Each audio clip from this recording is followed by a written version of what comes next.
time, y'all niggas should've left with my 9. Bust a shot, hit the cop, and that's a federal crime. But before I go to jail and do the federal time, eat my wife pussy, incredible edible dime. Petro said, fuck it, you can do it again. Let the scat blow, fucking now I'm losing the frame. Sean Price is the best around. Niggas Ray Charles with it, doing the damn mess around. I will back out the iron and press this clown. I will smack fire from lion and wet this clown. No joke, rock him all law. Fucking drive by me and I'ma pop at your car. Listen, push that crack, push that rap, good. When I push that lack, you look at that hood. Wanna know who the fuck I'm signed to? What difference do a limp bitch? Listen to the tape pick. Bitch, they give a fuck what you're thinking. Fuck your thoughts. I'm God, and bitch you now. Yeah, and bitch you now. Listen, I'll be that insane nigga from the psycho ward. Insane nigga from the psycho ward. Be that insane nigga from the psycho ward. Insane nigga, insane nigga. Be that insane nigga from the psycho ward. Insane nigga from the psycho ward. Be that insane nigga from the psycho ward. Insane nigga, insane. I'll be that insane nigga from the psycho ward. Insane nigga from the psycho ward. Be that insane nigga from the psycho ward. Insane nigga, insane nigga. Be that insane nigga from the psycho ward. Insane nigga from the psycho ward. Be that insane nigga from the psycho ward. Insane nigga, insane nigga.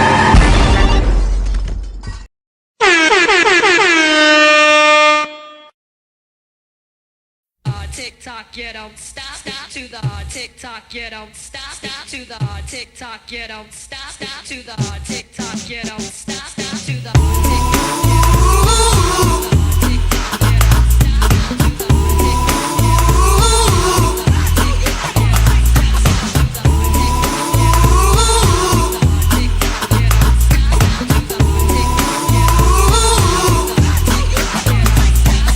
Come inside, take off your coat, I'll make you feel at home. Now let's pour a glass of wine, cause now we're all alone. I've been waiting all night, so just let me hold you close to me.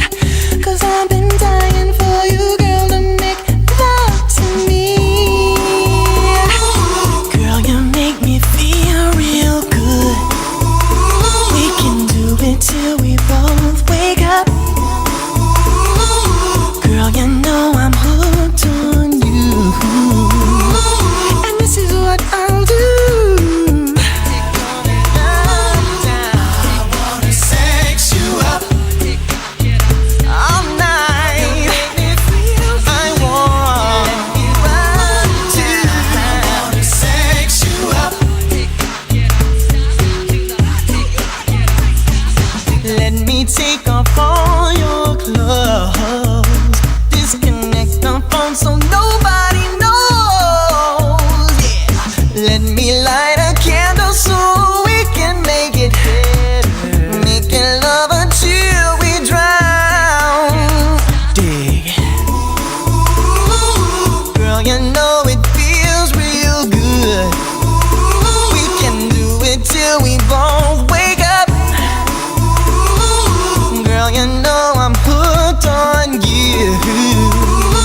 me. Yeah. You know what? I like the players. No diggity, no doubt. Play on, play it. Play on, play it. Yo, Dre, drop the verse. It's going down, fade to Black Street. The homies got at me, collab creations. Bump like agony, no doubt. I put it down, never slouch. As long as my credit can vouch, a dog couldn't catch me, say out. Tell me who could stop with Dre making moves, attracting honeys like a magnet, giving them orgasms with my mellow accent. Still moving this flavor with the homies Black Street and Teddy, the original rough shakers. Shutting it down, good lord. Baby got them open all over town. Strictly bitch, you don't play around. Cover much grounds, got game by the pound. Getting paid is a forte, each and every day. True play away, I can't get her out of my mind. Wow, I think about the girl all the time. Wow, wow. East side to the west side, pushing fat rides, it's no surprise. She got tricks in the stash, stacking up the cash, fast when it comes to the gas. By no means average, it's on when she's got to have it. Baby, you're a perfect 10, I wanna get in. Can I get down so I can win? I like the way you work it, no diggity. I got to bag it up, bag it up. I like the way you work it, no diggity. I got to bag it up, bag it up, girl. I like the way you work it, no diggity. I got to bag it up, bag it up. I like the way you work it, no diggity. I got to bag it up. She's got class and style, street knowledge by the pound. Baby never act wild, very low key on the profile. Catching feelings is a no, let me tell you how it goes. Curves the word, spins the verb, lovers hit curves so freak what you heard. Rolling with the fatness, you don't even know what the half is. You got to pay to play, just for shorty bang bang to look your way. I like the way you work it, Trump tight all day, every day. You're blowing my mind, maybe in time, baby I can get you in my ride. I like the way you work it, no diggity. I got to bag it up, bag it up. I like the way you work it, no diggity. I got to bag it up. I like the way you work it, no diggity. I got to bag it up, babe. I like the way you work it, no diggity. I got to bag it up. Hey yo, hey yo, hey yo, hey yo. Hey yo, that girl looks good. Hey yo, hey yo, hey yo, hey yo. Play on, play on, play on. Hey yo, hey yo, hey yo, hey yo. You're my kind of girl. Hey yo, hey yo, hey yo, hey yo. Hey yo. Cause that's my peeps and we roll deep, flying first class from New York City to Black Street. What you know about me? Now the thing, Cartier wooded frame sported by my shorty. As for me, icy gleaming pinky diamond ring. We bees the baddest click up on this scene. Ain't you getting bored with these fake broads? How shows improves, no doubt. I've been thinking so. Please excuse if I come across rude. That's just me, and that's how a player's got to be. Stay kicking game with a capital G. Ask the peoples on my block, I'm as real as can be. Word is born, faking moves never been my thing. So Teddy, pass the word to your nigga Chauncey. I'll be sending the call, let's say around 3:30. Queen Pen and Black Shoes.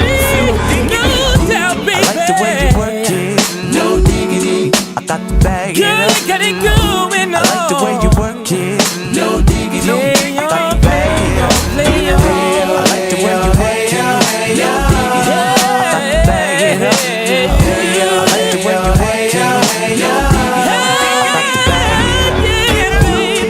Yeah, come on. Becky in full effect. Lisa in full effect. Nikki in full effect. Tamika in full effect. Yeah. Lays in full effect. Ain't nothing going on but the rent. Yeah. Play on, play it. Play on, play it. Play on, play on, play on, play on. Cause I like it. No diggity, no doubt. Yeah. Blackstreet Productions. We out, ride. We out.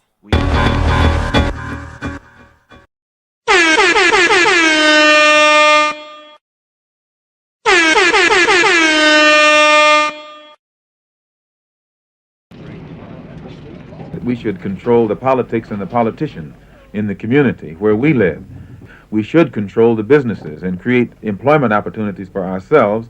And the social philosophy of black nationalism only means that we should do something to uplift the standard and the level of our own society and put it on par with others. We want black power. How can you tell black people to be nonviolently and at the same time condone the sending of white killers into the black communities? It's something wrong. We are going to control our communities by any means necessary. It's the midweek madness, here the news unfold. Political tactics to sell me BS, but none sold. Psycho hits hard in a system that's dumb old. When he speak, it gets heated, so we gotta come cold. Soldiers going through life with stories untold. Introspective journeys begins after the sun rose. Hood tales of the city echo through one soul. Strapped with knowledge, so watch black power unload. Logic and reason, breaking through a door. Speak truth, the power that we can't ignore anymore. Streaming like rivers with the baddest flow. Screaming black power, ready to change the status quo. Black power in his veins. No gods or masters for breaking heaven's chains. Break city born, but conscious thoughts collide. Speaking black empowerment, the truth he never hides. Straight not crooked, because he never been ons. In the summit keeps it 100 just like 10 dimes. Psycho echoed ancestors who thought this was the end times. Revolution won't be televised but written in rhymes. Logic and reason, breaking through the door. Speak truth, the power that we can't ignore anymore. Streaming like rivers with the baddest flow. Screaming black power, ready to change the status quo. Logic and reason, breaking through the door. Speak truth, the power that we can't ignore anymore. Streaming like rivers with the baddest flow. Screaming black power, ready to change the status quo.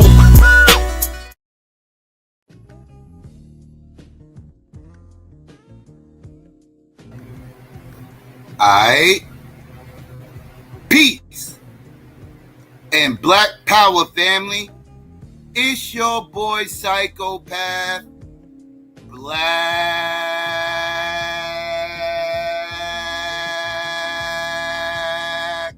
Action.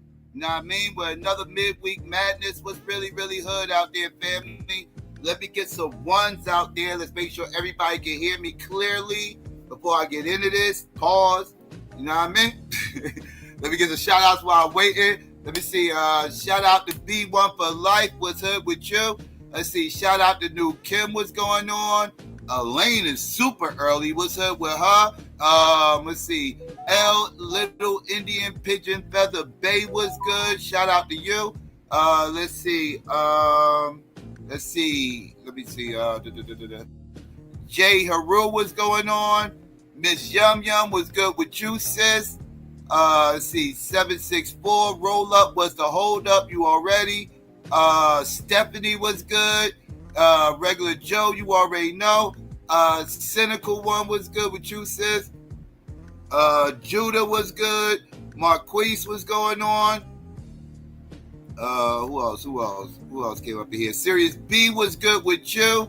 You said your wife was feeling the music. I hear you. Let's see. Willie was going on. Aries was good, sis. True Bleed was going on. I said True Breed. Deity was good with you. I missed you earlier. My bad was good with you. Who else? Nitty. How the hell do you pronounce this? Neat Oswan. I don't know. I know I'm jacking that up. What's good with you? Let's see. Who else? Big Ups was good. Let's see.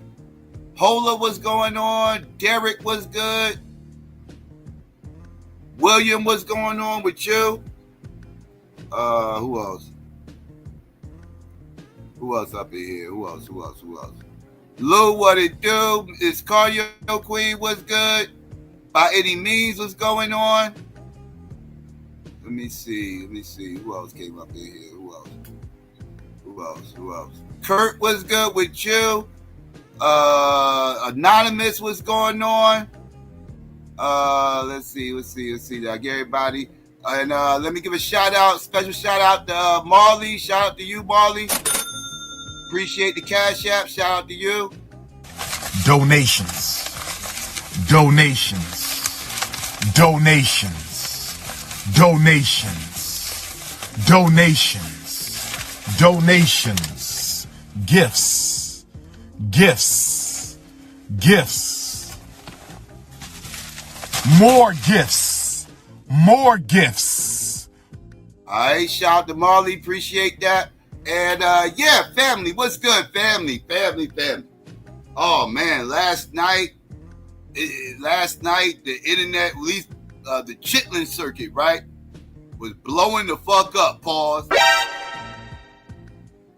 You know what I mean? When we found out that y'all favorite auntie, Medea, is getting hemmed up with some Diddy type motherfucking freak offish type of, you know what I mean? Type, you know, with grown ass fucking men and shit, you know what I mean? Like, you know what I mean? I'm like, hold up now, what the fuck going on over here? Hold up now. Y'all know, Tyler, there's been a lot of accusations about Tyler over the fucking years. Let's keep it a buck. There's been a lot of accusations about Tyler over the fucking years. I mean, hey, we can't say these ain't fair accusations that was being thrown around about Tyler Perry. I mean, he's arguably, the king, or should I say queen, of you know what I mean, of black media. You know what I mean? The motherfucking, grown-ass man made himself famous off cross-dressing in his own fucking movies and shit, know what I mean? And the motherfucker is the clear, uncut queen of motherfucking Atlanta. God damn it. He made himself the queen of Atlanta. So nobody should be shocked by these accusations that's being thrown around right now. It all makes sense to me. I can't. I'm just shocked it took this goddamn long for some shit like this to motherfucking come out, Paul. You know what I mean? Because cause this was like, I was like, well, shit, like, it took long enough. Like, shit, I mean, like, I thought right after motherfucking Epstein, I thought it was going to be Tyler. I ain't even going to lie to you. I thought Tyler was going to be right after Epstein. I ain't think we was going to have to wait through R. Kelly and Diddy and all these other motherfuckers before they finally worked their way around the motherfucking Tyler Perry. Pause again. I ain't think we was going to have to wait this long. But here we are. Here we are. Right? So let's get to the skinny of what actually happened. You know what I mean? Let's find out, you know what I mean, the dessert on this shit, because yeah, it's going down. Pause. God damn it, this is gonna be a difficult story to cover. Pause again. But let's get into this. Pause. God damn it, shit. Let's go. $260 million for sexual harassment, sexual assault, and workplace sexual harassment and sexual assault and battery by a man named Derek Dixon. So this man named Derek Dixon... What? Go ahead. This man named Derek Dixon he's an actor, and he was formerly in The Oval. He is not only just suing Tyler Perry, he's also suing Tyler Perry Studios. And Tyler Perry is denying this. His attorney has already made a statement calling this a scam. So to back up, Derek Dixon says that him and Tyler Perry met in 2019 at an event. In Derek Dixon's words in the documents, he says that Tyler Perry picked him out of a crowd and asked for his number, suggesting that he might have a role for him. So then, following that, Derek Dixon says that Tyler Perry did end up giving him a small role in 2 episodes of a show called Ruthless. Then Derek claims that in January 2020, Tyler Perry allegedly invited Derek to his Atlanta home. Derek says that he accepted the invite. He hoped that this would build a friendship between the two of them and lead to more acting gigs. But according to the lawsuit, while there, Derek claims and alleges that he drank too much and he ended up sleeping in the guest room. Now he... See, here we go. Here we go. Here we go with that infamous motherfucking excuse. Right? That infamous motherfucking excuse. We all know all about it, man. I went through this the other time. Listen, these accusations are always getting thrown around. And you know what Psycho's getting sick of? I am getting sick of motherfuckers constantly getting to hide behind fucking alcohol. Like, hold up now. Wait. Like, we was going through this shit with the whole Diddy shit. But motherfuckers were saying that if you hook up with a girl after y'all left the bar, both of y'all saucy, right? Both of y'all saucy, both of y'all just left the same bar. Drunk as shit. Y'all hook up that night. Motherfuckers was on the panel telling me that right there is motherfucking great. I said, say what now? How the fuck is that great? Y'all met up at the bar. Both of y'all saucy. Both of y'all feeling some type of way. Both of y'all agreed to go handle y'all business with each other. And afterwards, somebody gets to blame it on the alcohol and then scream that they was great? Negroes was telling me this. I said, yo, y'all done, I said it there. I said, yo, y'all done fucked up a lot of pussy in the future. Cause I'm gonna tell you, like, motherfucker, I told motherfuckers, like, I link up with a chick after some bar shit. I don't be bar hopping like I used to. I ain't into that shit no more. That's old shit, right? But let's just say one day I get bored and it just happened to be, I mean, whatever, right? Like, fuck that. Contracts got to be signed. Cameras are on at all times. Them shits are not coming off. If anybody got an issue with being filmed, this is not the place for you. You need to leave immediately because I'm not turning near camera the fuck off. And contracts must be signed. I'm not fucking around with none of you motherfuckers. Fuck that. Fuck that. I'm the hell to the motherfucker though.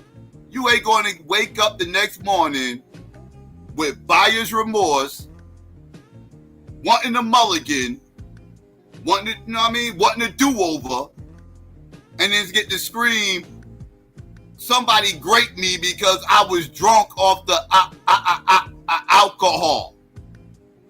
Fuck that, man. We grown motherfucking people. You don't get to blame everything on the alcohol, motherfuckers. Stop playing with me. I don't give a fuck if you a man or a woman, goddamn it. This is a grown-ass man doing the same shit that I was just talking about. Nah, dog, you don't get to blame it on the alcohol. The fuck is this shit? I was drunk and I decided I was going to sleep in a bed with a man who cross-dresses. I'm going to sleep in the same house with a man that cross-dresses. And then be surprised when the motherfucker comes on to me. The fuck?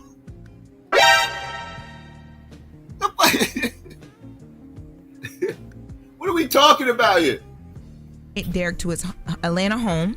Derek says that he accepted the invite. He hoped that this would build a friendship between the two of them and lead to more acting gigs. But according to the lawsuit, while there, Derek claims and alleges that he drank too much and he ended up sleeping in the guest room. Now, he alleges when he was asleep in the guest room that Tyler Perry got into bed with him and started touching his thighs. And although Derek alleges that he rejected this, the advances that night, he says that Tyler Perry remained interested in him. Now, he says shortly after he landed a role as Dale in The Oval, and he says this was great for his career, but he says that at the time, he alleges at the time, this is when Tyler Perry started to fire off sexually suggestive texts, including asking what Drew's sexual preferences were and telling him allegedly telling him that he had sex with men.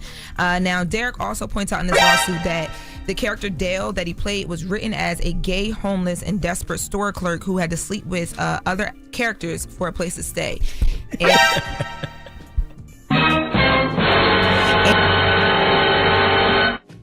Yo, Jess ain't shit. Jess ain't shit. She back there laughing her ass off. But yo, real talk, like, how ironic that he writes this dude's character as some homeless homosexual that sleeps with random motherfucking men for a place to fucking stay.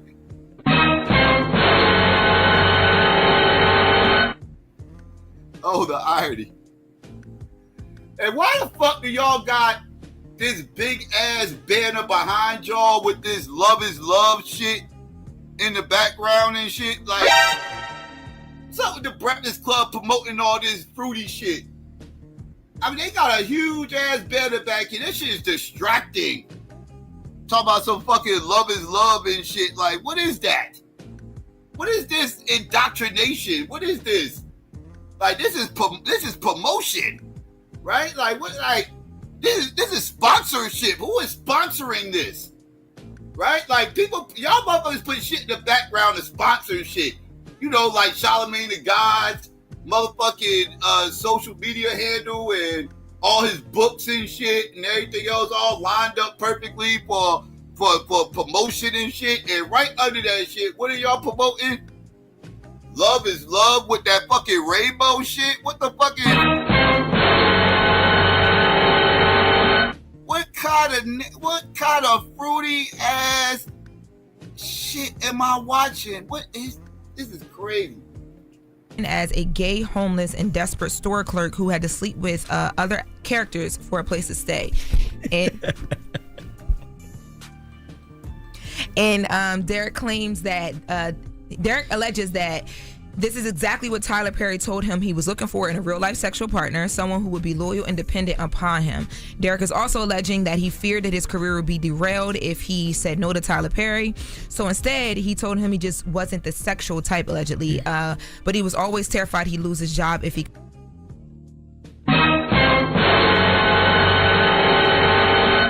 Okay, here we go. Here we go.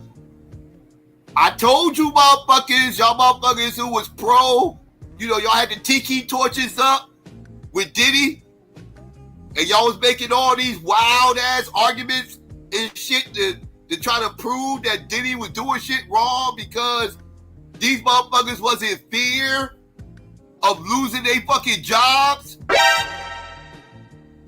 That's why they kept coming back for like 11 years. After they alleged they was sexually assaulted, but they still hung around for 11 and 16 years and shit like that. And I was like, yo, how they gonna be claiming this shit when they stayed around for 11 years? I mean, what the fuck? Bubba was like, they was in fear they was gonna lose their job. That's what motherfucker said with the Diddy trial. Motherfucker said that's good enough motherfucking reason to keep coming around for like 13 years after you alleged that you was SA, right? You still, I was like, yo, who the fuck comes back 11 years after being SA? This shit don't even sound right. Because, Psycho, because he was in power. He was the motherfucker in power. They was in fear for their job. They would lose their livelihood. He was in positions of power, right? Pause. Right? This is what the arguments. And it's the same argument that this Cracker ass cracker is making against Tyler Perry. Verbatim. The exact same argument that you motherfuckers said is valid. So if you motherfuckers think Diddy is guilty, you must also believe and hold the position that Tyler Perry is also guilty, motherfuckers.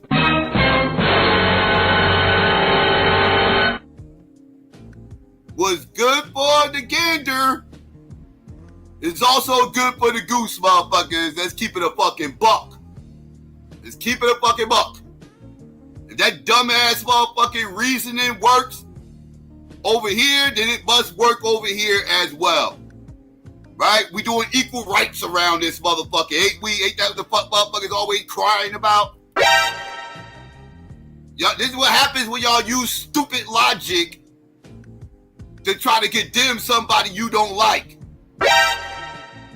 The shit comes back to bite your paws.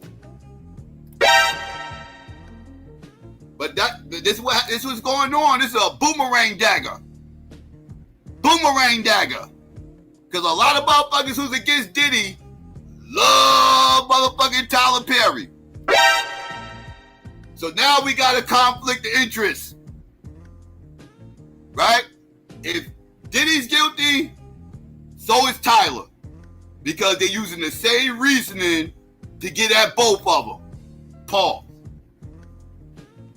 For in a real life sexual partner, someone who would be loyal and dependent upon him. Derek is also alleging that he feared that his career would be derailed if he said no to Tyler Perry. So instead, he told him he just wasn't the sexual type, allegedly. But he was always terrified he'd lose his job if he complained about sexual harassment. But he was always terrified he'd lose his job if he complained about sexual harassment. But he was always terrified he'd lose his job if he complained about sexual harassment. But he was always terrified he'd lose his job if he complained about sexual harassment. Now, Derek says that this happened to the point that, once again, Tyler Perry allegedly invited him to his home back in 2020, and things took a dark turn, according to Derek. Derek is alleging that Tyler Perry greeted him warmly at the home, but then quickly started to sexually charge the conversation, asking him things allegedly like if he likes it rough in bed. And then Derek alleges that Tyler Perry grabbed him by the throat while saying, "Look how excited you just got." He alleges that that he pushed Tyler Perry away, and that was the end of this alleged incident. Now, the lawsuit includes a bunch of different text messages over the years between both of the men. Most of the text messages that are included, he's trying to show that, or trying to allege that Tyler Perry is like sexually charging and bringing sex into the conversation and doing things that made him uncomfortable. Now, one of the text messages in particular, there's a couple included in the lawsuit. One of the text messages in particular, Tyler Perry is responding to Derek, and allegedly he's saying, "No straight man would be going on walks with you or cooking dinner for you unless they wanted to F you. And then I would F you," is in the text. Now, this text, the text go like this. So there is a photo that is sent to Derek of Tyler Perry in the water. He's on off of a jet ski, and he's asking him you don't see like a stud in this photo. Like it's the conversation obviously between two people who are familiar with each other. And then there's another text message where Derek, I guess there was a photo posted or something like that, or maybe Tyler Perry received the photo of Derek walking with another guy, and he's texting him like, "Oh, I'm jealous, like who's in this photo," type of thing. And Derek is like, responding like, "Oh, it's just," he names the guy or whatever the case may be.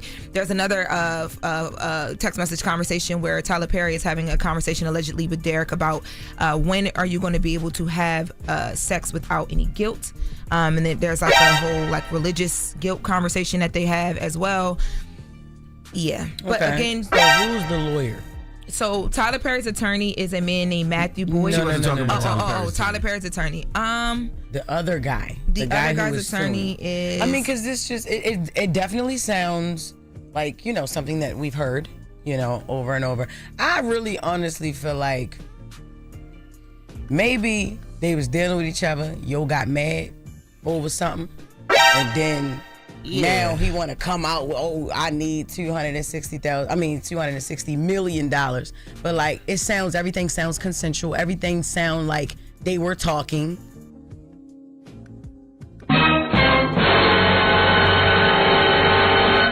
Oh, now everything sounds like it was consensual. Now consensual matters, right? Oh my goodness, how people's rhetoric changes depending on who's getting hemmed up with what.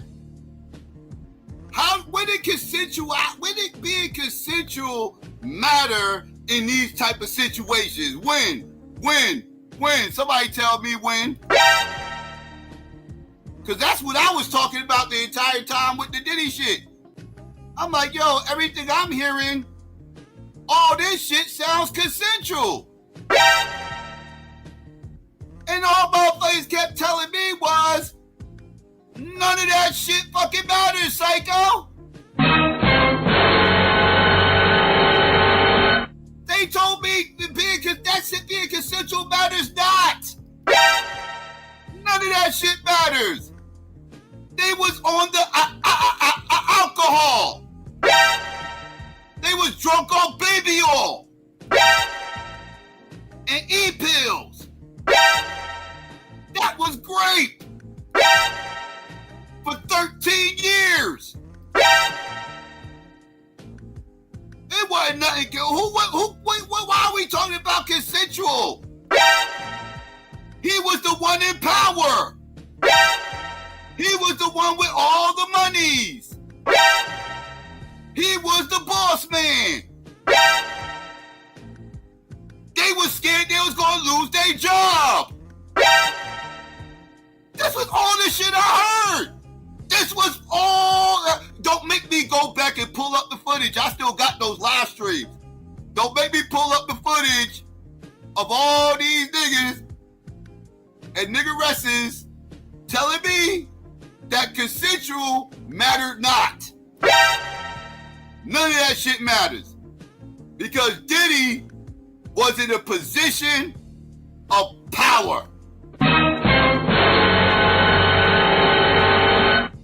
Pause. But that's what I was told. But now that Tyler Perry is the one getting hemmed up for the exact same claims, the exact same reasoning, now it's, oh man, it seemed like a motherfucking money grab. It sounds like a motherfucker's butt hurt and being a scorned lover. Everything I'm hearing, this stuff sounds consensual. While rocking that love is love rainbow banner in the background and shit, right? We totally don't see where this is going. Total. This is madness. What are we talking about? Yo, this is consensual. The other guy. The guy other guy's who was attorney suing. is. I mean, because this just it definitely sounds like something that we've heard over and over. I really honestly feel like maybe they was dealing with each other. Yo got mad over something, and then now he want to come out with, I need $260 million. But like, everything sounds consensual. Everything sound like they were talking, like, and then now you're just. You know what I'm saying? I would say this. There's two sides to every story, right? You hear this one side, and I would tell people, you got to look at somebody's character and somebody's integrity, right? We always look at Tyler Perry. He's always carried himself with integrity. He's always done so much to uplift each other, especially our community. He's hired so many different people. Like I said, I don't know all the details, but based on what we know on Tyler Perry's character, sometimes you just got to sit back and relax. Yeah. Right? You can't judge too fast because Tyler Perry has done so much. And like I said, there's always two sides to a story. And because Tyler Perry is being sued, you know what? He can't say anything. Yeah. He has to let it play out in court. But knowing what we know about Tyler Perry and who he is as a person, sometimes you just sit back and relax and just let it play out. That's well, right. Tyler Perry has not said anything directly. And just to answer your question, the The guy, Derek Dixon, is being represented by the law offices of Jonathan Deshad, PC, out of LA. Tyler Perry has an attorney. His name is Matthew Boyd. He's a attorney for Tyler Perry and Tyler Perry Studios Production Services, who's also being sued. And their statement reads from Tyler Perry's legal team: "This is an individual who got close to Tyler Perry for what now appears to be nothing more than setting up a scam. But Tyler will not be shaken down, and we are confident these fabricated claims of harassment will fail." Period. All right. Well. Period. Yes. I mean, I know we gotta sit back and wait. I just feel like, yo, this is crazy. $260 million. Yeah. Like, yep. it just sounds like a money grab, yo. $260 million. Just like, this is weird. Yeah, he's seeking the $260 million for $260 million for damages. And this all comes after he quit the Oval back in June of 2024 and filed a complaint with the Equal Employment and Opportunity Commission, saying he could no longer put up with the alleged sexual harassment. So yes, to Envy's point, we just sit back now and watch it play out and just see what happens. Yeah. All right. Okay. Well, as we hear more information, we'll give you more information. Now, when we come back, that was the latest with Lauren. Front page news. More gonna be. All right, family. So that's the skinny of what happened. Pause. So let's get into a deeper dive, pause again, on what's actually going on. All right, so let's get this out. Well, the Breakfast Club, let's get into this real quick. Let's go, Paul. So to start off, Dixon is suing Tyler Perry, the individual, as well as his production studio. That studio is called TPS Production Services, LLC. That stands for Tyler Perry Studios in Action, LLC. And he is looking for $260 million. Dixon, who portrayed a lead role in Perry's show called The Oval, is claiming 10 causes of action for the civil suit: quid pro quo sexual harassment, work environment sexual harassment, workplace gender violence, violation of the Bain Act, a California law that protects against violation of someone's civil rights through force or coercion, sexual battery, sexual assault, negligent retention, intentional infliction of emotional distress, and retaliation. Let's get into this law.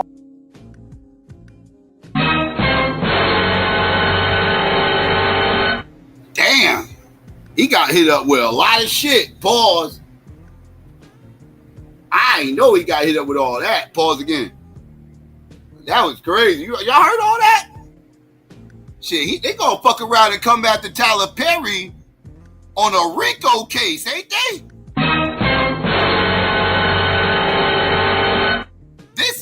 The state might pick this up and go after that motherfucker on a whole RICO.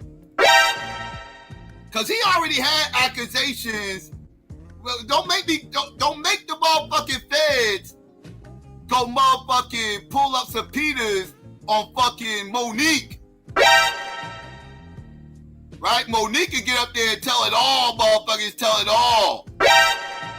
Right? They already got, that right there, like, you got a criminal enterprise, right? Like, you can start lining him up.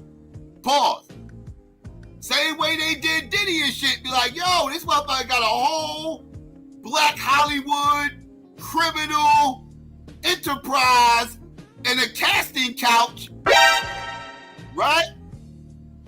And he bullies his clients to do free press for movies that they underpaid the actors and threatened to blackball them out of Black Hollywood, right? If you don't do what I tell you to do, you're gonna be Monique. You're gonna be blackballed. Right? This is a whole criminal boule fruitcake enterprise going on over here. I sense a RICO case coming. Pause. They gonna line his ass up. Pause again. Same way they did Diddy.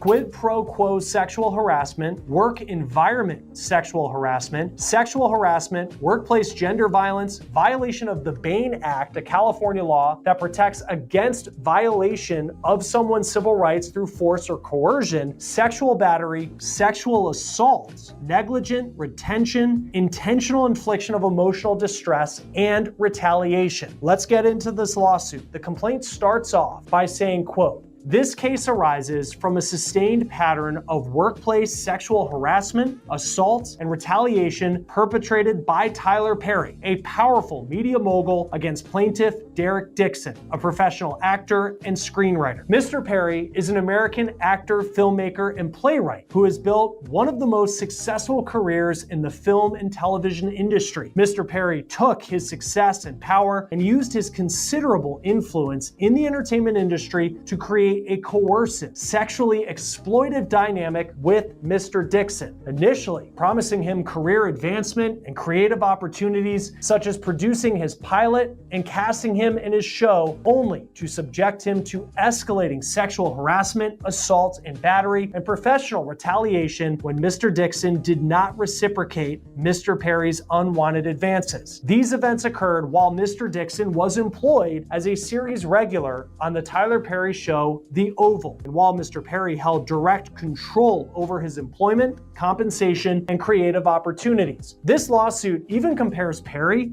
to some other infamous celebrities who have been called out for their behavior in the past. Quote, "Just like Harvey Weinstein, Bill Cosby, R. Kelly, Sean P. Diddy Combs, Kevin Spacey, Roger Ailes, and many others in the industry, Mr. Perry's success has led him to believe that money and influence can get him whatever he wants. That belief slowly transformed into the false idea that Mr. Perry can get whomever he wants."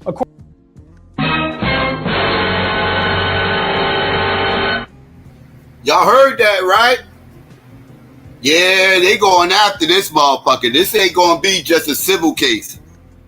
Out of all those names that he read off, none of them got away with just a civil case. Oh, they going after him. They going after him. Rico. Yo, Rico. Oh, Rico. Pape, Rico. Hey, Rico, Pape. Pape, come here, Pape. Come here, Pape. Rico, we got job for you, Rico. We got job for you. Rico. It's coming. Pause. Past, quote, "Just like Harvey Weinstein, Bill Cosby, R. Kelly, Sean P. Diddy Combs, Kevin Spacey, Roger Ailes, and many others in the industry, Mr. Perry's success has led him to believe that money and influence can get him whatever he wants. That belief slowly transformed into the false idea that Mr. Perry can get whomever he wants." According to the lawsuit, Dixon was working as part of an event staff at a party that Perry was hosting in Atlanta when Perry noticed him and offered him the chance to audition for a part in one of his hit TV shows. Before we get back to this bombshell lawsuit involving Tyler Perry, I want to bring you a law and crime legal alert.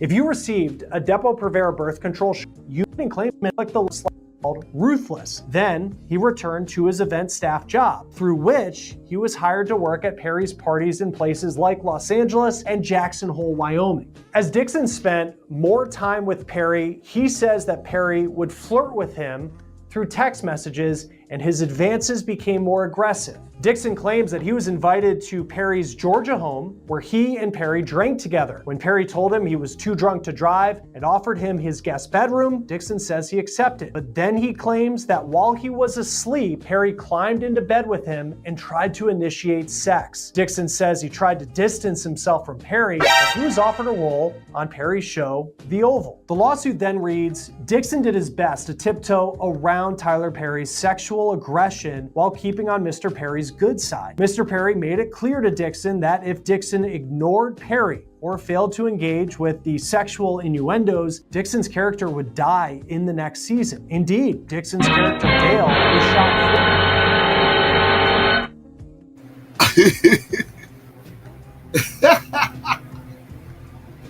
That motherfucker said, yo, If you don't play ball, pause. I'm gonna kill your character off next season, and you ain't that motherfucker ain't never coming back. And they damn sure killed this fucking character off too.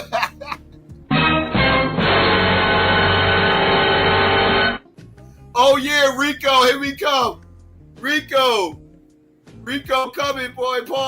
Pause. They got this motherfucker. Distanced himself from Perry, but he was offered a role on Perry's show, The Oval. The lawsuit then reads, Dixon did his best to tiptoe around Tyler Perry's sexual aggression while keeping on Mr. Perry's good side. Mr. Perry made it clear to Dixon that if Dixon ignored Perry or failed to engage with the sexual innuendos, Dixon's character would die in the next season. Indeed, Dixon's character Dale was shot 4 times in the chest at the end of his first season on The Oval, and Perry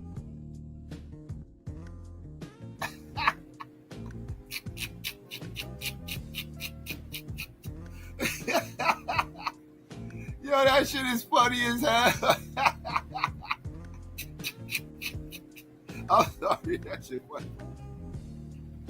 Innuendos, Dixon's character would die in the next season. Indeed, Dixon's character Dale was shot 4 times in the chest at the end of his first season on The Oval, and was shot 4 times in the chest at the end of his first season on The Oval, and Perry always held this over Dixon's head, implying that Dale would survive if Dixon kept Perry, quote, happy. According to the complaint, Perry had made it clear to Dixon that he would kill characters in order to get an actor to be loyal or obedient. During the pandemic, Dixon says Perry convinced him to stay in one of the houses that was part of Tyler Perry's studios, quote, in or around April of 2020, and while Dixon was living in the studio homes on set, Perry often coerced Dixon to drink alcohol and then get on the phone with Perry. Perry would frequently have someone drop off alcohol at Dixon's door. Perry would eventually Oh yeah, I'm telling you, man, this is sounding very P. Diddy-ish, dog. Like, what's the difference? This motherfucker got motherfuckers dropping off liquor at his motherfucking, you know what I mean? At his motherfucking, what they call them shits? The little trailers. Yeah, little studio trailers. Dropping off liquor at the studio trailer. Ain't no telling what the fuck up in that liquor. It could be baby oil up in that fucking liquor for all the fuck we know. That shit probably spiked like a motherfucker. Hey, yo, Rico. Perry would frequently have someone drop off alcohol at Dixon's door. Perry would eventually turn these phone calls into sexually explicit rants. Perry would get frustrated with Dixon and tell Dixon that he was not giving Perry, quote, what he needs. Dixon's refusal to succumb to Perry's sexual advances caused Perry to be ever more frustrated. Eventually, Perry warned Dixon that if Dixon told his castmates about the harassment, Dixon would be opening himself up to lots of, quote, questions and foolishness, and demanded that Dixon not discuss any of their conversations with his castmates. Dixon's lawsuit also listed out some of the sexual commentary by Perry that Dixon claimed he experienced while filming The Oval in 2020. This is what he says that Perry told him. Dixon said that Perry told him, quote, that he liked being choked. That was after Dixon's character was choked by a cast member in a scene on The Oval. Perry also allegedly said, why do you twist your hips when you walk? How can I get a day of Dixon? When will you be thick again? I love how I feel right now, but I don't like being horny. I feel sorry for the first person who flirts with me, and I've been trying to put that energy somewhere else, but everything is sexual on this. Yo, it's too much. I can't even keep up. What the fuck? What the fuck? Oh, God damn. The fuck? Yo, this is wild, bruh. This is wild. I can't repeat the shit this shit is saying. Like, I'm not repeating this shit. Perry told him. Dixon said that Perry told him, quote, that he liked being choked. That was after Dixon's character was choked by a cast member in a scene on the Oval. Perry also allegedly said, why do you twist your hips when you walk? How can I get a day of Dixon? When will you be thick again? I love how I feel right now, but I don't like being horny. I feel sorry for the first person who flirts with me, and I've been trying to put that energy somewhere else, but everything is sexual on this stuff. You are gay. Lawsuit also contained numerous text messages from Perry to Dixon, some of which seem to have been sent when Perry was intoxicated, and if Dixon didn't respond according to the complaint, Perry would hound him. Dixon also claims the harassment turned physical. Quote, on multiple occasions, Mr. Perry sexually assaulted Mr. Dixon, including one instance where he forcibly pulled off Mr. Dixon's clothing, groped his buttocks, and attempted to force himself on Dixon. Mr. Dixon. Oh yeah, the state gonna pick this up. Oh yeah, they talk about what? Yo, Diddy got hemmed up for less. Nowhere was anybody saying that Diddy forced himself on anybody. This shit is saying this motherfucker is forcing himself on people and groping them and whatnot.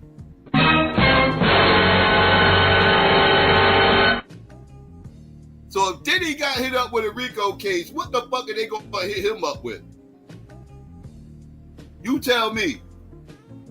Harassment turned physical. Quote, on multiple occasions, Mr. Perry sexually assaulted Mr. Dixon, including one instance where he forcibly pulled off Mr. Dixon's clothing, groped his buttocks, and attempted to force himself on Dixon. Mr. Dixon told a drunken Perry no and attempted to remove Mr. Perry's hands, but Mr. Perry held tightly onto Dixon's wrists. Mr. Dixon was only able to escape after de-escalating the situation by abruptly changing the subject. The day after the assault, Mr. Perry called and texted Mr. Dixon relentlessly saying, tried you, call me, and I really need to talk to you. Please call me as soon as you can. And finally, when Mr. Dixon answered Tyler Perry's call, Mr. Perry profusely apologized for the sexual assault while blaming it on other things. Perry continued, quote, he didn't know why he would do that. Maybe he was self-sabotaging. On the very same call where he apologized for the sexual assault against Dixon, Perry told Dixon, quote, and don't worry, we're gonna do your show, referring to the pilot that Perry knew Mr. Dixon had desperately wanted to produce. Shortly thereafter, Mr. Dixon got a call from Perry's lawyer saying that Christmas had come early and that Dixon was getting a substantial raise and the show was greenlit. Perry's attorney explicitly warned Dixon not to tell any other actor on the show about Dixon's raise because no other actors were getting a raise, only Dixon. Later in the lawsuit, Dixon's lawyers write, in or around April 2022, before beginning to shoot the next season of The Oval, Perry called Dixon to discuss the June 2021 sexual assault. On the phone call, Perry lectured Dixon about how Dixon was overreacting to the sexual assault because of prior sexual assaults in Dixon's life. Perry said that there was a misunderstanding and miscommunication and that Dixon needed to say no stronger. In other words, Perry blamed Dixon for the sexual assault, claiming that Perry felt that Dixon's no was really a yes because Dixon did not say no strongly enough. Dixon says he finally, quote, woke up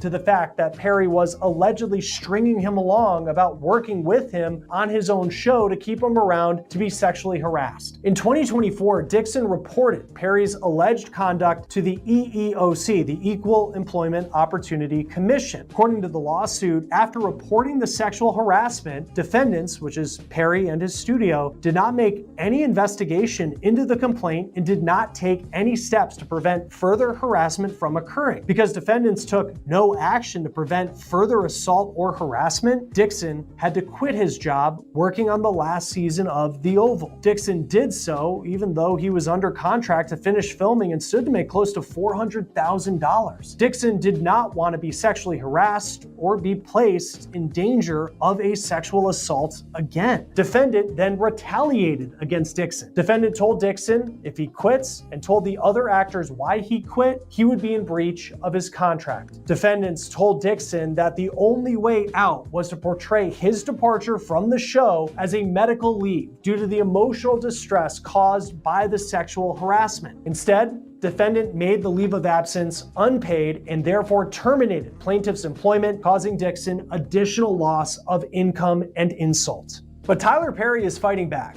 In a statement, an attorney for Perry reportedly said the allegations are a, quote, scam. The attorney went on to say, "We are confident these fabricated claims of harassment will fail." The attorney, who according to TMZ is identified as Matthew Boyd, said in full, "This is an individual who got close to Tyler Perry for what now appears to be nothing more than setting up a scam. But Tyler will not be shaken down, and we are confident these fabricated claims of harassment will fail." Joining us now is former federal prosecutor and president of West Coast Trial Lawyers, Nima Rahmani. Thank you for taking the time, as always, to be with us here on Law and Crime.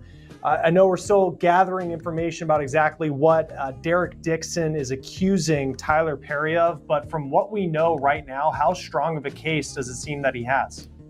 Chris, thanks for having me. Really breaking news today. Bombshell lawsuit against Tyler Perry, and information is coming in, but it does seem to be a strong case, at least in terms of the text messages. Sometimes in these sexual harassment cases, really the harassing behavior happens behind closed doors, and it's a he said, or he said, she said, or she said type situation. But text messages are fantastic, whether you're a prosecutor or a civil plaintiff's lawyer like I am. And looks like Dixon may have the receipts in this case. Yeah, he's looking for $260 million. Even though Tyler Perry is a billionaire, that's still, in terms of net worth, just from what I've been reading online, $260 million is a lot of money. What does that tell you? And when someone sues someone, like in this instance, it's not a criminal case, and you're looking for a specific amount of money, what goes into determining what that is? Yeah, lawyers can say all sorts of things. Really, ultimately, what matters is what they ask the jury for. So they can ask for less or more during closing arguments. So I usually put that aside. It gets a lot of good headlines, but I can't imagine this case being worth 9 figures. Sexual harassment is wrong. No one should be subject to it. And sometimes you get these nuclear verdicts or runaway juries, but I can't imagine a case like this going for that amount, even though, like I said, I don't condone any of this behavior.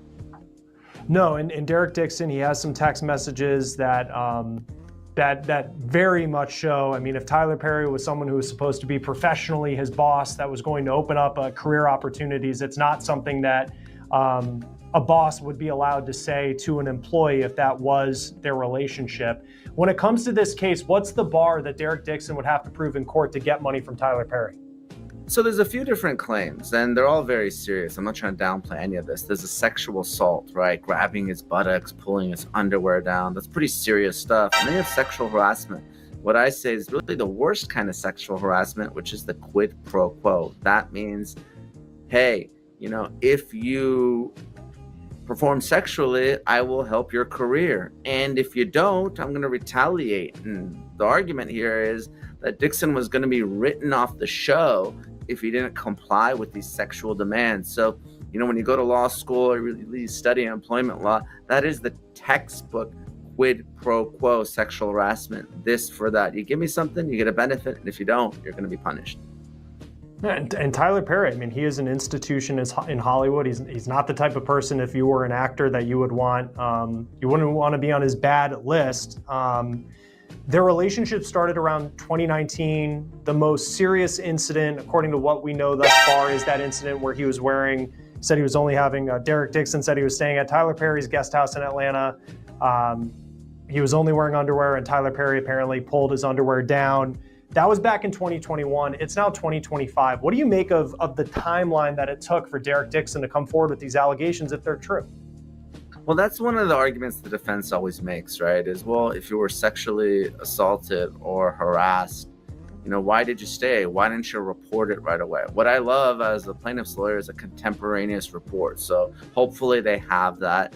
Now, I understand he's been getting therapy since 2020. So if he mentioned this to his therapist, that would certainly be helpful. In addition to the text message evidence that we had. Sometimes victims don't want to come forward, right? You're talking about a rich and famous individual. And look at what's happened. Perry's lawyer came out and said, this guy's lying. This is a shakedown. This is extortion, right? They always go after the victim. And we don't know if the allegations are true in this case or not, but very few sexual harassment cases are reported or litigated, and oftentimes the harassers, they get away with it. So, if you read the lawsuit in this case, it's definitely meant for public consumption. It has those text messages embedded in, and it starts by comparing Tyler Perry to the Harvey Weinsteins and Diddy's of the world. And I'm not saying we've gotten that far, but those are serious sex trafficking, sexual assault allegations. Sexual harassment is wrong, and there is some sexual assault certainly alleged in this case, but sometimes people don't want to come forward because if you're a victim, you're gonna have to really tell your story in a very, very public way. What is interesting though is under California law, he could have filed as a John Doe or a Jane Doe, and he chose not to. So I thought that was interesting. Yeah, what does that tell you? Because in some ways, I could see if I was the defense to say Derek Dixon wants some notoriety. He's not a household name. He hasn't been in a lot of high profile shows. He was in a couple Tyler Perry shows. But if you're the defense, and do you look at that he didn't file as a John Doe and say, look, this is proof that this was a shakedown, which is the term that they've used? Look, it's interesting. Obviously, the fact that he didn't file as a John Doe, that's not an argument that the defense can make, but really, and I've sued a lot of celebrities. I'm sitting here in Hollywood right now. I've represented some, but sued a lot more. So I've handled a lot of cases like this. Most of the time, the victims will come in, and when I explain what a lawsuit entails, they have pause, right? Like, oh my God, people are going to come after me. They're going to drag me on social media. They're going to call me a liar. I'm never going to work again in Hollywood, right? After making an accusation like this. And then I tell them, there are certain circumstances where you can file as a Jane Doe or a John Doe. And most of the time, the victims do want to avail themselves of that protection. Now, sometimes the defense lawyers, they hate it because they think that it allows, the victims to smear the defendants. Even in the Diddy case, in the civil case, some of the judges have unmasked the victims. And obviously that's New York law and federal court, a little bit different, right?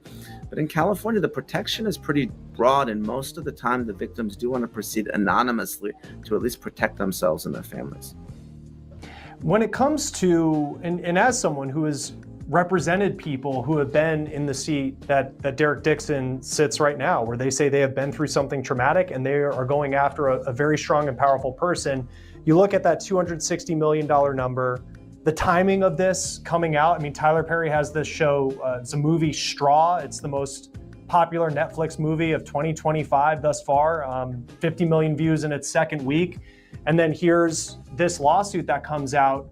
The defense might look at that and say, well, you're being opportunistic. But at the same time, I mean, if you are suing someone powerful, how much does the timing factor into when you unveil this lawsuit?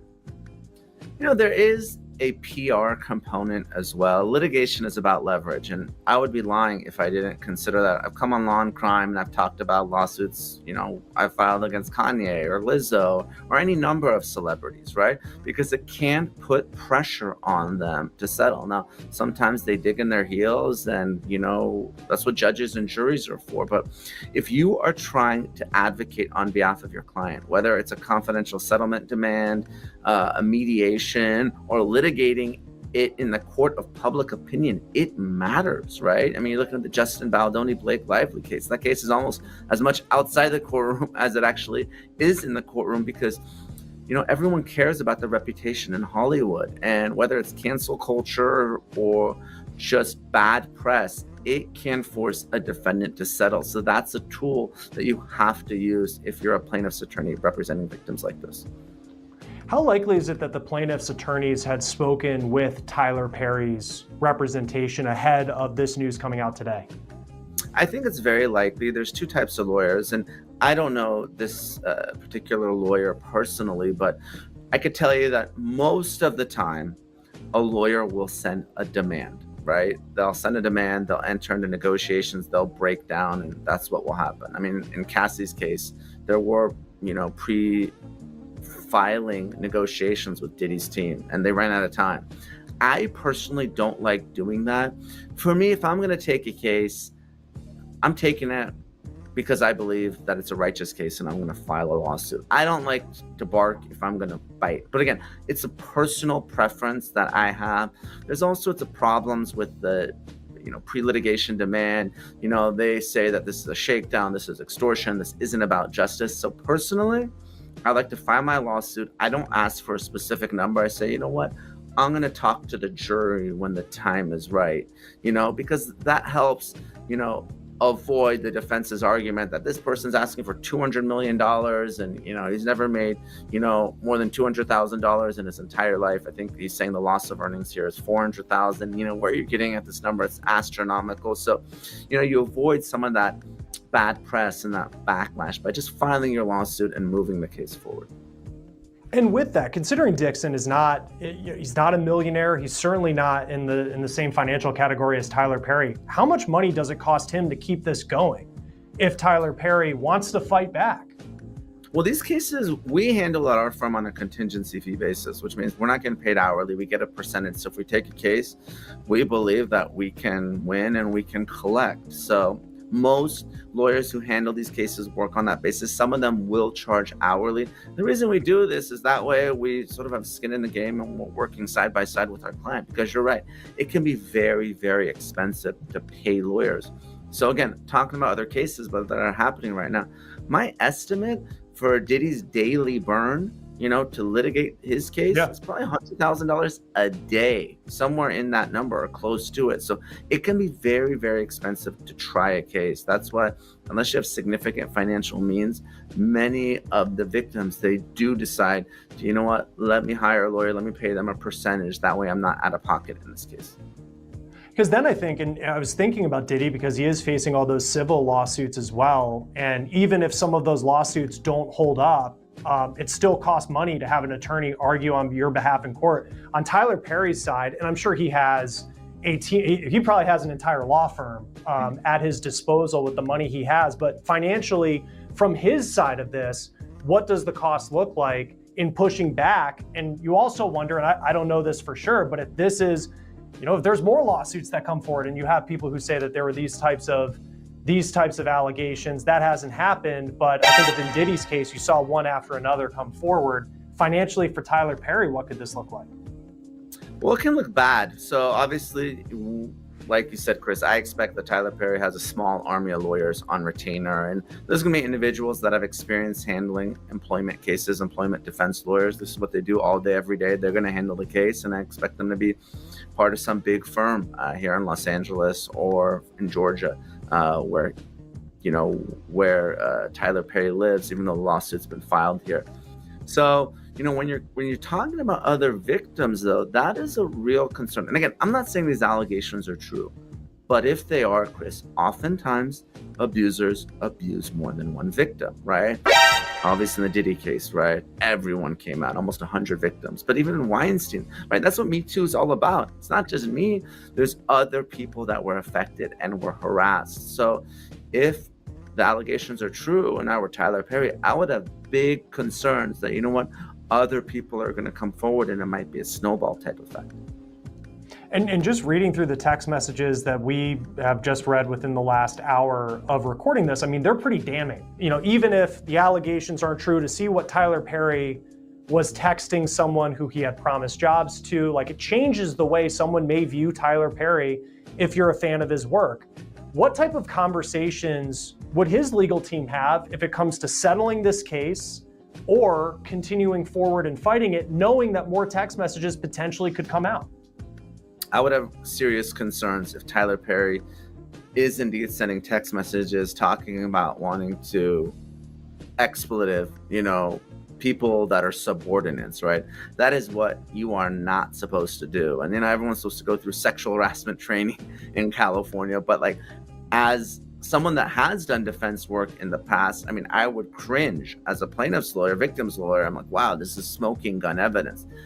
It's bad. You can't be talking to your employees or people that are under your supervision about sex. You can't be grabbing them. This is some of the worst employment conduct that can happen, aside from there being actual penetration. So he's got pretty significant exposure. If these texts are real, I would be very concerned if I were Tyler Perry and his defense team. Because then on the flip side, if you settle this, it doesn't go away. Then it's like, because I think in Diddy's case with Cassie, he settles that lawsuit and then suddenly everybody says, well, he actually did this. There was obviously evidence with the tape in LA and his situation, but what are the concerns if your client has to settle in hopes that it goes away, knowing that just the headline that you settled a lawsuit is now out in the public? Yeah, that's something I prepare my clients for. I'm like, listen, if there's a settlement, people are going to think that it's a payoff and that it was righteous. So sometimes these defendants, they care about their reputation more than the money. They make you go get a judgment. So there is the very real possibility that, this lawyer and his client are going to have to go all the way, because it's not about, millions of dollars for Tyler Perry. It's about his reputation, and he might just push this case all the way to trial to clear his name, right? I mean, that's what happened in Johnny Depp Amber Heard, right? It was about clearing Johnny Depp's name, or, Justin Baldoni, Blake Lively. It's about their name. I don't think Blake Lively needs money from Justin Baldoni, right? Her and Ryan Reynolds are reportedly worth $1 billion. But I think they're trying to send a message, and they want to make sure that their reputation is pristine in Hollywood. Knowing that this lawsuit just dropped within the last hour, what does the timeline look like until this? If he wanted to take this to trial, how long could that be away? So this case is in federal court in the Central District in Los Angeles, which tends to move a little bit faster than state court. State courts here are notoriously backed up, 18 to 24 months. We may get a trial in 2026, so that's pretty fast. It's certainly not going to happen anytime soon. The parties have to engage in discovery, so that means written questions back and forth that have to be answered under penalty of perjury. There's depositions, which is a recorded interview under oath. So if we get a trial, in early or mid 2026, that's pretty fast for the civil justice system. But we're probably looking at later in 2026, if I were a guessing man. Yeah, and it'll be interesting to see just how this story, over someone who is beloved by so many people, how that impacts the public perception. You think of Derek Dixon, what he allegedly went through as well. Just reading those text messages is pretty shocking. Nima Rahmani, thank you as always for taking the time to be with us on Law and Crime. We appreciate it. Of course, thanks for having me, Chris. Always glad to be on. That will do it for On the Case, presented by Law and Crime. Subscribe to us on YouTube. All right, family. And there you go. That's what we know so far.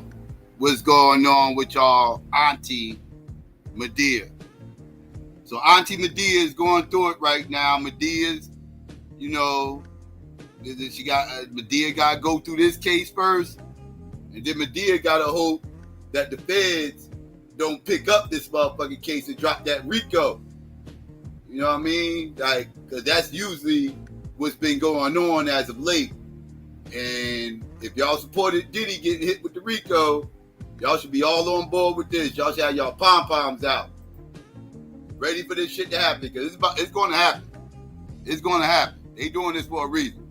All right, so I'm about to get ready to drop the link, family. And people can come up. Y'all can run your mouths about this or whatever. It really don't matter. I just wanted to get this story out because I found it hilarious and ironic and funny how this is being covered way different than the other cases out here. Gee, I wonder why.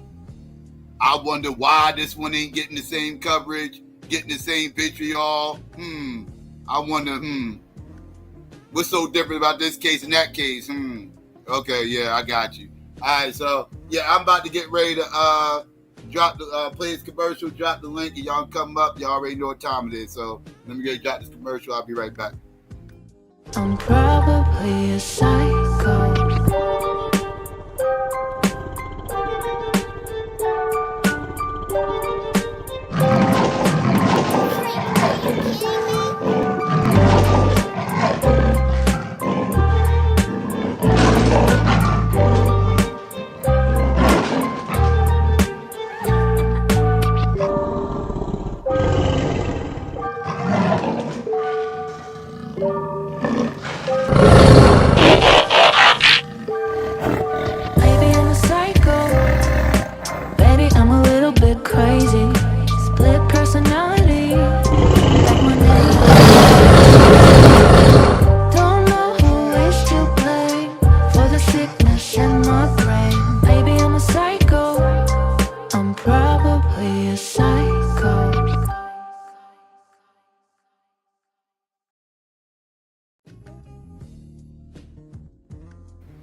All right, family, there you go.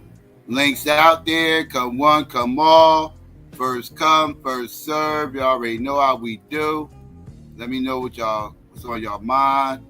And see, while I'm waiting for people to come up, let me get some shout outs. Some of the people that came in while I was doing all that. Let me see. A lot of people came in. Let's see, Cassandra was good. Let's see, Authors in the building, what's going on? Unsunken One was good with you. DSA1 was good. Students here was going on. Caesar was good. Shatira was good with you, sis. Jackson 2 times was going on. Shatira was good, sis. I think I said you already. If I did, my bad. Who else? Corey, what up? Who else came up in here? Who else? Nikki was good. A lot of people came up in here. Mika was going on. Who else came up in here? Who else? I know I'm missing people. I ain't scroll up so much. Pure, what's going on with you?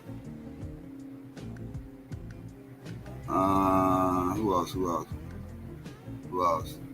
Did I get everybody? Maybe I did get everybody. Look like I might have got everybody. All right. Yeah, look like I got everybody. I think I did. If I missed you, my bad. Let's see. What's good? Koja, what's going on? Bobby, what up? What's good out there, family? Yo, what's going on? DJ Charm, what's good? Yeah, we here. What's going on? I made that video at Tyler Perry. That not fucking crazy. Hell no. I don't fuck with Tyler Perry like that, man. I ain't never messed with Tyler Perry.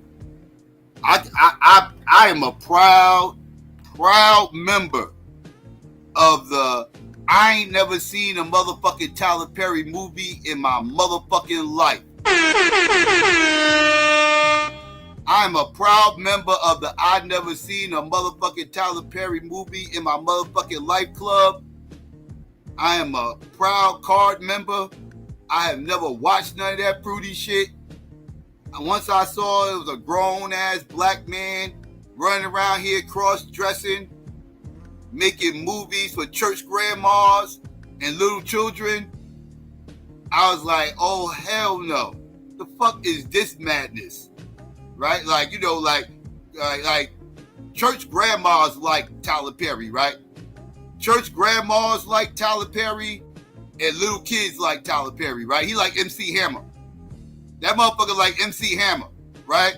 The old church grandmas love him and the little kids love him. Don't nobody else fuck with that motherfucker besides them. Them the only motherfuckers that fuck with him, right? Little kids and church grandmas. He just like MC Hammer. Right? They like motherfuckers like niggas ain't fucking with no goddamn Tyler. Ain't no real hood niggas fucking with no goddamn Tyler Perry. I mean, I'm just saying. You see a grown ass man say he loved Tyler Perry movies, it's time to side eye that motherfucker. Like side eye that motherfucker. Like nigga, you watch Tyler Perry? You watch Tyler Perry, nigga? The fuck?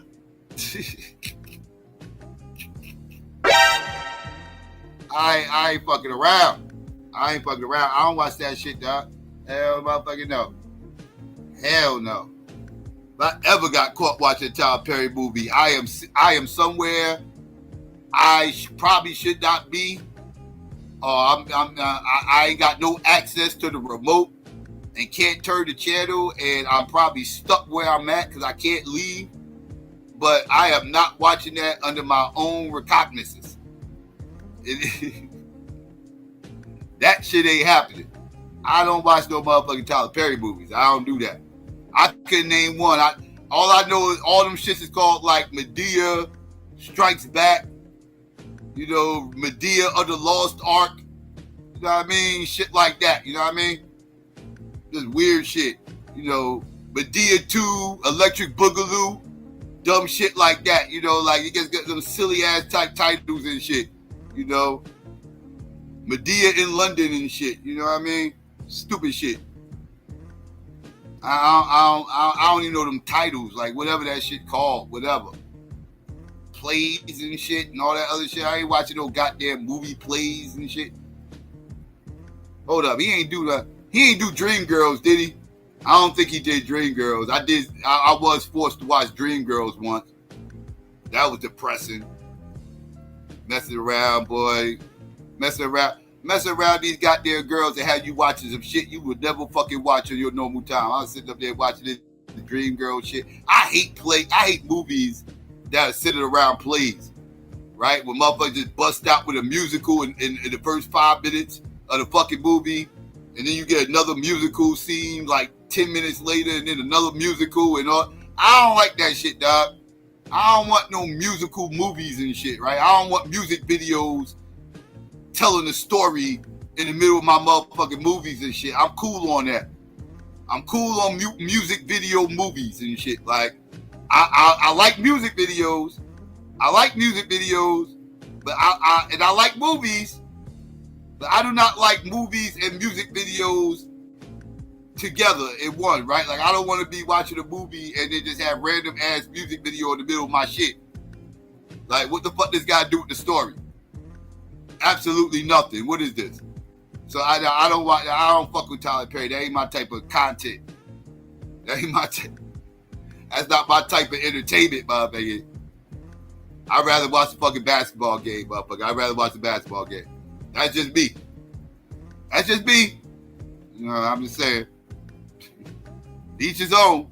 But if you a Tyler Perry watching ass nigga, I'm side-eyeing you. I've been saying I'm side-eyeing you. I understand, you know, the women like it, whatever. You know, women like a whole lot of shit I ain't into. They women. I'm a grown ass man. I ain't supposed to like the same shit they like. You know what I mean? But if you a grown ass man liking that shit, I'm like, yo, dog, what the fuck up with you, son? Like, you different, nigga. You different. How old are you? You grew up off this shit? What the fuck is this? Buggy, I'm a grown ass man, son. Watching this shit. Bullshit out of there. Anyway.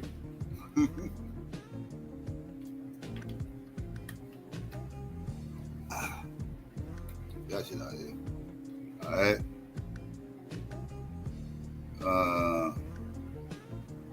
Your baby moms love that shit. I bet she does. I told you women like that shit, dog. I don't like that shit. That ain't my type of I told you, that ain't my type of content. That ain't my type of content. I know a lot of people like that shit. Apparently, you wouldn't be able to build up Black Hollywood if they didn't. I just ain't one of those people. I'm just not one of those people. I don't know. I'm different. He don't make shit that I really like watching. Ain't my type of thing. I like real hardcore, raw and uncut movies, right? Like I like, you know what I mean? I like certain types of movies that he don't make them. I don't give a fuck about a love story. I do not watch movies for a love story. If your movie, if the focal point of your movie is a fucking love story, I won't be watching it. I know all movies had a little love interest, you know, that, you know, goes on throughout the course of the movie and everything like that. All right, whatever. Whatever. I ain't tripping over that. Whatever. But if that is the basis of your movie, the whole core of your movie is the love story, like that's the center of your movie, that's the main focal point, I won't be watching that chick flick. That is a chick flick, and I am a grown-ass fucking man, and as grown-ass men, we shouldn't be watching chick flicks. Chick flicks is for chicks, not for niggas. So, no, I do not watch chick flicks. Not my thing. Not into that type shit.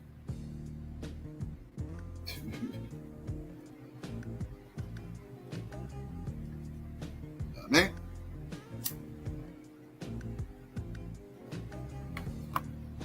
Tyler Perry definitely ain't my type of content. Definitely not.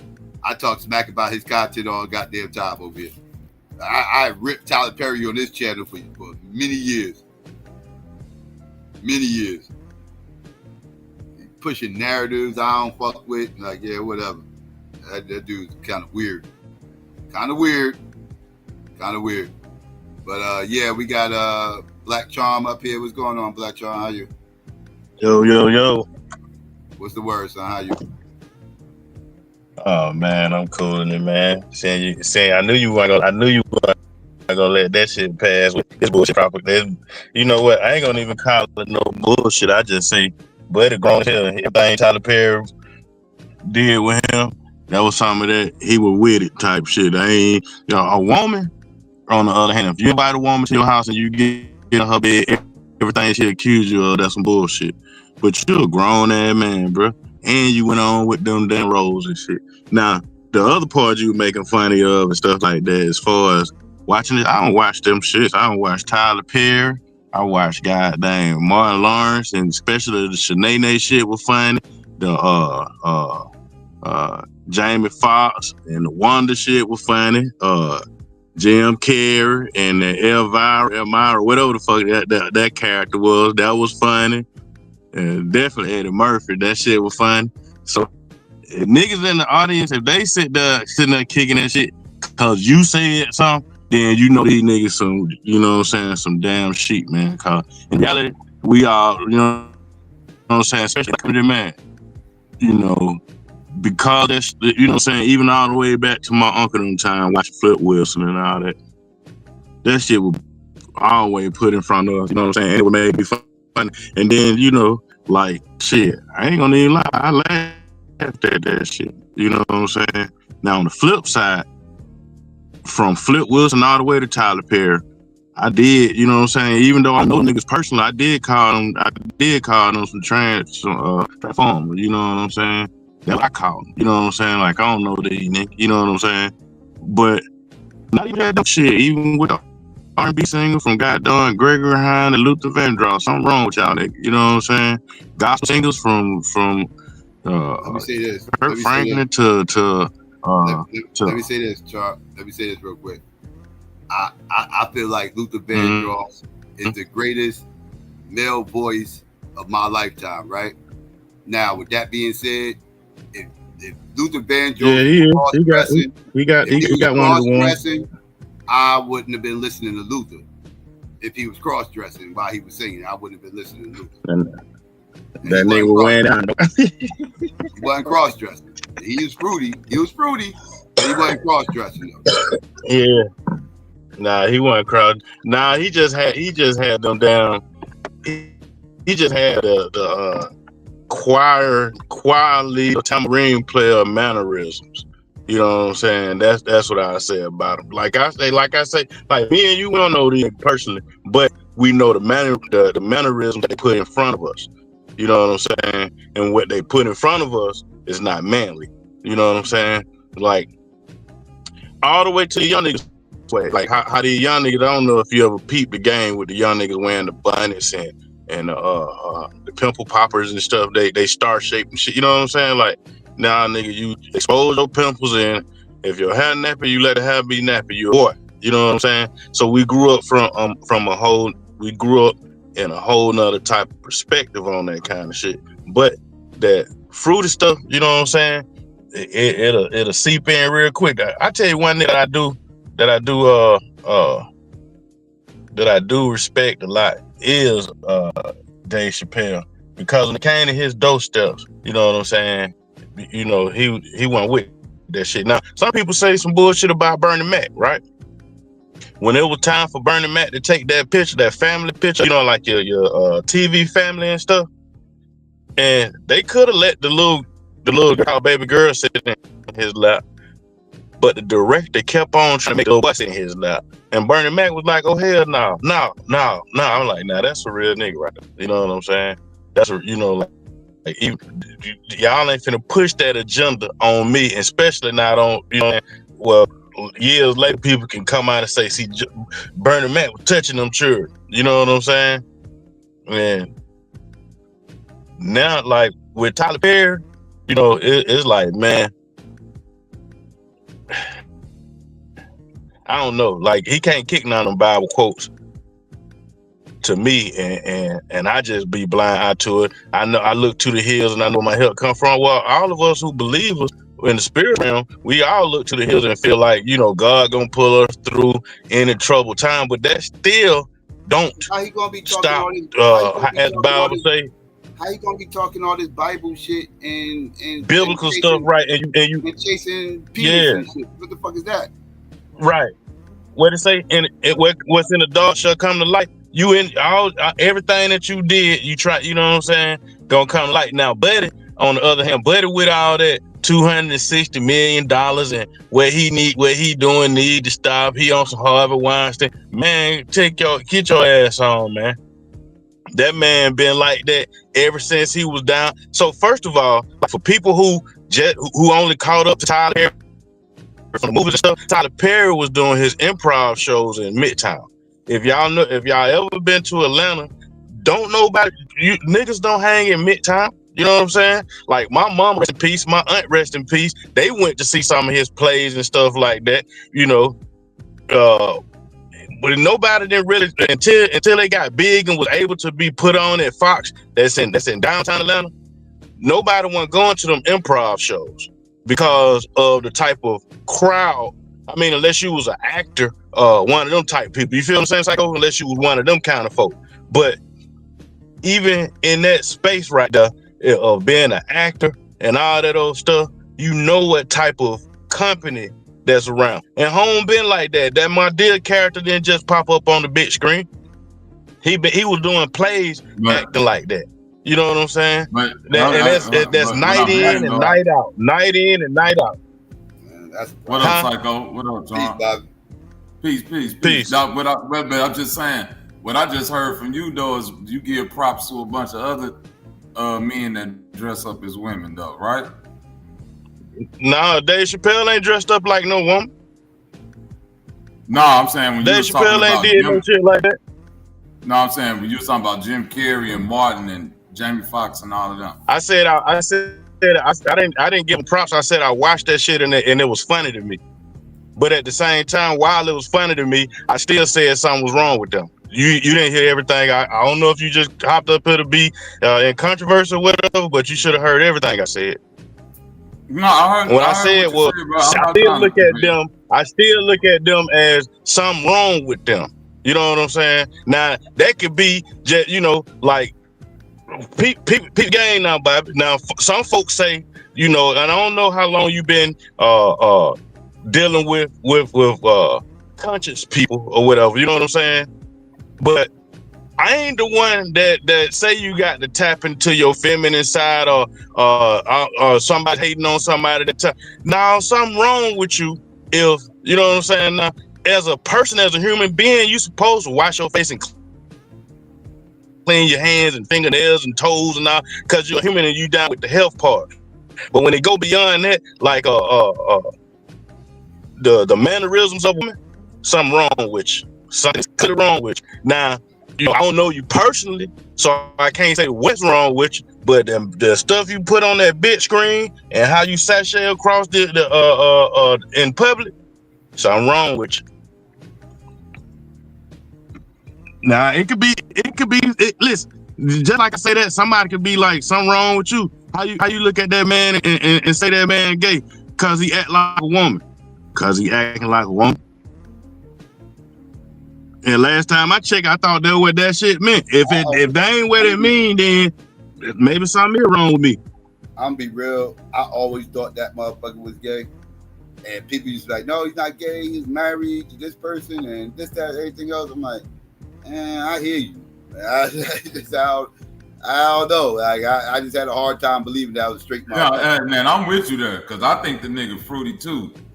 But I'm saying, you know, and you in Atlanta, I know as soon as I say this, Fontaine finna come out the bushes. He's stupid as hell. He's like, I know Fontaine finna come up defend in Atlanta. Fuck y'all. Look, on one hand, you will say that about Tyler Perry, but then Young Thug will throw on the dressing because he got a Uzi, niggas will say, oh, he I just say the same thing about him too. That's it. No. So see, that's how I'm you not don't know putting me. it. You don't. That's why you don't know me. You don't know me.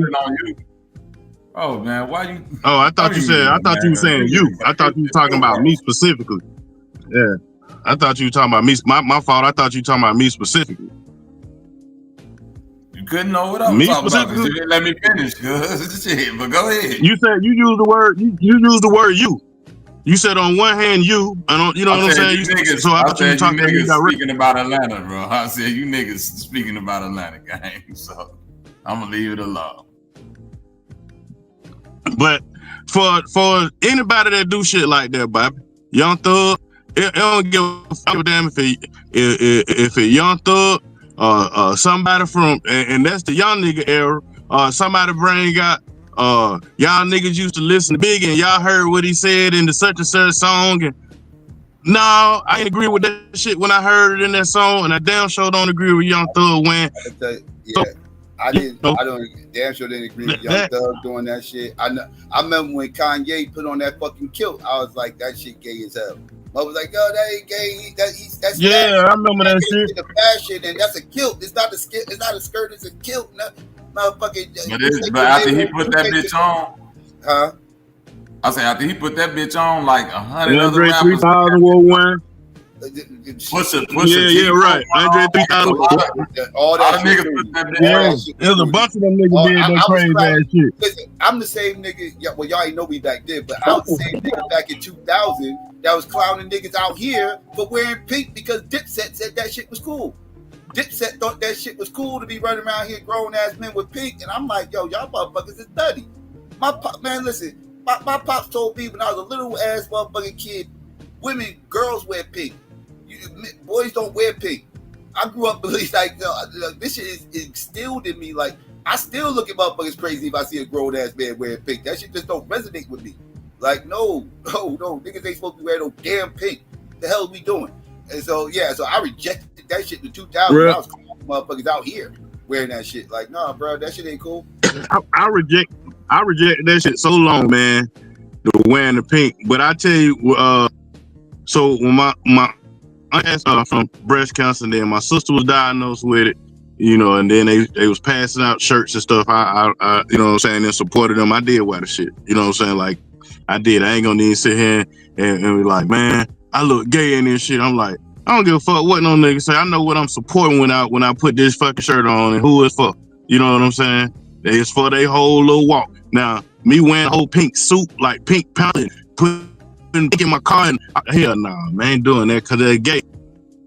That's girly. Well, I mean, that's girl, I would put it like, you know what I'm saying? And doing girly shit is gay. Can I say that on my bad? I don't mean to mess up your channel, man. But doing girly stuff is pie. Just don't say the F word, but you good. That shit pie. Oh yeah. Okay. I ain't gonna say no stuff. Hey, I'm gonna say this. But as far as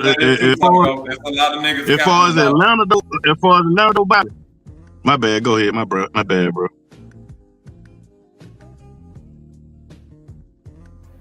Go ahead, Bobby. Charm on a little bit of delay. Go ahead, Bobby. No, I was just finna say, I'm not specifically saying you, but it's a lot of niggas capping about not watching these Tyler Perry movies. I'd have been around too many women. I'd have had too many, dates, going to your auntie crib or your granny or your cousin. You know what I'm saying? Just living life. You're gonna walk in the house and somebody go have Tyler Perry on, or you gonna go kick it with a female. I just said you don't want to watch a Tyler Perry movie and throw that shit like all of this, man. Like, and you know that Psycho, like nigga, everybody a man. Yeah, I like motherfucking action movies, Equalize, all that shit, bro. You know when you going to chill with a female, 9 times out of 10, a nigga ain't throwing on Terminator, trying to get the, you know what I'm saying, trying to get a woman to, yeah, baby, let's watch Terminator 5 or let's watch. Motherfucker, you know what I'm saying? Heat and shit like that. Nigga watching them sappy ass movies that they want to watch. I've been forced to watch them chick flicks and everything else. Tyler Perry, I literally, like I've walked in the house, or some shit like that, and Tyler Perry movie on. I see it on. I don't stay. You know what I mean? Like, I'm you done probably seen the Tyler Perry movie, bro. What y'all watch, yo? Let me sit down. This look interesting. Like, I've never done that. Like, nah. I'm saying, Psycho, you done seen a Tyler Perry movie before. You probably didn't know it because he wasn't in it. No, he make all his movies ain't Madea like this. Because those movies are like musicals, and I don't like musicals. And I don't like. Nah, he ain't not musicals. No, bro. I'm saying like, nigga, that movie, like I said, Family That Prays. That ain't no bad movie. You know what I'm saying? But I ain't trying to give him props. I'm just saying, I'm a whole atheist. I didn't watch that movie before. What? Family That Prays? Yeah, I'm a whole atheist. No. Not pray like Preys. It's like they on some. They on some like they prey on people. It ain't what you think it is. It's like the family that they praying on motherfucker. That's a good movie too. I ain't gonna cap. I wasn't expecting it to be a Tyler because Tyler Perry ain't in it. Then there's this other one he got. You see the one you probably ain't, Psycho, with Janet Jackson and Michael J. White, and they all like black couples married. Why did I get married? Bullshit and all that. That's another one of his movies. I ain't watching. Oh yeah, that was yeah. So Why Did I Get Married? That was a chick flick. To your point, I didn't know she did a Tyler Perry movie. To your point, I ain't watching. Now what I'm saying, you'll probably sit down and watch it on a random or be with some female and the shit come on, and then you wouldn't even know that you just sat down and watched the whole Tyler Perry movie. Like I didn't know that Family That Prays was a Tyler Perry movie the first time I watched it. That shit was crazy. I was like, what? This Tyler Perry? Man, that man done produced a lot of shit y'all don't know. Yeah, he don't produce a lot of shit y'all wouldn't know that he had it that's tied to him. You know, and that's the I want to say the ugly part about it, you know what I'm saying? Because, you know, the nigga on one vein support, you know what I'm saying? But on the other hand, like, man, I wouldn't supported that nigga, you know what I'm saying? Like, man, if I knew he was on that kind of, you know. But you right though, man. When you go in to chill with a girl, you gonna watch that. You gonna watch the from Love Jones. I mean, I ain't saying that he had something to do with Love Jones, but from Love Jones to Nutty Professor. I watch it, you know what I'm saying? We compromise usually. Like, I ain't gonna make them watch those sci-fi, this, that, and third, but they ain't gonna make me watch those chick flicks either. We gonna meet the medium somewhere. Let's find a true story. Let's watch Ray or some shit. You know what I mean? Like some shit like, you know, like shit like that. Or so, you know, like we got to meet in the middle somewhere because I'm not going to torture you. You ain't going to torture me either. we going to meet in the middle. That's kind of where I'm at when it comes to watching movies with women. I'll meet them in the middle. Yeah. Yeah, it just sounds like a lot of. I can hear that, but it just sounds like it's a lot of dudes out here that's like, man, I ain't never ever got like, nigga. If you done been on enough dates, right here with enough women, and been, you know what I'm saying, nigga. The Tyler Perry been making movies since mid 2000s. You done walked in a house somewhere, like even before the movies was big.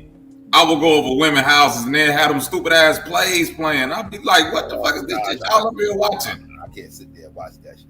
I'm saying, Psycho, this is what I'm trying to tell you. Even before the movies was big, I'd go to people's houses and they sitting there watching this play. And I'm like, what the fuck is this y'all all geeking over? Because you know what I'm saying? And if you watch 20 minutes here and then. Like I said, Dreamgirls is one of those chick flicks I got boxed into watching.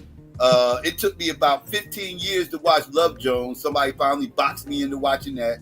Like it's certain flicks that I've been boxed into watching, but yeah, I try to avoid them shits at all costs. At all costs. Yeah, you get boxed in. Now a couple of them I didn't regret it. Like I got boxed into watching 5 Heartbeats. 5 Heartbeats was a chick flick in my mind and shit, and then I watched that shit. That's one of my favorite movies of all time. That ended up being one of my favorite movies of all time. After, like, but they tricked me into watching it because I didn't want to watch it. And then after I watched it, I was like, yo, that shit actually was fire. That shit, like I actually liked that shit. So yeah, so that happened before, but yeah, I get boxed into watching a lot of those type movies though. Like I do not be like, yeah, oh look, this movie looks interesting. Let me go watch it. Somebody got to coax me into watching those shit. Yeah, I don't watch a lot of them shits, man. I ain't gonna sit there and, you know what I'm saying, and act like I ain't watched the shit. But, you know, like, I was just waiting on, now I ain't gonna say I was waiting, like I was just sitting laying in the bush waiting on some shit to hit the fan by Tyler Perry. But I would have thought it would have hit the fan, it would have hit the fan the same time Harvey Weinstein did. It wouldn't have took this damn long. That's one thing I say. I don't think, you know what I'm saying, it would have, you know. But now the thing about it is, how many more of them niggas gonna come? Cause I think it's not just this white boy. Everybody making a big deal about this white boy, but I think it's a brother. You know, I can't remember his name, but I think it's a black dude that stopped doing the Tyler Perry movies because of the same type of allegations. Oh, really? You know what I'm saying? Like I said, yeah. This might be the first of many, dog. This is what happened with Diddy. It started off with a small civil suit. It got deaded, and then shit just kept coming up until the next thing you know, boom, he got a whole RICO case going up. I can totally see the same thing happening to Tyler Perry. Hold on 1 second, y'all. I'll be right back. I think this is the beginning of something big, pause.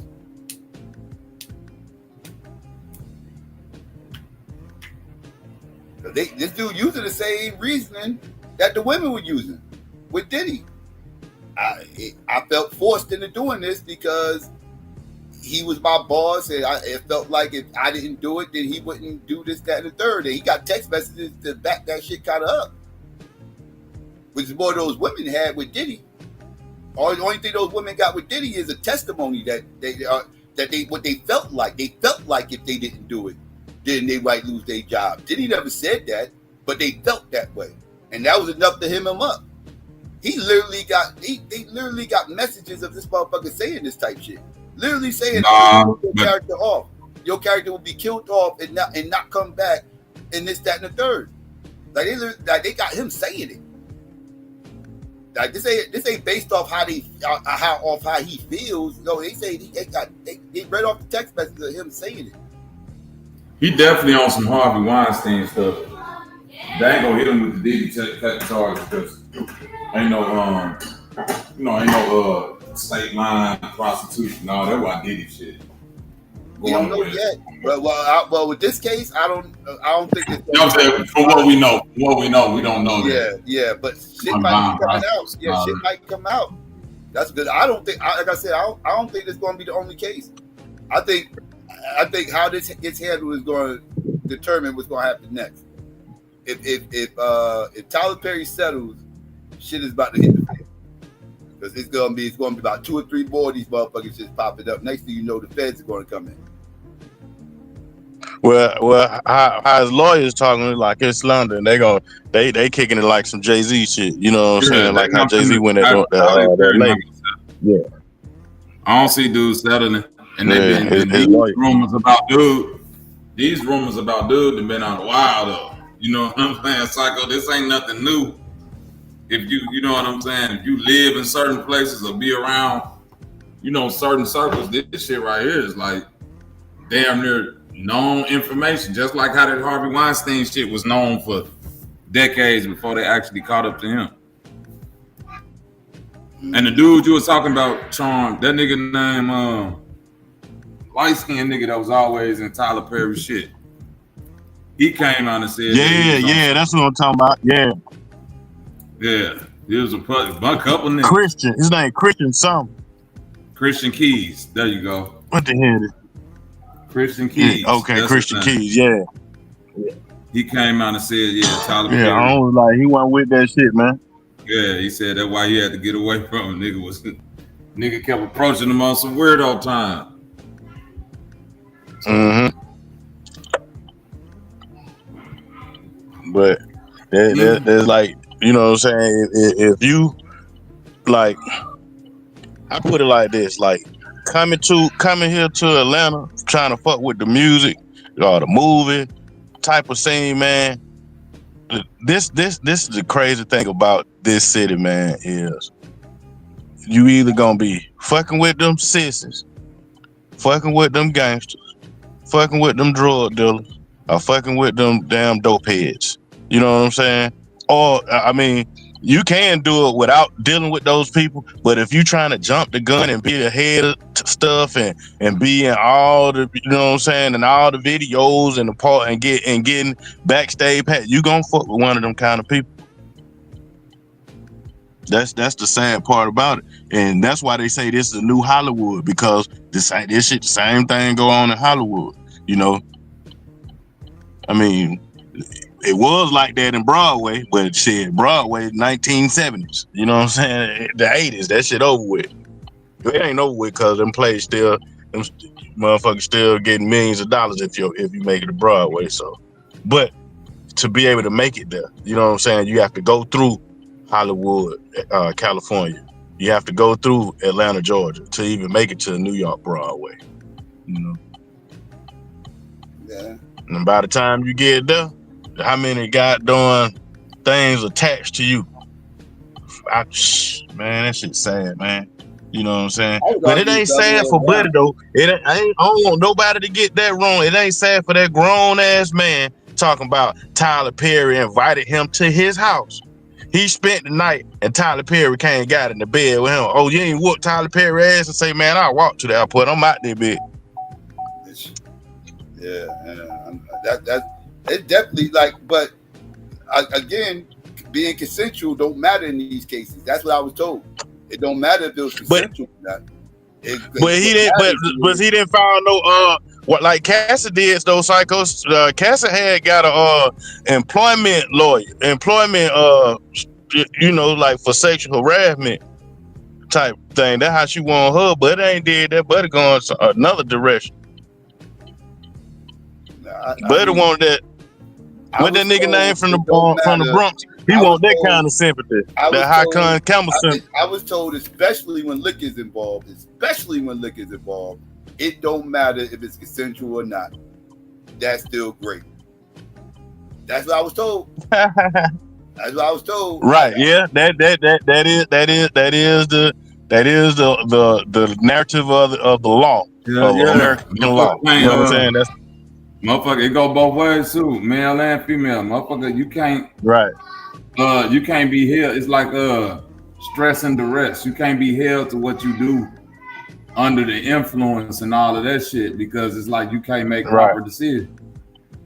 It'd be like getting a motherfucker you're right, and putting a contract in front of them, like, yeah, sign this contract, nigga. They can't hold you to that contract if they done just got you high and drunk than a motherfucker and got you to sign some shit. Yep, that's true. That's true. Like I said, so the thing is, he got to be able to prove that way. That when the women do it, then he's dead to rights. They got him dead to rights, dog. He's cooked. He's cooked. It don't matter if it's consensual or not. He's cooked. Hey, did you so this show right here? Did you only do Did you only do Tyler Perry? Did you do are you gonna wait to do the R. Kelly overdosing part thing? You gonna wait for that one? I don't know too much about the overdose thing. What happened with that? I don't know too much about that. So apparently so it's two things. Either the doctors gave him the meds, or he had done got him his damn self, but he overdosed, and he trying to use an overdose as a way to have to be able to come home to do what I forget what they call that, incarceration. How you be locked up at home and stuff like that. House arrest. It's kind of like house arrest is one of the terms. It's another term that they was using in the news though. There's another term that they was using in the news. I'm like, damn, this nigga R. Kelly. R. Kelly, man. Yeah, first he had the one Aryan Nation dude. They still hadn't seen shown that dude or whatever, but some supposedly Aryan Nation dude said told R. Kelly that the government paid was trying to put a hit on him, and then ironically a whole week later this nigga get overdosed. He overdosed on something. In chat they said home confinement. Is that what you talking about? Yeah, home confinement. That's what they calling it. Yeah, home confinement. Yeah, man. I'm like, man, that shit crazy as hell, man. And it's always us though, man. It's like we gonna find our way to be the headline news, man. From Tyler Perry to R. Kelly to P. Diddy to goddamn Orlando Brown to Kevin Gates. Well, it don't matter. We're gonna find a way to be in the headline news. Hey, I forgot about Megan Thee Stallion and Tory Lane. You know what I'm saying? Well, Tory Lane ain't America. I'm just gonna add Megan Thee Stallion in that shit. We gonna find a way to be in the headline news, Jack. Come on, big truck. I'm trying to get gas too, bud. God, I ain't hear nothing else about that Megan Thee Stallion story. Oh yeah, that shit got swamped. That shit got swamped up with all this other stuff that's going on. The Diddy shit. Yeah. They talking about. I was listening to some people talking about they. I guess they played the sex tape for the jurors or something like that, and the jurors trying to act all flabbergasted. Oh, like come on now. Which one of y'all gonna be adults and say y'all don't watch some damn porn before? Cause that's all it was that y'all were looking at. Ain't no guy done. Oh, Puffy, he into porn. Man, get y'all ass out of here. Grow the hell up. Now, and what y'all witnessed, did he do something? But now, well, again, I guess it don't matter. I'm about to say whether it's consensual or not. That's the only thing that should be relevant in that videotape. Right. Yeah, that's what I'm saying. Was everybody in compliance with what y'all watched? Cause folk having sex and shit, man. Get y'all. How old y'all is? Cause man, cut the bullshit, man. Cut the bullshit yesterday. Did the man do some messed up on that tape? You talking about Diddy? Now, the first of all, yeah. Besides, I mean, the only messed up thing that's on tape that we seen, bro. Everybody seen that he beat that girl in that damn hallway. But I'm talking about as far as that ain't the only messed up thing. I'm saying like, if they want you, they want you, bro. So just because something like people don't normally get prosecuted for a thing, don't make it not a crime. You get what I'm saying? Yeah. So all of them getting hoes and niggas off Backpage and Craigslist, just because you might know a homeboy that did it or somebody that do it and blase skipper.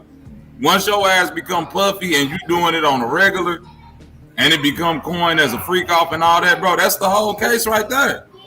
They didn't already prove the case. Like, that's why the motherfucking defense is saying they ain't even finna bring witnesses, because it's like them niggas probably already know they could. Well, not so. What I'm saying, Bob, is this right here, bro.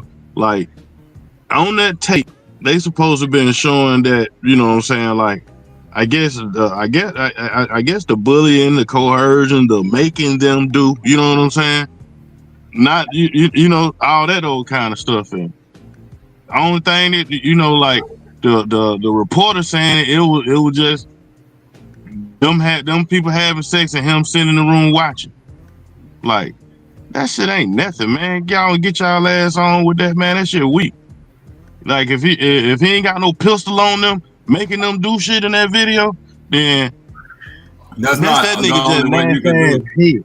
First of all, bro, that ain't the only way to do coercion. And second of all, you gotta look at what they showing him. If they showing these people in here having sex with some motherfucking prostitute that they done paid to come from God knows where to do this shit, that's what he being charged with.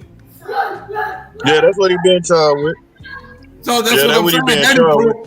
They done proved that shit like 50 times now. That nigga, well, watch this though, bud. Watch this. They didn't have to mess up the jury eyes with even showing them that, because the jury heard them folks say this what happened. So why they got to see it too, bro? So I can demean your character for this verdict. What you mean? Yeah, I'm the prosecution. I'm not only showing the things that so this is what the reporter said when you watch Law and Order. Not Law and Order, but what's the name of that show? The Law and Crime Network. The lawyer that they got in the lawyer that they have in that they have sitting in the room. She said it was the whole jury was divided by that. You got some who was laughing like hell. You got some who was appalled, and then you got some who just didn't care at all. You know what I'm saying? So that's my thing. Like, man, he was wrong for how he kicked it, but you know, shit. I guess anybody, a person can say anything about anybody if your bedroom is exposed. He like jumping off the headboard. He like got done making the chick swing from the ceiling fan. You know, whatever go on in your saying any. Listen. All I gotta do, bro. Listen. It's gonna get back to some gas. A murder come with life, right? So if I throw 10 murders at you, all I need is one stick to make sure your ass going away for life. They're throwing everything that they gotta throw at Puffy because that's only gonna solidify the first video of Cassie getting her ass beat trying to leave a freak off. That whole tape where he beat her up and everybody like, well, I could see that he beat her up, but what they got to do, he's beating her up and she's actively trying to leave a freak off. And he's saying, nah, bitch, it ain't over. Get your ass back in the room and get jiggy. He was trying to get his phone back. That's what happened with that video. No, Psycho. Go back. No, she was, bro, she testified, I was trying to leave. We just got finished freaking off. And I'm trying to get out of there, and he beat me up, dragging me back in the room. But she had his phone. She walked out with his phone. If you go back and watch him whipping her, he went to go get his phone because he grabbed his phone. And he walked. And away. When he got her phone, did she come with the phone, or did he just get his phone, or did he drag her back to the room too? No, he didn't drag her back to the room. No, go back and watch the tape. He didn't drag her back to the room. Well, how'd she get back in the room? He didn't drag her. I know he didn't. Not based off the video. He dragged her. He hugged her back in there. Whatever he did, he led her back to that room. No, no. What happened was he threw her down. He kicked her and all this other stuff. Then he grabbed her bag and then he pulled her a little bit. Then he let her go and then he started walking back towards the room. Then he turned. Then she got up. She dusted herself off and she went over towards that little phone or whatever. It was like a phone or something, or whatever. She walked over towards that phone and he came back because I'm assuming he thought his phone was in the bag and he realized the phone wasn't in the bag.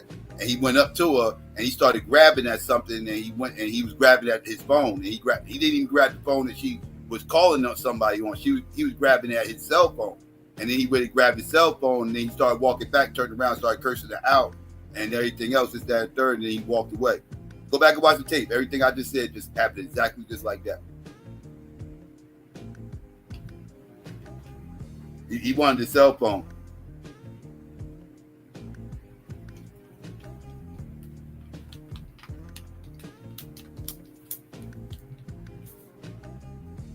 I ain't saying he handled it right. I ain't saying he's supposed to whoop her ass. I'm just saying like the reasoning for him whooping her ass was for the cell phone.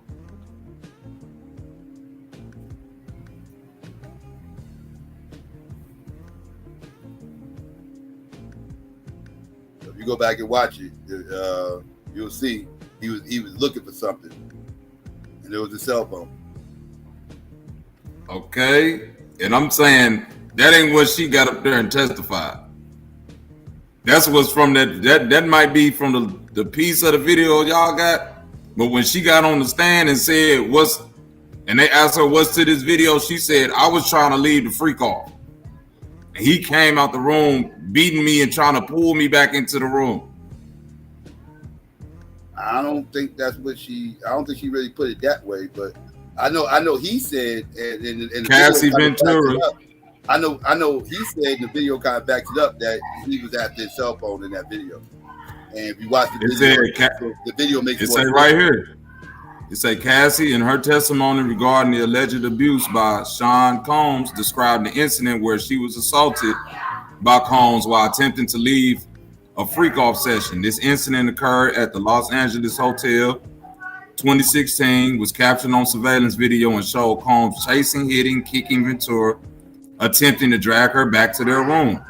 according to her testimony, she was leaving the freak off when the assault took place. She also testified that Combs had beaten her numerous times. I didn't say she wasn't leaving the freak off.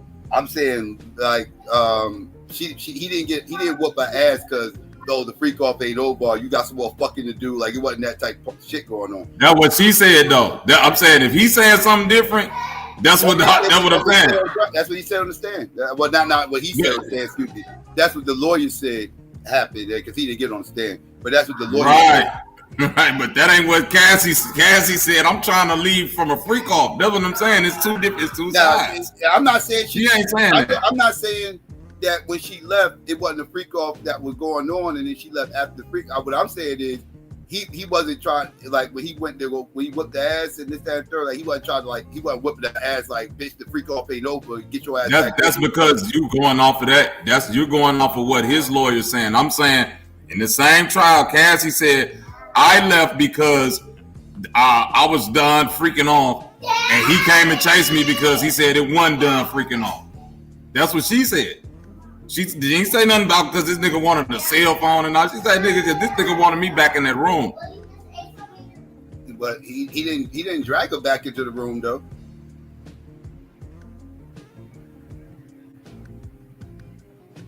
No, I agree with you there. He didn't drag her. He said attempted to drag her back to the room.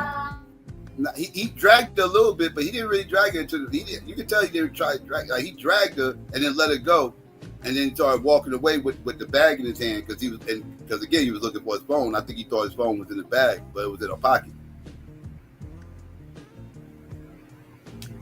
And then he came once he realized the phone wasn't in his bag. He came back and then went digging in her pockets and found the phone. And that's where you see him walking away the second time. He got the phone in his hand. Because when he walked up to her, he didn't have no cell phone in his hand. When he walked away from her after he digging in her pockets, he had the phone in his hand.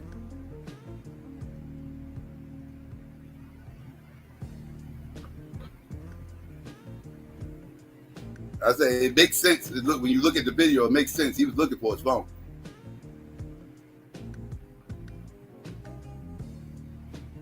Again, he didn't handle it right. I'm not condoning how he got his phone back, but it does look like he was trying to retrieve his phone.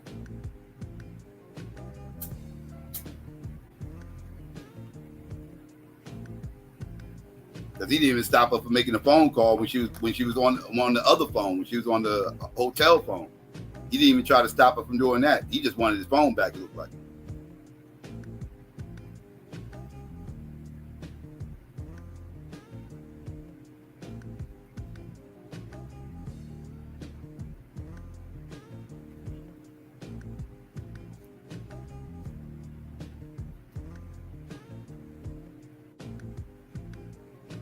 I can't believe he was trying to get his phone back. Yeah, she said that he was trying to drag her back into the room to do whatever. And she said that's when she used the little phone in the hallway for the security. That's the phone I was talking about, like the hotel phone. Yeah, and the security, she used the hotel phone. Security came, and that's when the dude came up and she was able to get her shit and leave out the room. Right. Did he let her do that too? Did he let her make the call and everything? Like, you wasn't stopping her from making that. He had to let her. Shit, the police was there by then. Shit. Not when that video was going. When that video was going, it wasn't no cops. Yeah. Yes, it was. That's what I'm saying. She called the nigga that was security is the LAPD. But what I'm saying is when she called the security, I'm saying when she got on the phone in the video. In the video, it wasn't no police. The police wasn't there. Like that's what she was calling for the hotel people to, come up and do something, whatever. Like he didn't stop her from making that call. Right, and I'm saying he couldn't. Yeah, because that nigga was back in the room by then or doing whatever. He was right there looking for his phone, digging in her pocket. He was digging in her pockets looking for a phone. Oh, well, shit. Okay, but shit, he got whatever he did. He got that shit, and when them people came up there, they let her go in the room and get her shit, and however it went. But when she got on the stand, she was saying that he was trying to get her to come back into the room for whatever. You know what I'm saying? Yeah. To get the freak off back going on. The freak off wasn't done. That's the part I don't know. That's what she said. Going on. Yeah, that part. Again, the video's bad. It's a bad look. And he shouldn't have did it. Anything else. But I don't believe her story about him trying to drag her back to keep doing the freak off. I don't believe that. This video don't really support that. I just don't believe that. What is he dragging her? He was just dragging her just to be dragging bitches. What was he dragging her for? Well, he didn't drag her back to the room though. He dragged her about a foot. He was dragging her back. He was dragging her there because she was fighting. Shit, what you mean? No, motherfucker ain't trying to just get dragged. If he really wanted to drag her back to the room, he could have kept dragging her. He let her go. And she would have kept fighting. That's what I'm saying. She was fighting back. She wasn't trying to get back in that room, man. No, she was curled up. She wasn't fighting back. She was curled up. She was balled up. She was just getting kicked. She was balled up. She wasn't doing all that fighting.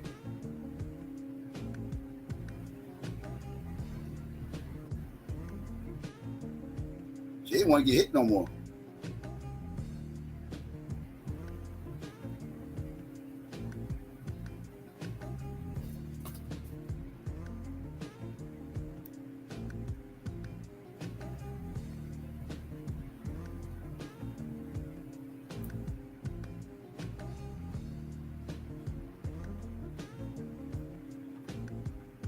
I still don't know if he's going to take that stand.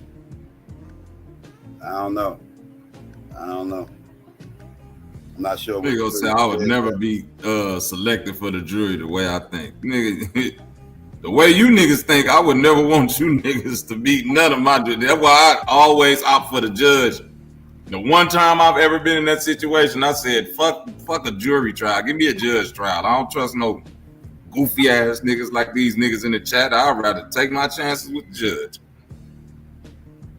The niggas in the chat be the ones that get you off. Get your ass 100 years. Nigga talk about some hearsay. It's hearsay. It's only two people that's doing the saying. His side and her side. And I'm telling you what she's saying.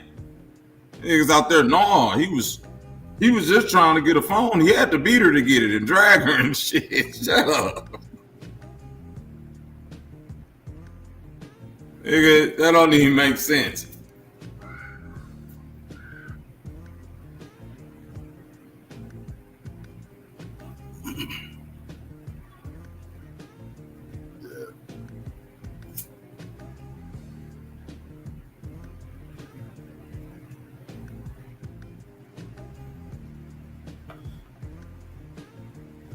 You think they're going to come down with more cases on Tyler Perry? I don't know. See, Tyler Perry might get the book thrown at him. You know, he got a white man on his line. Hey, shut your corny ass up, bro. You don't even never know what you're talking about, bro. I wasn't even speaking to you. Huh? You heard what I said, nigga.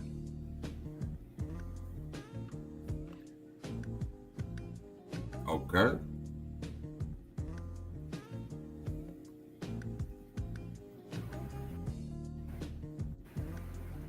I didn't even see what you say in the chat, Aaron. I didn't even see what you said. I was speaking to another nigga and Bobby had to hop in thinking I'm speaking to his goofy ass. You had to hop up here just to get that point clear, huh? I sure did. All right, well, it's clear now, brother. Salute. That's all you wanted? You didn't want to add nothing in on what we was talking about? Nah, we just had to clear that up. Ah, well, salute. That's it. That's the end of that. So, Aaron, do you think Tyler Perry's guilty? Oh, he fell off. Okay, we got get your goofy ass nigga wrong with him. I wasn't talking to you. Just shut the fuck up, weirdo. Watch him come right back just to curse me out about saying that, bitch ass nigga. Hey, what up with it, man? What's up, man? It's believable. I'll say that. I mean, it's very, very, very, very believable. What this whole episode to me. Well, first, let me ask you. I mean, Psycho. So you didn't like Love and Basketball? Not really. I watched it. I did watch it. I ain't gonna say I didn't see it. I watched it. I wasn't crazy about it though. Or what was my it? baby mother made me watch it. She was like, "You'll like it. It's about basketball and everything." Yeah, all right, whatever. I watch it. Whatever. What about He Got Game? Or He Got Game? He Got Game. I don't know if that was romantic. I saw He Got Game one time. Never watched it again. Another chick flick. Yeah, I just And those movies had to do with basketball too, so I kind of got sucked into it because the basketball was involved. So I never watched either one of those shits again. I barely remember those movies. I saw them both in the 90s. Now I know you like what was it? What's that part of Brooklyn? Damn it! The one where freaking what's his name? Fredro stars, and it's just not coming to my mind right now. But it was a basketball flick that was based out of Brooklyn. Shit, it's not gonna. I think I know you're talking about. I think I know. You're talking about. It's the one with the name of it, but that it's coming to me. I can't remember the name of it. I remember a basketball flick in Brooklyn with Fredro and who else? Yeah, but it's the name's not coming. What is it called? It's Sunset Park. Sunset Park. That's what it was. Yep, that's it. Yeah. That's it. Yeah, that was a pretty decent movie. Yes, I saw that on HBO back in the day. I haven't seen it again since the 90s. I barely remember the movie. Barely remember the title of it. But here's the thing with the whole Tyler Perry shit. Yeah, it's believable, and if another person comes out, he's done. I already hear the conspiracies coming out. Oh, he was gonna buy BET, and now this happens, and whatever, man. I mean, the thing about this is that it shows you how powerful the brain strain that the black church has on us. All right, every time people talked about that movie, the movies. I mean, when you don't support them, people think like, oh, you hate. The man puts out bad product. All right, forget just put to the side. They're wearing a dress. I'm getting that. Yeah, why all his movies look like B movies? Like none of that shit look like box office big production movies. Like I could point to like John Singleton and Freddie Gray, what you call it, Gray, and like they movies. They look like Gary Gray, right? Like they look like better production. But Tyler Perry movies always look like some C-list, what they call that shit? What's that channel? That Sunset or whatever that shit is. Where they have the movie festivals and shit. Like it look like some shit you'll see at a movie festival or some shit like that. Like it's just low budget looking. Like you make too much money, dog. Why your production ain't step up all this time? He doesn't respect his audience. It's what people don't understand. He doesn't respect his audience. But whenever you speak to people about Tyler Perry, they say, "Oh, that's a family movie." I'm like, how? It would be the thing with him wearing the dress. It would be one thing if this was a Mrs. Doubtfire type of movie, or Tootsie, or there's some storyline as to why he's wearing the dress. And there's some dramatic move. All you see is a big 6'5" black dude in a wig and lipstick and a dress acting a fool who doesn't even know how to act. And if you've ever seen one of his movies, the movie is just, you got Medea in there and you got it's a big gospel concert. So he puts all the gospel music in, and you got all these church folks going there with this man promote. Church people love it. And but the church people love it, but he's promoting the alphabet community, which I thought y'all were against. It is just wild how the black church was like, oh, he's okay. I'm like, how? Like what is it about him? And it's again, the movies, the writing is horrible. The writing, the storyline.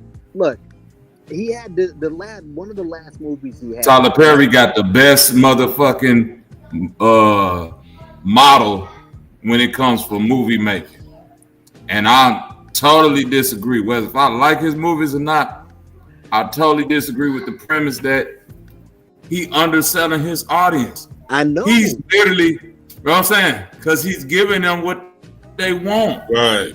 He got the best. Hold on, think about it. Think about it, bro. Who his audience is. If it ain't right, he know exactly who his audience is. He's identified the type of content they want, and he's the literal definition of if it ain't broke, don't fucking fix it. Yeah. But here, to your point, Psycho, if I done made $1 billion off of not getting the new cameras and getting y'all the best special effects, why the fuck would I do it now? Yeah. But if I done made $1 billion off this shit, I'm finna keep giving y'all the same fucking movie. The next movie that's coming out is some more fucking like. What are y'all doing? Because them church ladies, you can't do no wrong. One of the things, right? Like if you know people are supporting you, they'll deal with the low budget shit in the beginning, right? Because they know you coming up and they supporting you, right? You know, this, that, and third. But once you start hitting a certain level and this, that, and third, they should expect you to start seeing, putting money people started hold on. Whatever. Them old church, like a content creator, like let's say a content creator, like I'll use like Phil for the Vibe Show, right? Like Phil for the Vibe Show, aka African Diaspora News or whatever. That motherfucker name used to be Phil Advise or whatever. This motherfucker used to do videos reviewing World Star Hip Hop on his kitchen table. That's how he started off on YouTube, right? Motherfucker started supporting him, everything else, this, that, and third. If this motherfucker, like, damn near 20 years later, was still sitting on his fucking table reviewing World Star Hip Hop video and everything else, motherfuckers would have been start supporting him. Like, yo, we done donated $1 billion to you. How the fuck you never know? Wait, Psycho, I disagree with that. I disagree. If that, hold on, real quick, let me answer Psycho question. If that would have became a part of his shtick, a part of the charm of why people was attracted to him, because he's at the kitchen table doing it like that, right? Come on, we seen Tigger do the fucking Rap City, the basement. The whole charm behind that is because the set was made like a nigga real granny basement.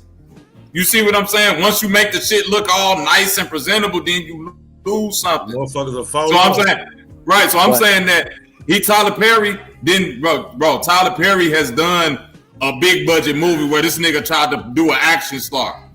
That's one of his worst movies. You ain't never gonna see him try to do that shit again. Are you talking about when he did that? Well, you talking about when he did that Alex? Yeah, he did. I don't think yeah, because you know no. You know why it didn't go Wait, on? bro. Whether if he didn't produce it or not. Wait, I'm not saying the reason why it didn't go off is because it's not for his audience. It wasn't for his audience. His audience didn't want to see that shit. Yeah. No, his production, bro. Check this out, bro. When you get Janet Jackson in the movie, when you get Michael J. White in the movie, when you get Malik Yoba in the movie, and all them people, bro, there ain't nothing low budget about that.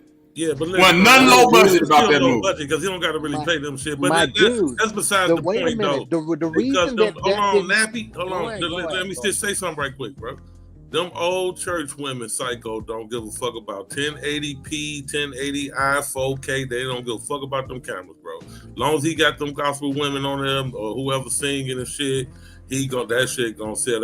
His audience is old church ladies. He the biggest church grifter. God damn it, there he is. You know what I'm saying? He know. I tell you. Remember, I put the link in when he was laying hands on TD Jakes. Goddamn it, gave TD Jakes the Holy Ghost. You know what I'm saying? That's when I quit fucking with Jakes because he let Tyler Perry lay up there, goddamn, put hands on him. He go to shaking and shit like he caught the fucking Holy Ghost. You know what I'm saying? But he know, like Bobby said, he know who his audience is, and he catered to them motherfuckers, them old church women, man. That's his audience. But those numbers are going to get low soon because because people are going to church, and you know, like old church women, these young women who eventually became the old church people. They're not going to church. They Hebrews and shit like that. That's a fact. But this is. I'm gonna say this though, Psycho. I think that Straw was pretty good though, really though. I think it was pretty. I didn't watch the movie Straw, but I was just gonna speak on that, GQ. If you really think that Tyler Perry movies, like that play shit started from the church crowd. Yeah. But when I look at the crowd now, bro, Like that, right in the early 2000s, mid 2000s. I'm saying GQ. That was in the 90s. That was in the late 90s with the Tyler Perry. But what I'm saying, like, when I was in Atlanta, single, and go to like a random female house to kick it or see what they, you know what I'm saying?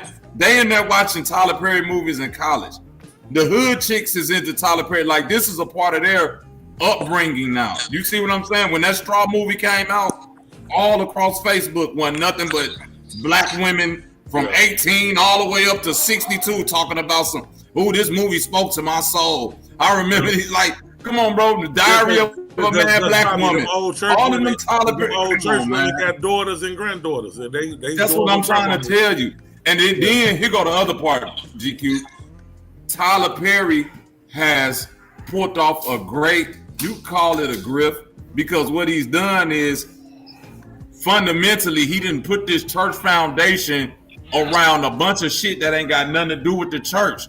So it's like the movies ain't church movies at all. The movies is about drug dealers, pimps, hoes cheating on their husband, nigga slapping his wife down a flight of steps, motherfucker getting AIDS, and motherfuckers. Think about it, it really is church shit. But it is church shit because those are the bad people and the good people are church people. But this is why I'm telling you. Yeah, the good people are the church people. But this is why I'm telling you this church thing. It was like a whole brainwashing by the church with this dude. All right. Yeah, but he did it though, Psycho.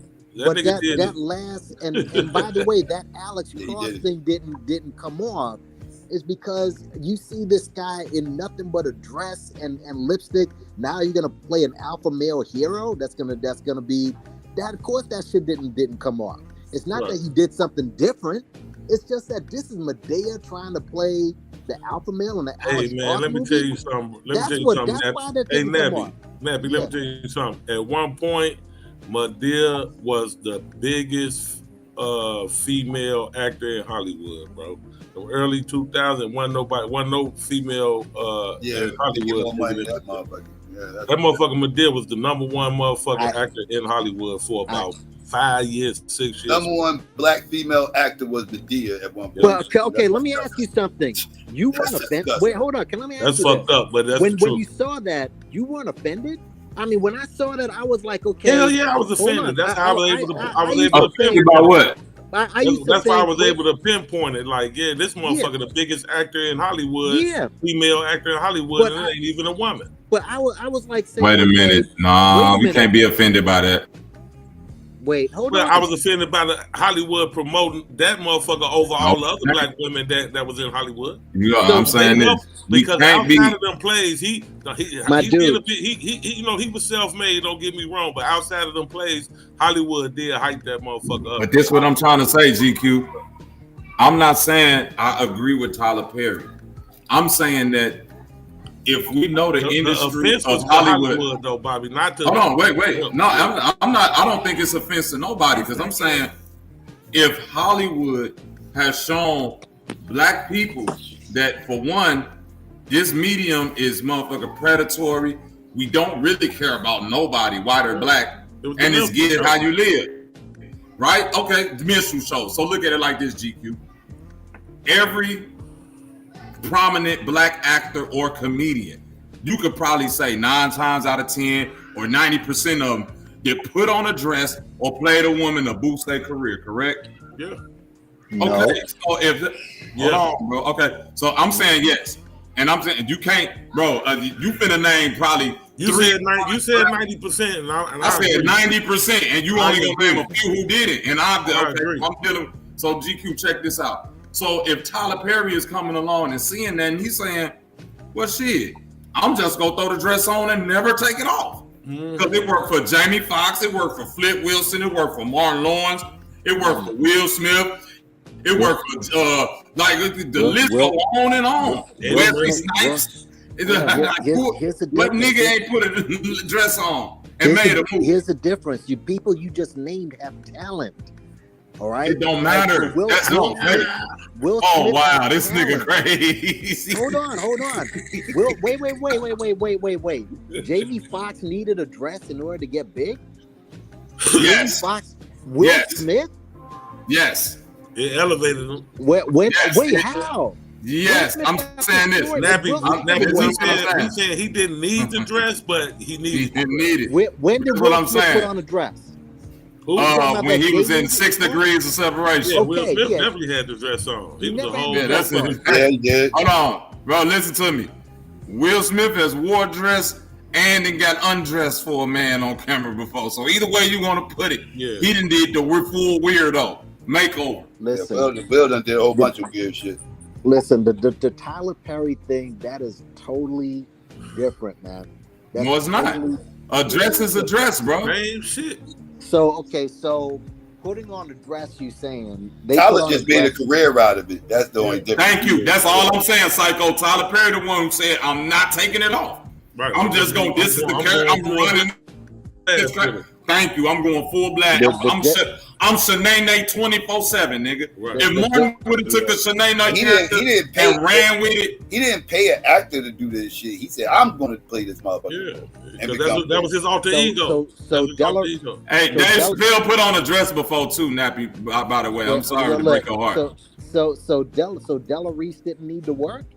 Like this shit, the shit was an absolute. Della Reese. Right, that's the point. That's the point we making, Nappy. Hold on, Nappy. You making the point for us, bro. That's the point. Yeah, Della Reese needed to work. Yeah, goddamn, you can name 30 black women, female actors that needed to work, but it was that motherfucker. That's what blew it up. If Della Reese was Madea would not be as famous as Madea is. Look, the problem. That's sad too, because you're actually right. Yeah. One of the things that blew Madea up was the fact that it was a grown ass man in a fucking. That's one of the things that blew him up, and that's sad. Pause. Yeah. That was Hollywood. That was that weirdo Hollywood weirdo ass shit that they promote.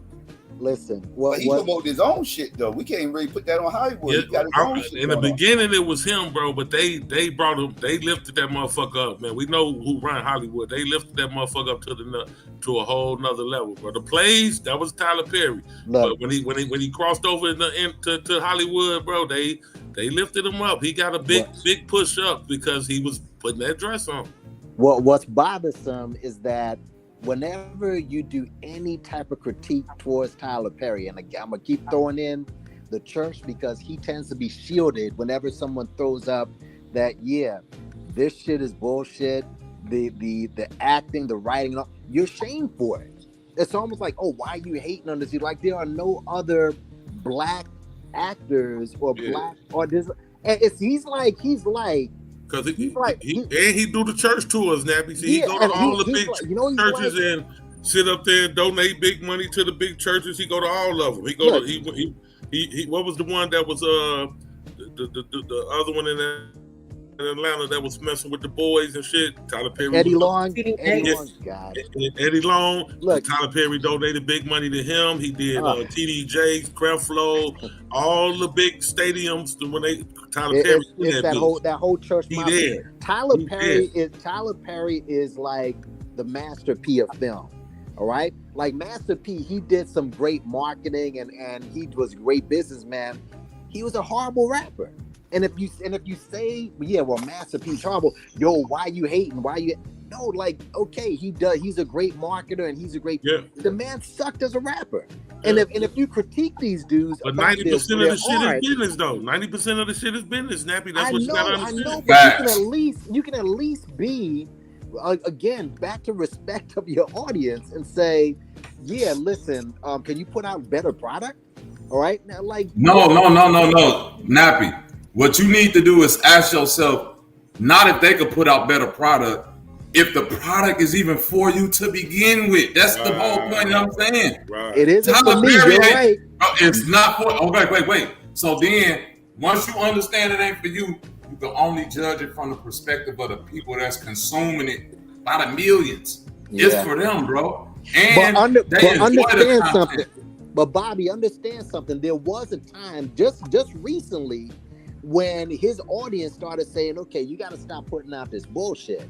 And he gave pushback on it. People actually told him, look, you got to stop your writing stinks. You got to upgrade your product. They didn't stop watching it though. They didn't stop watching it though. But listen, he did get I'm agreeing. He did get a pushback from a sector of his audience who said they tired of this black woman shit. Black female, mad black female, the black woman struggle. And guess what his next movie was? Straw. Yeah. Guess what the movie after this one finna be? The Divorced Wives Club. Dog, he don't care what y'all talking about. I'll be going for what sells. Yeah, I mean, I watched that Straw because Taraji was in that motherfucker. The last Tyler Perry movie I watched before that was the one with what's my girl, big girl in there, Monique, the singer. I think Jennifer Hudson. Not Jennifer Hudson. She was in one of his Fantasia. I believe she was. I think it's ironic. Jill Scott. Jill Scott. Why did I get married? See, I do think, hold on. But GQ. Okay. I do think it's ironic that this scandal is coming out and people, the obvious that everybody, the open secret that everybody knows about Tyler Perry is kind of coming to the surface. But if you watch his last one, like I did check out that movie, Mea Culpa, because everybody was talking about it. And, you think that he'd show Kelly in like walking around in lingerie. Instead, it seemed like a gay fantasy that he was living through. Yeah, that's what he do, bro. I mean, but you gotta understand though. Boondocks been pointing him out. Boondocks. I know he sued Boondocks. He sued the Boondocks, bro. He tried to sue. Yes. What's your boy Donald Glover, the dude that make Atlanta? He made an episode about kind of like loosely based on the Tyler Perry, like, you know what I mean, character that was kidnapping people at his studios and all type of Hollywood been knew this nigga was gay, man. But the point is, hey, I went back and watched, and my wife said you got to read that the text message exchange between these two gentlemen, and what she was saying is like the dude never once said, "Hey, dog, you this inappropriate," blah blah blah. It's like you can't invite the flirting and then be like, "I feel uncomfortable." You feel me, GQ? Like you entertaining the nigga. No, hold on. How come that works that way, but that don't work when women do it? Wait, I'm saying because if you gonna relate it back to the Cassie never said again. She never said that she wasn't willing to freak off. She said that when I didn't want to freak off, I was forced into freaking off. Yeah, but they got text messages. Of Diddy saying, if you don't want to freak off, that's cool. We ain't got to. We can do something else. Oh, that's that one incident saying that. Okay, they do, but that's okay. So they going off hearsay. It ain't hearsay if she's saying, yeah, that day he let me chill, bro. A pimp clean up the same wounds he put on the hoe. So that's what I'm saying. Why isn't this dude getting the same benefit that Cassie's getting? I could. That's what I'm saying. Like this ain't getting covered the same. Why he not getting the same benefit of the doubt, God? Because I'm looking at the text messages. It ain't nothing in there. It ain't nothing. It's complete hearsay. It ain't nothing in Diddy text messages. Bro, it is something in them text messages. It's something in the voice messages. It's something in the videos where he beating her up. What mean in Diddy text messages? Wait a minute, bro. Okay, I'm talking about in the videos. I'm talking about in voicemails that he sent. It's more than just text exchanges in the Diddy thing. That's what I'm saying. I'm not finna sit up here and play no Diddy. Same shit that Diddy trial. Hell right no. here. I see. Hell no. Y'all niggas just want Diddy to be free, man. No, either they both innocent or they both guilty. That's where I'm at with it. Either they both innocent or they both guilty because a nigga that's gay. No, he probably could get hit with some workplace shit like Harvey Weinstein and all of that shit. He probably get hit with that, but Diddy is getting hit with RICO sex trafficking charges based on what he did. I think Tyler about to get hit up with the same shit. Now, understand. But I think it's coming. Understand, Tyler might get hit with sexual assault based on, you know what I'm saying, job discrimination. Listen, all Tyler sexual Perry harassment needs, based on job harassment. It's like an HR thing. It's totally different from what he real quick, bro. I'm saying I'm sorry. Real quick, because I'm trying to explain the differences. Tyler Perry case is like a HR case at a job. Diddy case is some shit where you're literally bringing in prostitutes and sex workers. Two totally different things. If Diddy shit would have just been the shit that was going on between him and Cassie or whoever else agreed to it, that's one thing. Once you start paying motherfuckers that's actual prostitutes and flying across and this video of you beating up people. The only difference. And the only difference in this case is that's the major difference. Don't say only like that's light. That's the only difference. It's prostitution involved. That's the only difference. That's light. No, it ain't that it's prostitution. It's motherfucking physical abuse involved. It's threats on people's life involved. What you talking about? Well, I mean, people's life got threatened. Listen, nigga car got blew up. Dog. Nah, ain't no car. Nigga car got blew up. Motherfucker. But the car didn't get blown up. Yeah, but here's the thing, though, man. Kid Cudi, bro. His car, he was in Kid Cudi The car house. was on fire. The car was on fire. It didn't blow up. The car was on fire. They said it got fire bombs. So they used the word bomb. So fire bomb, all of that same thing. Well, you admit that imagery is everything. And I think all Tyler Perry needs is another person to come out. And when you have that visual or that image of him, grabbing dude and violently shaking him, Tyler's a big dude. So imagine if other stories like this come out. This nigga say grab. Bro, listen to what I'm telling you, bro. As a grown man, I'm going to tell you like this. I feel you, and this might be the double standard, but nigga, I'm finna stand on this double standard here. Right. If Tyler Perry is texting you freaky and you're entertaining it, ain't nothing else to be said after that. You entertaining freaky Tyler Perry text, nigga. What are you talking about? You ain't blocked this nigga number. You ain't put nothing in them text messages to make it look like you're uncomfortable with this.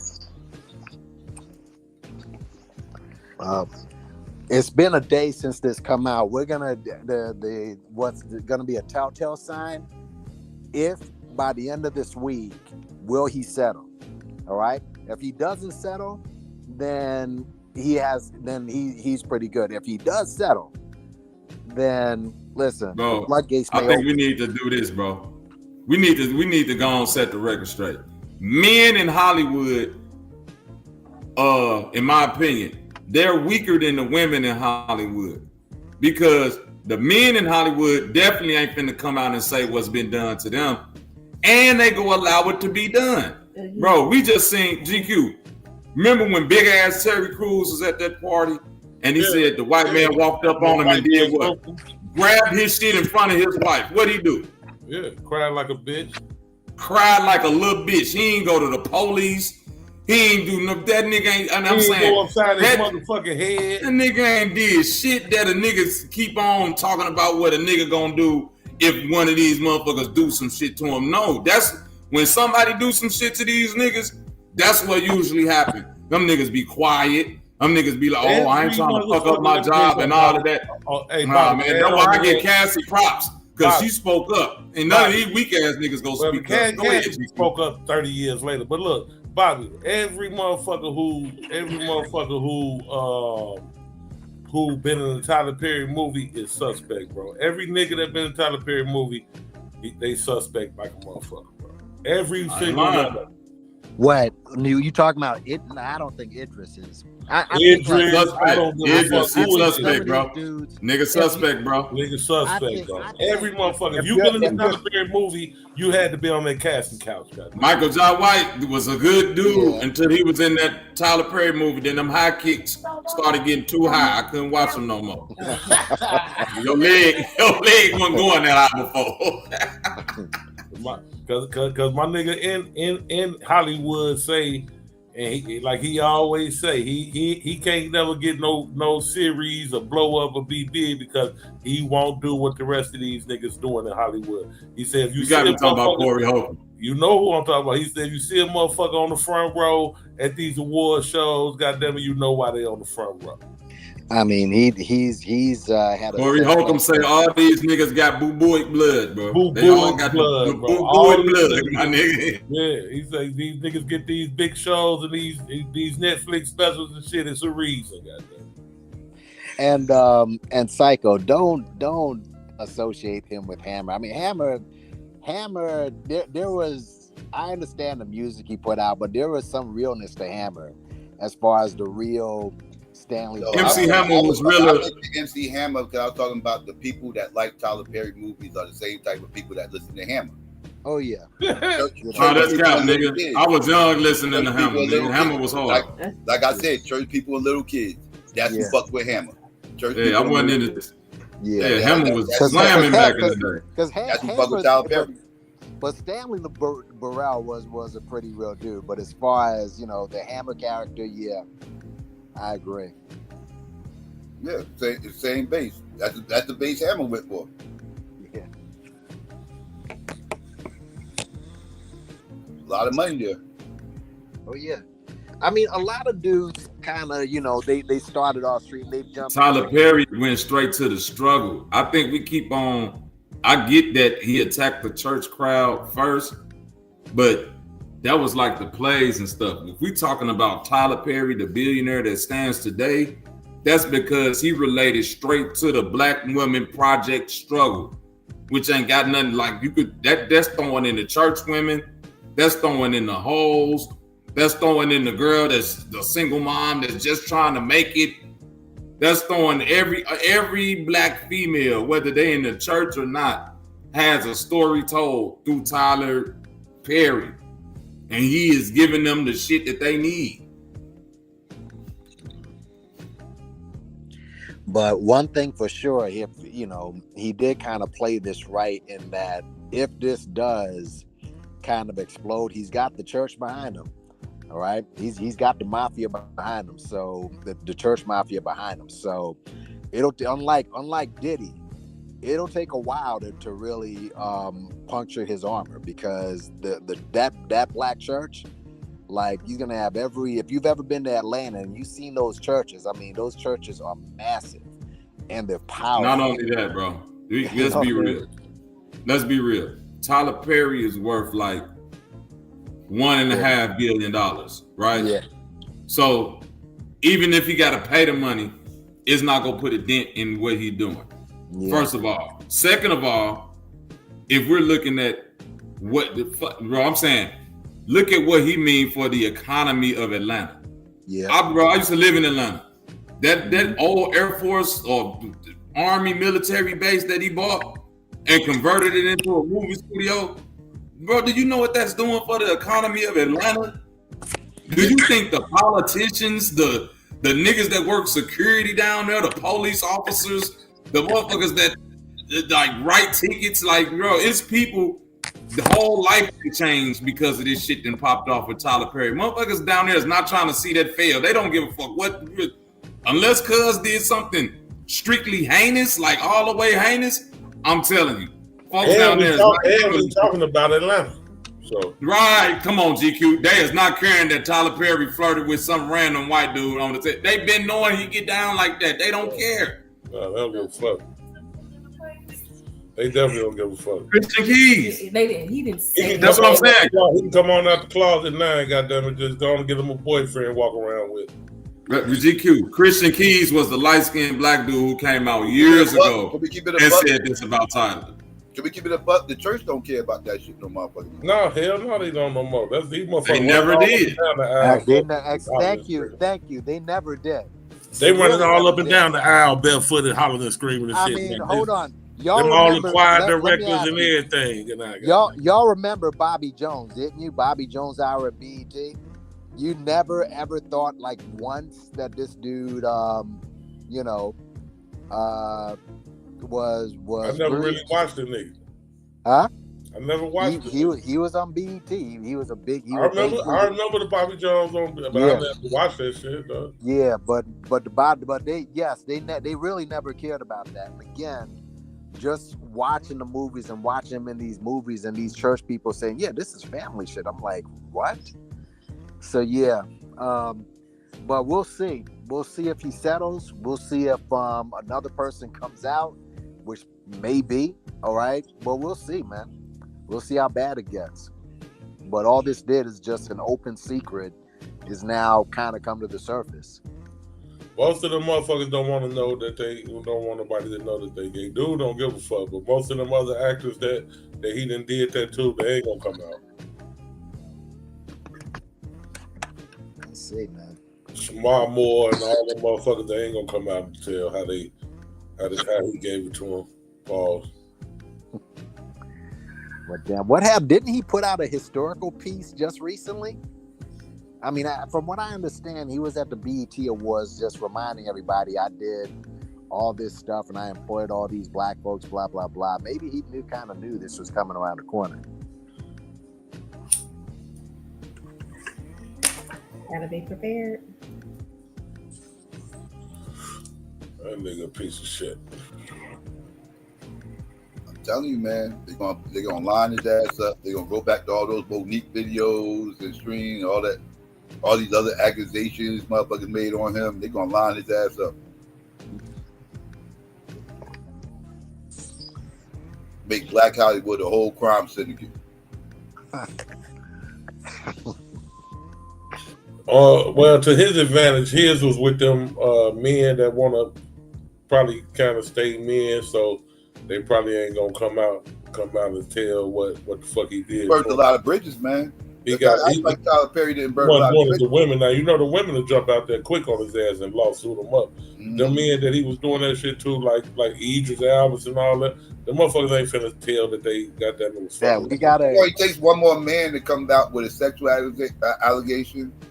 Some women to come out talking about some of his fucked up practices, like I said, like a Monique or something. Something about how he blackballed her. Something about how he blackballed her. It ain't gonna work with Monique. And the third, and yeah, you got a whole RICO case.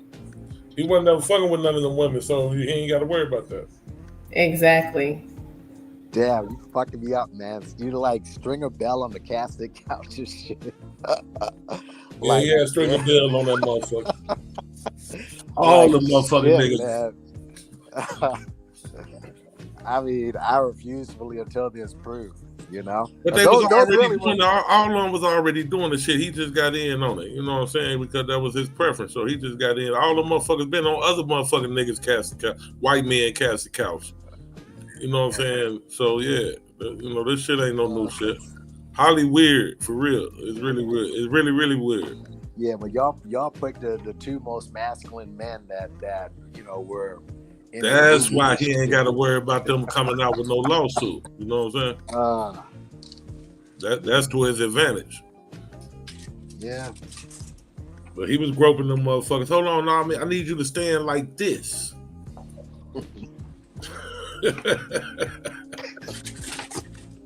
Cut. Hold on. Look, you need to move. Like you need to do. Let me show you.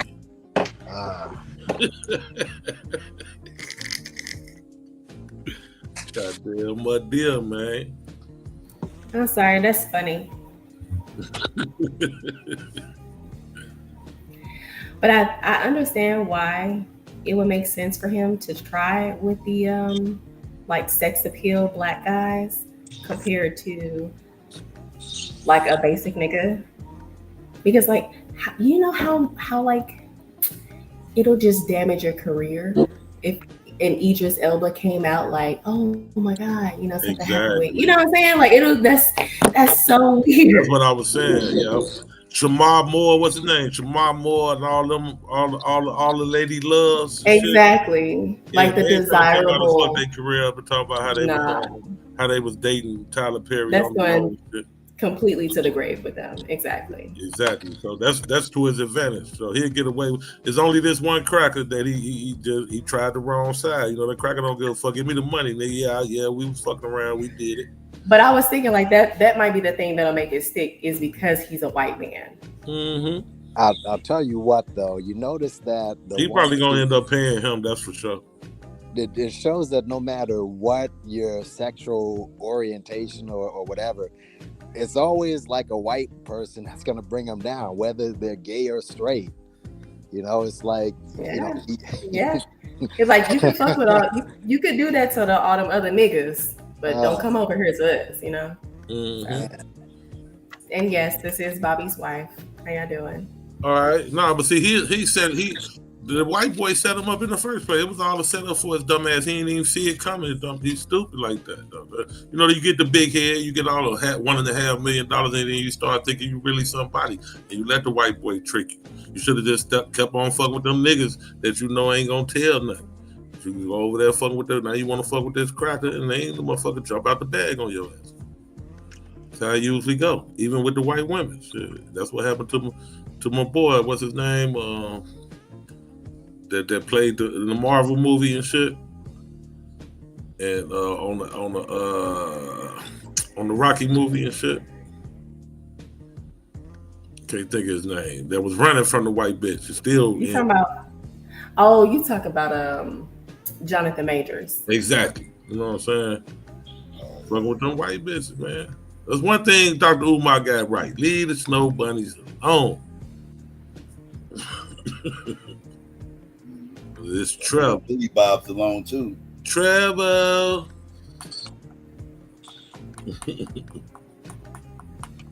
But I mean, it's some women out there that, like I said, it's some women that's been complaining about Tyler Perry for quite some time. Yeah, he wouldn't go when they were sexually advancing him and trying to throw. No, I'm not even talking about sexual cases. I'm not talking about sexual assault cases. I'm talking about. That's their problem though. That's the only problem they really got with him, Psycho. They trying to throw him the pussy and he wouldn't take it. That's what they. I'm talking about overpay. I'm talking about overpay.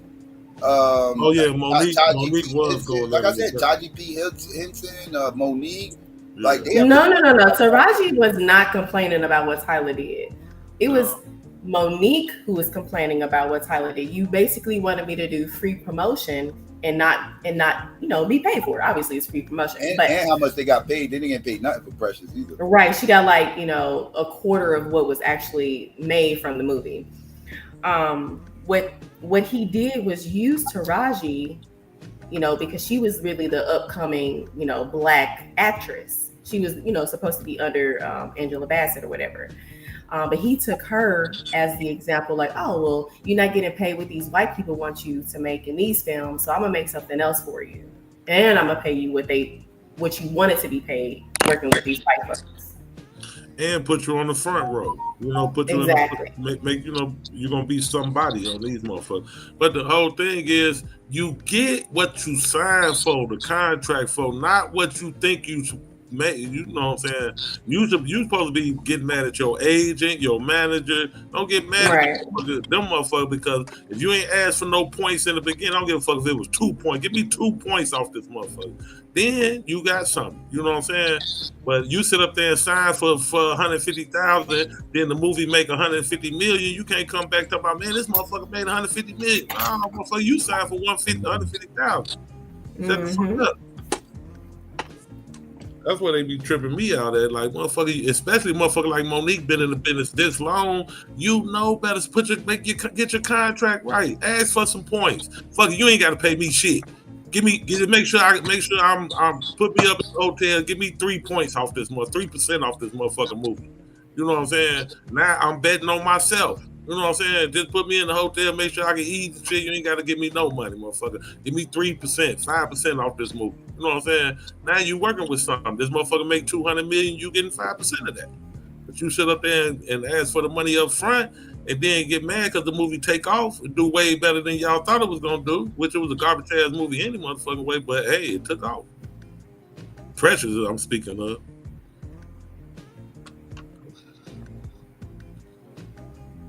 So you gotta do your math right. Shit, get mad at your agents and your managers and shit. Get mad at the motherfucker who not supposed to be trying to pay you. He trying to make as much money he can make off the motherfucker. Yeah, I mean, he's not your friend, motherfucker. He is your contractor. Right.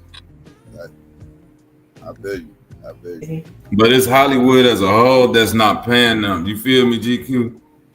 That's why I'm with you, bro. Because like, if you've been if motherfuckers been getting over on you, like, and it's Hollywood, it's the same way like with entertainment. The black don't apply, dog. So stop looking at Puffy just because he black, or right. Oprah and these people just because they black. Like, oh, you black, you supposed to be no. Hollywood come first. The industry, music industry come first. They treating this shit like it's supposed to be treated business. Right. I'm trying to get the most out of you for the least amount of having to pay you. That's what I'm saying. Here go the craziest part though. Like when it comes to Tyler Perry, and this ain't even me giving him no props. Most of these black women actresses, even Cicely Tyson will tell you the most money they done ever got for acting in the movie than came from Tyler Perry. Mm-hmm. I'm talking about motherfuckers that won Oscars, then had 30-year careers, and Cicely Tyson came out and said she ain't hit that $1 million, so Tyler gave it $1 million. And I believe that. You know what I'm saying? They signed a contract for that though. You know what I'm saying? That's what it was. No, man, I get it. No, I'm saying like she ain't signed a contract for one thing, and then he came back and gave her some extra money. You know what I'm saying? No, I'm saying, but he didn't have to give her the $1 million. That's what I'm saying. He paid her what he felt like she. Okay, this is Cicely Tyson. Come on. If you be in my movie, I'm gonna give you $1 million. There you go. He's paying them. What twin tell dude on Centers, Bobby? He said, "Goddamn, you come do my club, I'm gonna give you $40. You can drink all the beer you want." Right. Like shit, I'm gonna overpay you because you my peoples, and like that part of it. Like I said, it ain't me caping for Tyler Perry, but I'm like, this is why a lot of motherfuckers being quiet because they like shit. I done been acting in Hollywood for 20 years, and this the biggest check I done never got. Would y'all shut the fuck up? Like I can believe that for sure. Yeah. And it's crazy that I've heard. Like the dude Christian Keys, I done heard him come out and say the shit about Tyler Perry before. I done heard a couple people. Yeah, I done heard a couple black people, men in particular, come out and say shit about Tyler Perry. But it's crazy how now that it's a white man that's saying this shit, and the nigga is flirting with the nigga essentially in text messages that everybody up in arms. And I'm like, bro, was any of them men saying Tyler Perry was fucking with them? Bro, they ain't necessarily, they said it. Christian Keys said, like in so many words there, this nigga made me like sexual harassment. He was making me uncomfortable to where I couldn't even do shit no more. Because Christian Keys should have got him a lawyer like that cracker did. Shit. That's the whole thing what I'm saying. Trying to be friends and all that goofy shit, nigga, it's business. Nigga, this nigga set up here and sexually harass you. They're gonna line him up. To sue this motherfucker. They're gonna line his ass up, boy. I'm telling you. This ain't gonna stop here. If people think this is the only case and this is gonna be over with, no. Yeah, Psycho, because the lawyer gonna get a hotline. If you was in a Tyler Perry movie and you was sexually harassed, call 1-800. Stop fucking with me. That's how you gonna get them lined up. But it ain't gonna be no lot of niggas. That Christian dude, whatever, if he already said something, he might come out. But the rest of them, I think the white dude finna get shut down. Want to be alpha men? Them motherfuckers want to act like alpha men, but really gay. They not gonna come out the closet for that. Right, that's what I'm saying, GQ. I think the white dude finna get shut down because, like, and this ain't me. I don't think people understand the gravity of who Tyler Perry is and what he means for the economy. He's gonna get shut down is with a check for the city. That's what I'm saying. It's gonna take people with a check. Tyler Perry. And here goes the cold part about it. That's gonna be a different thing, bro. This will make it even harder to shut him down, GQ. It'd be different if he was like a Puffy, to where like his money, a lot of his money was coming from other companies or like the liquor thing or the record. He's built his empire. Right. You see what I'm saying? So it's like he's the generator of his money. You see what I'm saying? He got the bag, ain't no question. Yeah. No, I'm saying it ain't just having the bag. It's that I'm the one that generate my bag.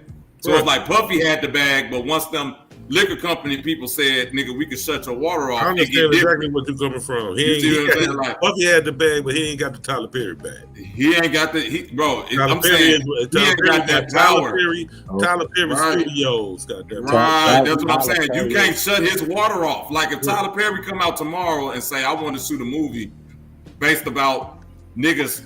Whatever the fuck fucking with me in Hollywood. No, he could make a movie documentary tomorrow about this case and make the Derek Dixon look crazy. He want to make a movie about. He got his own studio company, like you said. His own production company. He can make a movie about aliens on goddamn it Atlantis if he whatever the fuck he wants to do.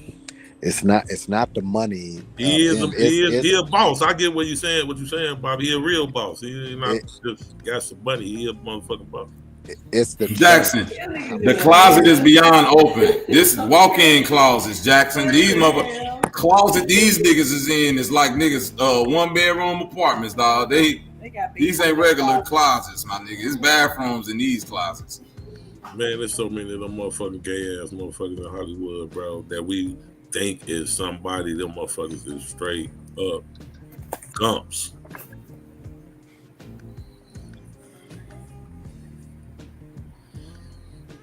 That's a criteria, though. You know, you want to be in my movie? Come holler at me, Paul. I mean, I think that happens in the church. I don't know if you guys saw that clip.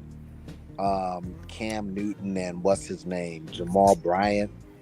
You got pretty legs. I mean, come on, bro. That motherfucking Cam started giggling like a little hoe. I'm like, come on, like what?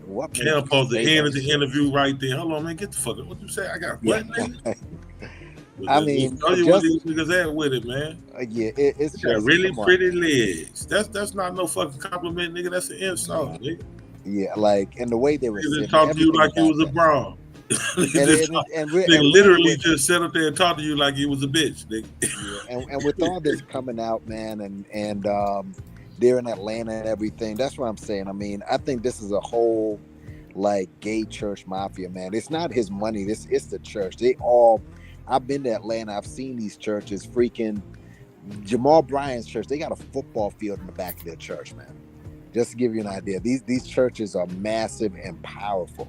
Right, because freaking Creflo Dollar, there's a whole I saw 20 school buses in the back. I mean, it's ridiculous. Just an embarrassment of riches and Creflo, my nigga, boy. Creflo ain't number Bishop Magic Wine just cleaned up a little bit. Creflo is what you call a gorilla pimp. That motherfucker, Creflo, the real deal, boy. That's my nigga right there. That dude, he's not smooth, like he's just direct. He's just a straight. Creflo said, "Y'all talking stuff because I want a new private plane." He said, "Y'all lucky I ain't asking for a spaceship so I can go to Mars and speak the Lord, speak the message of the Lord." I mean, damn, yeah, man. Dude's a full gorilla pimp, man. Direct and just just give me that money. Motherfucker, boy. And what's funny, he already got the plane. He was just telling you niggas, I got to recoup this shit. So he had already gotten the plane. Yeah, that was the second plane. He had to upgrade because the old plane was fucking up. Shit.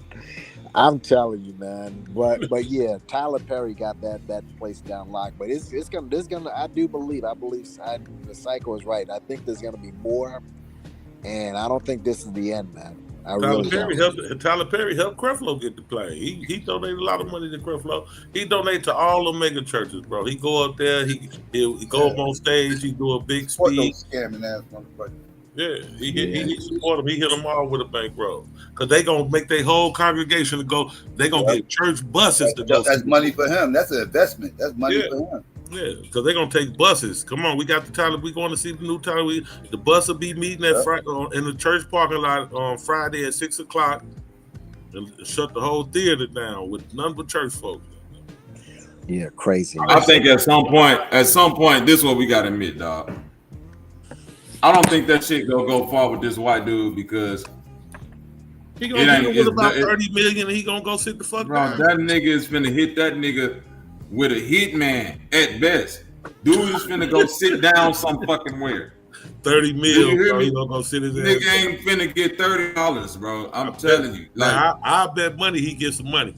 I bet money. Yo, listen, Tyler Perry will come out and just admit to homosexuality, bro. Before he will. He's gonna do that. That's why I hope this shit goes to trial. So I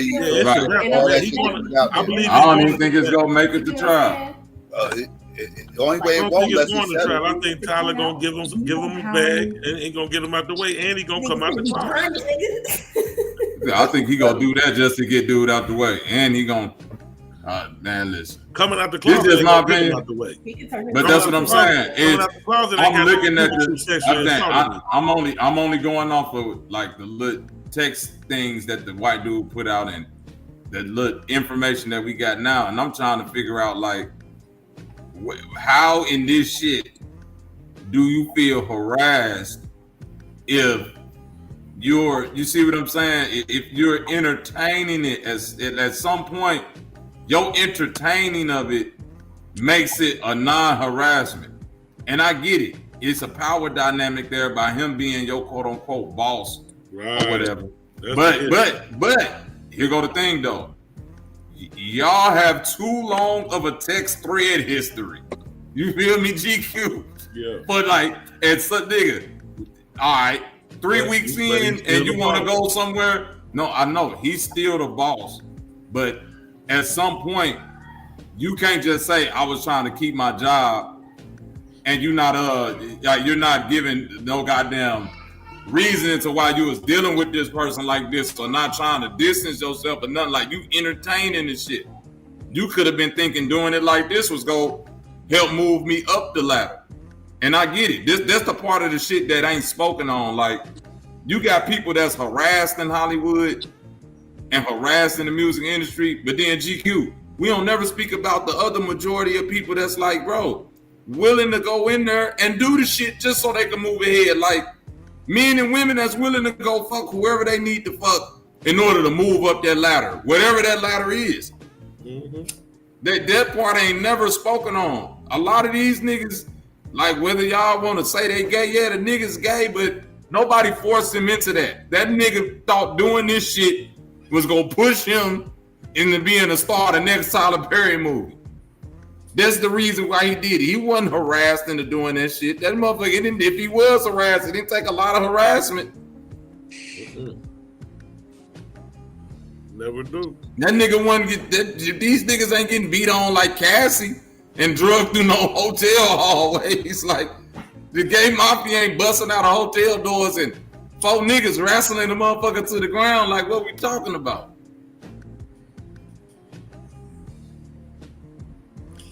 Yeah, we gonna see how this shit turn out, man. I think he gonna pay him, though. I think he gonna give him a couple dollars to shut the fuck up, dog, and make him disappear. I mean, if he does that, I mean, that's not a guarantee.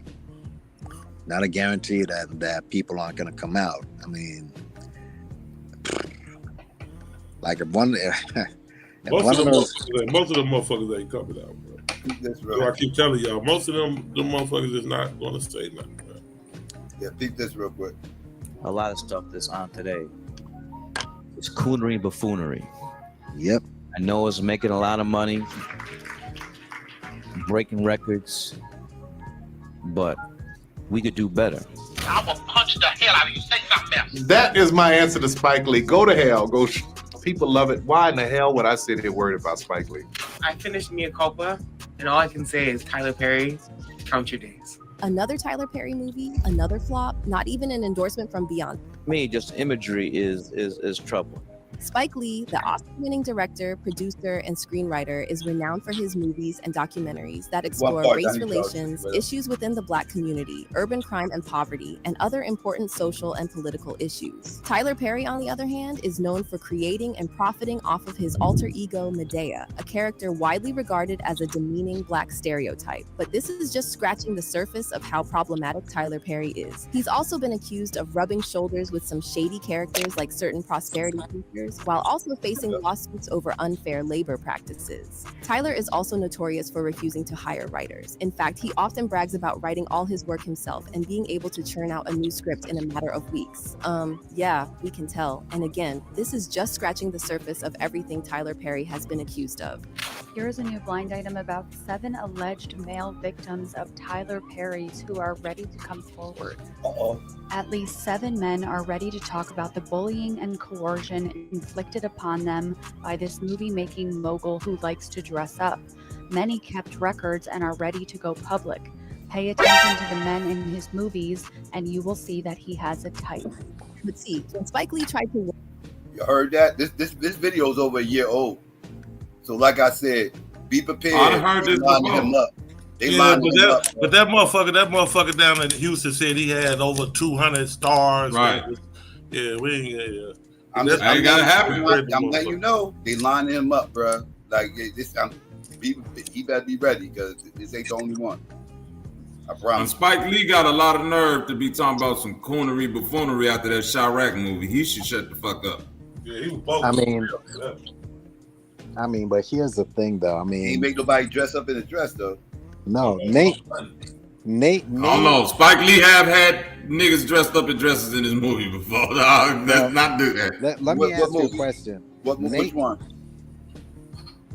One of them Brooklyn, the new one of them movies where this nigga had RuPaul up in there all on the motherfucker. Yeah, nigga. He had RuPaul in the movie. I don't remember that RuPaul movie. Which movie was that? Let me Google RuPaul and Spike Lee movie. It's gonna pop up. If he did, that is RuPaul. But think about this with movie is Crooklyn. Crooklyn, there you go. I know I wasn't tripping. It's dead because one of them niggas was in there was fucking with a tranny. Yeah. Let me say, and Crooklyn was the shit. Let me just say that. But you can't name one Tyler Perry movie. In fact, he made not a lot of movies. Name 2 Tyler Perry movies that are classics. Why Did I Get The Family That Prays and Why Did I Get Married? Yeah, that was Crooklyn. 1 or 2. You could pick one. Because you could name a bunch of Spike Lee movies. That's what I'm saying. Long term, you can name a bunch of Spike Lee. That's in your opinion, bro. That's what I'm saying. And and listen, I don't know if you're from the East Coast or not, so I'm not gonna say that. But Spike Lee movies have a lot of like East Coast bias to them. Like when people be like, "Oh, this movie a classic," all right. Like people say Crooklyn a classic, and I'm like, it's a good movie. Ain't no classic. Wait. Let's be clear. Are we saying Tyler Perry makes better movies than Spike Lee? Hell no, I didn't say that. Listen, Okay. Isaiah Washington should have got an Oscar nomination for Crooklyn. That's how good that. That's what I'm saying. When you say shit like that, that's New York bias to me. It's like, well, what did nigga? What did he do? Well, Malcolm X should have got an Oscar, but that nigga Isaiah Washington an Oscar for what he did in Crooklyn. Crooklyn, yeah. Come on, dog. Stop it. You just saying shit now. No, I'm not. Listen, again, he probably wouldn't have, but he's put out, and I know his movies are Coast based early on because he's obviously from Brooklyn. So he had to. Blue Days was not East Coast based. That was some down south for real. That was not. But he's had memorable movies. I don't watch Tyler Perry like that. I've tried. I told you I did try to watch that Mea Culpa, which is a horribly written movie, man. But again, it's not for me. It's kind of like how I feel when I look at some of these basketball memes, these NBA memes, which drive me nuts. But I say to myself, you know what? They're not for me. Maybe they're not catered to me because I just want to rip my hair out when I see some of these things. Hey, I just came to say real quick, right before I hit the panel when I had just clicked on and shit like that there. And I seen like, hey, shout out to everybody on the panel though in the chat. What up, Pookie? You know what I'm saying? You already know the chat where it's at and everybody on the panel cast. What up with it? Tom, Nappy Yankee, DQ, did it, Psycho. Already. Bobby, what up with it, cuz? But yeah, man, like, yeah, I would say, I heard Bobby say Crooklyn ain't no classic. I disagree with that. I think Crooklyn's a classic, man. Oh, man. I think it was Oscar number, and I think it was Oscar worthy. You know what I'm saying? Brother, if you feel like it's a classic, I'm not gonna disagree with your opinion. I'm saying you feel like it should have been, but I'm saying it wasn't. But what makes you think? What makes you say it's not? And I'm gonna tell you why I think it is a very real written Black American movie and film, and I think one of Spike Lee's best work. You know what I'm saying? Outside of Bamboozle, I think that Bamboozle. Malcolm X is the best thing Malcolm Spike X. Lee Malcolm X is his number one. See, I was gonna get to that. Yeah, I was gonna get to Malcolm, but Malcolm X is his number one. But he got You got to start at Malcolm X, then work backwards. Yeah, go to school. Okay, if I'm gonna start at Malcolm X, okay, I'm gonna start at Malcolm X. Malcolm X is number one. And what's the joint that he had? The war movie, David Allen. David Allen Grill, Eddie Murphy. Huh? Now Boomerang in his shit is. No, that wasn't him. Okay, so yeah, I take that one out. But yeah, I would say, the war movie was horrible. I would say Malcolm X. I would say Malcolm X, Do the Right Thing, Crooklyn, and Mo Better Blues. Even when I watch, what is Do the Right Thing about? What is Do the Right Thing about, bro? A hot ass day in Brooklyn. A hot ass motherfucking day in Brooklyn. Now, me growing up in Chicago, but the overall message of the day. Bad movie. That ain't got shit to do with me. I'm saying I like to do the right thing. Now, Do the Right Thing was like a cultural piece. That's what I was just gonna say. Like, that's just the basis of the movie, but the overall message of the movie is like, this is an everyday thing, kind of like that grows on when it's hot in like poor community, and particularly our community. I grew up on the west side of Chicago. Turn up. I ain't never seen a white man. Listen, bro, this is what I'm telling you. That I understand from that, bro. Once that white man stepped on his Jordans and they ain't whoop his ass, I say, bro, what the fuck? What is this?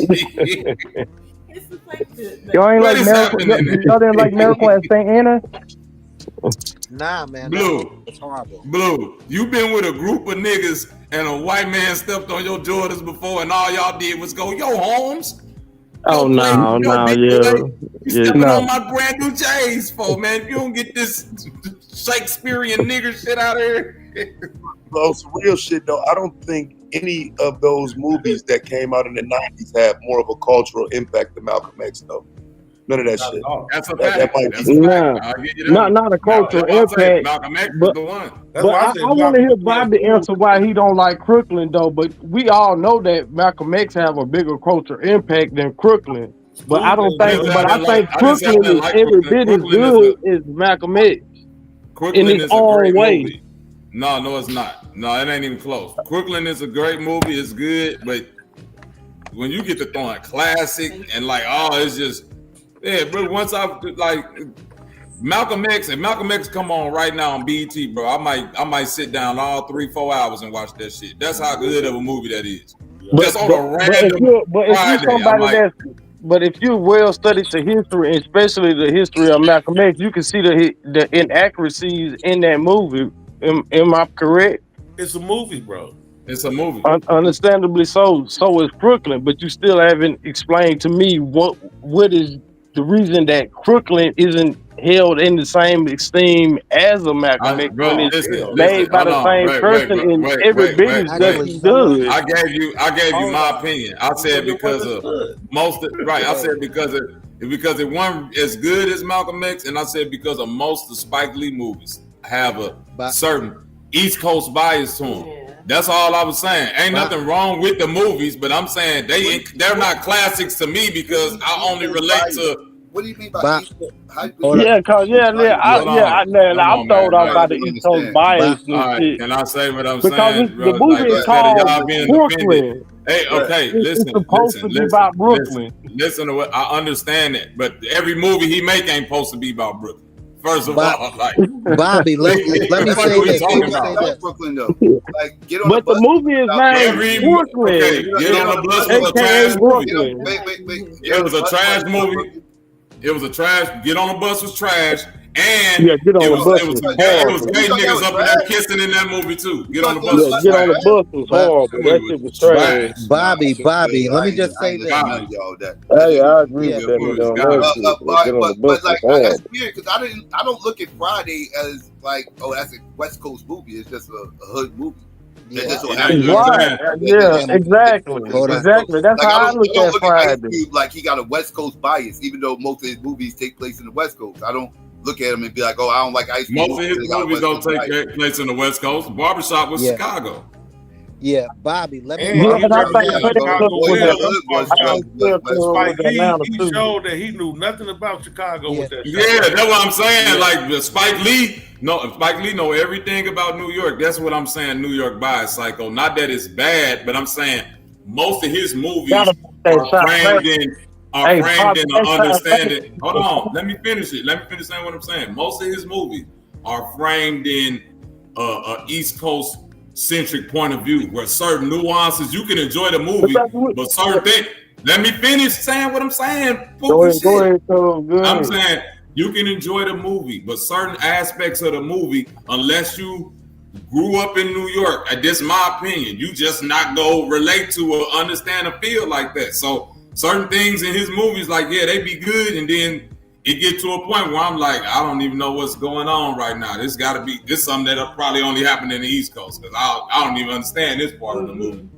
Now, hold on, Nappy Yak, let me address that, because Crooklyn, cause I remember, like my mother and my auntie now introduced me to the movie, like us to Crooklyn and shit as kids and shit like that. Cause I'm a '90s baby, and I was born in '89, September '89, but I grew up in the '90s and 2000s. Why the fuck you sound like you 56 years old then? Because nigga, this is wisdom. Nigga, I'm wisdom, cuz like this straight up wisdom. You know what I'm talking about? I'm older than this nigga. He sound like my fucking granddaddy, nigga. What the fuck? Nigga, this wisdom, and then this country wisdom. So they already like, nigga, I got a double whammy on you. That's country wisdom. You know what I'm talking about? Country wisdom is like, don't eat the wishbone so we can both pull on it. Hell no, that ain't no motherfucking. That's superstition, nigga. That's some weird shit now, nigga. That ain't no country wisdom, nigga. Cause I'm gonna tell you like, what, nigga, what? Country wisdom is some shit like throw a raccoon in the air, and if it land facing north, nigga, that's the direction you supposed to go. Some shit. Oh yeah, now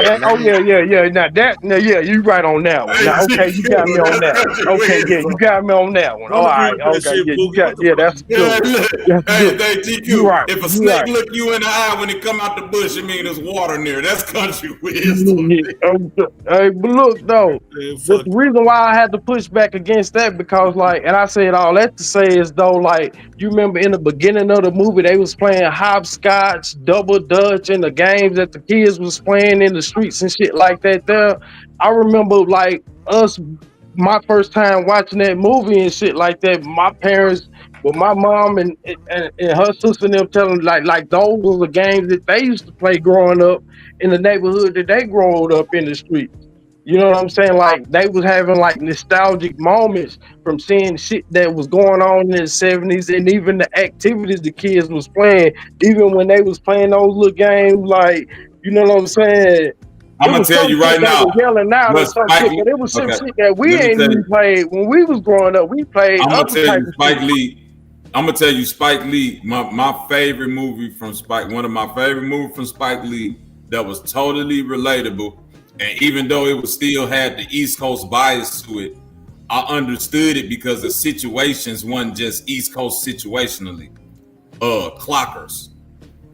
Yeah. Oh yeah, I relate to that shit. Now that's most so personal to me though. You know what I'm saying? No. I'm not saying, bro. I ain't saying you could just growing up in any hood USA, that movie made sense. You ain't have to. That's what I'm saying. It wasn't just specific. That's what I'm saying. Nah, that No, was the only nigga made out of sense place. because everything made sense about that movie Clockers, bro. Just the way he Now, was Bobby, hustling, the way they was in the mistake. projects, the way that movie was hard. Ben got his issue. That's great. He wouldn't even live that long. When I watched Men's Society, when I watched Men's Society, I didn't walk away saying, "Man, that shit's corny." That shit mothers out in the West Coast doing all this shit, wearing shit we don't wear out here, hair looking funny, and I judged it based off whether that was a good movie. I know we was region banging with movies, but Bobby, real quick. Yeah. Tyler Perry is not even top 5 all-time black directors on my list. I don't know why. That's a fact. That's a fact too. I will take what you call it? What's his name? Gary. Gary Gray. Gary Gray. I would take Gary Gray over him. I would take Spike Lee over him. I would take John Singleton over him. I would take Robert Townsend over him. I mean, like the Hughes brothers. You got the Hughes brothers. You got I'll take the new nigga Ryan Coogler. I'll take Ryan Coogler like over Tyler that nigga. Perry movies are. Man, I will watch all these over that nigga. I'd take John Singleton over that nigga. Another one, Melvin Van Peebles. I'll take Melvin Van Peebles movies over Tyler Perry. Mario Van Peebles. Mario, yeah, that's his name. But somehow, his son directed a movie too. His son directed a movie. Who? Hey, what about Melvin? Yeah, Melvin and Mario. Yeah, Melvin. That's what I said. Melvin. I said Melvin and Mario. And that Psycho, that's what I was just finna get to. You see what Rio said about Menace was tight because it didn't have anything to do with Bloods and Crips. I'm telling you, dog. When I first came up, hold on, listen. Hold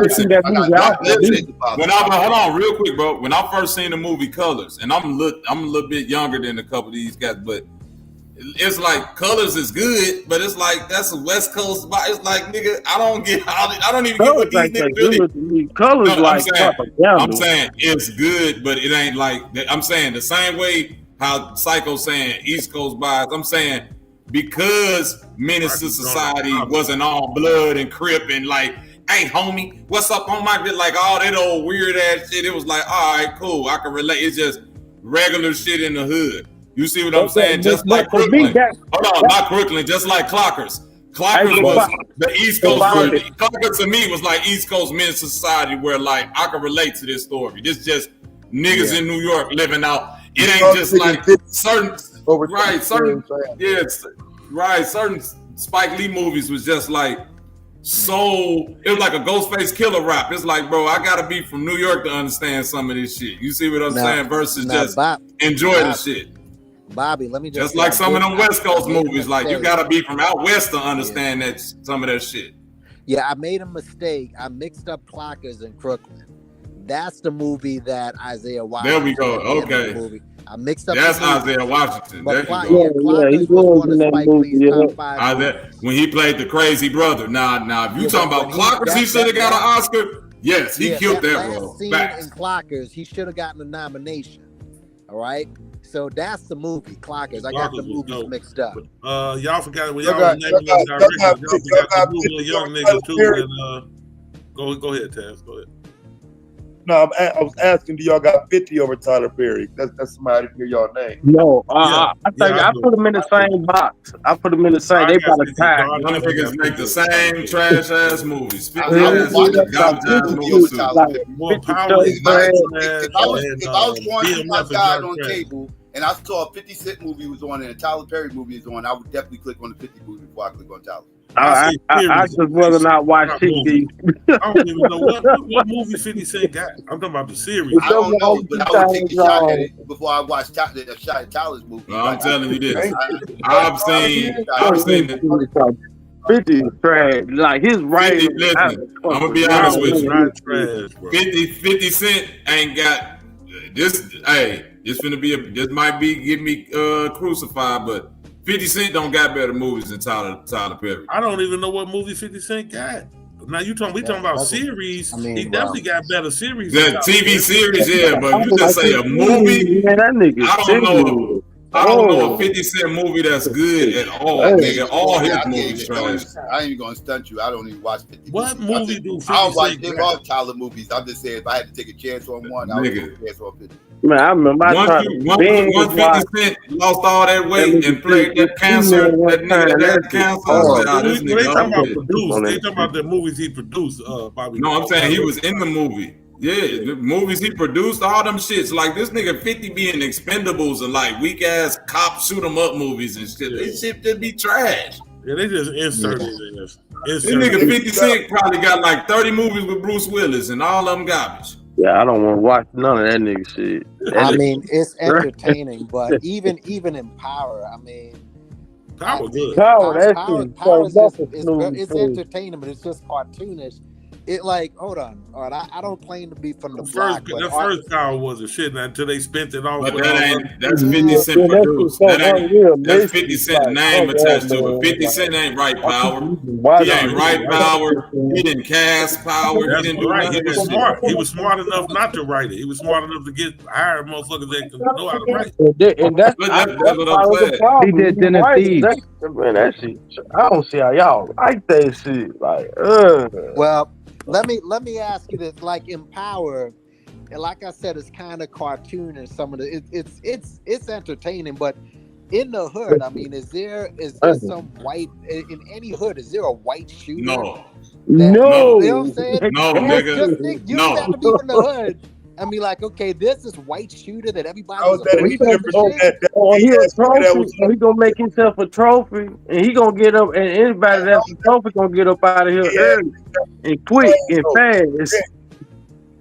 They had that gay ass nigga on The Wire. People was cool with that shit. I don't know no hood that's got no gay ass killer like that in the hood. Cool with that. I wasn't cool with that shit. I wasn't cool. He's the reason why I never watched that show.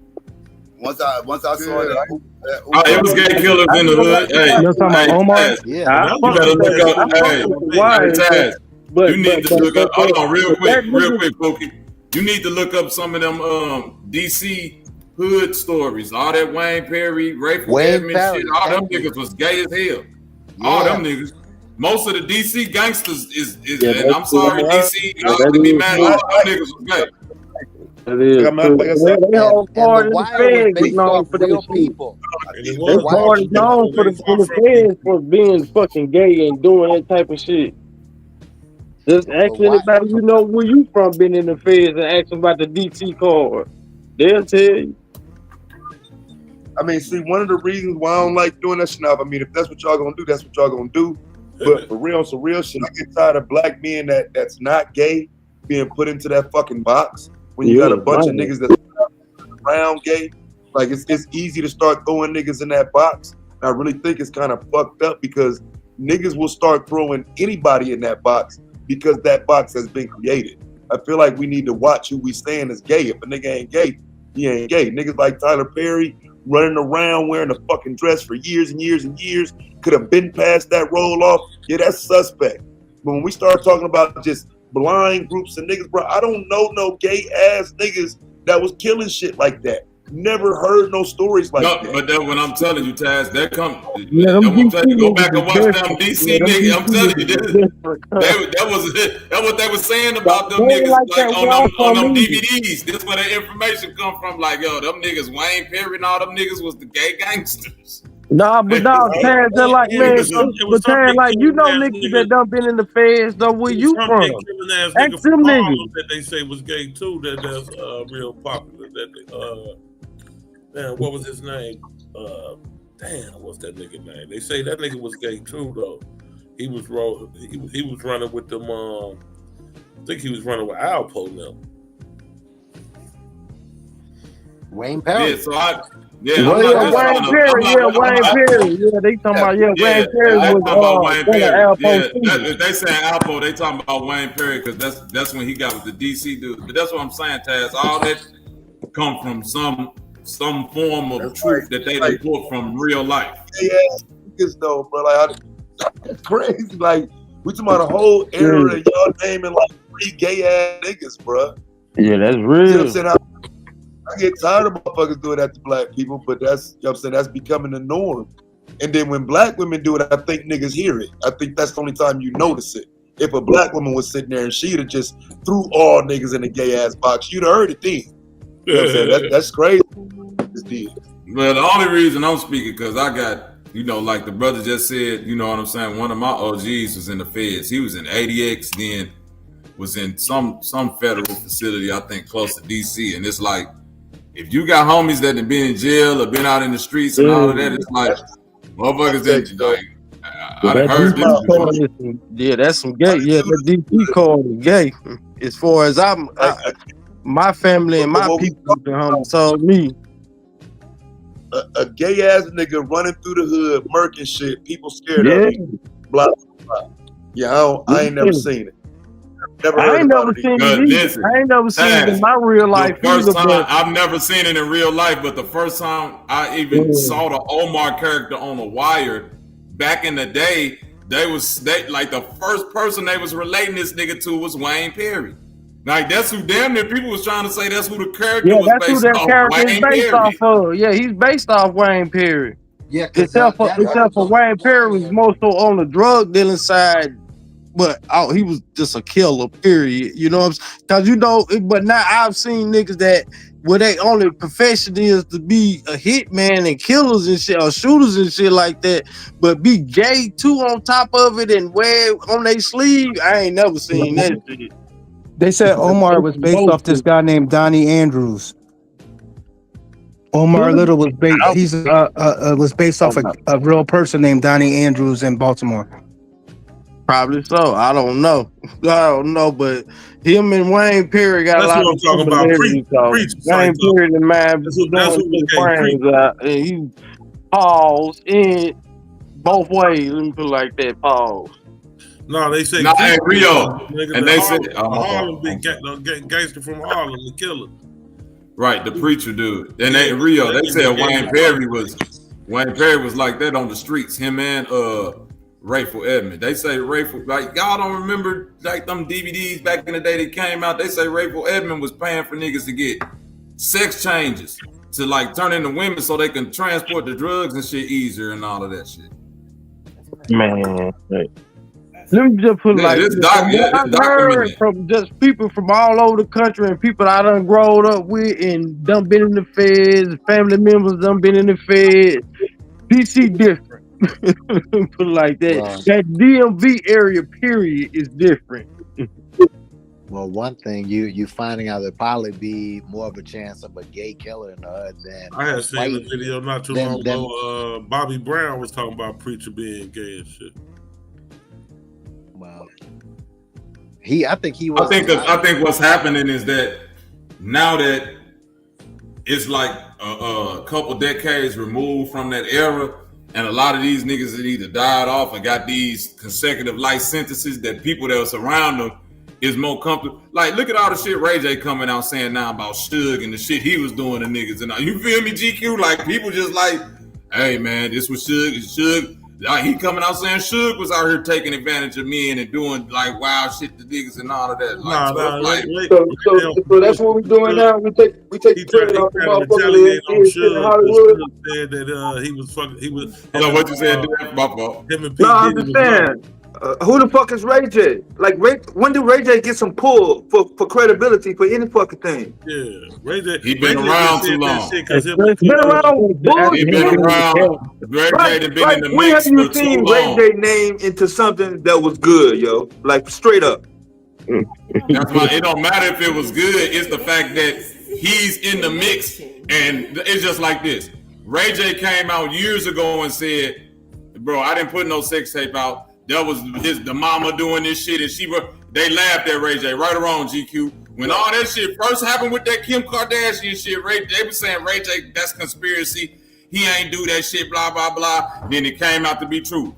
When Ray J said he was fucking with Whitney Houston, niggas was like, boy, this young nigga lying. This nigga talking crazy. He ain't Then that came out to be true. Right or wrong, GQ? Yeah. So it's like this nigga came out and said, Snoop Dogg, my cousin. They said this nigga lying. Guess what happened? Mississippi ain't holding no L for Ray J. We don't. He claimed California. He claimed Carson, California. No, Southern Mississippi is not holding no L. No. Snoop Dogg claimed California, but both them niggas was born in Mississippi and they related and they first cousins, right or wrong, and they both from Mississippi. Yeah, That's what I'm saying. All them but from we ain't Mississippi. holding that L. That's Southern California L. Them niggas, that California turned them niggas out to halls, Well, literally. remember, I'm just saying this. Ray J been comical for years, but is the shit that he's saying a lot. Ray J was trolling with that Suge Knight shit though. He was trolling with that because Suge. I mean, Suge was trolling too. Yeah, both of them niggas. I don't know what. Hold on, wait a minute. But then is the other niggas trolling when they say, yeah, Suge was going in there pissing on niggas and doing this to niggas and then other shit that I can't even say. They were saying, right, yeah, they say Suge was pissing on niggas and all type of stuff. So I'm saying, like, if you saying if you got all these other grown men outside of Ray J that's saying, yeah, Suge was into taking niggas' manhood and pride and totally degrading them. And now you got Ray J coming out saying, bro, I'm gonna just keep it real. Suge was doing this, and that. He ain't lied about nothing else. Yeah, he a weirdo, he a clown, but I don't know if he no liar though. I think Suge was just torturing and degrading niggas. Ray J tape when he was saying that shit when Suge said him and Diddy was lovers and shit. And then Ray J came back talking shit. I think Psycho played. That's what I'm saying. A lot of stuff is. Ray J is a liar though. Yeah, it's like what did he lie about? I'm trying to figure out what did he lie about though. He lied on his shit. I don't think I forgot he said he fucked and it was a lie. And both of them it was Sexy Red. He said he fucked Sexy Red, and then he cut around later and said he lied and shit. He didn't fuck her. Yeah, man. That nigga always lie. He be trolling like a motherfucker though. No, Ray J's getting thrown out there. You got to remember, his sister did get away with killing somebody, so maybe he's getting sacrificed right now. Who knows? Oh god damn! I mean, she did. She got off. She killed somebody and she got off. So maybe she's with them people. Who knows? You gonna bring up Ray J without bringing up? God damn, oh man. Go ahead. All that with them people shit is out the window now, man. Motherfucker catch a case like a motherfucker. Yeah. Ain't no that Illuminati shit. Y'all Hey, what the white boy accused Tyler of though? I missed all that shit. What the white boy saying Tyler do? Sexual assault. No, I don't doubt it. I don't know, man. It could be a money grabber. I don't know. Hell, I have to give it. Well, I ain't gonna lie to you. I'm not gonna read more into it. I am not. I don't give a fuck. But at the same time, it could. It's one of them things. It's a wobbler. It could, or it could not be. You know what I'm saying? You're not the only one though. There's gonna be more. Yeah. What I'm hearing is it's like all these like mass public Negro lynchings and this modern day public Negro lynchings and shit like that. So I don't know what to trust and not trust. And let me say this, because when I said Snoop is from Mississippi, when I say that, I'm like, let me be clear so that you don't get it confused. He's born in LA, but his immediate family, his mother and father and all of them, they Mississippians. So they all Mississippi. His family go back to Mississippi for the family reunion and all. He's first cousins with Brandy and Ray J because the daddy or the mama, one of them, they all related. They all got the same granny and all of that shit. They first cousins. With all from Mississippi. Ray J and all of them, I think, from Mississippi. Either born in Mississippi and moved to LA, and they always knew they was cousins.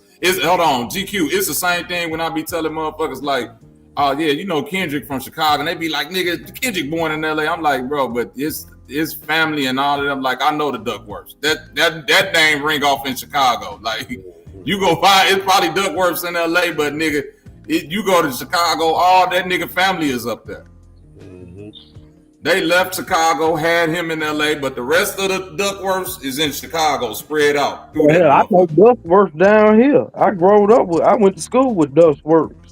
You know what I'm saying? Duckworth. That's in Mississippi. You know, they all if it's in Mississippi, that's what I'm saying. The only other place you gonna find in Mississippi, you know what I'm saying? Because all Chicago niggas from Mississippi, Arkansas, Alabama, Arkansas, yeah. Right. So I'm saying it makes sense that you go no Duckworths because most niggas from Chicago is coming from down that way. Exactly. Yeah. You be hard pressed to find a nigga in Chicago whose family don't come from Mississippi or Arkansas or Louisiana, Tennessee. Who are you? Are you the city you was born at or the city you was raised in? You yourself are the city you raised in. I don't know. You the city you raised in, not born in. I can't really say because I was born in Chicago, but I was raised in Mississippi. Shit, so both. I Then would you argue both I'm get in it. Chicago. Then you both. Cause I would like me, I was born and raised, born and raised in Hattiesburg, Mississippi, but I grew up on the east side and south side, so I'm an east side and south side baby. Yeah. You know what I'm saying? But at So the I would same argue, time, within like the street culture, I would argue is where you jumped off the porch at though. You know, it don't even matter what city you was born in or none of that. It's where you jumped off the porch and did. Oh, you know, that'll be south side. it's where you motherfuckers know you from. South side, yeah. And I jumped off the porch in Mississippi and in Chicago, so shit. It's, But I'm saying, also in street culture, listen, but hold on, also in street culture, it's nigga where your granny house at, or where your like South side niggas know and your east granny. side. But that's what I'm saying. So it's like it's like, you know what I mean. You say that's who? I think that's local. Yeah. But that's all we talking about is local, right? No, I'm saying when somebody asks you where you're from, typically a person is gonna say where they're known at, where they where they know most, where they you know was what I'm raised, right? Or a motherfucker say, you know, I'm from Kansas City, but I live in, you know, Michigan now. You know what I'm saying? I live here now. You know what I mean? They're gonna say where they was born at, but they're here where they're doing shit at. So they're gonna acknowledge both. Yeah, but I'm not from here. Nah, because I've been in St. Louis a long time. And nigga, my wife from St. Louis, she's sitting right here. And anytime a motherfucker asks, where is Bobby from? Chicago, nigga. I root for the Cubs, nigga, the Bulls, the motherfucking Blackhawks. I'm from Chicago. From the age 11 to 8. Taz, let me ask you this, bro. Here's Ty. Don't let him do that though. Please, GQ. What you said, Taz? You said what? Here's Tower with his megaphone. He from Chicago. You ain't the same nigga that get on here and give us a in-depth conversation about St. Louis. So if a person, because I've been there long enough, right? Right. So if a person assumes you were from St. Louis, they would be wrong. Yeah, where you staying at longer though? Oh, they'll be definitely wrong. Probably, in Chicago or St. Louis? From Chicago. I mean, in my adult life, I've been in St. Louis longer, but I also been back and forth, so it can't because like everything. So it's like when Taz just said first hopped off the porch, all my like school Chicago, my first girlfriend in Chicago, the first jobs I ever had was in Chicago. You see what I'm saying? Like so, my whole like when I be around my homies in St. Louis from here. And niggas get to talk about, man, you remember when we used to go to Pearl's Ice Cream? It's like, I don't, like, you feel me? GQ is like, nigga, I don't remember none of it, nigga. I'm from Chicago. I remember Cicero Candy Store. I remember getting up, walking to the 90, when the Bulls beat the fucking Knicks in 93, walking to the Chicago Stadium. That's what, nigga, I don't remember none of this St. Louis shit y'all talking about with the arch and the Pruitt-Igos and all, even though I know the history, but I'm not, nigga, my memory was, nigga, getting on that red line going downtown, nigga. Like, I don't know none of this shit like that. Like, I don't know the 80s and the 90s history of St. Louis. I wasn't here. Yeah. No, I got you. But like I say, but you don't talk as a person that's not from there either. You know what I'm saying? There's a distinction. You know what I'm saying? Oh, no. Ted, let me ask you a question. You being an Ohio nigga, would you rep Cleveland or Cincinnati by you being a small town nigga that's caught in the middle of a lot of big cities like Columbus, Dayton, you know what I'm saying? Cincinnati, Cleveland, what you rep? So I typically will rep the Natty because that's where, you know, as an adult, I spent most of my adult life on some, you know what I'm saying, moved away from home shit. But I'm from Lima. You know what I'm saying? So I just know most facts.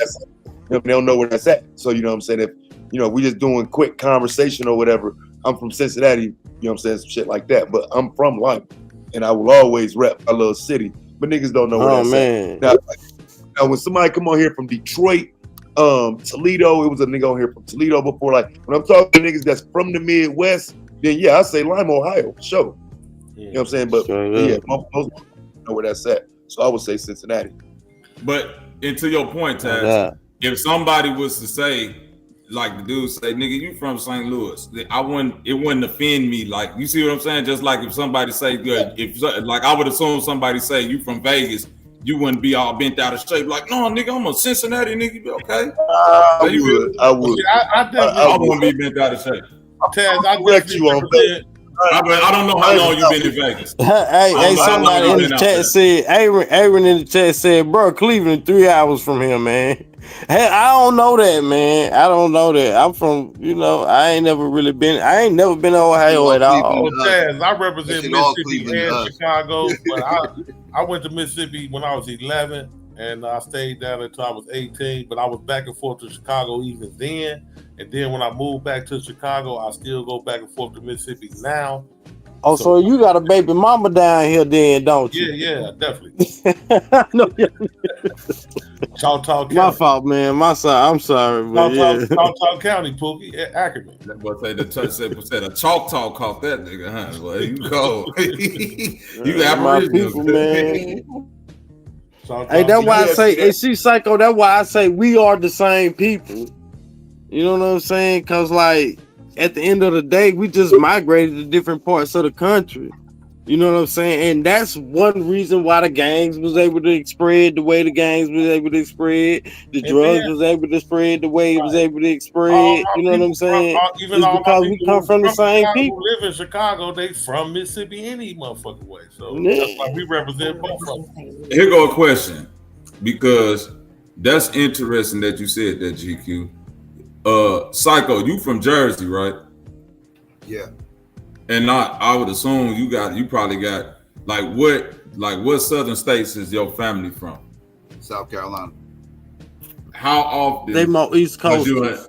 No, I know. I mean, but that's still the South, though. You see what I'm saying? Yeah, that's the South, definitely. But I'm saying, like, how often were you in Carolina? Every summer.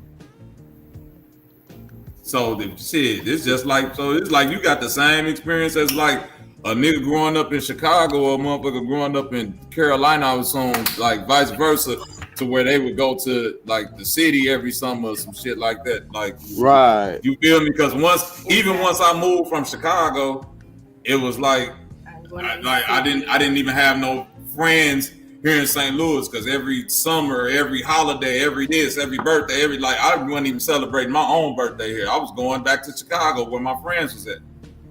Mm-hmm.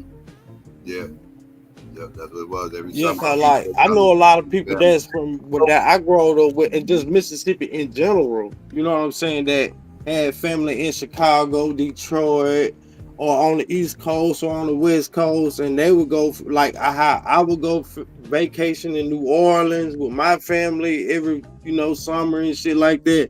They would go vacation with their family on the East Coast or up north in Chicago, Detroit, hell, Milwaukee. You know what I'm saying, or on the West Coast. So yeah, that's it. Or they people. So that's what I'm saying. It'll be like the same, Psycho. A motherfucker be like, oh, that nigga Psycho, a Carolina nigga, bro. Your people like, yeah, you from Jersey, but well, you a Carolina nigga. Your family Carolina. You feel what I'm saying? Mm-hmm. That's how I would do that. You see what I mean? Just like that, I always say I'm a Mississippi nigga, even though I'm not. So yeah, but that's my whole family bloodline. My great grandma, because this how I think we got kind of detached from the family down south. Like, we would only go down there every couple of years or so. Like, it wasn't like a major thing every year. And I think it's because my great grandmother brought all of her kids up north, and family followed initially. So we didn't have a lot of family that stayed down there. You know what I'm saying? Like, we got distant cousins down there because everybody came north. Everybody came to Lima specifically. You know what I'm saying? So, I think because my great grandmother started working at the hospital, then my grandma was running for mayor and all in the politics and all of that shit. I just think, they made it easier for everybody else to come. And with that, we got kind of detached from the family down south. Because there's just not a lot of major family down there. It's just cousins. Mm-hmm. Yeah. my grandparents never left the South, so everybody always made the trip down there because they never left. Kids left. Yeah, the kids usually left. Yeah, because my great granny and all of them, they sure stayed. Like half of my granny siblings left. Then the other half stayed. It's the same thing on my pop's side of the family. They left. A bunch stayed. So it's like people was traveling back and forth to see brothers and sisters and all type of stuff. Yeah. Yeah, that's a typical story, especially in Chicago. Shit. Everybody going back to the Magnolia. In the 80s and 90s, the South was totally different, though, than what it is probably now. It definitely was, man. But I got family in North Carolina, Georgia, Florida, and I think I like Florida more than Georgia, but I like North Carolina too.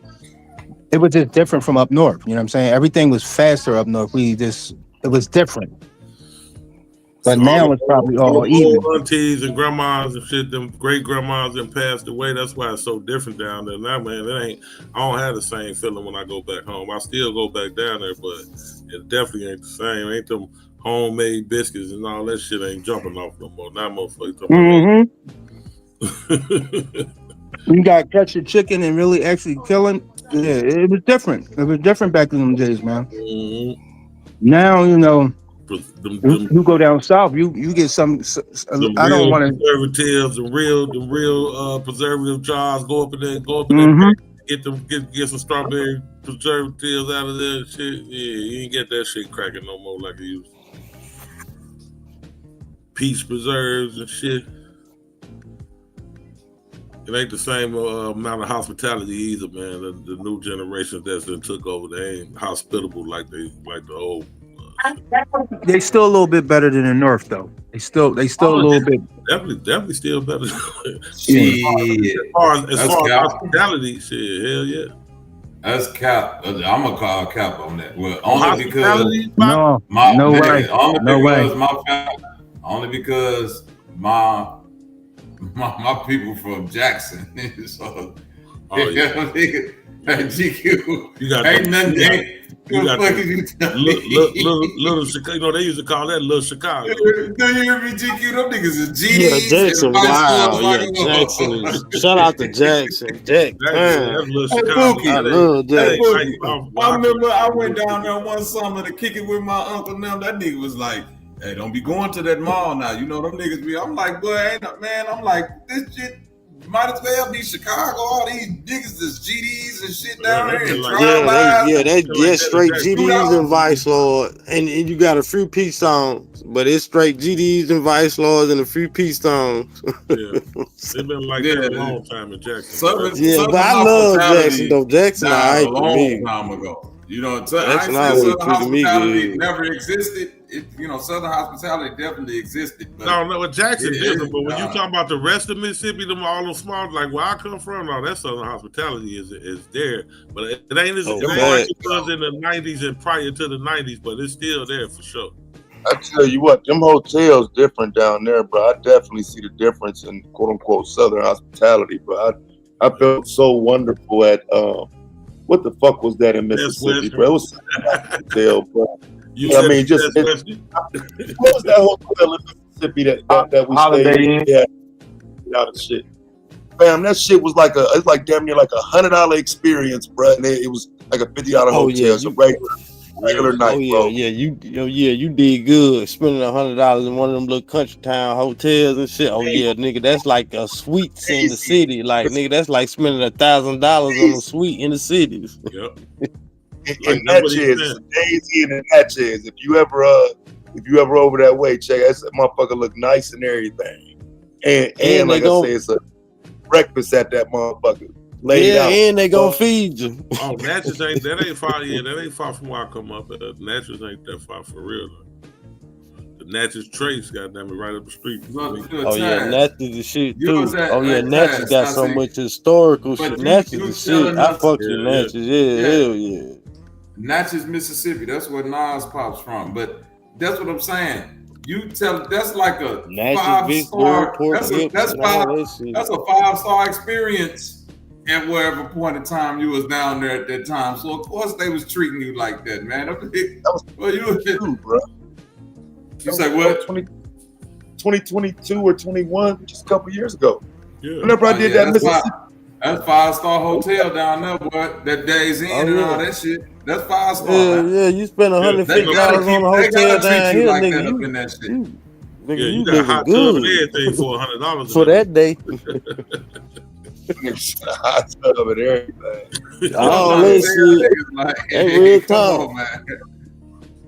That's why motherfuckers be. That's why the hotels around these motherfuckers and stay booked up and shit, cause they cheap and you gonna get a good experience. You get your house built from the ground up for $40,000 down that motherfucker. Oh hell yeah! So now you got the land. Same shit that hell yeah. Damn near $500,000, $40,000 get you straight. They give me $50,000, I'll build you all your shit. Yeah. You all plumbing, electricity, and all that shit. Bricks. Damn it. Give me 50 bands, I got you. Red brick.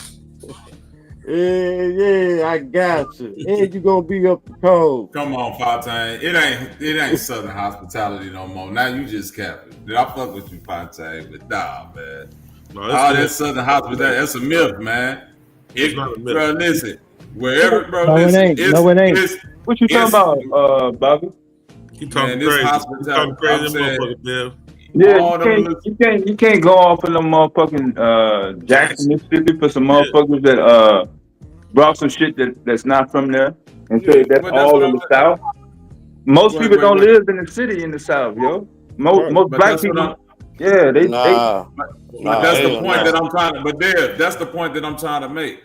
If you compare that to like smaller places in the Midwest that's not that populated, you're gonna get that same type of quote-unquote Southern hospitality treatment.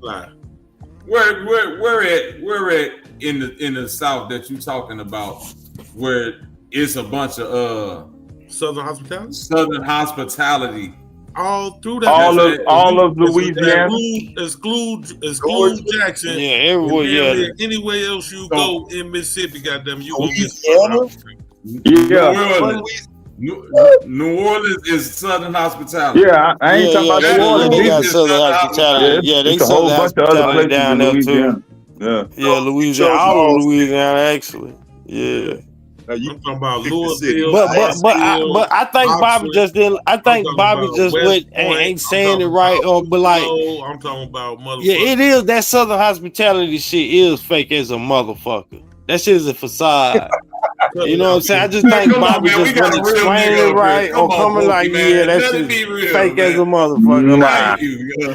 But it's real. I mean, what y'all want though? I'm saying when y'all say Southern hospitality, what y'all talking about? Like as far like I'm from the South. Like as far as what I'm saying is like, yeah, they nice nasty basically. Southern hospitality is another word for nice. I don't know what you're talking about. No, I don't know what you're talking about. Like, let me explain it to you, Dave, because you from here, and I know it's gonna. I'm gonna bring it home to you, Dave. Yeah, and I'm gonna bring it home to you, Dave. Like, as far as we go, like, because it's very racial down here and it's very split.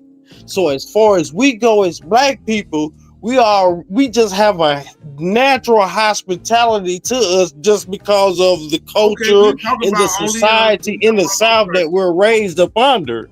That's what we talking about. White people, you know what I'm saying? They motherfucking hijack that shit because of the motherfucking shit that they put us through. You know what I'm saying? And use that to their own benefit and shit like that when it's not like that. These motherfuckers are vicious snakes, thieves, scoundrels, and all of the motherfucking above and absolutely cutthroat. Check this out. Do you have if you go to any small town in Mississippi, bro, you ain't got no motherfucking homeless motherfucker, you ain't got no hungry motherfucker. Shit. No, that's not true. That's not true. No, that's not true, GQ. You couldn't take him down Highway 49. Because they live in the woods. They live in the woods and in homeless campments in the woods. I'm telling you this for what I know for a fact because I go get their dead bodies up out of those goddamn woods. I never saw it, but you still down there, so you know what you're talking about. All right, but let me ask you this. If you go to a nigga house in Mississippi, right, and they goddamn sitting down to eat, what's the first thing they gonna say? They gonna offer you some. Have some. Oh yeah, that's part of the. Oh yeah, that's part of making you your cake. They gonna say have some. Yeah. They not doing until you cross them or say something that they don't like, or you or be on the side of a fence or they are a different side of an ideological fence that they stand on. They gonna say have some, nigga, and get offended if you don't eat them. Up north, yeah, that's true too. Nobody say that that's up north. Part of it. That's part of the psychological manipulation of Southern hospitality. Nah, I don't know. That's what I'm saying, Pookie. Now, this is what I'm saying. Like, now that may be your experience when you say you never heard nobody say that up north. Like Chicago is north, Midwest. I grew up in the 90s in Chicago, bro. If you was at somebody's house, this even in the projects, and the day mama was cooking, they asked did motherfuckers want something to eat. Whether if it was a plate of spaghetti or anything, like nigga, my granny, my friends can eat at my house, nigga. This nigga had and if I'm at their house, I can eat. Half that kitchen was from Mississippi, yo. I'm not there. That point, I'm not disagreeing with. That's why I said when a people be like the southern hospitality, I said, bro, you can find that anywhere. So just making it like it was a south from the south. Nah, I don't know about anywhere though. Wait. You right, hold on. Listen to what I'm okay. Even if you want to say anywhere with people, because the people from Mississippi, now I'm giving you all of that. But what I'm saying at the same time is we talking about like that shit still going on. This other man, if you think that shit was like a slick facade. Like when I first got down to these places, and you think that it's all nice and well, man, them niggas gonna rob your ass with that same smile. It's a slick they gonna that's slick. That's slick. That's them white people that be selling hospitality. They be spitting in your food at the same time with the smile too. Talking about here you go, baby, and then spit on your plate. He ain't lying. He's not lying. I'm saying what I'm going off what Pookie said though, like that Southern hospitality is just like get layered on everybody from the South. I heard niggas be like, well, even the white people down here ain't Let me tell you something. Pookie just said he been living in Mississippi all his life, right? He born, raised, little. I live in Chicago and in Mississippi. Okay, both of them. I was raised in Mississippi from 11 to 18. It's a big fucking difference. Y'all talk y'all ass off. It's way more hospitality in the South. I agree with you with the hospitality part. I live in both places, and I definitely agree with you with the hospitality part, but it's. Nigga, it's part of their game. It's part of our game, dog. It's a whole different world when it comes. It's part of the game. Don't get me wrong, Mississippi. Now times is changing for sure. You know, 2025. It ain't the same as it was in the 90s and before the 90s, but it's still better than Chicago for sure. Yeah, I wouldn't disagree with you on that. You know what I'm saying? As far as hospitality go, they just ain't got no money now. I just want my people to look at hospitality just don't look at that shit as always as generous. Always look at that shit with a, you know what I'm saying? Country with one eye raised, like, motherfucker ain't being nice just to be nice for a reason. Like, they ain't doing that shit for no reason. Riding up the street without a motherfucker waving at you, bro. Every motherfucker you pass gonna wave at you, bro. Yeah, because that's part of the culture. That's part of the culture, but that's not necessarily hospitality for y'all. That's hospitality but for us, it's rude for if you don't speak. Which for us, that's not technically hospitality. That's that's not technically. I was about to say it's rude if you don't, right? No, because everybody know everybody, and if you don't know this person, you know somebody that do know that person, and you know what I'm saying. Motherfucker wave at every car ride up the street. Hey, hi. Hey, what up now? Hey, because they know them motherfuckers. As opposed to motherfuckers that's millions or hundreds of thousands of people, y'all all don't know everybody or don't know everybody. So You gonna be standoffish. The South has the most polite stick-up kids you'll ever meet in your life. I would thank you, Psycho. I was just going to get to that. Come on, man. Can I get the mic back, dog? Nigga, all these places where it's this hospitality, why is it all this murdering going? Like the highest murder rate. Hey, so these niggas is baking you a cake, man. They being nice. They ain't being nice for no reason. It's a strategy behind them niggas and they niceness. Hold on, GQ. I just seen a video of a lady crying. She talking about the water boy stole $1,000, all my fucking money. I gave these niggas the phone to get $2, and these motherfuckers so hospitable. I'm trying to be nice, and they didn't swipe me for $1,000 motherfucking dollars. Dog. What are you talking about? Don't be no fool, no matter where your bank account, your card, and shit. What the fuck are you talking about? Yeah, but that's what that Southern hospitality gets you. It rock you to sleep. Yeah, rock your ass straight to sleep. Yeah, that's called charm. That's Southern charm. There's a difference. Y'all talking about Southern charm. I'm talking about Southern hospitality. Southern hospitality is what Pookie was talking about, the culture. Southern charm is what get a motherfucker $1,000 took from your ass because that charm that been put on your ass. That's all a part of the hospitality scam. I like how the way you divided that. Hey, that is a good point. I never thought about it like that. Yeah, that's real. But that is a good point. Because I lived in both places. That is a good point. I got strong ties in Mississippi right now today. I'll be headed down there, got there by the end of July. I'll be in Mississippi. But I'm telling you, bro. Yeah, these niggas crazy, man. But you know these niggas crazy, right?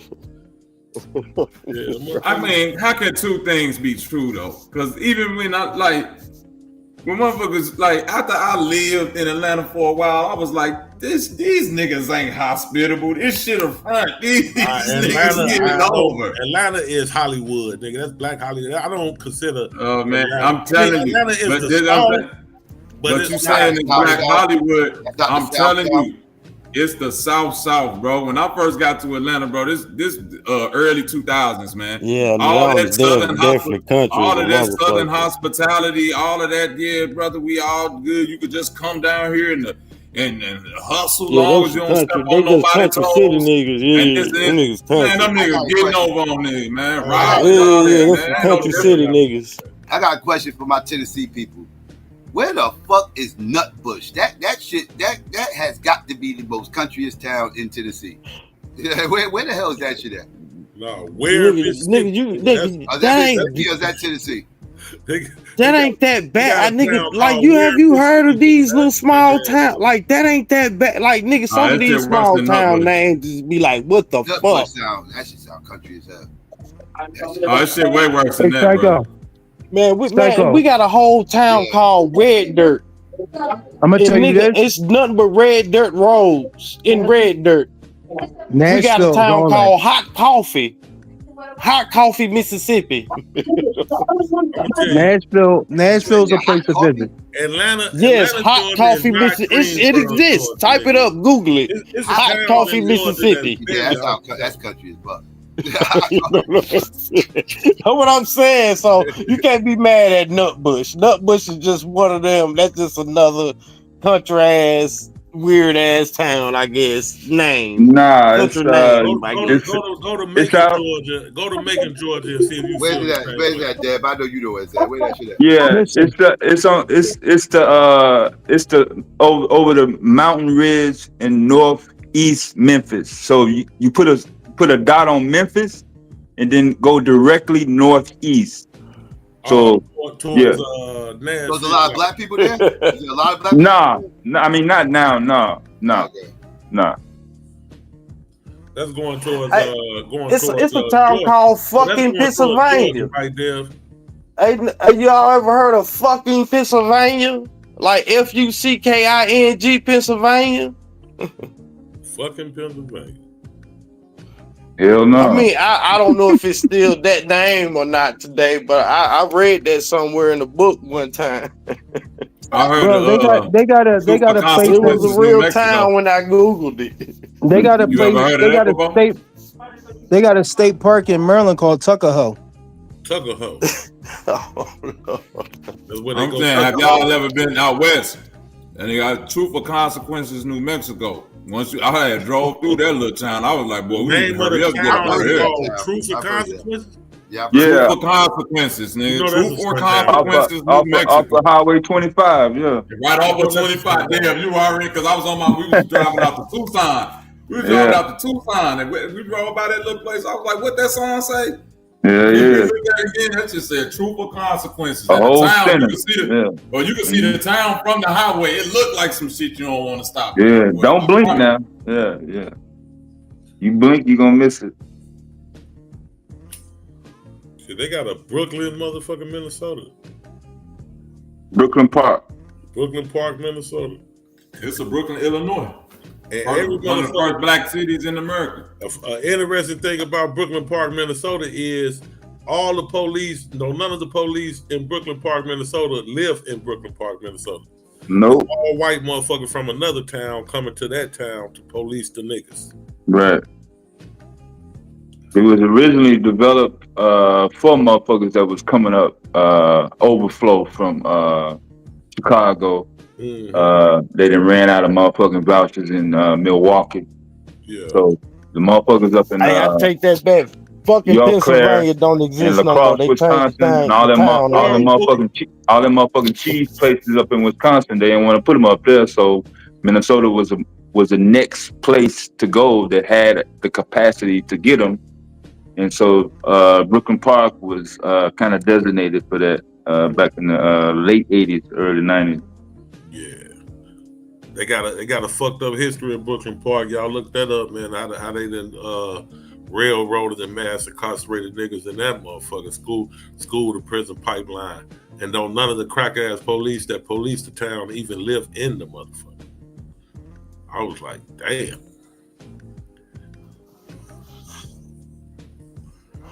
That's crazy. We got we got a little town called Ware, Mississippi, up the road from me. That motherfucker, if you blink your eye, you'll be in and out that motherfucker. That's most towns in Mississippi. Yeah, that motherfucker got one stop sign. It's a one stop sign, not even a red light. I tell you one thing, you bring your ass through Mississippi and your energy ain't right, they're gonna get you right together. Gonna take your ass out back. They'll put you together down to that. They're gonna take your ass out back. You ain't coming back though. Motherfucker like to get their round down. That's what they say. Man, I need my round. You hear me? At least they'll be polite about it. You go down there to bumping your gun, talking shit, motherfucker. You gonna hear motherfucker say, "Man, I need my round." Hey, follow me. The police and the sheriff, they'll squabble with you. They'll give you a head up. Hell yeah. Yeah, they'll give you a head up. Beat your ass out there in the street and take you to jail. About the Magnolia State. Oh no! They get their ass whooped now. Not every time. Not every time. Like they give you a head up. Now they get knocked out. They get their ass whooped. Look, you know what I'm saying? But they got some young niggas on the nigga around. No, I need my round. And the sheriff got his ass whooped. Got his ass whooped up under the top. Hell yeah! And then when they lose, hey, I gotta give them respect on this shit. Cause when they usually lose, they gonna let you go. Yeah. They gonna let you go. Yeah, cause it's on cement. It be like some man up shit. Like the motherfucker be talking shit, the motherfucker be mad, and then emotions and shit. And so motherfucker be on their head up, and then like, all right, then if you win, they gonna let you go. But if they whoop your ass, oh yeah, you going to jail. You going to jail. You might get your ass beat all the way to jail, motherfucker. Real time. But yeah, they'll give you a head up. I can't even knock that one, cause I done been in the situations and done seen it. I done been in it myself.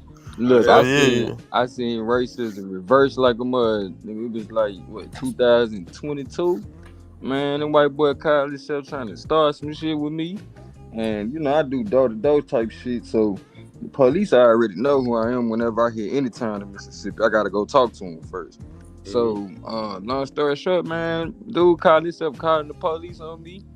Man, the police pulled up, told that man shut up. I'm talking white boy. Told the white boy to shut up. White boy was like, "No, I'm trying to shut up." White boy wasn't listening. That motherfucker went in his mouth. I said, "Hold up, what is going on?" Cause in Tennessee, Metro ain't they the biggest gang out there. It beat your motherfucking ass. Usually only the city police gonna give you like a head up fight, but them like it's like the sheriffs and shit like that. Like, man, you playing with your life then, cause they gonna kill your ass. Them sheriffs in Winston County, they give you a head up in a minute, boy. Them motherfuckers like to fight. Them motherfuckers, all they look. You want say what? Okay.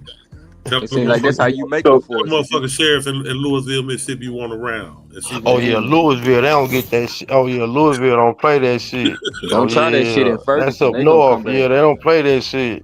Try that shit in Ferguson. But yeah, they'll give your ass a head up now. Yeah, they give your ass. But now it's up to you to win or lose. If you win, you might not go to jail. But if you get your ass whooped, you going to jail for sure. Get their ass whooped, but it don't be easy to whoop them motherfuckers. Hell nah. Hell nah. Some of the motherfuckers fight. Yeah, got some hands. NFL football players and shit. Exactly. Yeah. So Nutbush, Tennessee is still unincorporated. Hell It's not an you know, when you're talking about getting federal funding from the government, from the ain't that where federal government turning them from or some shit? Yeah.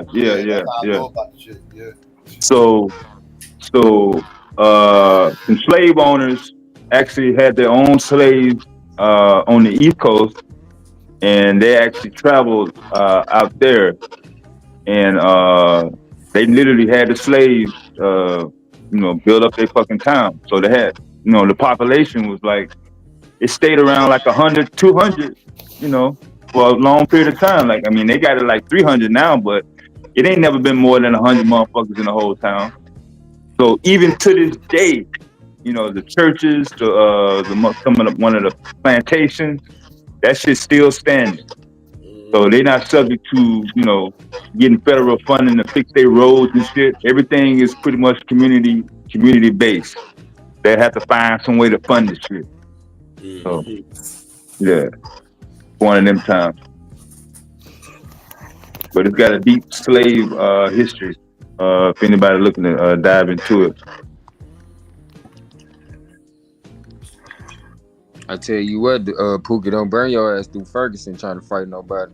Your ass motherfucking might win, but they gonna bust your ass. You going to jail in Ferguson. They gonna shoot the shit out your ass. Like you can't do that shit in Louisiana. Like Louisiana, you win. Louisiana is racist. Louisiana, I stand on, is the most racist state in all of America. Louisiana is super racist. Most racist state in the world. Get that right. Facts. Louisiana ain't got Mississippi ain't got shit on Louisiana racism. Alabama ain't got shit on Louisiana you ain't got racism. No Mound Bayou North Louisiana or South? All of Louisiana is racist as fuck. Even more than Arkansas and Texas. Yeah, I done lived in Arcadia Parish before. Yeah, Louisiana that's a different beast of type of racism. Yeah, all the parishes fucked up down through that. Lafayette, Lake Charles. As soon as you hear parish, you already know it's fucked up. Yeah, don't take your ass to Shreveport either. With that bullshit. Shreveport, Alexandria. Yeah. I'm cool on that shit. They got us knowing what not to go around this motherfucker. You niggas better not come around here. You know better. Damn. Nah, then you stay your ass in Georgia, Fontaine, with that shit. I mean, why would we though? That's crazy. Yeah, I'm just saying. I'm just saying that's how they got us. That's all I'm saying. And we've been like that. No, they ain't got us. We know better than the buck back. Y'all said make sure you don't buck back at none of these police because you know they'll kill your ass. You know they'll kill your ass. So back in the 60s, don't go to these certain areas because you know better, nigga. You get caught over here, nigga. You know better. It's just crazy. Yeah, definitely the police. Hey, but the police will kill you in the hood though. You know what I'm saying? They'll kill your ass anywhere. That's what I'm saying. It's like damn. So they really got us. Like they really got us. That's all I'm hearing. They got me fucked up. Hey, but look, though, that's why I respect black folks. Even though we be knowing that shit, but black folks still don't bag down or cower to them motherfuckers when the time is necessary. You ain't got to. You ain't got to cower. You know what I'm saying? When it's necessary, we still don't bag down to them motherfuckers. Necessary. You say about 20, 30 miles up the road? Yeah. Five, who line you pressing though? Five, you ain't had to come up there like that though. I'm What just line saying, you pressing, man. I'm Five? just listening. I'm like, damn, bro. We be up here every day talking about, man, Black Revolution and Yeah, this, don't that, and tell the your third. young We ass ain't over finna there. do none of that shit. We ain't finna do none of that shit. Sound like they got this place just how they want it. And ain't shit changing. Cause it's been like this for since I was born and before. So I don't expect it to change much. Yeah, Five. Before you go I don't know. too I far, disagree with that fact because So a we should lot of just shit vote. a We lot of should shit just done vote and changed participate in the American since I've been system a then, kid. since A we whole know lot better. of shit done changed. now hold on now, Five. Before you go too far, now one thing I'm gonna say about these niggas that's still in the South. One thing for certain and two things for sure, they damn sure ain't no pushovers, cause we all would have been up out this bitch. So the niggas that still in the South, nigga, them ain't no hoe ass niggas now, Five. Trayvon got killed in the South. Then Sandra Bland get killed in the South. Well, hold on. And All then a these fight come motherfuckers with get that killed though. in the South. Hold on. Didn't What Trayvon fight? beat some ass before they shot Who his ass? died cause Trayvon got killed? Who died cause Sandra Bland got killed? Oh, hold on now, Five. Hold on now, Five. What you saying is they promote our heroes, is what you trying What to I'm tell me? saying is they can do what the fuck they want and we not gonna do shit but get on YouTube and argue with each other about it. That's what I'm So saying. Five, what you saying is, Five, the United States stand for the United States of niggas, is what you trying to tell me, Five. I'm saying that we ain't changed much position than the slaves except we get paid a little bit more. Oh no, you going too goddamn far, Five. The Klan. You going The too Klan. goddamn far, Five. Now you done jumped out the window, nigga. Wait. Cause I'm sure better off than my No, I think it's a good little debate though. I think it's a good Nah, it ain't no little debate. I got evidence ain't here. close. Okay, so in 1979 in Greensboro, North Carolina, the Klan posted up, and a bunch of niggas got together and ran down on them motherfuckers. Let me see. 5 motherfucking Klan members were killed, 12 others were injured. And the Klan never really set up shop in that particular area ever again. That's what's up. Yeah, that's real nigga shit. The skinheads just 2 summers ago, the skinheads tried to go do a rally in Toledo, Ohio, and them niggas beat them motherfuckers back on the bus. But the skinheads ain't the ones with the badges though. It's the ones with the badges we was just talking about. Yeah, well, ain't nobody did nothing to them. A statement though. You did make a statement. Yeah, I was talking about because y'all was talking about all the places you can't go. But I'm just saying, y'all ain't said the nobody sheriff, white, black, y'all or in said the between sheriff getting gonna nothing kill else. you and the police gonna beat your ass. That's what y'all said. That one KKK. It sound like you got a problem with your local government. We were saying that. Hey, but don't Five though. Can you give us credit though? We'll find down here though. Can you give us credit though? I'm just responding to what I'm hearing. No, Five, you must ain't here saying that they motherfuckers in Mississippi where I'm from and give you a fair fight, they give you a round. And yeah, you said the police. You said, but the sheriff will kill your ass. No, No, that was me. But Louisville is North Mississippi and Hattiesburg is South Mississippi, so it may be the dynamics are different. Yeah. But the same shit still applies though. You know what I'm saying? It still applies. Yeah, not where I'm from. In Atlanta, ain't no police officer gonna give you no fight. Right. Yeah, that might be Atlanta. Yeah. Right, they don't give you no fight. But then if you talking about it, hold on, but can we agree though, Find out? But this what I was gonna ask you though, Find out. Can we agree though, Find that like when push come to shove, these niggas would goddamn it go to the extreme and to the max with the motherfucking police, even from an individual level up to the group level, whether across the South, whether you talking about Florida, Georgia, the Carolinas, Mississippi, or Louisiana, or Texas, Arkansas, Tennessee. These niggas would go there with the police. Let me say this real quick. It's relevant, quick. It's relevant what Dev said and what GQ said, because if they fighting against the skinheads and the Ku Klux Klan, you know what I mean, which is specifically white people now, and you talking about just fighting against the badge could be any color. Right. Why I said that they bad, yeah. I agree. My bad, bro. Right. Go ahead, I agree. No, go ahead, cuz you got it. No, I was going somewhere else with it. I thought you were saying something else. I shouldn't have cut you off. I was just saying that some of them bad people can be KKK, but we don't know that they KKK. You know? But you were saying something different about different races. You know, you're in Atlanta, so it's like the majority of your police black anyway. Oh yeah, I get oppressed by black police, not white police. White police usually let me go. That's what I'm just gonna say, Fontaine. Like you probably in a different situation because niggas running down on you in the name of the band. So it's like Fontaine got to deal with them niggas that say. But my real reason for saying that shit though really is for me to say like we push back on participating in the system so much. But you only got two choices: either participate in the system or buck. And we sit here saying how we know better than to buck. So why not just participate in the system?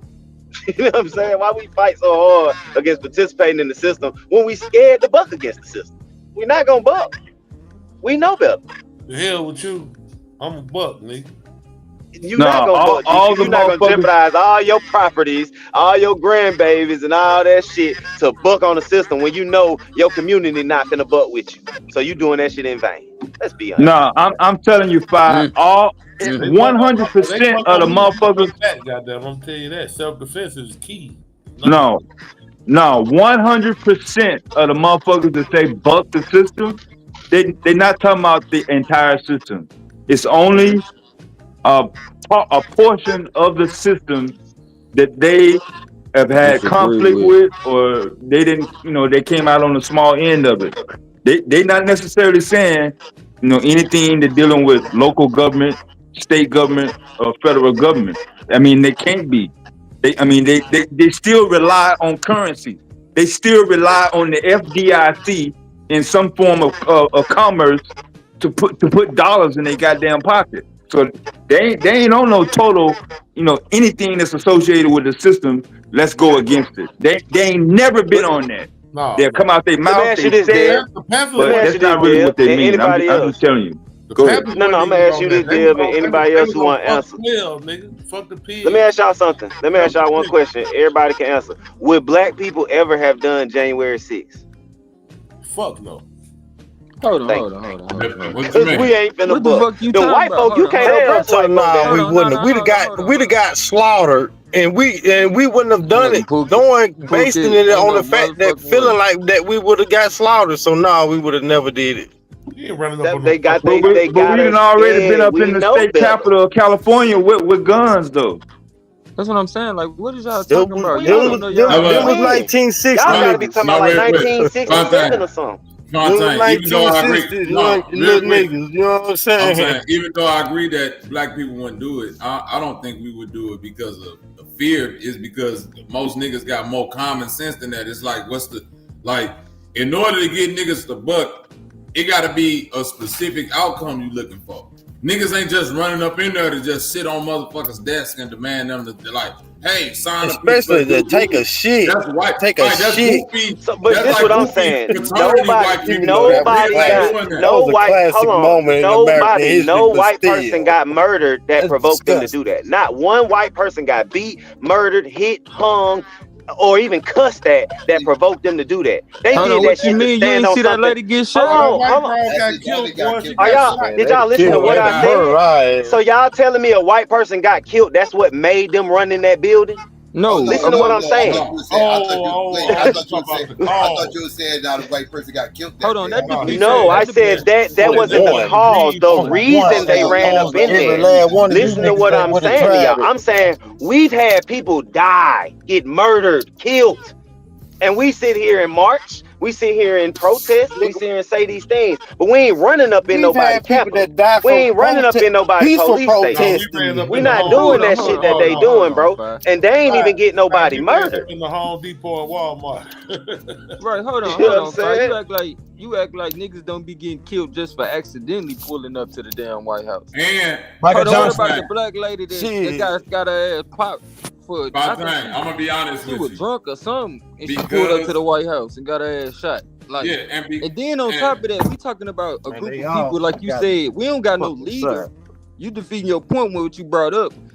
They had a whole leader that was in the White House that told them to bring their ass up in there. If Barack would have told us to run up in that bitch, I know niggas would have been in that moment.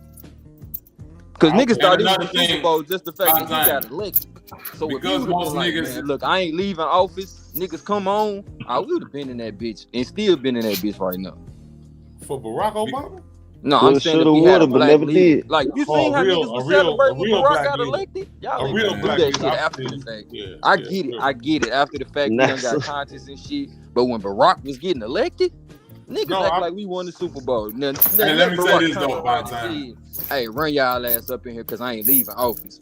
Most black people, because most black people don't be around white people. Niggas like wouldn't have did shit. Niggas would have been like, I ain't going. You know, Sheriff Watson them a killer.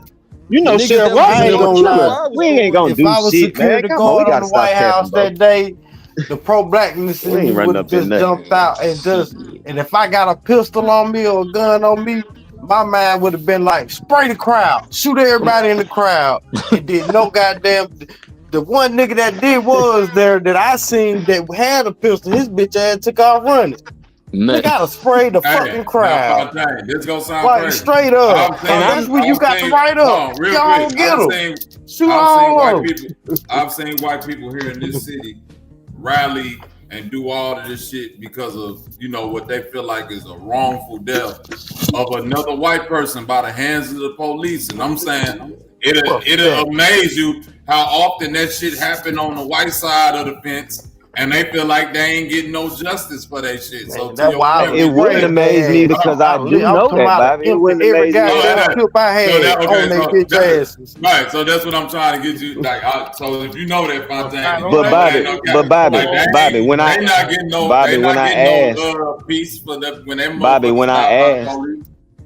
when I asked would black people run up in the Capitol like January 6th, everybody quickly said no. So why you acting like I'm saying something? That's crazy. And I'm saying because niggas is not running up in there just to do goofy shit. That was a goofy. That's a send off mission. But most niggas got common sense. Yeah, that definitely was some goofy crash out shit. Yeah, I would say it ain't common sense. I would say it's fear. I would say we know better. I would say it's fear because we know better than to run in their buildings. That's why we not running in their buildings. Don't act like niggas ain't tore whole cities up behind some shit though. Don't act like that. With the help of white people. Hey, Fontaine, they just would have had to lock me up. I'm gonna tell you like this. Hey, I'm gonna be honest. My city was torn up with the help of no white people. If it was that was me being facetious. If it was a real mission, you see them pull that white boy out that van. No, I said I was just bullshitting with that psycho. I was just saying that. Doing that Rodney King shit, they pull that white boy out that van, bust his head with a brick. Man. Not psycho. Fontaine, if that was a real mission, you probably could have got 10 niggas to run up in that building and take that whole building over. If the mission was like, we can go up in here and get a bill passed real quick, or run up in here, nigga. You could have got 10 niggas to run up in there and lock that. Bobby, do you think we've had reason to have a real mission? All 10 of you niggas down. What was going on? What was going on? Do you think we've had a reason to have a real mission to run up in the Capitol with a real purpose? Do y'all feel like we've had reason? What was going on in your city doing the if niggas is running into the White House, to the Capitol building, they not running up there to get no fucking bill passed. Stay in the house shit and what that's why the gun them crackers down. You don't remember that shit, Fi? What they was doing? I didn't hear you. They was running up and shit, weren't they? When? I still was saying that shit. And in every city in America, niggas was running up in they shit. Like they was running up in police stations. You talking about George Floyd protest? Yeah, like, that's different than the White House, though. We ain't gotta go back different. That far. Niggas ain't running no police. That ain't different, bro. You must have been in the house because I seen niggas in the. I'm always in the house. It's safer in the house. It's always safer in the house. Man, all right. I don't know what y'all niggas can't get no money in the house though, man. I'm connected to them niggas, so I seen it all. Yeah. I'm a house nigga, and I was in Cleveland. We was running up and shit. Like, so what are you talking about? I'll be where. Yeah, they was. It was kind of sporadic after the Rodney King police verdict. You mean the George Floyd shit? That was no, I'm going back to the 90s. Yeah, I'm going all the way back. They don't respect that, dude. That was y'all time. They don't trying to talk about what. I respect that. I respect the 92 LA riots. Young niggas don't know nothing about that. They was rioting because it just went LA, but LA County riots. Yeah, I respect that shit. You young niggas don't know nothing about that, bro. No, I see, I respect it, bro. But see, this is what I'm saying. Rodney King, that he got beat when, and then some nigga just get beat 92. again last week and the week before, and last year and the year before that. So telling me that we did some shit during the Rodney King shit. No, it ain't no week. No, that I call Black Lives Matter pussy, which they are pussies, but they turned up 2020. I can't take that away from BLM. Them motherfuckers, hey, they turned up 2020 and they squabbled with the police and were whooping the police ass for about a good 2-3 months. The difference with that was all that shit was political, right? Like the Rodney King shit. Yeah, it was political, but at the same time they squabbled with them. They fought them, Psycho. We don't even. Is we fighting them? Where's Sabio at when I needed like them motherfuckers got found innocent, and it was immediately up. It wasn't you talking about the 92 riots? Oh, okay. We're gonna play the protest. Oh no, it was immediately up that day. Immediately. Like as soon as the verdict came in, niggas got busy. It was pure. Hold on. And everybody shit on gangs and the gangs members and shit like that and gangbangers, but who got it turned up first? Ain't Trey Gangsta Crips. Who got it turned up first? Hold on, real quick though. They pulled that white boy out of his truck and beat the fuck out of him as they should have. Right, but I don't give a fuck if he was innocent or not. Pookie, what I'm trying to say to Fontaine is this though. You can't look at it like what niggas did during the LA riots and with Rodney King and even here in St. Louis when niggas was tearing shit up over Mike Brown and all of that shit, right? I'm saying like that was our era. I'm 43. That shit dead. That like if you young niggas now ain't getting out there doing the shit that niggas like me was doing when we was young, that's y'all fault. Stop saying that we shit. Ain't no more we. It's y'all time, nigga. You feel me? We did it already. I'm not with that. What you saying, Bobby? The niggas 1967 riots in LA and the 68 riots in New Jersey sparked those 92 riots. So if you're gonna say that, then we ain't had a fucking reason to in our generation to turn up for that shit because we've been taught and been brainwashed to go chase a fucking bag. Go chase a non-fucking-existent bag that y'all taught us to goddamn chase. So if you want motherfucking brain motherfuckers not turning up for chasing, for believing in and chasing a non-existent bag, that's still gonna fall back on y'all, my nigga. So we don't want to point that finger game and who ain't turning up and who did turn up. Because like we commend y'all for turning up when you turned up. But if you want to say that we're not turning up, we've been brainwashed and programmed, taught by y'all not to turn up. Because what were y'all niggas doing Black Lives Matter turn up? Y'all destroying your own community. Y'all doing whoop-de-whoop-de-whoop-de-whoop-de-whoop. Y'all doing all this other weird ass shit. You ain't listening, nigga. Time to turn up. You niggas is blaming us for the turn up. Hey, Pookie, the whole problem is you cut me off in the middle of what I was saying. It ain't crazy because you cut me off in the middle of what I'm saying just to say all of that shit and not listen. This why you young niggas ain't getting shit done. You quick to turn up on me, nigga. Take that energy and go your weak ass outside. What is you talking about? No, I'm saying, but we tried. And now you sitting back talking about some niggas don't want to try no more. Niggas that get your bitch ass up. He gonna old niggas pointing down at the little niggas about what they're not doing because they didn't do it. Because they didn't do it. So you want me to take up the responsibilities that you didn't do and plus mine. Okay, yeah, my nigga, I got you. I will fucking do that. But don't motherfucking obfuscate and motherfucking not hold yourself accountable for the shit that you didn't motherfucking do. Ain't no responsibility, nigga. You ain't did shit. That's the problem. But you ain't doing it. You complaining that the dishes is in there, but you ain't cleaning the dishes. You complain. No. I'm saying you ain't did shit to the dishes.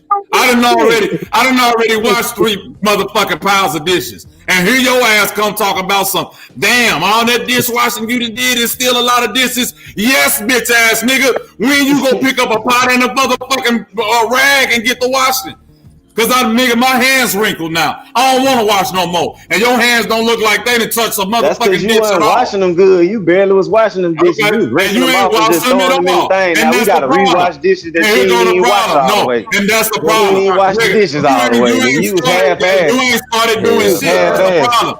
You Hell just no. assessing. You assessing. That's the problem. You just assessing the situation. You didn't look. You didn't rewash the dish. You ain't started on another set of dishes to show me how the dish is supposed to be properly washed. You just fucking complaining, nigga. You complaining about the work another nigga done did. And you ain't got no work to show for yourself.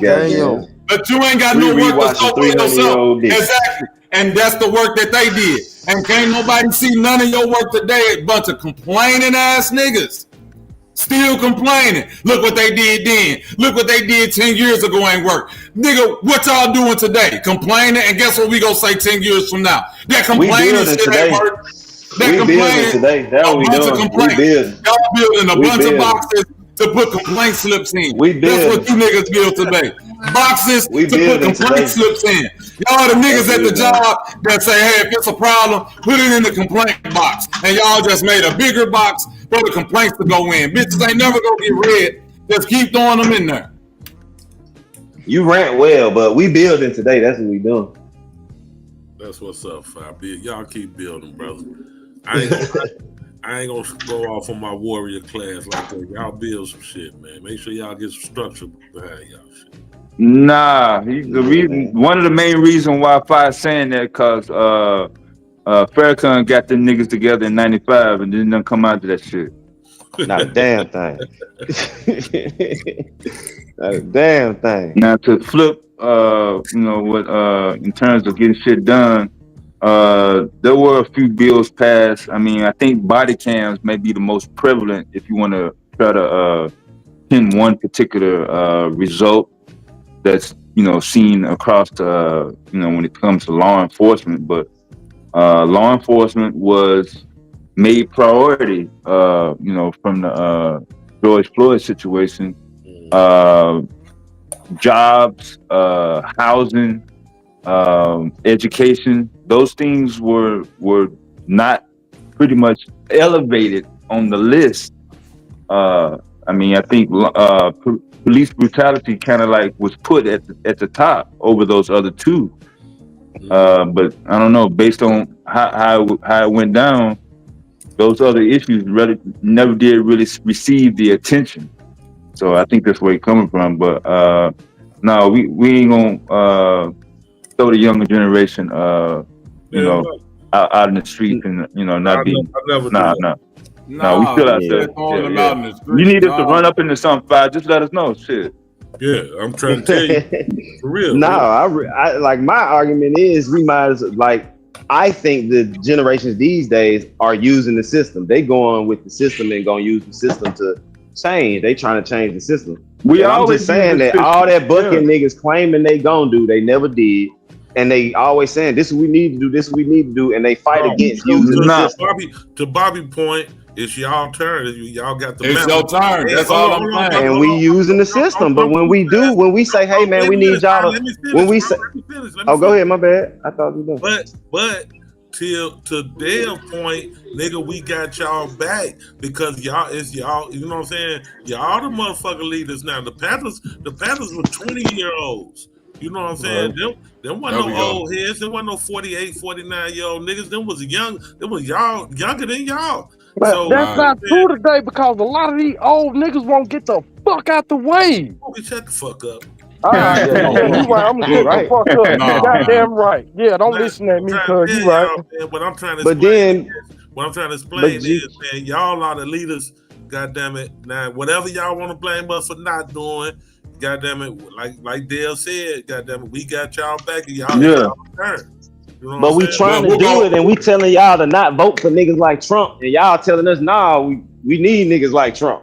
But Fontaine, I'm saying that didn't come from the old generation, though. That didn't come from the old people. Yeah, That they come from really did. The the younger generation ain't fuck with no damn Trump. Yes, they did. Yes, they Man, did. we even passed the point. We telling motherfuckers don't fuck with neither one of them, and they both There tell you us. go. Man, all these niggas telling us to shut the That's true fuck too. up. You young, you YNs don't know what the fuck you talking about. Your fucking crazy, you stupid, you dumb, you ignorant.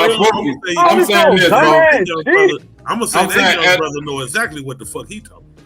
Yeah, I'm not gonna disregard him. And at some point in time, Pookie, it come a time where, as the young person in the family, you gotta recognize that auntie and them ain't like they not responsible for the family reunion no more. You gotta be the one that's with somebody. Gotta be the one that's willing to take over. Agree. Let me finish, like bro. he said, Let they me won't get finish. their ass out the way. But hold on, brother. I was just gonna say that. But go. That's what I'm saying. So the taking over part is sometimes you have to be assertive in that position. Right. Yeah. So it's like they don't like auntie. You don't know we know this shit. You don't know we know this shit. Okay, but I'm not saying you don't, bro. I'm giving you my experience. At some point in time, when it comes time for you to take over, you're not asking no more. That's in all situations, go right or wrong. If you see that, hey, I need to take over, they keep burning the food. You're not asking nobody to move out the way. You moving them out the way. Moving their ass. But you start like I'm not stronger than the system or institution.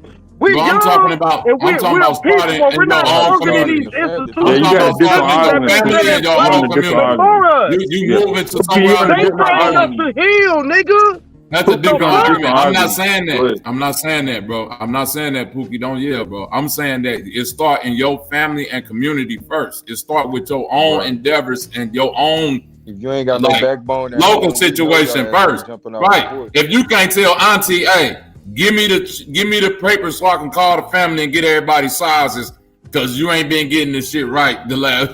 If you can't get that done, why the fuck would I expect you to get out here and lead anything? If you can't do that, what I'm saying, it start with things like that. But Bobby, look, what I'm saying is, Bobby, if I'm bringing everything else over to bring everything together to get this family together to bring home this reunion and for all us to be together, I can't be the one to make out the calls too, because I'm in the streets doing and bringing and putting shit together to be able to make this shit happen. That's count. You know what I'm saying? That's not count.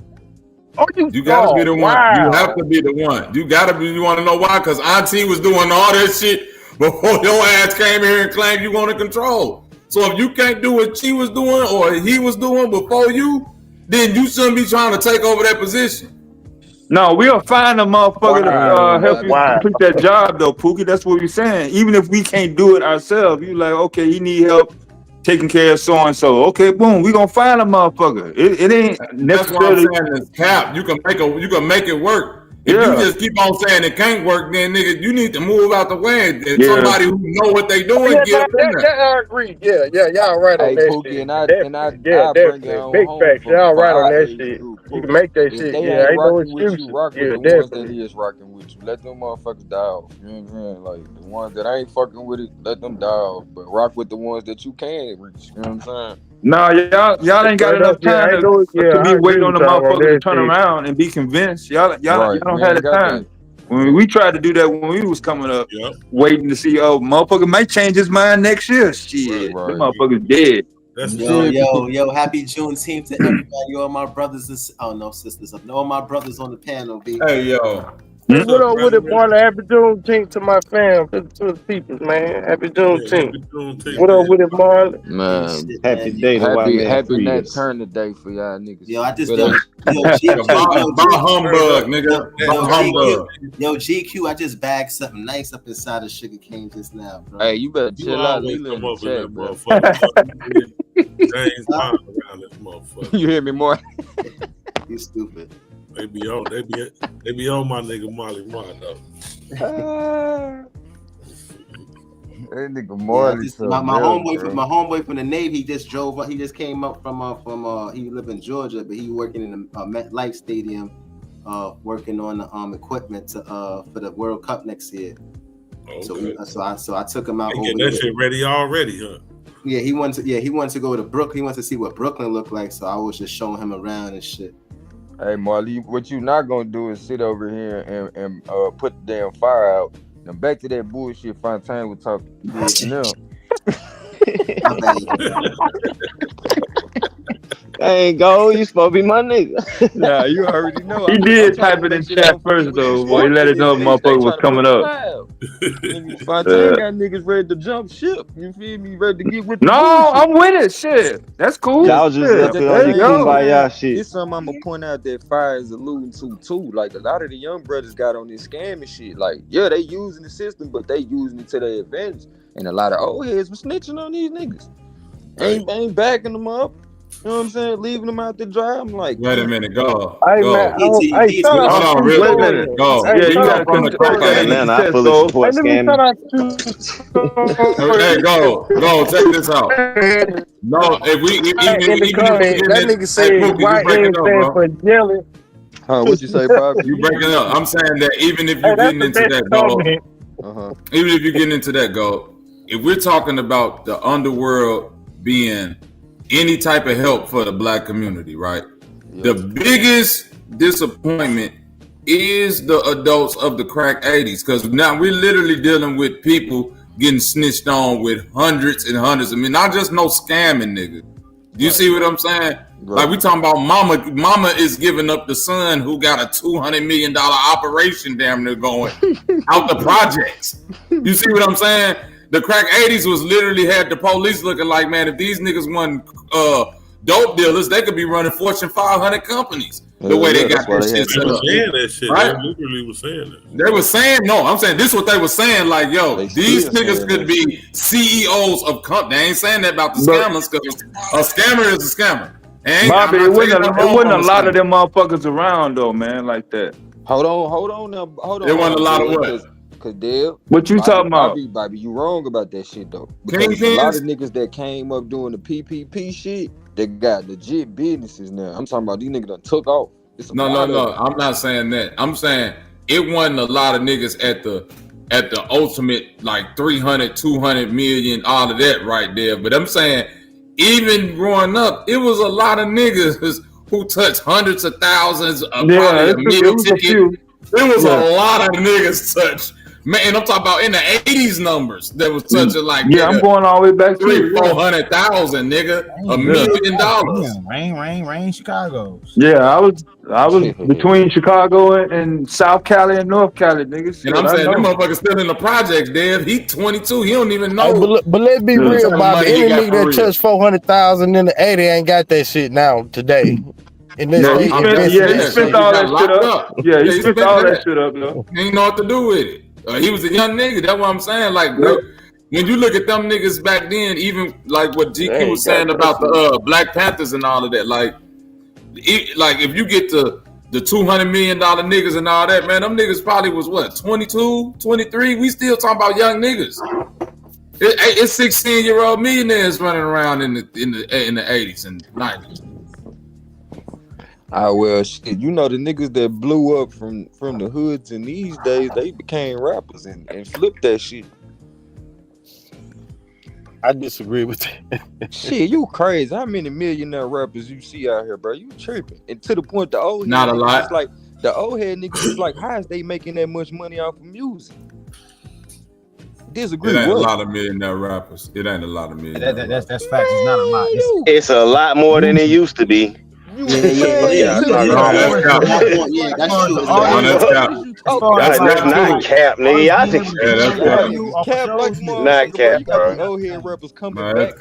Method Man talked about how the artist was making crazy money at shows. They was making way money back then. Method Man also talked about how they didn't make half of what these young niggas making. Hold on, bro. Method Man also said these young niggas making way more than they was making. So which Method Man we talking about? Was making that show. Nah, Method Man did say that what Fontaine said. I heard Method Man say that. He's like, how the hell is young niggas? Yeah, they are making more money. Yeah, bro. Yeah. The fuck? Yeah, you say they make it. Hold on, time out. No, they're not. More money now anyway because they getting more royalties, more percentages on the album. That's not true. No, that's getting more money.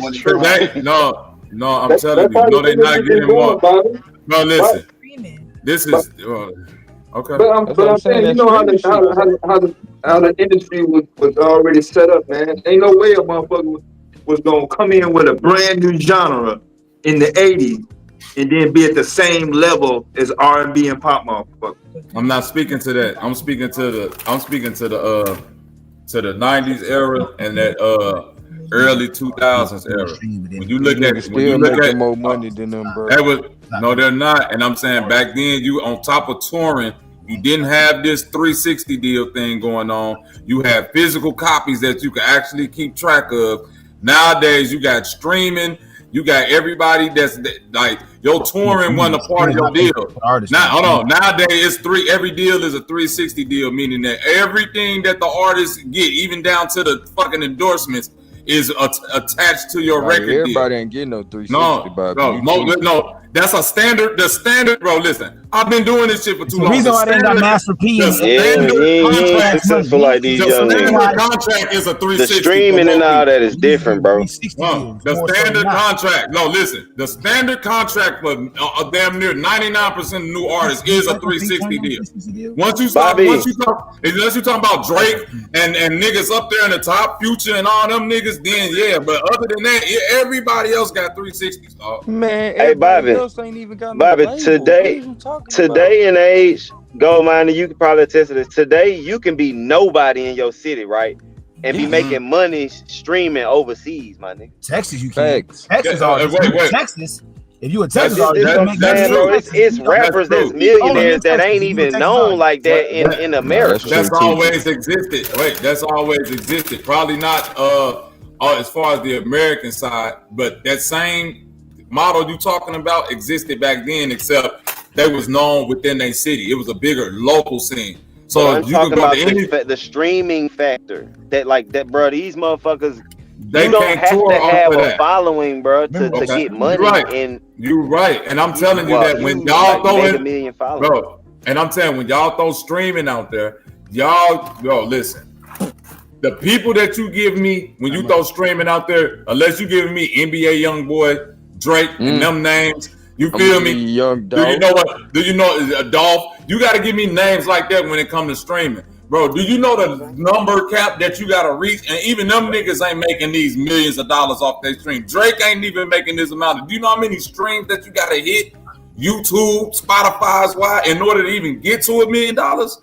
Well, explain. This ain't no low number, Bobby. Explain this, cause what you saying it could be true, but I'm gonna tell you how. No, it ain't could be. I'm telling you that's the. I'm gonna look up the exact number. I'm looking up the exact number. Bobby, why the fuck is these old niggas coming back to rap if it ain't more money right now? Remember, in order to get $1 million on a video, you would have to get like 300 million views. But you know how much they paying for a video right now? That's for $1 million, right, Psycho? That's for what, bro? It don't matter. Who is reaching them? Who reaching them numbers besides the big people? Hold on, Bobby. No, you telling me everybody is a millionaire, but you ain't really doing the numbers, bro. We said it's more millionaires. We ain't say everybody was one. I don't think it's even more. Margin. If we talk, I think it's less. They make more money off shows than streaming. Bro, they videos is costing damn near $0. Niggas is getting shows off stream. Name the rapper that you think is a millionaire. Like just name the rapper that's ain't this big name or just somebody just like an average rapper that's a millionaire right now. Ooh. Shit, it could be a nigga right down the street. No, it could be. No, but it's not because that's not true. Pooh Shiesty was a millionaire before he got locked up. No, he wasn't. No, the hell he wasn't. No, he wasn't. No, he wasn't no millionaire, dog. He was on his way to it. He's on his way to it. He might have been on his way, but he wasn't no millionaire, dog. That's because he got locked up. Pooh Shiesty.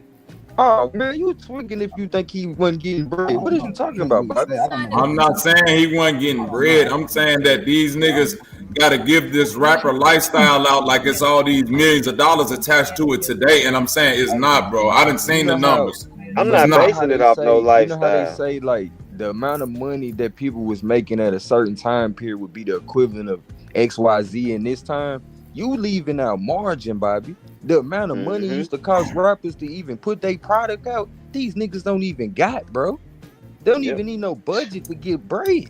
They can do I a understand damn that. video off their These phone. rappers is telling labels they don't need them before signing Like to them. seriously, like what you talking about? They A like, bro, you 360, they gotta don't come even with got more no money label. than that. I don't need I don't know. you. You see, You Bobby Smurda. naming the top people. That's You only Bobby naming the top Smurda, bro. people. Dancing on the. But I you don't only know. naming, bro. He went to prison for Fontaine, 7 years. Fontaine, A lot of any these He went rapper to that prison you, for we 7 don't years. but any, know, but we know but the any artists rapper that that you gonna give me, but any rapper you gonna give me that got that story was either a big time dope dealer before that with hella money that he can invest inside. No, he wasn't. Let me 300 finish. Pooh Shiesty homeboy wasn't no All fucking right, big can I time finish, dope man? dealer. Can I finish my statement? Okay, I was Go at. ahead. All right, I said okay. I talk long. My fault. Go ahead. No, you good, bro. I just be fucking with you. Even if you use the dope dealer concept, like okay, that's saying they had money before. They don't need the label.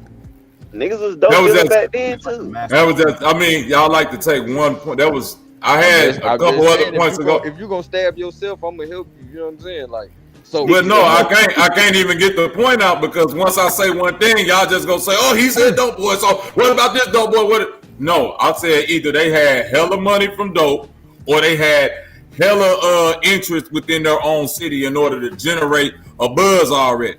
Texas. That still don't Right? feel So where they margin, can sell.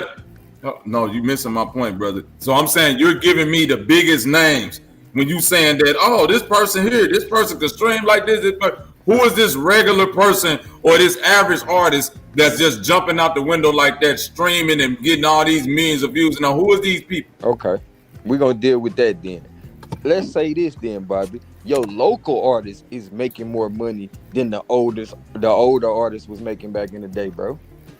I like, doubt just that. talk about that because you How you had doubt to go that? to these That's labels crazy, to bro. be on back then. So your local artist is making more money. You than they could be a would've made local back artist then, bro. today and be known in 6 cities, bro. And Just still from be being in straight. your town, you don't have to ever leave your state. Back then, you could not do that. Man, you literally had to have a record label behind you. For Somebody you to just say put in the rapper, chat, bro. Boss Man D-Lo touching $1 million. I just Oh, typed in Boss Man D-Lo net worth. It said Boss Man D-Lo has a net worth between $100,000 and $200,000. This is what I'm telling y'all. Y'all don't understand the business today. You gotta be kidding me. Y'all don't understand the business today. Tell me he only getting 200. You think 21 Savage a millionaire? Yes, look how long he been in the game. And you giving me a top name. We didn't say how long. All we said was it's more millionaire rappers today than it used to be. We didn't say how long they had to be in the game. Now you saying how long they had to be in the game. No, I'm not. I'm saying you're giving me only the top names, and I'm saying if I name all the top names from back then, they gonna be millionaires. But guess what? Hold on. You saying there's more, but you ain't giving me none of these fringe niggas that's millionaires. So 21 Savage would be like me saying fucking Ludacris or Nas or something like that. This nigga's a top worldwide artist. You think T Grizzly? Go Google T Grizzly net worth. I want to see. He's eating off game. He not a top rapper. Let me add this little caveat though. Murder Mook would not be a millionaire in the 90s. No. Because there wasn't a thing. Hold on, that lane wasn't there, right? Just like when he giving me, just like when and I understand why he said T Grizzly, he wouldn't be a millionaire in the 90s because the gaming lane wasn't there. So when you give me T Grizzly, he's not, I'm looking at his net worth and I've been knew his net worth was around this, his net worth say $5 million. And the majority of that is because of gaming, not from no rapping. Bobby, hold on, Bobby. But he got into gaming and popular gaming because he's a rapper. All we're saying is they have more streams of revenue that they can do as these rappers. You could not do half of this shit back in the day. Wait a minute. This is all a part of it. This is a breakdown of why they get more money today than they did back in the day. I'm not disagreeing with you that they have more lanes, but you said they're making more money and it's more of them. And I'm saying, no, actually that's not true. If they like DDG, now he can do streaming. He still make money. He's a rapper. He's a streamer. Why his streaming is popular is because he's a rapper. It's not just because he's streaming. No, he was a rapper first. He was a rapper first. Bro, listen. A nigga, bro, Charlamagne the God was a rapper first. Do you consider him a rapper turned fucking podcast? DDG still goes on his streams and makes rap music on his stream. He just put out a song that him and the baby did live on his stream and put it out. So What do you say? It's tied in together. You trying to separate it? Charlamagne wasn't continuing to rap while he was on the radio. Together because he can if Charlamagne would have continued to rap while he was on the radio, like Ludacris did, then I would say, yeah, Charlamagne's still a rapper. I'm going to tell you why it's not tied in together. He can stop his rapping right now and continue to make hella money streaming. He can't stop streaming and to make that same money rapping. I never argued that though. You're trying to make an argument no one's making. The statement was rappers is more millionaire rappers today than it were back in the day. We never said only off rap music. We never said only off rap music. We never said that. Because rappers back in the day didn't make their money only off rap music. No, they wasn't. They were movies. What are you talking about? Okay, so it's the same shit, bro. They had different streams of revenue. So T Grizzly is a millionaire rapper because of him being a rapper and spinning that off into other ventures. I get that, but that wasn't the argument. The argument is yes, more. It was. No, it wasn't. You yes, said more. It's more than niggas.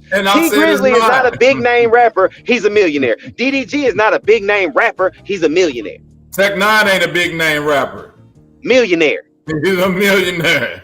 You feel E40 ain't this big name rapper like that. He just got tenure. No, I'm saying if you niggas ain't finna bring up E40 name and like Jay-Z and all early on. No, E40 probably became. Yes, he was. E40 was a millionaire before all this. I give you E40. Yes, early in the 90s he was a millionaire. Yes. I said I wouldn't argue. Too Short was a millionaire too, and selling music out the trunk. That's what I'm telling you. He was independent back in the independent. That's what I'm telling you. We're not saying there were no millionaire rappers, bro. Yes, they was, bro. Yes, but they were millionaires. That's what I'm telling you. More today. No, listen to what I'm telling you. The fact that you admitted there are more streams of revenue for a rapper today is you admitting that it's more millionaire rappers. Once you admit they have more ways to make money today than before, that would equate. Let me ask you something then. Are the NBA players today making more money than NBA players back in the day? Hell yeah. Are football players today making more money than football players back in the day? Yes, but that's totally incomparable to music. Are lawyers making more money today than lawyers back in the day? It's totally uncomparable to music. I'm naming careers. I'm naming many different professional careers. I'm trying to find the one that's not making more money than they used to back in the day. Because it seems like rap is the only one. Oh my God. I'm trying to show you why it's incomparable. Not just rap in the music industry, period. Because it went on. It took a whole. Bro, listen. What effectively happened to the music industry during the Napster era, during the literally what propped up the music era, like music business, was the selling of physical merchandise, CDs, records, tapes, etc. That whole thing went away. So once that go away, it's a whole business model that go away. The machines to press this shit up, the actual CDs that get printed on, the people that all type of jobs is lost through that, bro. The music business damn near went under because of that. They had to switch their whole model to streaming. That's more money into the pocket of the artist because they don't have to put out for that shit now. No, listen to what I'm telling you. No, it create more independent artists, but it don't make more millionaires. Yeah, so if you say it made more independent artists make more than label artists? Depending on how popular you are. And you know that, Fontaine. Just because you independent don't mean you finna make more than me on a fucking label, nigga. If I'm getting pushed if you're a successful label artist, then yes, you're gonna make some good money if you're a successful label artist. But that's what I'm saying. It's all predicated on success. But a successful independent artist will likely make more money. Hell yeah, because we talking margin. That's what you leave off the table. It depends on what situation is. And we talking about the fact that you keep on saying millionaire. Guess what? A millionaire in today's time, right? In comparison to what you talking about in the 90s, nigga, that would have been multi-millionaire. That would have been a multi-millionaire. So the money changes over time. Man, why these y'all keep moving the goalposts, man? Y'all moving the goalposts. No, you initially said it's more millionaires today than it was back in the day, and you said no, it ain't. We ain't say the money ain't equivalent. We ain't argue none of them nuances. How y'all saying that if a nigga got 300,000? Nigga, a nigga that got 300,000 was a millionaire in the 90s, bro. Quit playing, bro. Bro, but I'm not talking about a nigga with 300,000. I'm talking 300,000 about today. $1 million. But even bro. that though, I'm arguing that niggas are making more today than they did back then. Even if we scratch that point, niggas is making more money today as rappers than they was back in the day. And I'm telling you, you're only gonna give me the names of the people that are being what? And it's still more. I don't know a bunch of rappers' names, my nigga. So yes, That's you're what right. I'm I'm only saying. gonna give you names of popular rappers because that's who the fuck I'ma know. Because we don't know these independent artists that's millionaires because they don't exist like that. That's what I'm saying. Not today. I call bullshit. I want to know Julio net worth before he died. Because you want to know who? You had to be a mega star. Julio. Hold on, Julio. You had to be a mega star to make millions back then. Nowadays, you could just be a local nigga and get your own following. So, you did not have to be a mega star to make millions back then. You crazy because first of all, they had too many people in their pocket. What are you talking about? That's a lie. It was plenty of independent artists back then, bro. You just wasn't going to be hear people music unless they was on the label back then. Quit playing. They say he was worth $1 million.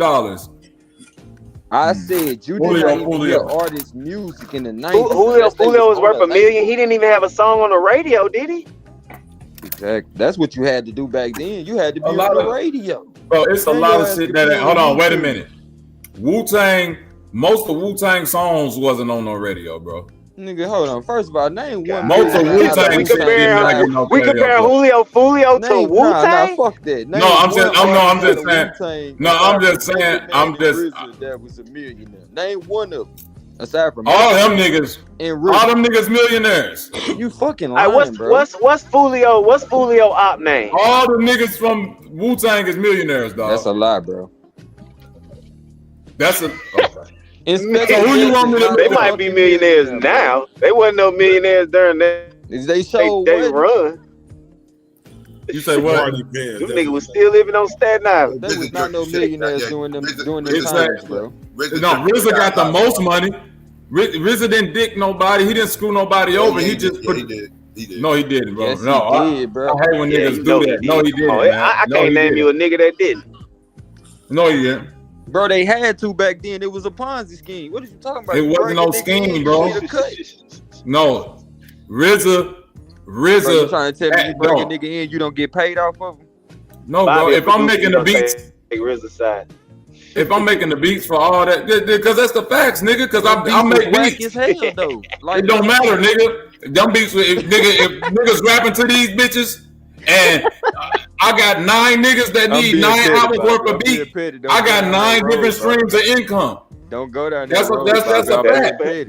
I'm being petty. I tell you what the fuck going on with that, nigga. I don't give a fuck about all that now.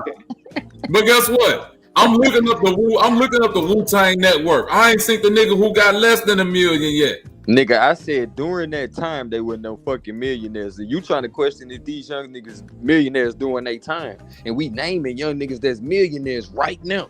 Not, they had to wait 20, 40 years. They had $1 million back then. Yes, they did. What are you talking about? Nah, bro. You full of it at that point. Half of them niggas' name wasn't even signed to that contract with that game they had. Them niggas didn't get no money from that. Just a few niggas got paid off. Man, that was part of the movie. Shit. Them niggas was getting ran through. No, Wu-Tang had a whole game. They had a Sega game. Bro, this is what I'm trying to tell you. They might have generated $1 million, but they all had no. But all of them, bro, Wu-Tang had one of the coldest business models for a group that niggas need to study if you go be in a group. They all had their own separate identity, own separate record deal to go and get their own streams of income. Pope, baby. Right? So when you talk about the Wu-Tang, when you talk about the Wu-Tang business, that's one thing. But Raekwon business is his business. Ghostface business is his business. Them niggas had full autonomy to go. You naming the successful Wu-Tang niggas. Exactly. I'm gonna use your argument. Who else I need to go? Okay. Master, who else I need? Jizza? You got? Who else I need to name? You got Jizza? I don't know none of them niggas. You named all the niggas I know. Because they ain't got no money. You feel me? God ain't got no money. He made a whole documentary ripping the shit out of the RZA. How he Man, you guys say I'm looking at it. You guys worth $1.5 million. ODB. Man, how much Master Killer worth? Maybe now, but it was. Oh, they said he worth how much, man? He was 1.5. crying about 20 years ago that I thought you said 25. Hold on, nah, fuck that. 20 years ago he was crying that he was broke. Master Killer. He worth $1.5 million. 30 years later, my nigga. 30 years later, bro. Boss man D-Lo finna have that by the end of the year. Hold on, wait a minute. They worth more because I'm telling you, How?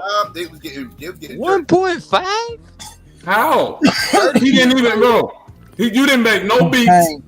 You didn't have to do nothing but show up and rap, nigga. He said, bro, these niggas getting 30,000 a show. How many solo albums do you guys got? Psycho. Bars. Well, that was one of the things he was complaining about. At the time, he didn't have any. Exactly.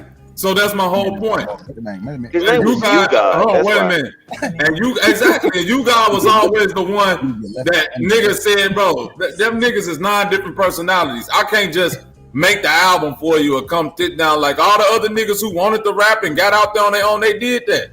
If you just want to sit up under the RZA and you know what I mean, think that it's gonna come to you after 20, 30 years, you gonna be worth 1.5, my nigga. Hey, salute. You showed up and rap, my nigga, and they got you $1.5 million. How you gonna complain? But guess what? A lot of these young niggas is showing up and rapping, and they millionaires right hey, now. What's the nigga name? Fuck with Pusheisty that had signed the money bag. Yo, his name was 300. I think. Damn. Inspector Deck worth $4 million. You talking about old boy's partner, Pusheisty's homeboy. You talking about yeah, 300. Big 30, yeah. Go Google Big 30 net worth. I want it because he don't got shit on the radio. He don't got no big name. Yeah, but Big 30 also talking about how he. A lot of this money that you talking about too, that didn't come from music. That came from like that. I know they got a good check with that Wu-Tang. Big 30, he from Memphis, Tennessee. I know that Wu-Tang series got him a good. It's like he worth $400,000. Yeah, that's crazy. He worth 400,000. He really. My bad, Psycho. I said that Wu-Tang series got him a good check too. So some of that money is coming from that. Like that didn't come from music. Damn, Big 30 that don't bother me though. The outside check cool with me because they only getting it because they are rappers. They wouldn't have got that check if they wasn't rappers. So it don't bother me. All that to me stems is a branch off of their music. My thing is this though. Whether if you like with DDG, you said he started rapping first. Cool. But what I'm saying is that I don't look at him as no rapper. He's a streamer who raps. He ain't a rapper who streams. He a streamer who rap, bro. He's a streamer who rap. Streaming is his. He don't need to rap. Streaming is his thing. His raps is Tupac didn't need to rap because he did. Tupac is a rapper, bro. That's what I'm saying. Exactly, but Tupac could have did movies and not rap though. He literally could have just done movies. He did not need to rap no more. He could have, but that's my point. The same with DDG. DDG agreed with you himself as far as he looks at himself like a streamer. But I'm partially agreeing with you. Rap, it would have took a hit. That's all I'm saying. I know rapping, it would have took a hit. He would have took a hit. If DDG start rapping, he gonna take a hit. He might not care, but he gonna take a hit. No, he not. Nobody gonna care. Nobody gonna blink an eye. If DDG start rapping today, nobody gonna blink an eye, dog. So to think a nigga is not gonna lose money from no longer selling music is crazy to me. When that's a revenue stream. So if you stop your revenue stream, you're going to lose out on that revenue stream. That's obvious. It's like common sense. And I'm saying, bro, listen. And I'm saying that whatever you think he making off that music, ain't close to what he gonna make once he stop doing music and get into everything and else. You cut me off from saying that. He would say that himself. That's what I came in and I'm like, DDG would say that, and he just said it on the stream. He like, shit, the average streamer is making more money than your regular rapper. He was like, but the big rappers is making all the money. I don't disagree with that fact, but the streamer didn't exist back then in the times we talking about. So ain't no way they. I don't know. Didn't Lil Durk just get like on his bail? He got like a couple $100,000 from another associate to basically what I want to say. So in accordance with other monies to attribute to his bail, basically he was, he had other, so it just makes you think about these rappers' wealth, these so-called main rappers. He needed some help with his bail, is what you said. You feel me? Like he needed help with his bail. No, nigga, what he's saying is one of his associates had enough money to offer. But it's weird in his rap. He's talking about how he got a $40 million deal. He ain't have enough money for Dirk ain't hurting for money. Dirk talking about how he signed a multi-million dollar Dirk deal. not hurting for money, bro. Bro, y'all don't know this.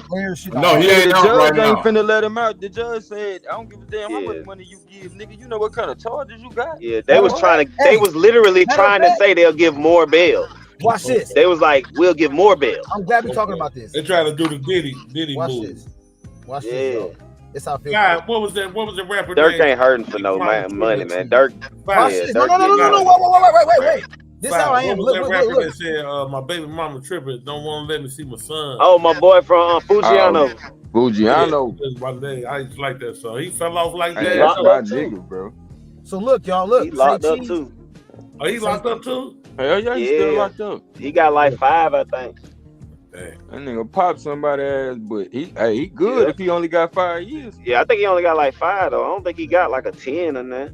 That was my jam right there. I could be wrong, but I think him and Shiesty got around the same amount of time. This why. Hold on, what we talking about is 5. My bad, Diddy trying to say something, y'all. No, y'all good. Y'all keep. Nah, he's looking it up. He's looking up. Yeah, because I'm Then trying that to nigga Day get locked up too though. Ain't he from around that way? Glenwood talking about, or some shit? Yeah, that shit. Nah, he from Oakland. He like Deal Avenue. He from the West. He from Southwest Atlanta. But yeah, he got locked up on some ain't shit he too. from Georgia though? Yeah. Yeah, Man, he got that locked little up on wave some was shit. finna kill shit, boy. But they helping lock them niggas up. He like, A bunch of them. Yeah, that was Gucci roster, wasn't it? Yeah, that shit was finna. Yeah, I don't know if Day was on Gucci roster, but I know Shiesty and Fujiano was. Yeah, So I know look. Fujiano was. So look, the Fed say Cheese. He said the Fed say Lil Durk will have to go completely broke and give up all his property to be granted bond, as they fear he might use his fortune. To place bounties on witnesses. But hold on, wait. I went in the comments and I posted this. I put the 8th Amendment to the United States Constitution addresses the concept of reasonable bail in criminal cases. It states excessive bail shall not be required. Listen, it states excessive bail should not be required in criminal cases. What does this mean for criminal cases? The 8th Amendment's prohibition of excessive bail means that the amount of bail set for a defendant should not be unreasonably high, making it impossible for them to be released from custody before trial. Historical background: the roots of 8th Amendment can be traced back to English legal traditions in the English Bill of Rights of 1689, which aimed to protect individual liberties and curb excessive power by prohibiting excessive bail. And I just add the lawyer like, look, basically, that's it. Accordingly, I mean, technically, that's they're violating his rights. Rights by saying not when they hit you with that menace to society and a threat to witnesses and all that. Man. Yeah, they said we have to go. They basically said, "Nigga, we want you in jail. We gonna do everything." Because they're in fear that he might weaponize his fortune. Though. Yeah, they wouldn't even get Diddy a bond. He tried to give him cribs and $40 million, all type of shit. They ain't do that shit to John Gotti, bitch ass. Did he get a bond? Man, them niggas used to get out all the time. Quit playing crazy, GQ. No, I don't know if Gotti got a bond or not. Man, I don't think he got no bond when he was going through that trial, though. No, I don't think Gotti got no bond. I agree with what you're saying, Goldmine, but I'm just talking about that specific. Yeah, because Gotti would have whacked all the way, man. You said would have. That nigga did. From jail, huh? He didn't give a fuck. They was whacking all the witnesses. Only thing stopped that nigga was the STD. Like, what you talking about? Shit. But it's always, like you say, the eighth amendment to the Constitution, but they always got them little clauses if they could prove that you're a menace or you're a danger to the witnesses and all that shit. Then that's how they hold. But you and Bobby know all too well, though.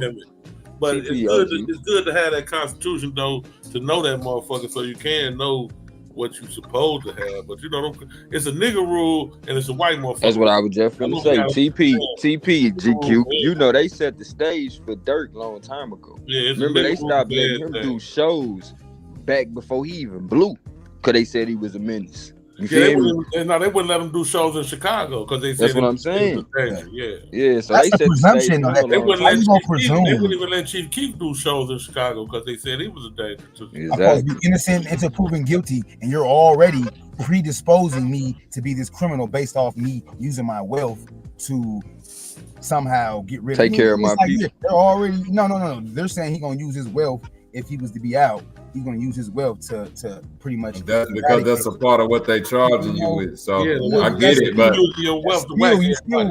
you're still like basically there's no. I ain't innocent. Then you're already like y'all ain't proved that shit yet. Right? It ain't about me proving it. It's about I feel where you come from. I feel what you're saying. It ain't. But in that case, it ain't about the proof. It's about innocent until proven guilty. That's what he said. No, you are innocent. No, listen. You're innocent. Give me no bond, goddamn. That's what the No. That ain't a part of it. That ain't what they're saying. They saying that even though you're innocent, unreasonable, it's still like it's still like liability. So a person could be innocent and be liable. So they could be liable if they get it wrong. If they let you out and you do go out here and use your money to something, or you're a serial killer and you do go out here and kill another motherfucker. That's how that go. Right. So that's just how it go. That's to the liability part of that. Like, you're innocent. That's why I said they can circumvent the Eighth Amendment. Because based on it, right? Yeah, based on the charges and what you being charged with, we can't necessarily risk you going out here and doing this shit again because of what you being charged with. Right. We let you out, and 8 more motherfuckers come up dead. It's our fault. It ain't at that point. It's not your fault no more. It's our fault. Man, I call bullshit on that. That's some crazy ass shit. Hashtag. That's just real shit. I mean, that's just that's common. It's almost like common sense, bro. I'm just saying the nigga don't got no history, no priors, bro. What is we talk with this type of shit? He don't got no priors. I let you out of jail, and 8 more motherfuckers come up dead. It's my fault. Who don't got priors? He don't got. But I'm innocent to proven guilty. He don't got no body priors. You got priors. Wait, brother. He got priors with murder charges. Yes, nigga, but not murder. Look at the black. That's what I'm saying. He don't got no priors. That's what they charging him with. Wait, but this the problem though. Here go the problem. If I'm charging you with a RICO and a conspiracy, right? The prosecution gets to come in there and argue why they shouldn't give you the bond based on what evidence or what they feel and believe at the same time. So even though I understand what you're saying, you still connected with like your best friend being a nigga who's a body dropper. You only be the case in Atlanta because this nigga ended up getting killed and everything went on him when y'all both was out there shooting guns, acting bad and bougie. But you can't use that in court. You can't come to court and say you only beat the case because of this. I beat the case. That's all you can say in court. That's not. Wait. I'm not saying that. No, I'm not. No, I'm saying that still goes to your character. That still goes to a reason why. No, it doesn't, bro. You can't use a case I'm proven innocent in against me. That's crazy. I'm not trying. Yes, you are. That's a case that he won and he was proven innocent in. You're saying because of you being charged with something like this, we can say that. Oh, you fit this description. You can beat the case. It'll still y'all show taking right. That's what I'm saying. Y'all taking right. I've really been through this shit, bro. Y'all think you right? I ain't never been through nothing. You right? Yeah, bro. Yeah. When your ass get locked up, nigga, I ain't no jailhouse. I'm not no jailhouse lawyer, my nigga. I've never been in right street for a few weeks. I'm not saying. But I'm saying if you get charged with something, like right now, if a nigga have been charged or convicted of a robbery, bro. If a robbery happened within 100 yards of that nigga, and the police happen to pull him over, and convicted is 2 different things. If you were charged with something and proven innocent, you cannot now say, "Hey, you was once charged with being a robber, so now we suspect you of being a robber." Bro, I understand that. I'm just telling you how I go in real life. Everything you saying, I'm telling you how I go in real life. No, bro. I'm telling you, even if you done been charged with something, them charges. It don't matter. Be charged with some. Be charged with some shit. We still gonna bring it up. It's still gonna bring it. Thank you, Diddy. Am I lying? I'm telling you, in real life, if you've been charged with a gun and not convicted, and your lawyer is gonna say he was proven innocent on all them charges, that can't be brought up and used against him. And I'm saying you gotta go. Is your lawyer not gonna say that? Motion to hold on. Okay, then. That's what I'm saying. Before you get to the, hold on, Fontaine. And I'm saying before you even get to that part, it's a whole in between process that you gonna have to go through, just like Dirk going through right now, where you gonna be in there ornery as hell. But Dirk has. Oh, okay. I get you. Yeah, I get what you're saying. You saying they gonna bring it up, and it's up to your lawyer to get it pushed out. Right. That's what I'm saying. Okay. Right now, he's in the middle part. He in the part where like you gotta sit and wait and see if your lawyer can go in there and argue this shit and get you out of. That's where he at. Okay, I get that. I'm saying I've been through this, nigga. This, like regardless of what y'all saying, yeah, he gotta. Yeah, his lawyer gotta go in there and convince them people of that. Yeah, they gotta believe that. His lawyer ain't shit then. What they say, tell it to the judge. Well, if his lawyer ain't shit, P. Diddy's lawyer ain't shit. He trying to get them people down there $60 million to get a bond. They want to get it. Them niggas ain't shit, bro. Cause I know a nigga from my neighborhood, goddamn, this nigga done goddamn. Like you were saying, Goldie, it's a nigga rule for everything, bro. He gotta be. No, my lawyer was fired, Jackson. I got off. Said I was innocent, nigga. My lawyer beat my case. I was just finna say, I know a local nigga that done caught about 2 or 3 bodies, and nigga, I don't understand. Like, what the fuck? That's like I keep saying. Every time we talk about the neighborhood problems, it be 5% of the motherfuckers in the neighborhood doing that motherfucking shit. Yeah. You know what I'm saying? And these niggas keep on getting out. Man, nigga had a bond and then caught a body while he was on bond. Like, nigga, I'm like, oh, that nigga telling. And shit, it wouldn't matter if he telling the nigga out. As far as I'm concerned, who he telling on? He the nigga that's terrorizing. Oh, he telling on somebody. He the nigga that's terrorizing. Who the fuck? It don't matter. Everybody got somebody. Oh, niggas like that. You'll be surprised what he may know. He telling on somebody. Gotta be telling on the motherfucking politician at this point. No, listen. East St. Louis, right? It was a police chief that convicted that fucking shot somebody back in high school, right? Mm-hmm. When he wasn't even the police. He killed this nigga at the skating rink. He didn't even graduate high school. Ended up becoming the police chief of East St. Louis. And everybody always found out, like, that's kind of weird how he became the police chief, but nobody thought nothing of it. Years go by. I'm finna tell you why. Because about 10 years went by, and this nigga ended up coming out. This nigga was working for the feds the whole time to bring down a prostitution ring that was ran by the school district. Right? What the fuck? I mean, you can look this up. East St. Louis. This really happened. I seen that. Was it like East St. Louis? He deserved to be let go then. Hold on. East St. Louis, right. East St. Louis District 189 was running a prostitution ring through the whole city. They were murdering motherfuckers and everything. This nigga was the feds, like an undercover, deep cover movie shit for 10 years, right? Here go the funny part. How they ended up catching the motherfuckers was they sent him out on a hit to kill the prostitute, right? He said he killed the prostitute. He gave the story to the news. The news ran the story like they found the body in the park, but the whole shit was fake. You see what I'm saying? They did all of this so they can like catch these people up on this murder charge and this, you know what I'm saying, this conspiracy. And then after they did that, you know what I'm saying, they, of course, I see what you he wrote a wire, he caught the motherfuckers up. Then that's when the news and everybody came out and said that was a fake story. The lady actually is alive, and then that's when they, you know, broke down the whole. This nigga was a federal, you know what I'm saying, the police chief working with the feds and all this shit. What the fuck? Yeah, that wasn't this ain't the first time you told that story either, Bobby. Yep, that nigga name was Rudy McIntosh. Nigga, hey, you need to make a movie about that motherfucker. Or you think he gonna come after you? Cause that's a fucking move. Yeah, I ain't fucking with that shit. Yeah, we could change the name, but I'm telling you, it's some cold stories, man. Oh yeah, I went to high school with two girls that like one girl was ended up being a killer and killed the girl and all her kids. What? Baby, after something, yeah, this shit was on. Yeah, I went to school with them 2 girls.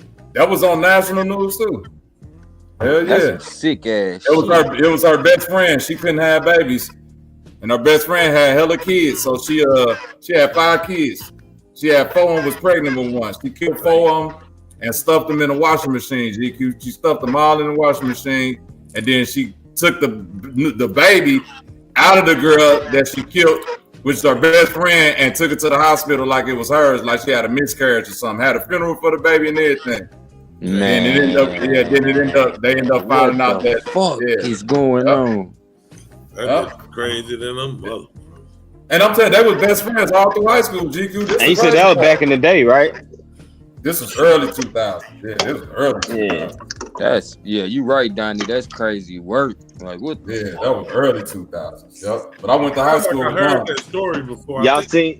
No, it was a big story. It was a big national news story. Like when Nancy Grace was covering that shit. Yeah, that shit was big. Y'all seen the shit go viral recently with a dude killed his girlfriend on live?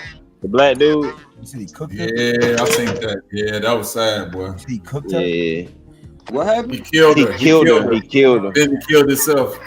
Oh, yeah. Oh, I didn't know he killed himself too. Yeah, he killed himself, Murder suicide. What was this at? Man. I don't know where they was at. He looked like he was from the South though. Willie D just ran that. Willie D just ran. I just seen that. That shit ill, bro. That's ill right there. He's out here killing females.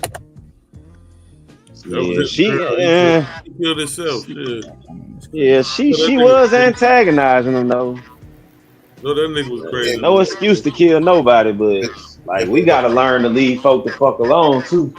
If a dude kills somebody and then kills himself afterwards, is he holding himself accountable or is he running from accountability?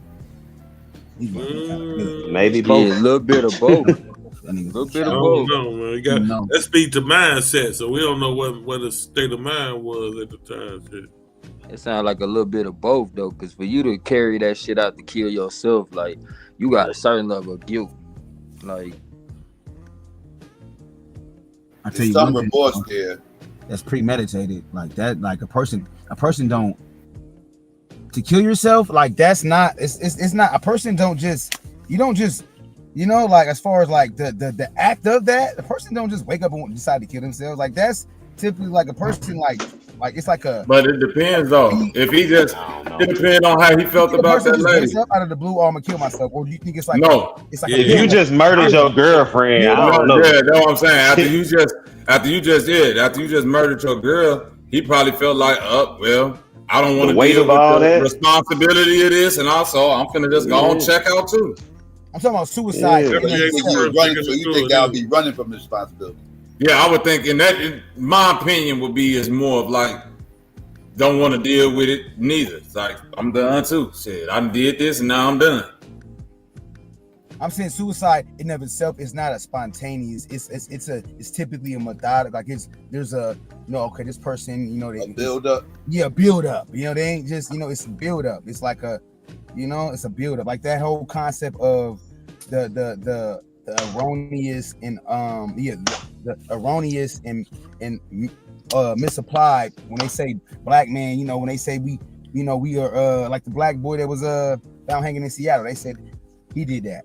Black men are not prone that type of horrific display of death is not something that we are going to just go do ourselves. You feel me? Like we're not going to go get a rope and go on a tree and hang ourselves. Like that's not something that we're prone to do. You feel me?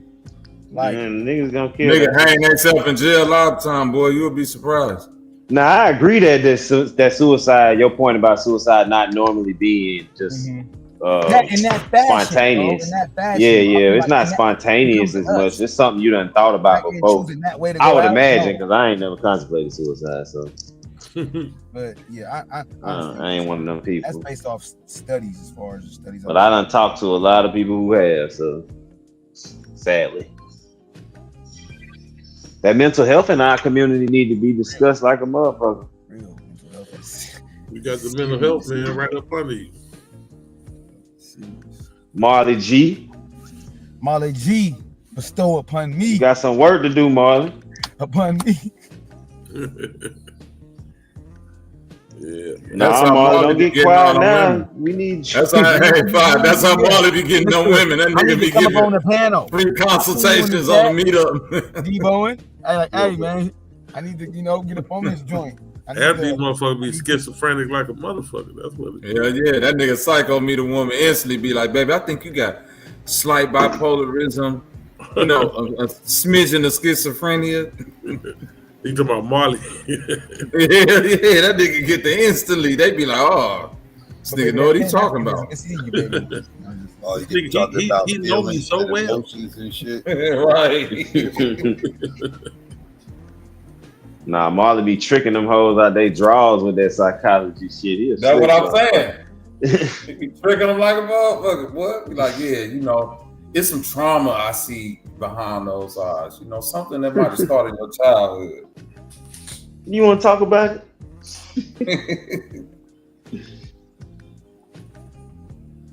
That nigga do all that psychoanalyzing. As soon as they break up, he be like, baby, these lessons ain't free no more. I need that $1,000 about you.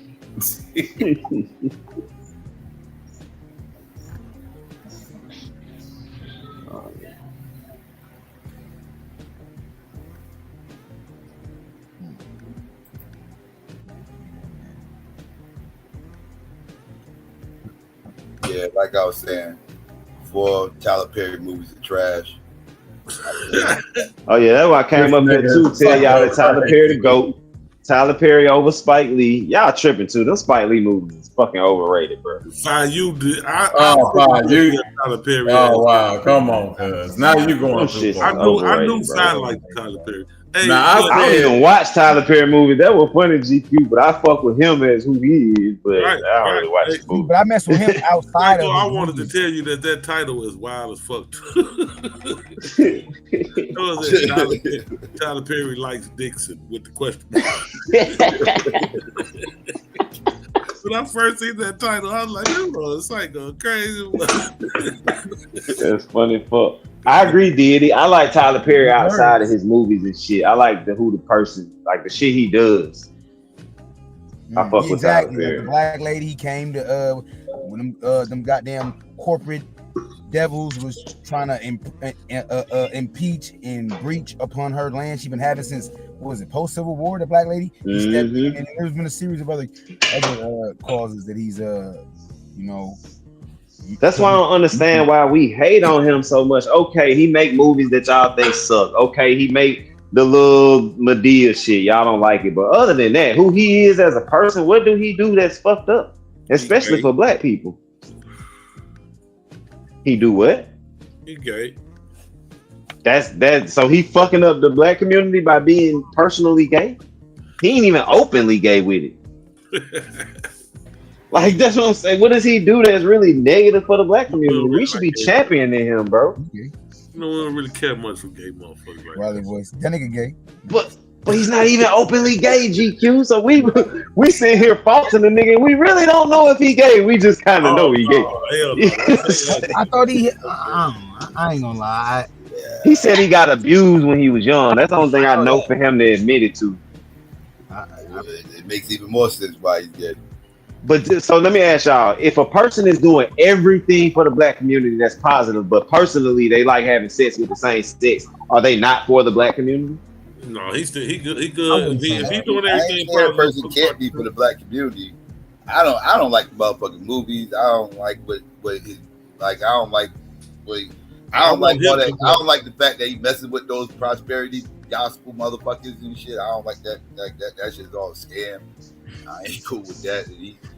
So it's really true that this nigga is really gay, son? He's really gay? Yeah, he's gay. I thought it was just rumors and propaganda. Niggas is still alive about. Well, technically, we still don't know, Marley. Oh, okay, still don't know. We know Marley. Don't listen to shit. I mean, because I was listening to them niggas talk about it this morning on the radio. I think it was, and I was like, "Gay no motherfucker, bro." Hey, Joe. Oh my Lord! What are we gonna do? Aw, damn it. Yeah, everything's worse. It's the worsening of the worst. That's what I'm saying. Oh, Lord. Token, stop giving Tyler Perry money or he won't go away. Did he sue them? Yeah, I should have said, boy, you took the words out of my mouth. Stop giving him money or he won't go away. God, even though white people understand that. You can't sue Boondocks, bro, because Boondocks do that to everybody. That ain't Boondocks. That was South Park. South Park. Oh, I wasn't watching. I was just listening. Yeah, sue South Park. That's crazy. How the fuck he ain't? Wait. How he sued Boondocks? How you confuse Boondocks? Hold on. How you confuse Boondocks with South Park? They two. Because Cartman or whoever that was sounding like Riley just now. Like one is a whole black cartoon and the other one is a whole white cartoon.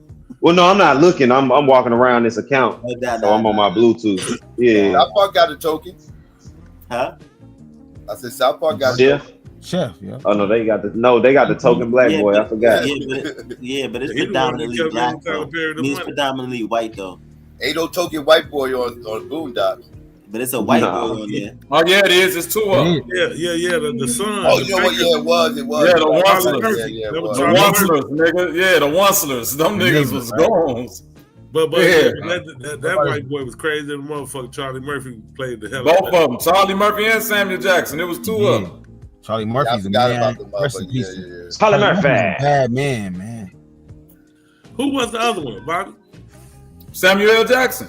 Who was the character on Boondocks? I don't remember the other white boy. It was the Oncelers. It was the dude, the old white man.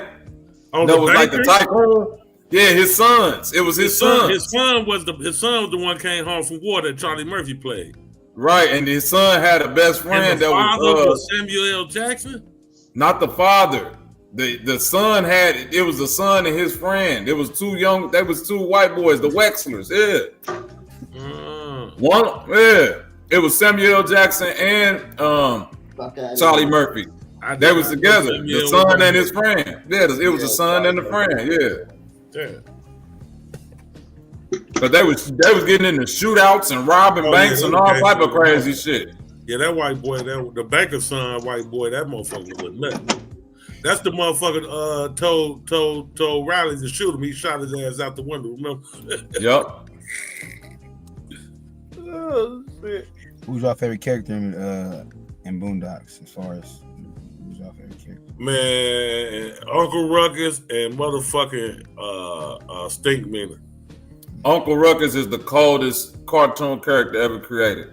And that motherfucking Stink Meaner was a motherfucker too, boy. That motherfucker say, ain't no new, don't trust them new niggas over there. With they nappy itty bitty nigga fingers and they nappy hair. Yeah, the big noses and they nappy hair. No, that motherfucker said, before he sung that song, the funniest shit to me was he say, look, y'all, I just wrote this song. Sing along if you know the words. He say, if you know the words. I said, it was he just wrote the song, but sing along if you know the words. Uncle Ruckus, man, that was a hell of a character they made on that motherfucker. And then they straight copied that character on Django. That wasn't nothing but Uncle Ruckus. Yeah, they need to go ahead and do a build up story to Uncle Ruckus and make it a movie or something. We need to find out how he became Uncle Ruckus. Man, that nigga had Reverter Lago. They had old episodes about it, Bunny Ruckus and all that. Yeah. That nigga had Reverter Lago, the opposite of what Michael Jackson got. I remember that. Every year, they did have that episode. And black. They need to make that shit into a whole little movie or something. Man, that motherfucker was so. I remember when he had the babysit for Pops. So what happened? They tried to take his original. What happened with that brother? They tried to come in and do. They tried to change to where he had to depart. Remember, and they tried to create some segments that was trash without the original brother. That was, that was the original cultivator of the Boondocks. What made him like? No, he just got tired of doing it. They weren't those swim creative with the I swear I read somewhere where it was. He kept getting in trouble. He kept getting in trouble for some episodes like this nigga. That last season of Boondocks, That nigga was putting shit in episodes that like he kept like the Tyler Perry shit got him in trouble. Yeah. I think he did one where they kidnapped Oprah. That got him in GQ, trouble. the nigga rule strikes again. So South Park had all them years doing and saying all that shit. They never got shut down. Yeah. But Boondocks got shut down soon as they pick on a couple people. That's a fact. And it was niggas that shut that's them a fact. down. What make it worse, it was niggas that shut them down. Tyler Perry and Oprah Winfrey. That's what the bootleg do. You can't have nothing. If the bootleg can't control it and you start going after, they're gonna shut you down. They Tyler gonna say Perry shit and to Oprah white Winfrey motherfuckers, shut the but Bulls black down. motherfuckers, they gonna control you, dog. That's what they do. Long history. That's the bad part about it. It wasn't even the crackers that shut them down. Yeah, man.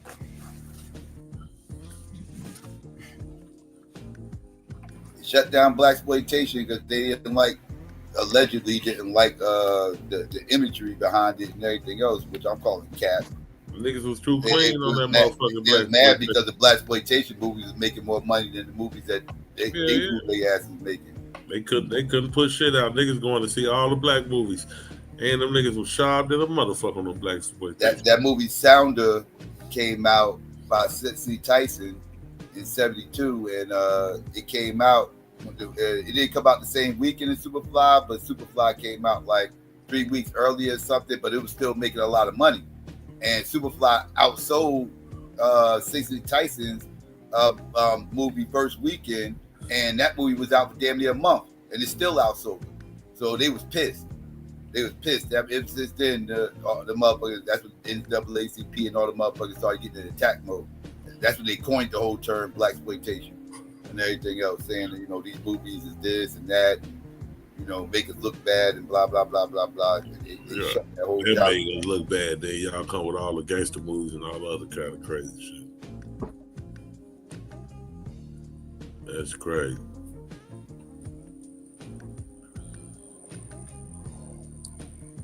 Yeah, man.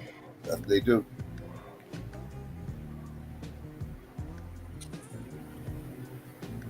I'm sure they said the Boondocks made us look bad. This is, yeah, I'm sure I already know the record they probably came with. I already know. Before it's time, man. That movie Boondocks was classic, bro. Chicken episode. Everybody went crazy over the chicken. And that was the best shit ever. And then fast forward to it's just easy. I like when they end like that though, even though they, because it's like they don't get a chance to be whack. You know what I'm saying?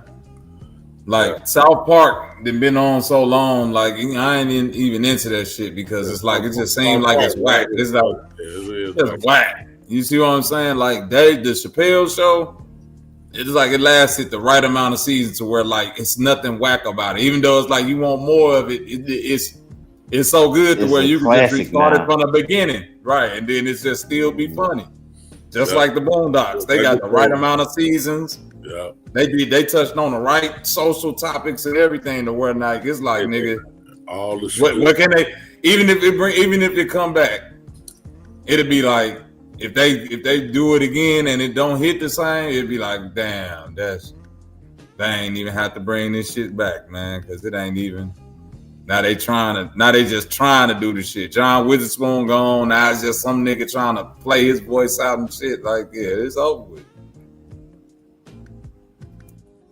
That's over now. The Witherspoon is over now. Yeah, then Regina King, her son ended up, I think, either killing himself or dying. So I know she probably ain't got the same energy for the shit no more. I didn't even know about that. That's right. Yeah, that was her only child too. That's why you don't even see her out there like that no more. Like she probably in full like reclusion mode. Just want to be left alone. Folks probably telling her she sacrificed her son. That was, how these. I ain't been hearing no stupid ass shit like that. I'm pretty sure somebody done said it, but it ain't like. Yeah, I forgot. I don't know where I heard this shit at, but I heard somebody say this nigga G Herbo was better than Nas, and that shit broke my heart. I was like, what happened? You said G Herbo better than Nas? Yeah, somebody said on social media, son. I was like, I was like, yo, this shit crazy. Them facts though. Yeah, but you ain't from that era. You ain't from this era, Marley, man. So you don't understand. Nah, but Marley, it's going to get worse. I'm good. You know what? Good. I'm glad y'all starting to get to that age. I'm glad y'all get to that age. Even if you want to compare, I'm going to start saying that these drill rappers will shit on Lil Wayne, will body the shit out of motherfucking 50, all these other, yeah. Oh, they already saying that after that Wayne album just dropped, Psycho. Nah, these drill rappers is nowhere on these niggas level lyrically. You can't tell them shit. You can't tell them nowhere. Listen, and I listen to drill rap too, and I'm gonna just tell you straight up, right? It is nowhere near the lyrical. Because you ain't down with the evolution of hip hop. You don't understand the lingo, Marley. You too old. No. I understand the lingo. Trust me, I understand because I'm into it. Nah, gang, you ain't gang. Nah, the way how you know that's not how you ain't gang. You don't even judge drill music by lyrics. Hold on, you don't even judge drill music by lyrics. You don't get it, Marley. Huh? Hip hop. You don't get it, Marley. Deal with it, man. Nah, but you ain't messing with today's artists, man. Nah, but you can't. You ain't lyrical like that. You old, Marley. The auto tunes and all this other stuff, man. Come on, man. Nas couldn't even use auto tune. Oh, you don't even, Marley. You don't even know what a nigga was. You don't even know what a nigga was saying when he said Billie Jean, Christian Dior. You don't know what that is. You don't get it. You old. You don't get that, bro. You're an old nigga, bro. You out of it, bro. Give it up, bro. No, shut it down, man. This shit getting out of hand though. Because I was getting out of hand. Well, you gotta get on Amazon and get you some self-esteem, nigga. How you think niggas felt when you told them that Nas was better than Curtis Blow, nigga? And all that was fair game, but they going on Nas, so now y'all done went too far. Nah, how you think niggas felt when you said Nas was better than Curtis Blow, nigga? Nas ain't better than no Curtis Blow, nigga. It's the original, nigga. Yo, Psycho, these niggas. Rappers delight, nigga. This nigga really said G. No, I gotta understand if he would have said another drill rapper, right? But G Herbo was like the wackest of the, one of the wackest out of the wackest of the drill rappers. So just that nigga hard, man. He's top notch. Hold on. You hating though. You hating that. Wait. Hold on. That's the part that's killing it, right? It's not even a fact that he's comparing him to a drill rapper, but he's comparing him to. I'm not saying that G Herbo is like whack, like he can make a hit song, right? But he not like a King Von or a PGF Nook or like what's this nigga named Prince Dre or you know what I'm saying or Muna Duke or Shoebox or like he's not like those guys, you know what I'm saying? He can make hits though, you know what I'm saying? They got ball. He's not like a Wooski. He's not like that, right? So for niggas to even say that he's better than Nas lyrically, that was crazy. That was crazy. Nas kind of overrated though. Nah, son. Now hold on, Fontaine. Now y'all going too far, son. No, wait, hold on. This is serious because I could understand if he would have said, "Yo, King Von is better than Nas." I could have understood if he said that, right? Even though I don't think he is, right? I don't think he's nowhere near as close lyrically. Man, you old, Marley. Nas ain't got no songs you can slide to. You pick the least niggas out of all of the drill rappers to compare to this. That's crazy. Yeah, you old. Nas ain't got no songs you can slide to. Nas ain't never mentioned no Blick, nigga. That was way back in the 90s. Right. He been represented way back in the 90s. Who you talking about? You talking about I know I can be what I want to be. That nigga? Yeah, right. That nigga ain't even, he talking too positive. Wally nigga? Yeah, they ain't got no switches in them songs. I ain't heard one switch go off. Nas ain't man Blicky. He ain't put Jay-Z in a pack and smoke him. What you talking about? Right, nigga on that Nas on there talking about kings and Africa and stuff, talking about some Come damn on, man. Gucci Wally and shit, man. The motherfuckers get smoked. What the hell you talking about? But you know what's so crazy? Them Facts, young nigga put Uchi Wally pack in there, what's so nigga. crazy? Those young Smoking that drill Uchi rappers, Wally they pack. grew up listening to that type of music though too though. Because if you listen to like when G Herbo talk about who inspired him, it's mostly New York rappers like Jadakiss and shit like that. When you listen to these niggas in the they like trap music too though. You know what I'm saying? But they also like the East Coast shit too. Hey, G Herbo would say that shit. A lot of them would say like in the Gucci. interview. A lot of them would say Gucci Mane. Like Chief Keef would say Gucci Mane was one of his influences. And you got some people that say New York rappers. Like growing up, they listen to a lot of New York rappers like Dipset. You know what I'm saying? They listen to those niggas growing up. Marley, when G Herbo said that, he was getting interviewed in New York. I remember that. Oh, you remember that shit? Yeah, he was in New York getting interviewed though. That's what I'm trying to let you know. I said that don't mean nothing. I don't mean he was. No, I'm telling you, nigga. Okay, show me where when you hear G Herbo rap, you say, yeah, I can see where that nigga was listening to a lot of Jadakiss. Nothing, but remember, drill is different. But hold on, but drill, but y'all got to remember, drill is a different type of. You know what I'm saying? I don't judge drill really based off of lyricism. 50 Cent wasn't making drill music. I judge it about who got the most bodies. That's how I judge. No, wait a minute. Was 50 Cent making drill music? Huh? 50 Cent was not making nowhere near drill music. He was to me. He was to me. No, I'm saying. Okay, I'm saying to you, I'm talking about drill as we know it, like beat wise and all that, not content wise, but like bar structure. Nah, he wasn't making no drill. He wasn't making no drill music. But if Pop Smoke come out and say I'm influenced by 50 Cent, I instantly understand. I hear it instantly. Like yes, okay, yeah, you're influenced by 50 Cent, my nigga. Yeah. I agree. Obvious influence. It's too obvious. Like y'all ain't rapping the same cadence or none of that. But nigga, yes, you influenced by 50. So when G Herbo say he influenced by Jadakiss, nigga, I can hear Jada in G Herbo flow. Y'all hating on G Herbo, man. I can hear Jada in that shit, nigga. You got top tier trolling tonight, nigga. Yo, nah, nigga been down to the underground. Nigga went to the underground mall and bought a troll kit. Get the fuck out of here. I like G Herbo. Every time I hear G Herbo on the track with King Von always bodied him. So like. You know what's funny though? I tend to like the Chicago niggas when I hear them talk. Like them niggas really do be having. They not no dumb niggas up there like people portray them. Like them niggas slick intelligent, bro. Yeah, they are. He's not intelligent. They are. I'll tell you this: G Herbo rap like. G Herbo rap like Chicago. Yeah, nah, they are. They are. He rap like he walk in the booth and don't put the headphones on. He just say start the beat, and I'm gonna guess where to jump this bitch off at. Hey, that's actually fire though. If he really did. If he really did that, that'll be fire. This nigga G Herbo rap like he's in a constant race. We're trying to catch the beat and don't never catch that bitch right. It's like Silk the Shocker did. No, listen. That's a hard listen. I'm saying Silk the Shocker's a hard listen, Fontaine. Silk the Shocker is the definition of nepotism.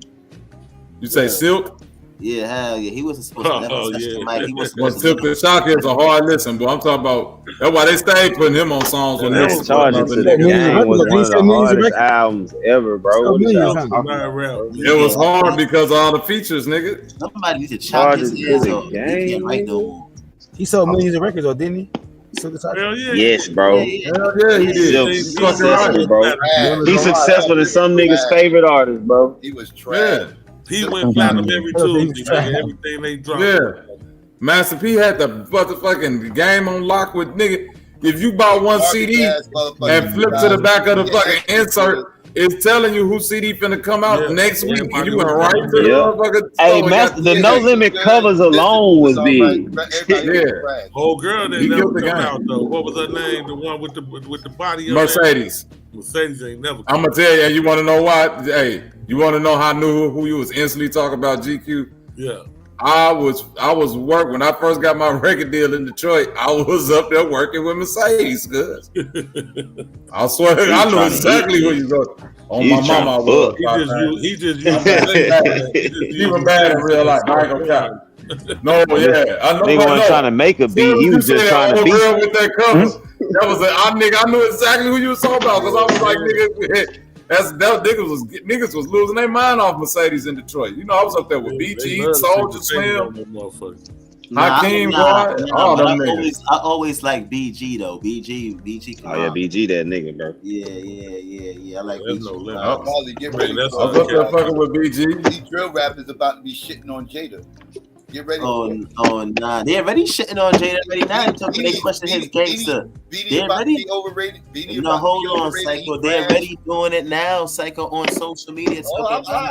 Hell no. I believe it. No, Jada. No, hold on, wait, hold on. Let me rephrase this. Let me rephrase this so I don't give people the wrong information. So basically, not the drill rappers is shitting on, but they trying to not on his bars neither, but they're questioning his gangster because he's a person that went to college, and you know what I'm saying. I ain't talking about that. I'm talking about bars. I ain't talking about street cred. Okay. I'm saying motherfuckers gonna start saying that these new motherfuckers is better than Jada, Styles, Beanie, all the motherfuckers you son, these niggas ain't better than they gonna say all the motherfuckers overrated. I went back, I listened to all the shit, the beats was trash, the hooks was trash, the bars was overrated. They must start hitting you with all that shit. What? Hey, that's funny. I wish I could play this skit for you. It's a skit they got on Instagram, TikTok. Where it's an old nigga playing, he acting like he playing the music from his day for his son. So he played the DMX. It was like one of the DMX songs. I think it was Stop, Drop, Turn It Up, whatever that shit was. And so, he showed him rapping it. Then he showed his kid, and it say how the kids hear it. That shit sounded like a 1920 song, bro. That shit was funny as fuck, bro. Like they just hear shit different than we hear it, goddamn. I'm telling you, Father, you about to start seeing that shit gonna start fucking you up. Like, hold up. Yeah, I seen that shit. I was like, you know what I'm saying? I'm like, this nigga really said G Herbo is better than Nas, son? I couldn't understand. Y'all know there's an argument going around saying the game better than niggas would have said Future. Even though I don't think some niggas trying to say the game is ranked higher than Jada. I don't agree. Yo, some niggas. I could even understand. Wait. Where are we ranking this though? They was just saying top rappers and that rank it. Future got bars. Game is higher than Jada, and I was like, we do gotta rank it. So y'all gotta listen to Future. Y'all niggas be fronting on Future. You know what I'm saying? Listen, because it's like anytime we get to talking about these greatest rapper things, niggas get to throwing Black Thought up in the top 5, right? And I'm like, all right, if we just rating it off of niggas who can rap good, it's some nigga, you feel me? Damn, that's cool. Then it's a lot of niggas. All the entertainment shit is just subjective awards. Shit, it ain't gotta have no motherfucking rules. All right, but then I'm saying I'll put Game ahead of Jada Kiss. You can drag a motherfucker out the bucket. Game got better albums. Number one, yeah, it's still. Game got way better albums than Jada Kiss. It ain't even. Matter of fact, it ain't even close. It ain't even the Jada Kiss album that you could probably point to that's better than Game albums. Oh nah, you wildin', son. Wait, hold on. You know what? Let me chill. Yeah, you better think, Marley. You better think, cause Game got fire albums. Nah. No, the reason why I say I'm a think, right, is because I'm just trying to remember some and I ain't really hear like a lot of. 50 wrote that nigga best shit. Honestly, I'm gonna keep it real. I'm not a Game fan. That's number one. I'm not a Game fan. I never really thought that. 50 got dope albums. Hold on. Let me explain. I was never a Game fan, and I don't think that he's whack. Nah, that Kiss the Gang goodbye. And I don't think he whack, but I think that he was overrated. But like when he came out, like this nigga's not even this nice, son. Because even when 50 came out too, because I was a big Nas fan, so when 50 was dissing Nas and shit, I wasn't really feeling 50. I'm not tripping. When Game was Chuck Taylor, he could. When Game was Chuck Taylor, he could rap. I only started liking 50 like when I got older, and I was like, I understand how that nigga was and why he was like that and shit like that. As I got older. You know what I'm saying? But back then I didn't like 50. You know what I mean? You know what I'm saying? And not even though he still made good music. He still made good music. 50, right? Not taking that away from him. But I just didn't like him because he was Nas' rival, right? And at that particular time, so whoever was Nas' rival, you know what I'm saying? That's who I was against, unless it was Beanie Siegel or somebody. I like these two, but. You know what I'm saying? It's 50 ain't the best lyricist, but he made dope music. Yeah, he made dope music, but he's not a whack lyricist neither. That's what I'm saying. He's not a whack lyricist. Yeah, he's not a whack. But he ain't in nobody top 5 or 10 as far as lyricists. He just because he ain't got enough. He ain't got enough work. 50 is good, man. 50's a good music. He's a good. But I'm saying we saying lyricists or rappers though, because again, nigga, the documentary hard. Doctor's Advocate, hard. Jesus Piece, that's hard. LAX, that's them 4 albums right there. You're going too far now. Doctor's Advocate and documentary, you gotta stop right there. Yeah, them other two not that's hard, that's the only 2 albums. Bro, Jesus Pieces. Are you crazy? I gotta go back and listen then. That shit wasn't hard to me. Bro, Ali Boombaye was on Jesus Piece. Ali Boombaye. I mean, Jada See had No the Evil, that song with Kendrick, that was on Jesus. The song Jesus Piece with Kanye was on there. Like Jada had y'all the championship. man, y'all. I don't know if y'all heard that. See, Fontaine trolling right. These niggas good. No, you went to the I underground fuck and with bought a Game. Like I said, I kit. fuck with Game when he was Chuck Taylor. I fuck with Game. I just, I don't know, bro. And Jada never had a Dr. Dre behind him, production wise. Okay, that's on Jada. He had Swiss Beats. Nah, that ain't the same. That's on. Hey, you gotta go out on the hill you came in, bro. You gotta down that hill. Hey, what's your take on Dame? On Dame Dash, y'all feel like Jay-Z, like shit? Because Jay-Z spoke on certain individuals that that's like basically like what's his name? His close partners, close confidants. They're basically like, they're millionaires, they're good, but that doesn't apply or doesn't translate to Dame, the man that literally when other record labels was denying you, he still was. I think it's crazy that nobody's saying nothing about. Do you think that Jay-Z should step in and help this brother with his financial situation? No. I mean, Well, no. To answer that, no. But do I feel like he partially responsible? Yeah. Yeah, I'm gonna say this, right? I'm gonna put you can make one phone call. I don't know all of the gray areas to these niggas' relationship because I'm not in it, but based off of what I seen and what I know, you know what I'm saying, from the information that's already to the public, I think that, you know what I'm saying, he could throw that nigga like a couple of millions at least. Now, so I ain't trying to say like in not know in the 10 million, you know what I'm saying, in no more than 10 million at least to get him, you know what I'm saying, okay, you know what I'm saying, because they did come in together or whatever the case is. But because I don't know those other gray areas, I can't really make a definitive judgment in saying, Jay is wrong because I don't know the what gray areas ain't nobody eating but me. But hold on, but you got to remember too, like when Dame started doing shit with Rockefeller and all that, because remember it was all 3 of them that owned it. It was Dame, Biggs, and Jay, right? So now, you know what I'm saying, Dame is from Harlem, Jay is from Brooklyn, you know what I'm saying? And when Dame started putting Cam and them on, which is they from Harlem too, Jay had a problem with that. You know what I'm saying? They were saying that he had a problem with that. Now, I don't know as to the gray areas to why, but then you also hear things about Jay, how he's, like a snake kind in a way and this and that and the third. But at some time and point, he couldn't have been so much of that bad of a dude because a lot of them niggas over there had loved him. So I think what happened with a lot of them niggas is they was just like, some of them was like street niggas too, like Beans and shit. Niggas from State Prop and niggas just couldn't transition. You know what I'm saying? And I think he was trying to help them because he got songs where he talks about he tried to help Beans and talk about certain things. And even Memphis Bleak had a video the other day, as a matter of fact, of him talking. Jay did B's dirty, dog. Jay hated on Dame. Dame knew how to find actual talent, bro. But hold on. But even Dame the one that picked the actual talent that was good. When you look back, Dame picked the good talent. Even the one with Memphis Bleak got on. I think he just was on the show, a podcast. I think it was the Breakfast Club or something. He was telling people like it wasn't the Breakfast Club. He was on the show and he was like, yo. The big homie told everybody, he was like, yo, and he said, Memphis Bleak was like, he was telling people like, yo, he gonna leave us behind. He said he already seen it coming.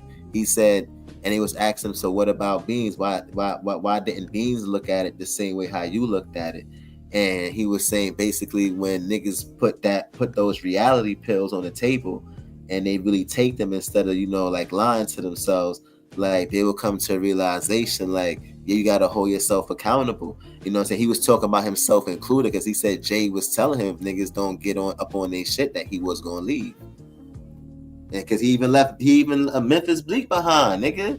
Memphis Bleak was like, you know what I'm saying? No, he didn't. But he's also trash though. Good. Yeah, that was back then when he made that. Yeah, when he and made that's that my song. point, Psycho. All the niggas that Jay-Z was signing and backing, most of them was trash, bro. He was trying to push Freeway. Freeway was trash. Beans wasn't trash. Freeway was trash, man. So, Beans wasn't trash, Dame, but Meek was. I don't attribute Dame. Was trash. Dame brought Kanye. Dame brought State Property. Like Dame brought the talent. Is it an overstatement to say that Dame is the reason why Jay-Z's a billionaire? He brought Kanye in. The reason why he's the reason why Jay-Z's a millionaire today. I mean, would you think that's an overstatement to say? Indirectly, he played a role in why he's a millionaire. Literally big role. I'm not millionaire. I mean billionaire. Kanye, I mean big role in like literally creating billionaires like that. That's deep though. Infighting, people didn't. I think he left his homie on stuck, but I don't think he owed him. Dame didn't have nothing good to say about Jay after they split up. He didn't. Yeah, he felt betrayed though. I mean, based off what he was saying. I'm gonna say one thing though. When that shit happened with him with that rape allegation, I know Beans and Dame was like they didn't agree with that shit. They was like, nah, we don't think. I know they said that. I know they was like they don't look at him in that way. I know that part. Hey man, Jay-Z get a lot of leeway for the Desiree Perez chick. Why is that?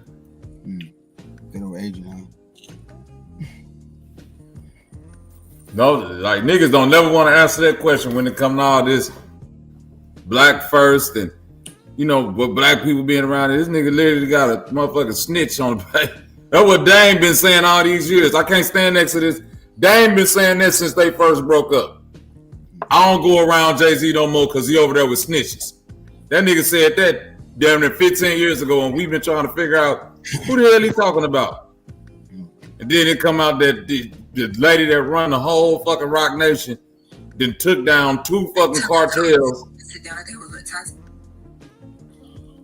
She didn't just take him down, bro. She was a federal informant. No, she's a federal informant, right? This OG wine lady. Then bro. Don't you know that lady Desiree Perez? She tried to get her own daughter. Like, go look up her daughter. She got a thing on YouTube now. She tried to get her daughter checked into a mental asylum, right? Yeah, her daughter's suing her or something. Her daughter is suing her because she like, bro, I don't do drugs. I don't do nothing. She like, her mom is using all this power that she got from Jay-Z and all these people to mess with my life, and they trying to turn me into this and this behind whatever, I don't know. But she basically was saying like, nigga, her mom got enough power to like make doctors give false doctor statements that I'm crazy, get me committed, this and this you and heard this. about Desiree and the Tory shit, right? But they're saying that the dude that stabbed up Tory Lanez is like a Mexican that's related to this lady. Not just Or that. got Not some just type that. of connection to this lady. They said the entire time the prosecution was building their case and doing their interviews and all that shit, she was in the room with them, helping them build their shit.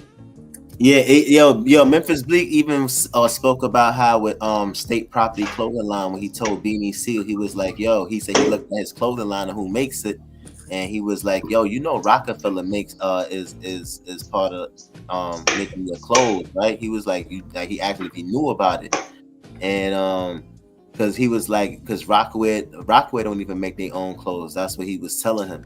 So he said when he told him that, like, Beanie Siegel was looked at him like he was like, envious of him and like that. He was like, if Jay your mans, then why you ain't got no clothing line, no record label and X, Y, and Z and shit like that. So Memphis Bleak was like, that's because my mans wouldn't exploit me and shit like that. He was like, look, when Jay came home, when Beanie Siegel came home from jail, he was over there talking about him and Dash owe him $2 million. So he was talking about how he was telling niggas and how he was telling Dame, and you know what I'm saying? You gotta listen to like a lot of Memphis. I seen that interview though. You seen that interview? Yeah. You gotta listen to like a lot of Memphis Bleak shit. That was on Drink Champs. Yeah, that one was on Drink Champs, but it was another one too. It was Breakfast Club too. He just did lately. He was just on the Breakfast Club. Yeah, he was wearing the Fendi. He was wearing the Fendi shirt and the Fendi hat.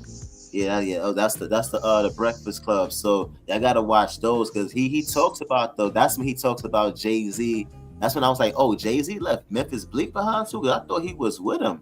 You know what I'm saying? From this last when he dropped that song, Diamonds Are Forever, when he was like, Bleak don't gotta make no more hits or whatever the case, because he good or whatever. But when you listen to Memphis Bleak talking, I was like, yo, that nigga Jay left the nigga behind. Did he? Yeah. I don't believe nothing that Memphis Bleak got to say about Jay-Z. I'm sorry. Not a motherfucking thing, Marty. I don't believe nothing that nigga got to say. Yeah, because the last interview I seen with Memphis Bleak, he was talking good about Jay. So but he wasn't talking bad about Jay though. He wasn't saying nothing bad. He was holding. He was saying niggas need to be accountable. Right, that's what he was saying. He was holding himself. He said he understand why. He wasn't saying nothing bad about him. Oh, hey, Memphis Bleak like a real close friend to Jay. He consider him like real close. Yeah, that's what I'm saying. He left that nigga behind for 2 weeks. The nigga Tata is Jay-Z best friend. Tata. Yeah, the light skinned boy. That's his cousin. Yeah, Tata. That's the little short killer. Ain't that his cousin? Yeah, I thought Tata was his cousin. I mean, he looked like Jay-Z. Tata, mini killer. Bleak was his Bleak was his little homie. But I'm saying, if he left Bleak, he left that nigga Bleak for two weekends. So Bleak is talking about he ain't leave Bleak fucked up. What the hell is Bleak? He just left him about? as far as the music shit. He wasn't fucking with niggas on that music shit no more because he knew that shit wasn't generating no real money for him. He was through with it. Then turned around and made Bleak the ambassador for what's that little liquor they had, Douce or whatever that shit was. Gave Bleak a job doing that. Then Bleak, the nigga that go out here and discover Casanova and get Casanova the Rock Nation deal. So Bleak is still out here bringing artists to the fold. Yeah. I didn't know Bleak brought them Casanova. Well, I think it's a couple of them New York rapper niggas that's like the big drill rappers right now. I think Memphis Bleak found. Y'all think Jay-Z did Dame Dash wrong when that split up? That's what. I mean, that's how I was saying. It's great. I don't know, man. I'm gonna just say like what I was saying earlier. I think is two sides. You know, I understand three sides. Yeah, three sides. So I understand Dame's side. You know, what I'm saying how he felt, right? And I understand Jay too, because Jay felt certain ways about what Dame was doing. You know what I'm saying? But Dame is just out there to help and do X, Y, Z. I just probably, you know what, too? It could be too that Jay-Z was being selfish too. You know what I'm saying? I'm gonna throw that in there. You could say that Jay was being selfish too. Even the whole thing with Big L, the shit with how he did Dame and them Harlem niggas. He probably felt like Dame was playing favoritism with them Harlem niggas. He made Cam the CEO and of the record label, and Jay is just like, you know, none of these things was coming to him. Like he wasn't knowing about these things. You know what I'm saying? He was just finding out later on. So now it's just it don't matter. Bro, if I make a nigga the CEO, guess what I just effectively did? I made you this nigga boss. You're his boss now. He worked for you. I don't understand. Like it seemed like to me, Jay-Z took the long way to get to the same goal. It's Rock Nation management. Rockefeller was clearly on their way to becoming the biggest label in motherfucking at least East Coast hip hop, because Def Jam was on their way out the door. So where all them artists was finna sign to? He literally went over there and resurrected Def Jam with that weak ass shit. I think that Jay-Z is kind of like a selfish dude though. Yeah, that was a completely selfish move because it didn't benefit. I think he's a selfish person. Even in the music, like he didn't want to sign nobody from Brooklyn, right? He wanted to be the only nigga on it from Brooklyn. He went outside of New York. He went to Philly, got Philly niggas. You know what I'm saying? He got even when it came to Big L, like, you know what I'm saying? Like the nigga's he's just selfish, bro. You know what I'm saying? He want to be, you know what I mean? Like on some, you know, everything is about him. Like, you know what I'm saying? Like that's it. You know, it's supposed to be in the Fabulous and Jay-Z mixtape or some shit by now. Them niggas got a half a song together or some shit. Do they even got a song together? Is it Fabulous and Jay-Z music? I don't know, but I do know this though. I do know this. This nigga Jay-Z is a selfish ass nigga, son. Yeah, that nigga selfish. Niggas act like they made Jay. Okay, make another Jay. Yeah, make another Jay. Yeah, but then you gotta remember too. You know, he an ugly nigga from Brooklyn. He an ugly nigga. He an ugly nigga from Brooklyn. You know what I'm saying? So he had to get his bread up in order for him to get the baddest bitch and shit like that. You know what I'm saying? One of the baddest bitches in the game and shit. You know, and he probably got low self-esteem. You know, he need these things to make himself feel good about himself and shit. So he gotta do certain things like stab niggas in the back and, you know what I'm saying, underhand niggas and, you know what I'm saying. You know what? When you think about it, right? If him and Dame supposed to be boys like Dame say, you know, he could have let Dame could let him know, hey, this the move about to make right here before you make that move. You know, just give him a heads up. Right, so I think Jay was kind of like getting him back too, like when he was when Dame was making the moves, like making him CEO and doing this, and you know what I'm saying, bringing all these Harlem niggas in, and he's like, all right, you want to be doing shit and not telling niggas? All right, watch when I'm about to break the fuck out. I ain't telling none of y'all niggas shit. You know, he probably was on some shit like that. Who knows? Rockefeller. I mean, it's that ego shit because. When I had got my record deal, bro, it was a bunch of niggas who had money, especially the nigga who record company was. He had that paper and he was charismatic. But the artist now, you know what I mean? Like the top artist that was on the label, that nigga had that paper too. And he was charismatic. So a lot of the Dame Dash Jay-Z shit, like I've seen that in real life. It come from two people, one person that think they got the spotlight, another person who in the spotlight by proxy, and now y'all competing for the same hoes, like the same attention, basically the same. Like it's two alphas. It's like Jay-Z supposed to be the star, but Dame is playing the Puffy. Like Biggie the star, but nigga, you got Puff right here, and it's hard to like really get your shit off. That's why Biggie was finna lead Puff, because it's like, nigga, I can't really shine with this nigga standing right here like this. I can't get my shine on. That's just ego shit. But I understand it from the artist. You don't want your CEO all in the video. Come on, Fontaine. Like, nigga dancing and shit. Like, come on, man. That's tough. It's tough when you the head artist on a label and you get the baddest bitch like an Aaliyah or something. And here come the motherfucking CEO Dame Dash out the back dancing and shit with a champagne bottle, getting the same bitches. You like, wait a minute. On the yacht, huh? The nigga ain't rap nan verse. How the hell he out here fucking? Not to mention Jay-Z is an ugly nigga. We know how ugly niggas is. Self-esteem, man. That's what I'm saying. That go back to what he said. Like self-esteem. Yeah, that's what I'm saying. That's what I'm saying. Nigga, ugly. So ugly. Oh, I ain't hear that part. Yeah, remember I said he ugly Brooklyn nigga. You know what I'm saying? So he gotta get his bread up. He gotta do something, but he gotta do. You know what I'm saying? Baddest bitch in the game, one of them. You know what I'm saying? And you know he up now. You know what I'm saying? He's like, fuck these niggas, bitch. You know what I'm saying?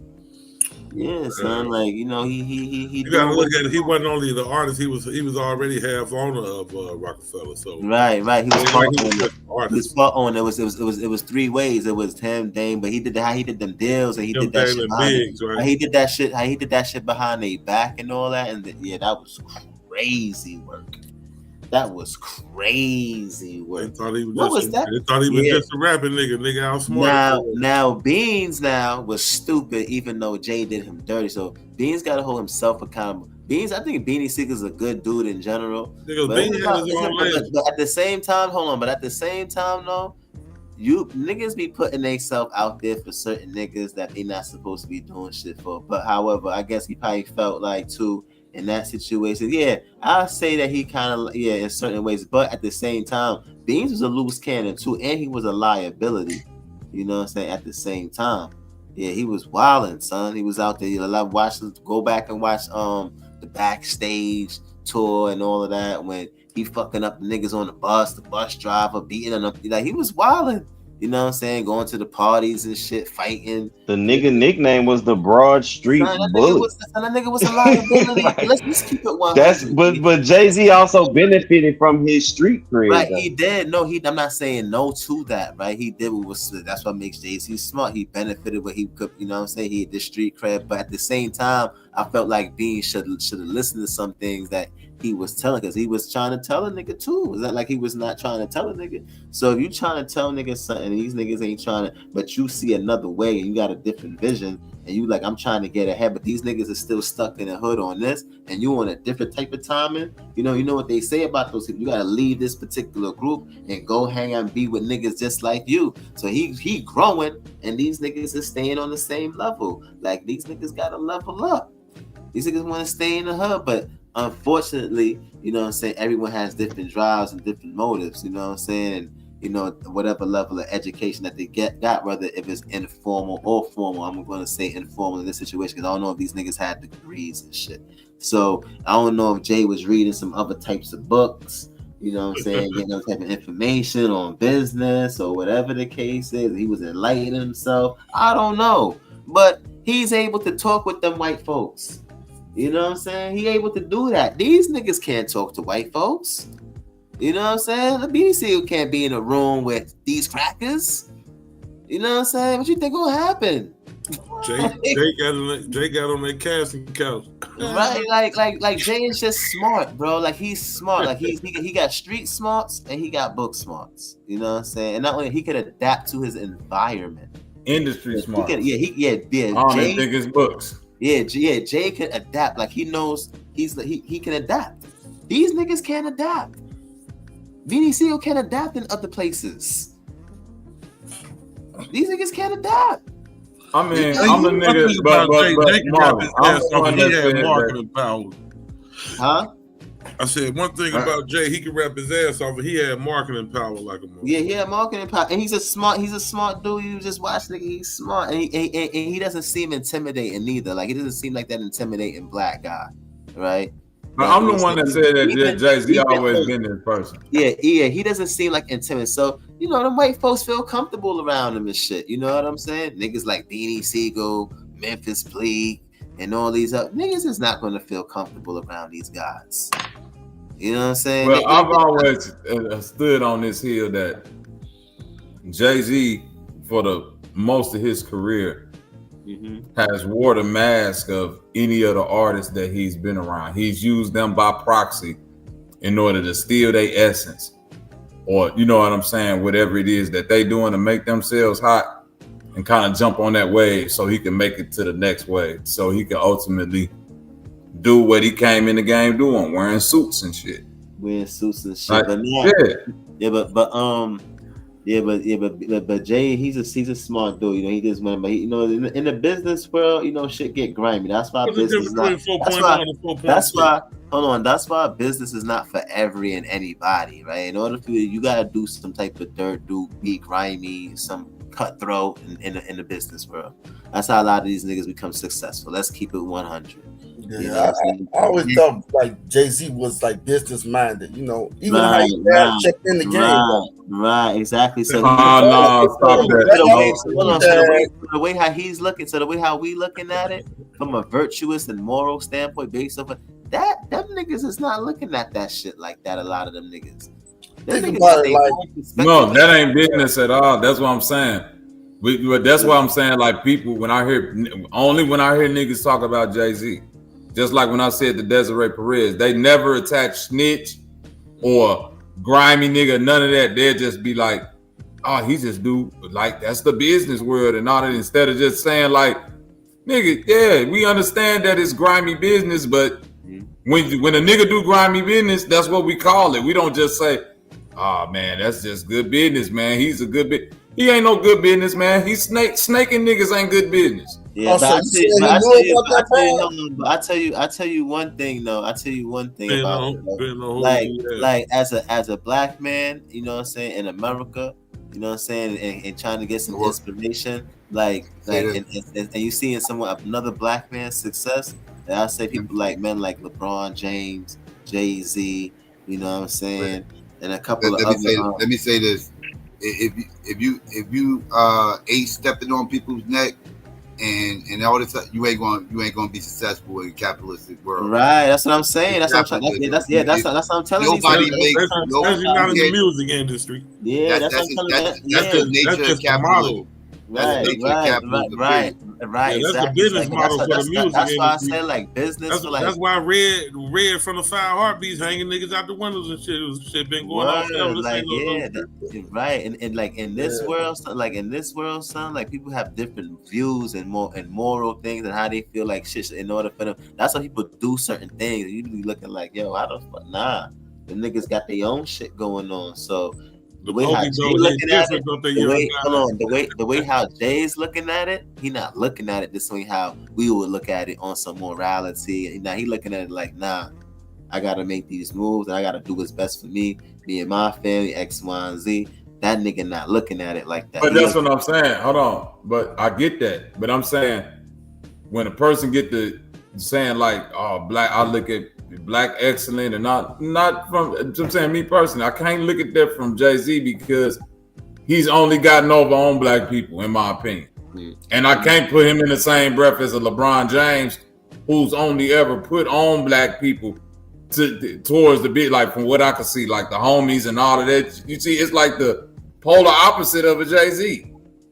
No. I see what you're saying in that part. I was just saying. Hold on. I was just saying in regards of like, you know, success, right? I ain't talking about as far as like morality and those types of things. I'm just saying like you see as far as like the success of it. But I get what you're saying. But like when you look at Jay, man, it's just like the dude is a smart dude. You know what I'm saying? Even though he did those things but you gotta. You only saying smart based on the number of dollars. Nah, not even based on the number of dollars. Based off of what he, you know what I'm saying, how he was moving. You know like what? Like what? Like what? Even like the outside looking in, right? When Biggie and Pac died, he came out with that Hard Knock Life. He crowned himself king. And never let the radio waves go, man. He rode the radio waves for Time out. Listen to what I'm saying. Nah, just like how he Hard came Knock Life. Yeah, go ahead. I was going to say Hard Knock Life, all of that going to the point that I was making Black about him only using other people's business model. Volume 2, that was Puffy and all them shiny suit niggas business model from the videos and everything. Right. The next album, Hard Knock Life,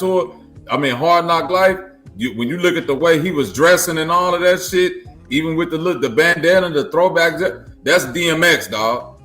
He took on DMX persona for like 2 years with the way he was dressing and trying to come with the music and the griminess and all of that. Then the Philly niggas come. He took their persona on, even with the dress and everything and how they all of that shit, blase skip.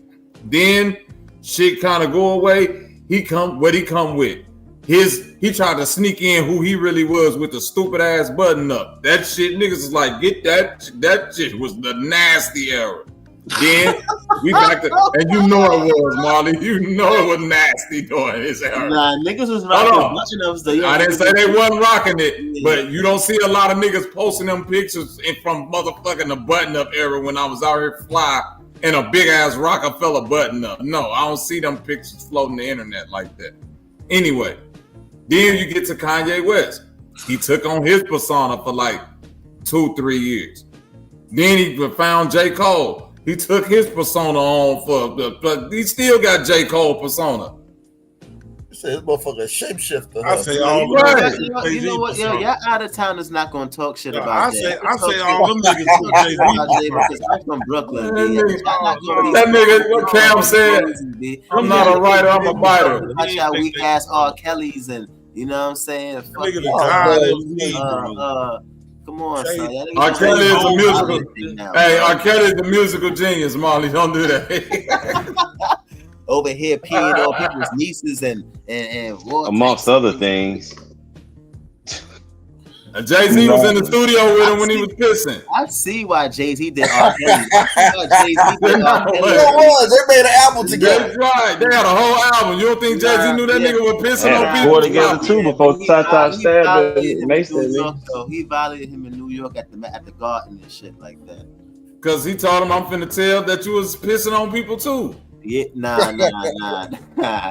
Jay-Z. They both the same, not guilty. Jay-Z found out Not guilty. Not guilty. Right. Jay-Z and him on the phone. Not guilty. Nobody fucking with Jay. Hey, you ain't pissed. You ever I been ain't to a Jay-Z pissed. concert? You said who? You ever been to a Jay-Z concert? Man, that nigga's the worst stage performance that ever existed. Oh, you're not really from Brooklyn, I Marlon. know You you never ain't been to a never Jay-Z concert. You're not really from Brooklyn. You ain't never been to a Jay-Z concert. You ain't if you say he the worst stage performance. I know you ain't been to no Jay-Z concert. Nigga, that nigga Jay, everything else going on behind them probably fly, but him, that nigga's stage performance trash. You ain't never been to that. It's okay. You just say no. I ain't never been to Jay-Z. I have been to a Jay-Z show. That's what I'm trying to tell you. They had a little baby concert at the bar place tonight. Yeah, little baby was in Brooklyn. Them concerts be off the fucking chain, bro. That niggas concerts be because he walking back and forth rapping. Right, talk your ass off. The motherfucker. You want that nigga to twerk? No, I'm saying DMX. You want that nigga to do? DMX give a better stage show. Jay-Z, not Busta Rhymes do a better stage show. I'm not saying get out there and motherfucker. You can't compare most rappers to DMX though. Jay-Z style like laid back, so you know. Kendrick Lamar put on a better show than him, man. Now you wild than who? What do Kendrick do? Kendrick don't do number walk back and forth. It's better than that shit Jay-Z do on Kendrick stage. don't do nothing different than Jay-Z do, bro. Man, I seen Puffy slapping Jay-Z. Bro, that nigga got the same presence, bro. Bro, I seen T.I. on the stage with Jay-Z and 50 Cent was running circles around him while Puffy was slapping him on the ass. Everybody seen that video. Get that shit out if I tell you. Hey, I don't want to hear. That's the stage presence that we talking. Nigga can't even command niggas to get off the stage. 50 was up there disrespecting the shit out of fucking Jay-Z while Puff slapping him on that shit was wild. I never seen Jay-Z. That was at Madison Square Garden shit. That was on that New York shit. Them niggas all was in New York. Man, I don't care if them niggas was at the motherfucking the Fieldhouse Museum. My nigga, that shit was trash. That nigga really, as far as rappers, I think that's probably the best concerts. Jay-Z, I ain't seen nobody really fuck with Jay-Z. Not Busta Rhymes, not none of them. That nigga Method Man and Redman concert better than that shit. Busta Rhymes. Busta Rhymes concert better than that shit. I ain't going to no Busta Rhymes concert. I'm sorry. Yeah, I done been to Busta Rhymes. Busta Rhymes show is way better than motherfucking Jay-Z. Not at all. He gonna give you money. I'd rather go Jay-Z concert. It ain't fucking probably because you like the shows, but I'm saying as far as a live show, yeah, Busta Rhymes is killing Jay-Z. Oh yeah, Busta Rhymes, definitely Busta Rhymes is killing Jay-Z in live show. I'm saying the coolest concert I ever really been to, bro, and I've been to a million on the rap side was a No Limit concert. Now when Busta Rhymes performed that shit, niggas is gonna want to hear that shit. Woo-ha! Got you all in check. I'm not going to see that shit. Get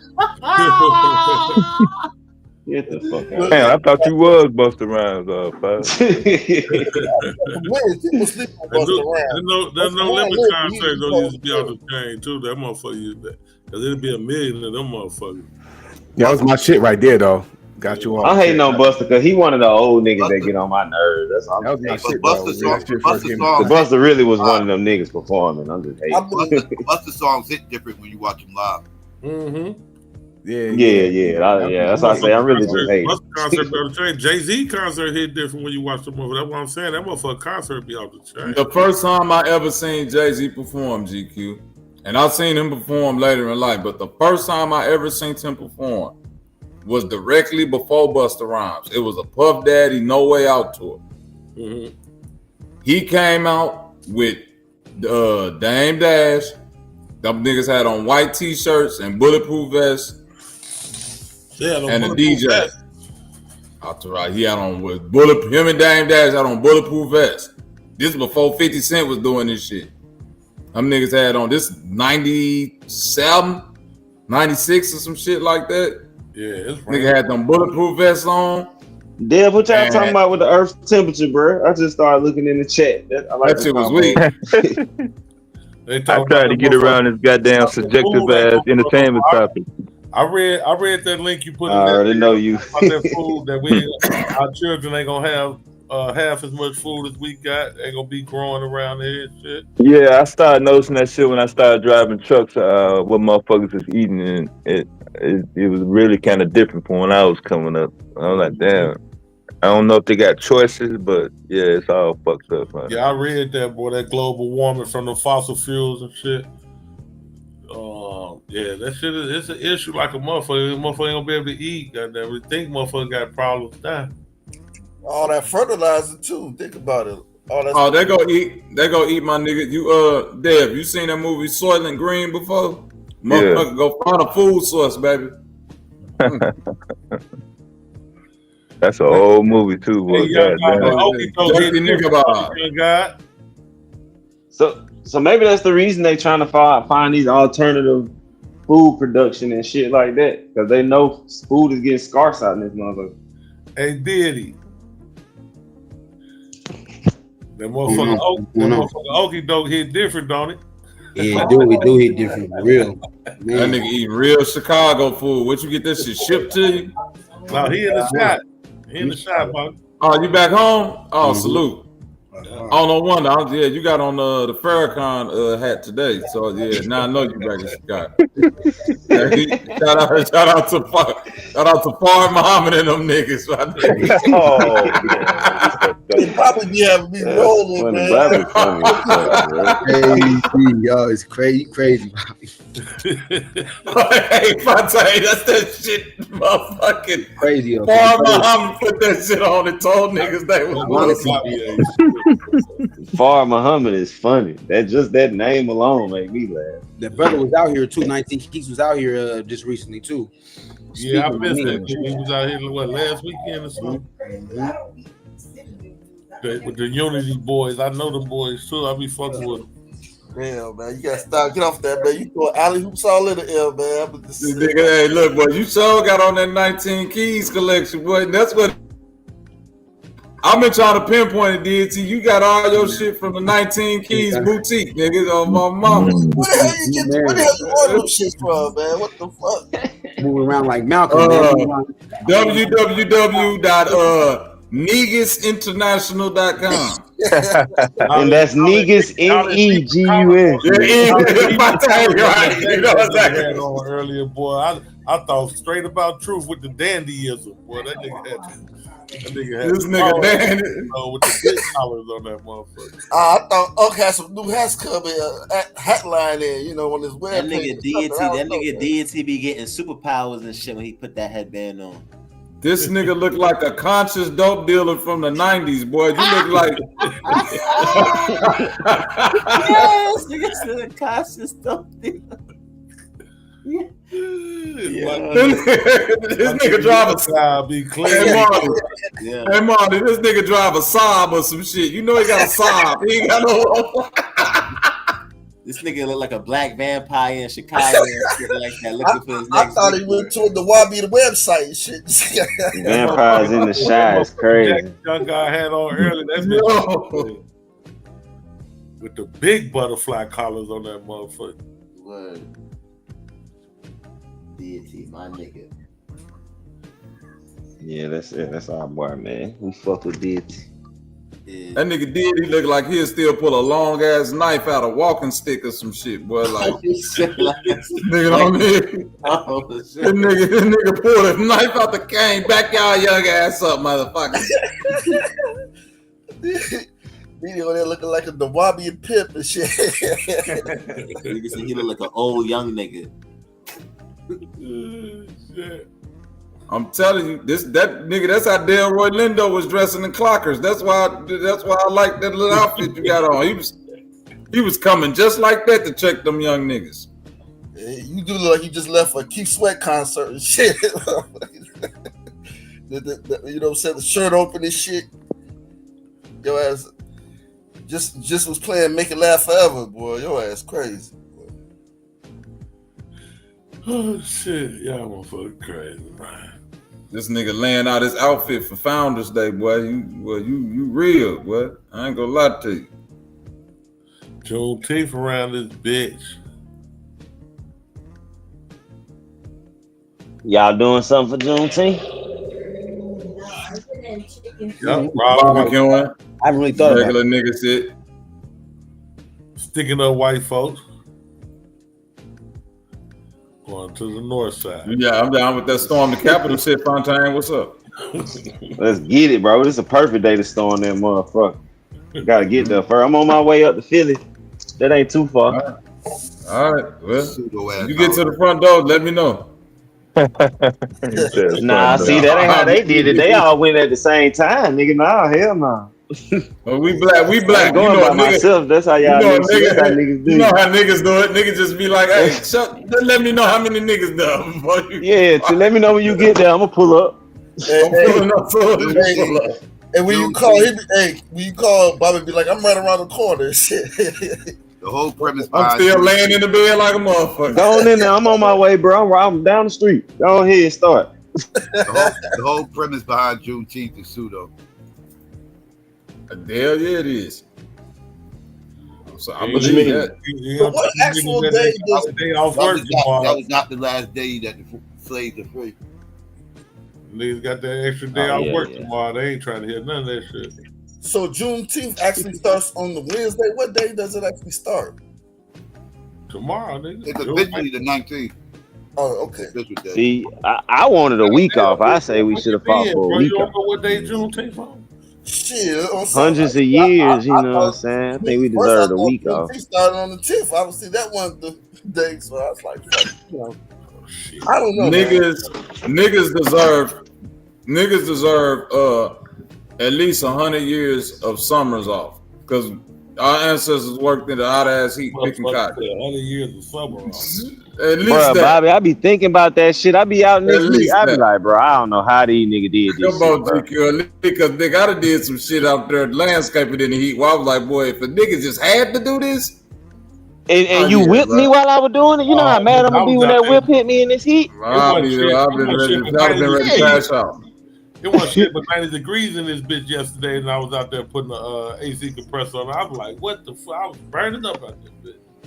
Yeah, man, I don't know how they did it. You know, as the years went on, brothers was escaping.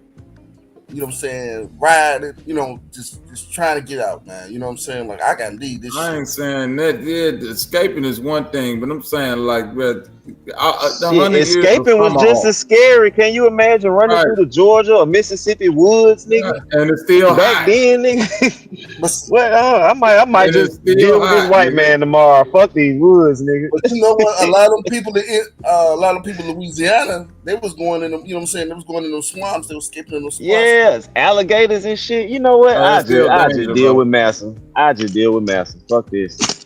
Bro, you ain't see that movie where Will Smith was a Haitian slave? All this shit he had to do to try to get free. I'm going, man. Nah, I couldn't watch it, bro. I'm out. First chance I get, I'm out, motherfucker. I ain't staying. Fuck that shit. I get caught eating by alligators, so be it.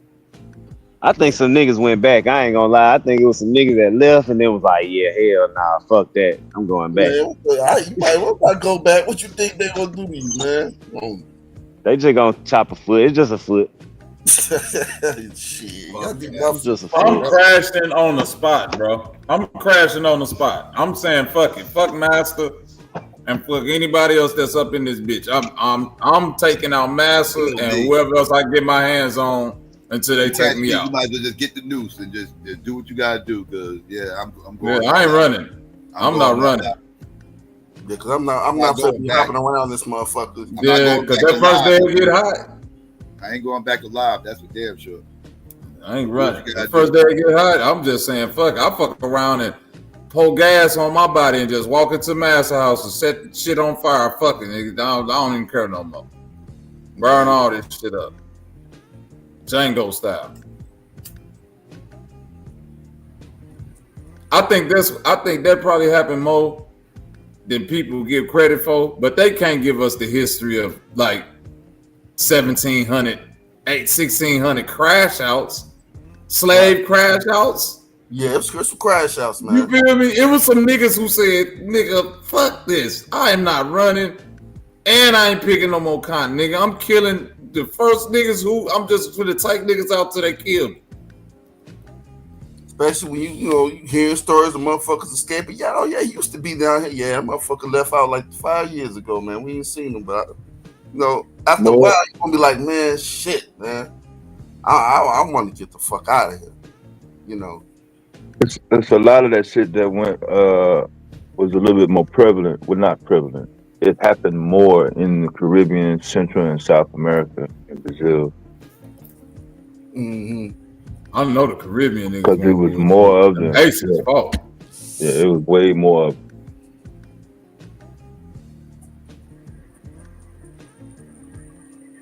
But like I said, you had people that wanted to stay, and even like after slavery, the sharecroppers that but I don't know, man. I don't know in terms of what numbers y'all talking about when y'all say it was some motherfuckers that wanted to stay. It was a lot of motherfuckers that did get the fuck out. Yeah, that's what I'm saying. Like, yeah. I think if you had that mind state, if you had like a kind of a pro-black mind state, you probably would be trying to look for a way to get the fuck out. You know what I'm saying? Like yeah, you ain't take 100 motherfuckers with you every rip. Yeah. But it was a lot of motherfuckers missing that wasn't accounted for. Like they made the list. Like the lists are still out there. Like the name's still on the list right now. You can go back and check. We was looking for this motherfucker in 18 so and so, and they ain't never caught it. Some they did, some they didn't. Right. Because if they made it to the north, they would be free. They can go into the swamp and I think what the Geechee. I think a lot of them were like runaway slaves, right? Yeah, some of them changed up their name. Some did go to the north, like you said. Right, as far as like taking from what the slaves been through, I never, that ain't no easy choice. You dig what I'm saying? Especially when you get family and stuff, you run away and they try to take it out on your family. It's not.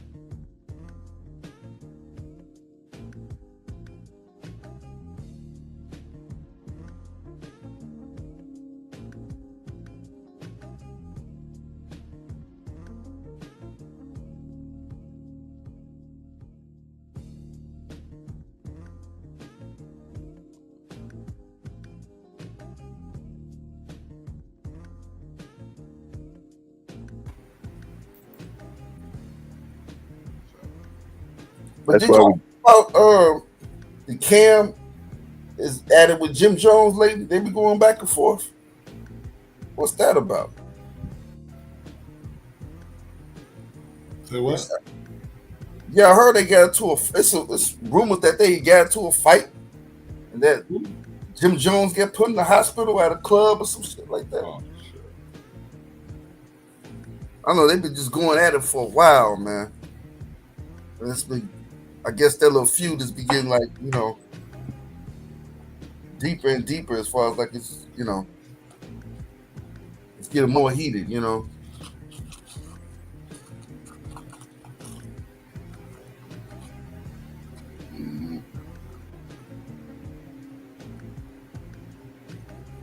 don't know what the hell's going on. They've been going back and forth, bickering for a while.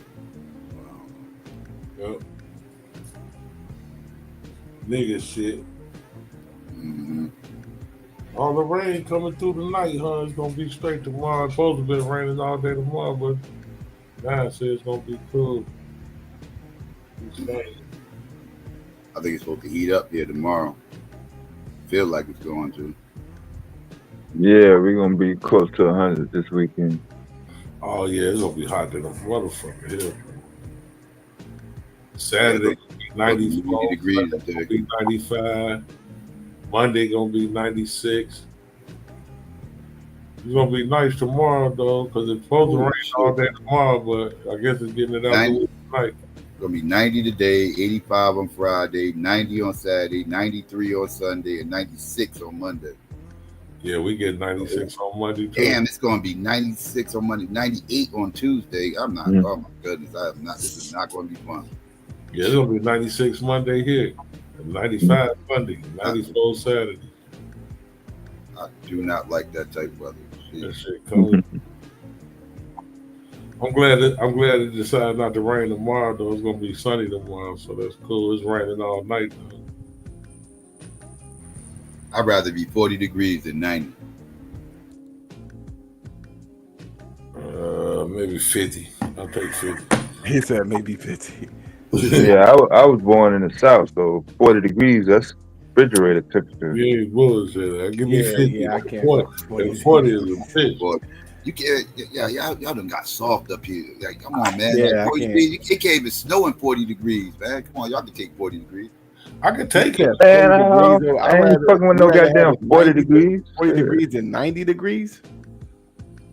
Yeah, I'm born. I was born at the lower latitude. So yeah, I can stand what he talking about. He can't stand. Shit, I was born in Philly, and I be running to the sun. Yeah. Like motherfuckers be running to try to get some shade. No, I be running trying to get some sun. Yeah. That damn 90, that 90 is bad, motherfucker. That 95, 90 will kick your ass. Yeah, I ain't standing in standing on no pavement in no 90 degrees with those black hot 90 in asphalt. Georgia is hot as fuck. That's what I'm saying. Some motherfucking words. But 40 in, I don't know about that cold though. If you just getting out of cars and going back to Central Lab, back and forth, all you around is concrete and metal and motherfucking, shit that's gonna be making it even hotter. Then yeah, I can understand why you're saying, 90 degrees is gonna be making it hotter. But if you got grass around you, if you got a motherfucking lake or something, shit, 90 degrees is just gonna be what it is. But if you at 40 degrees, yeah, I guess so. Shit. I did not like that shit. AJ's gonna have me sweating my ass off. I don't like that shit. Yeah, fuck that 40 though. I take that 90 over that 40. I take 50 though. Give me 50. I take 50 over anything. 50, 60. 50 is better than 40, but I ain't crying at 40. Under 40, that's when it starts getting cold. When you drop under 40, that's when it starts yeah. Shit, it's cold under 60. Y'all tripping. Y'all tripping. You said under 60. Yeah. Once we get under 60, nigga, I'm cold. You gotta stop saying that. Man. 50 is perfect mechanic weather. When the motherfucker pull up with that car with that motor hot, then the motherfucker you want it to be around 50 degrees. Oh God, no! I'm not standing outside dealing with no car in 50 degrees. If I hit my hand on something, I'm a bitch ass nigga. That cold ass shit. God, no. Oh God, no. That's perfect for pizza. I love that 50. I'll take that definitely over 90 out there fucking with that hot motherfucker. Especially when the engine been running, they pull up talking about, man, can you check this out for me? What's wrong? We be like, man, shut that hood, man. What the fuck wrong with you? Yeah, because that shit just went up 10 degrees. That damn engine hot as a bitch. Yeah. I mean, cutting motherfuckers out, man. Can you come check, man, shut your hood, man. Hell no, I ain't come looking at that bitch cool off for a little while. I like that. I listen to it, Ron. Right. I can hear that motherfucker from over here. It's raggedy, motherfucker. It's time for a new one.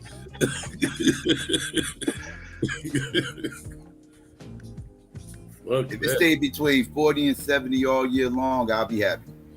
And I wouldn't mind that.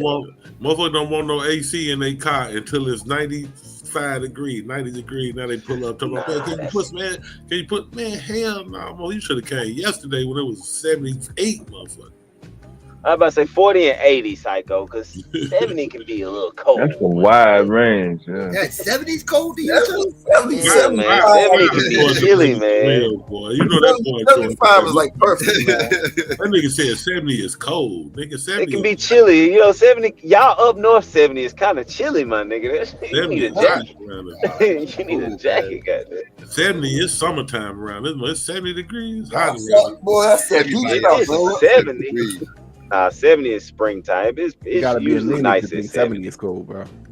It's nice at 70. It ain't. Yeah, that's what I'm saying. Like it can be chilly though. You can be chilly at a nighttime 70. You got a jacket. Shit. Yeah, you need a jacket, man. I You need cannot. a little windbreaker. Degrees, I If cannot you put get no too jacket. cold, you bring out your little jacket. I put me a little light windbreaker on. I'm a big nigga. I can't. Yo, they will cloud the shit out of you out here with a jacket or 70 degrees. We gonna be clowning, man. Don't wear no jacket. We gonna be some clowning motherfuckers. Jacket off. That's the first thing they gonna say to you. I can't even put no hoodie on this 70 degrees. Nah, hell no, I ain't wearing no hoodie now. That's hotter. But windbreaker, yeah. Give me a little windbreaker. 70, 75, that's good drinking right there. 70, 75. 75, yeah. 70, 75, bro, around Midwest, niggas is naked in that weather. Like, these women are here. Going on. That nigga damn no. Daisy Dukes coming out. 60 degrees, Daisy Dukes is on, nigga. What you mean? 60 degrees and Daisy Dukes. She gonna catch a cold out here, girl. Fontaine, I swear to God, white people in the Midwest, this is what I'm telling y'all, they're the toughest. They're the toughest, bro. Nigga, shorts in 30 and 20 degree weather is normal, nigga. For white people, yeah. If you talking about white people, be out this bubble, yes, with biker shorts on and Crocs, jogging, like regular. 35 degrees. Nah, our white people do that. Our white people be out here in 50, 40 degree weather in shorts. They'll freeze you out in the office, boy.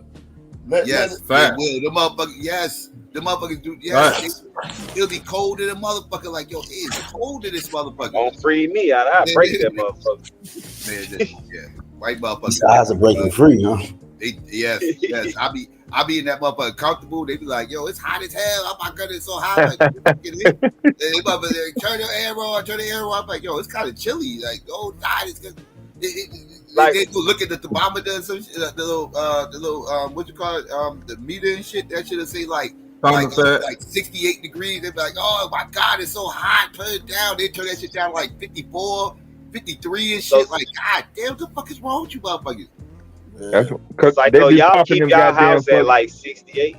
But they be popping. That's when I first found out that a lot of them motherfuckers be popping them motherfucking pills. And have been, and they get the shit hot from flashes, and the reason why they do that shit is because that's what they goddamn parents did, and all the motherfuckers around them, like all the people that they know have always popped pills from generations on back, from fucking 50s, the 40s, the 30s, all the way until pills was invented. Original pill popping motherfucker. But even in the wintertime, you can see them outside walking the dog, in shorts in the snow and shit. The motherfuckers take some cold, man. Yeah. They can take the cold, man. They built for that shit. Yeah, I'm good on that. My house right now, it's 80 degrees and better down here most days. My house still on like 72, 73 for the AC. Don't let this shit go below 70 in here. That's too damn cold for me. I think my daughter sit in the room with the heat on. I can't do that cold shit. I'm too skinny. Yeah, I'm with you, Fi. I've been up in Chicago for over 30 years, man. Fuck that goddamn cold shit. I've been moved. I've been left. I take lower pay. I gotta go. Can't do it. I've tried to many times, Fi. Believe me, man. More than once. Boy, every time I get in the goddamn right, close the door, motherfucking bank account be going.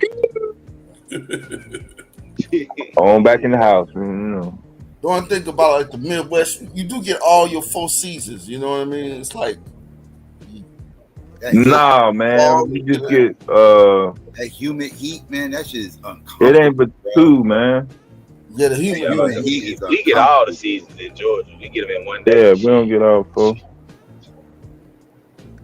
We get too hot and cold. Hot to the motherfucker and cold. Can't breathe. They get all like the 95 and the 90s, I guess. Be humid and shit. Y'all don't get all the goddamn seasons in no Georgia. That shit go from winter to pollen, nigga, to hot as hell back to mild, then some rain thrown in there. That shit got like 18 seasons down there, motherfucker. So that means we do get all the seasons if we got 18. No, we get all of them. No, y'all got seasons that don't exist nowhere else, nigga. Y'all do not get a winner. No, y'all right, do not. And don't need no winner. Y'all get a fall. We do get a winner. They get a psycho. They get a winner snowing down here. It don't snow in the once fall. every 20 years. They get a winner. It gets snow to fall up here. Yeah, it gets snow. I heard y'all know how to deal with. How much snow do y'all really get? We get an actual fall. We get an actual fall. We get an actual autumn. Yeah, but y'all don't get no snow like that, Fonte. Y'all motherfuckers stop it. Stop it. Y'all don't get no inches. We just don't get it like every year. Yeah, y'all don't get inches and shit like it don't even He snow said every year. It don't even snow every year. Just don't get it every year.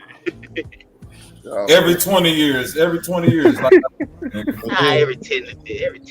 And then that's he said every 10. Yeah, I said y'all get a long fall. Y'all get a fall. That's what we get in the fall. We get this. Yeah, we get extended fall, extreme fall. We don't get the winter like the whole winter like y'all. We get like a week. Nigga, the first year I moved to Atlanta, nigga, I swear to God, Fontaine, it was in the middle of the winter, probably October, November, and it snowed. It snowed like a centimeter. It wasn't even that much. It was just like, the little dust that be on the ground. Like the wind was. No, nigga, this was 2003. It snowed in October? It wasn't even like snow for real. That's what I'm saying. It wasn't like, it was like that little dusty, like it's like when the snow hit the ground and it don't even stick. It was just like blowing around like loose snow. It snowed though, but this shit was loose. Nigga, do you know they shut down everything? Bro, they shut all that shit down. It was on October. It was like the end of November. It was like the end of October. Okay, that makes more sense. But yeah, as soon as we see snow, it's over. Nigga, I walked to the store. The store was closed. I went up to another store. That bitch was closed. I'm like, what the hell going on? It was like, it's I heard they can't ride on the roads in the snow, boy. The motherfuckers slip, slide. They be in the ditch, some motherfucker with. Hell no, they ain't got no sand down there for that shit. They ain't got nothing. Nah, that's not in the budget, man. Somebody said they ain't putting no salt on them roads. They don't need to. They don't need to put no salt. Salt now. But you're gonna be mad about the salt because you're just gonna be driving on salt. That shit ain't gonna the snow gonna melt in 10 minutes. There's gonna be salt everywhere. So that was a waste. That was a waste of money. That was a motherfucker from New York that came up with that idea, and then eventually they're gonna stop that shit because that is a waste of money. Yeah. We had like soon as the sun come out, it's over with. Ain't no more snow shit. Yeah, they just a bunch of salt and dirt and mud from the melted snow and shit. Yeah, where you gonna keep the trucks at? I mean, you gonna only use the trucks, but for that shit, I mean, ain't nobody got no space for all that shit. They don't even do the salt trucks here in St. Louis like that no more. They just use a snow plow shit. Like if it get too bad, they'll clear the highway and push that shit to the side. But ain't no motherfucker dropping salt and shit like that. No. Y'all snow or laugh at the salt. What the fuck they doing that for? Y'all got real snow. You can spit away the snow out here. Just spit on the ground, it'll go away. Well, goddamn, when the snow don't it snow real bad at St. Louis? So y'all gonna put no salt down when the snow real bad? Fuck yeah, no hell no. But they stopped doing that shit. Them motherfuckers just go out there with them trucks, clear the road as good as they can, and nigga, shit, motherfuckers know how to drive. Just drive on that shit to a mill. There'll be a lot of accidents. There'll be a lot of accidents. Yeah, it'd be a lot of accidents. I mean, it's just like it's just accidents like anywhere else. It's accidents when it snows. Goofy motherfuckers don't know how to drive in the snow. Just like it's a lot of accidents when it rains. Oh my God, I hate that shit, bro. I know. Chicago, if you play around with that salt, if you play around and lay that salt down, you can tell, boy.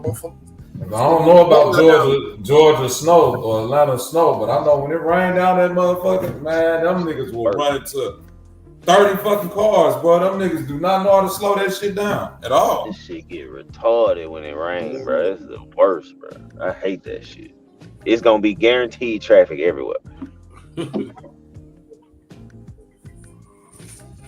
The snow, we actually drive better in the snow, even though niggas can't drive in the snow either. I guess we just don't get it as much, and niggas just don't go on the road when it's snowing. But when it's raining, niggas gonna drive, and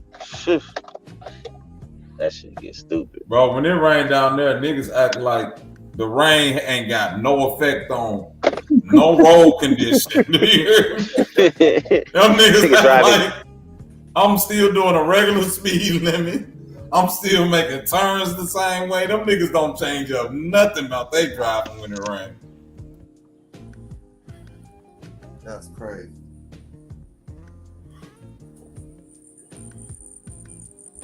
I say it all the time though. We got so many people from so many different places, bro. You got all these different type of drivers down here, bro. This shit get dumb. Is it me though? But it seems like truck drivers, they driving real reckless now, boy. They be driving like they be driving goddamn it.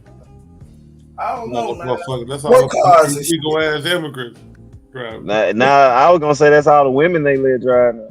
I put it on the illegals, goddamn. I'm being funny. Motherfuckers don't know nothing. It ain't no different from passenger car drivers. Shit.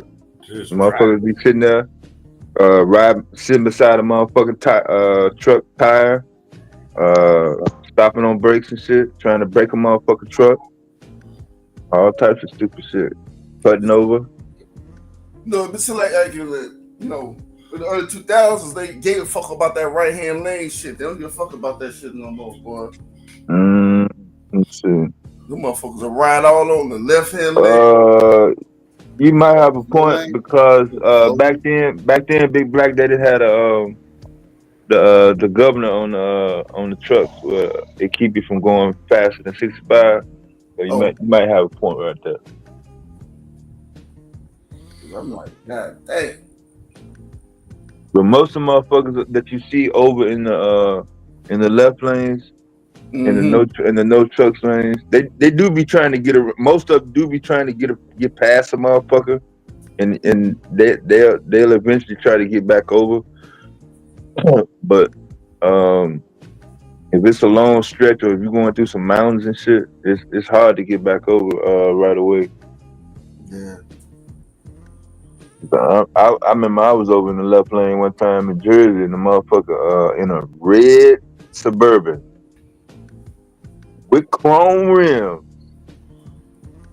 Out of the clear blue sky, that motherfucker turned on all his motherfucking lights.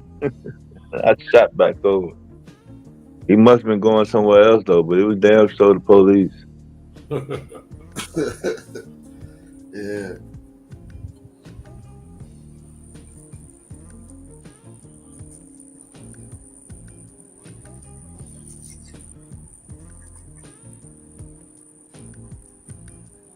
What's the worst state y'all ever drove through, driving condition wise? Whole state? It's gonna be hard for a passenger car driver to say that. Pennsylvania.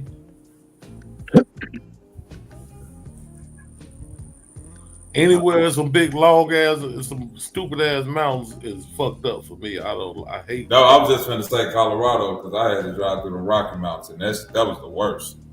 Yeah. Shit, New York got some goddamn mountains. Virginia, shit. Yeah.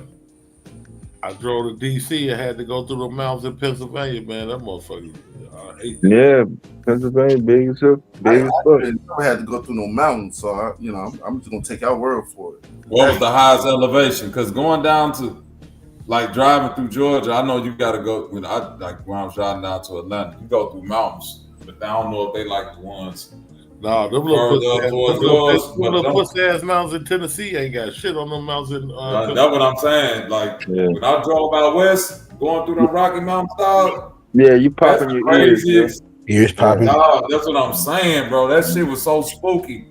Actually being up that high and looking out to the left, and it's like, nigga, if you fuck up, right, and go off the side of this shit, right, yeah, ain't no coming back. Yeah. Nigga. My motherfucking anxiety be killing me, boy. Don't talk about Gatlinburg. I was riding up in them fucking mountains. Them motherfuckers like this, boy.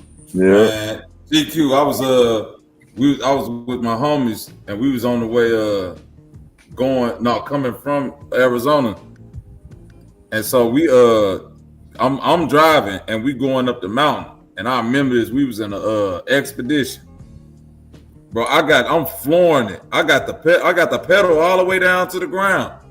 This motherfucker only doing 50 because we going up the incline. My homie wake up in the back like, Bobby Knight, speed this motherfucker up. What the fuck you driving so slow for?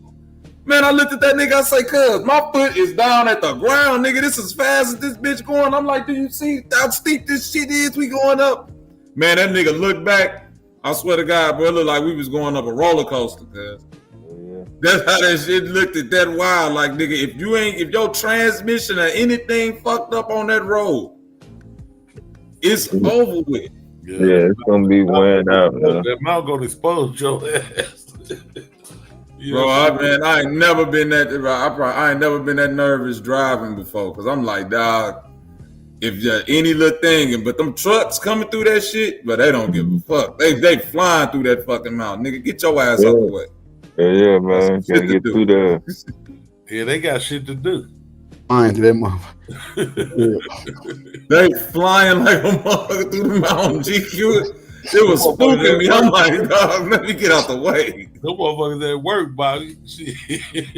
Yeah, man. You out there touring and shit. These motherfuckers Right. at work. They trying to get somewhere. And these motherfuckers live up there. Cause I was getting up, you drive through the mountain. All of a sudden, you will just start riding by houses and shit. I'm like, damn, this motherfuckers live way up here and shit. Yeah, they live up there. Look, that's the hillbillies. When I drove through Pennsylvania going to DC and I seen all them houses out there, first thing I was thinking, like, this why all the motherfucking human traffic motherfuckers that out here. This where they hiding all these motherfuckers at. Where these houses come from out here? Like, these motherfuckers tucked off like a motherfucker in the mountain. I'm talking about tuck, and that shit is at 5,000 elevation, bro. Ain't no 5,000 feet. Ain't nobody coming up there looking for your ass. Right. Yeah, one way up and one way down. So it ain't no back roads. Ain't right. Anything happen on that little road right there, everybody fucked up. That's how they had a motherfucker out there, like you said, one way in, one way out. I seen the link you sent me, GQ, for the Juneteenth. Yeah. That's gonna be straight at DuSable tomorrow. We literally was on Wabash today. We went over there and Get you some of that Kitchen 17 when you up there, man. Yeah, we was right. We on Wabash today. On 75th and Wabash. Yeah. Oh yeah. Yeah, we had to go. Yeah, went over there and got some food. Oh, you was on okay. Boy, you in the hood. You back like you never left, huh? Did you went to the vegan restaurant right there? Yeah, the vegan restaurant right there. Yeah, Soul Vegan Kitchen. That's Prince I seen them. That's the one the Hebrew Israelite who passed. You went to you went over there to Old Soul Veg. It's called the kitchen now. Yeah, that should be the Soul Vegetarian. Yeah, Soul Veg. Yeah, that's what he had. Was it a lot of niggas out there on the block when you went out there? It was active, but it wasn't people like out there like posted up on the block. No, 75th always got some action. That shit was active. That day I went out there to get that food, boy. It was active on the block. Yeah, it's always nigga walked up on me. Look, a nigga go walk up on me and say, "Boy, I like them shoes you got on." I knew exactly what he was saying. I was like, "Oh, nigga." My green ass would have been talking about. I appreciate it, bro. Niggas ain't trying to take nobody's shoes no more, man. But man, no, I ain't saying he trying to take my shoes, but I know what he means. He has some paper on him. Let me see what you talking about. Yeah, I had to tighten up real quick. Like, hold on, cuz, what you mean? Yeah, you was right by me, young guy. Yeah. Okay. You was at Soul Veg. You was up the street from me. Yeah. You in the Hunters? Ain't you in the Hunters though? So you I'm in the Hunters. Yeah, you about. You at Cave Street? Yeah. 27 blocks. Yeah. Yeah, I'm on 105th. 105th. Okay. Yeah, my brother coming down here too, so. Yeah, I always be on 75th. That's my spot right there. Yeah, so Yeah, man. Yep. Like I said, I'm gonna definitely put something together with you. You gonna be there tomorrow? What time? Are you gonna be at the little event tomorrow from 8 to 8? Yeah, man. Shit, we're gonna pop out. Go down there and fuck around for a little while. Definitely. Okay. I'm gonna hit you early tomorrow though, cause brother Rob doing something at his father's church. Okay. So I said I was gonna skate through there first, Mm-hmm. and then go out there to the south. Okay. Yeah, bad. So I'll hit you early. Yes, indeed. Wow.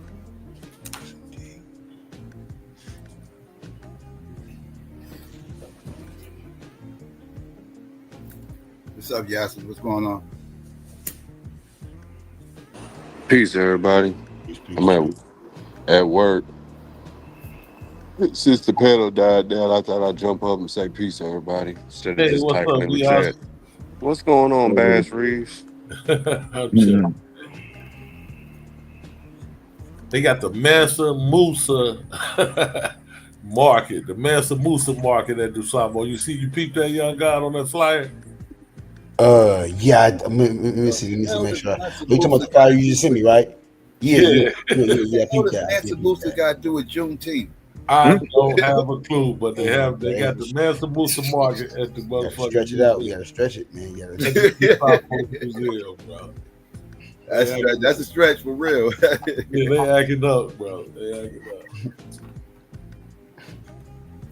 up.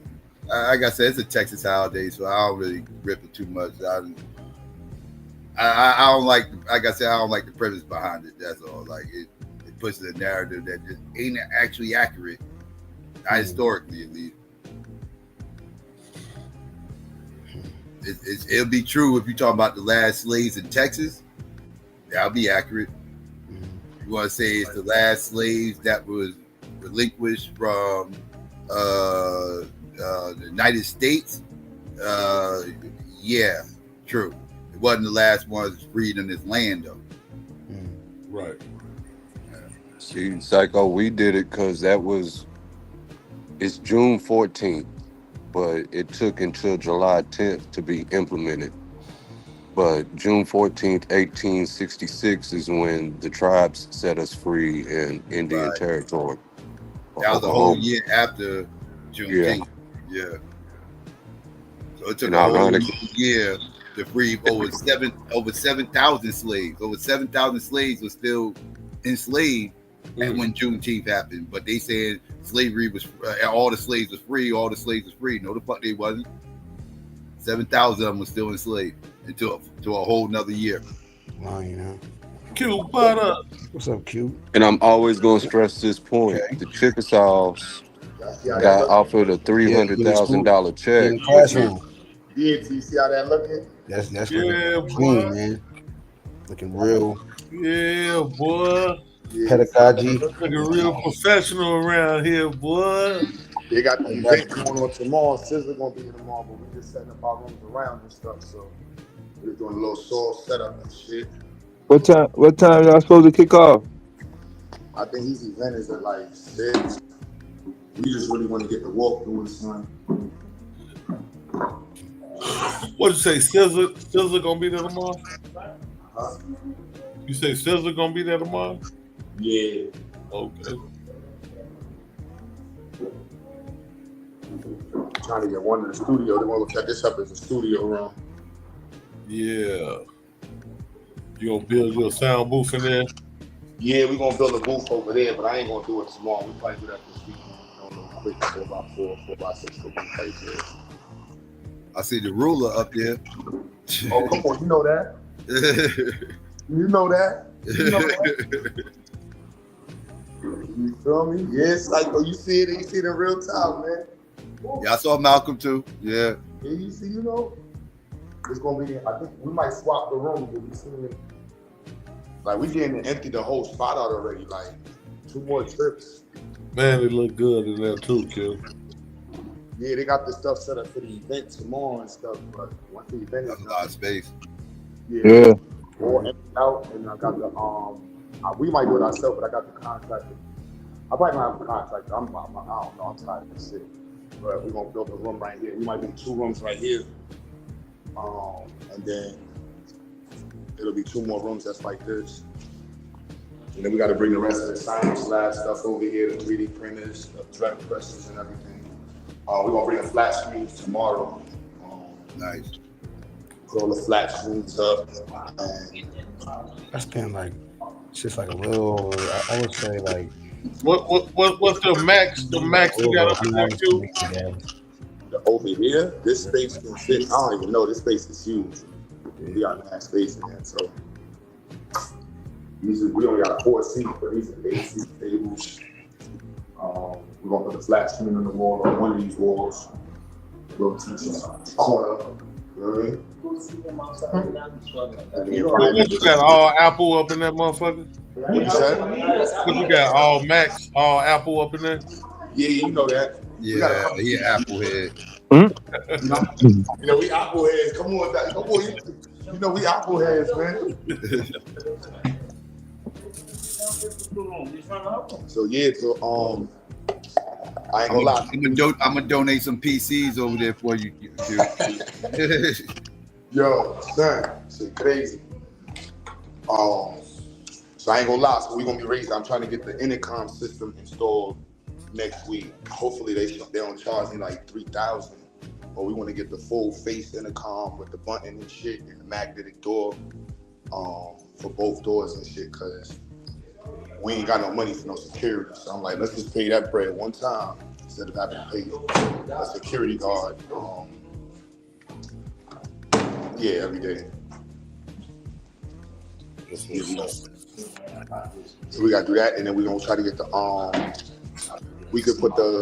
she put in a lease that we could put the signage above Dollar Tree on the right side.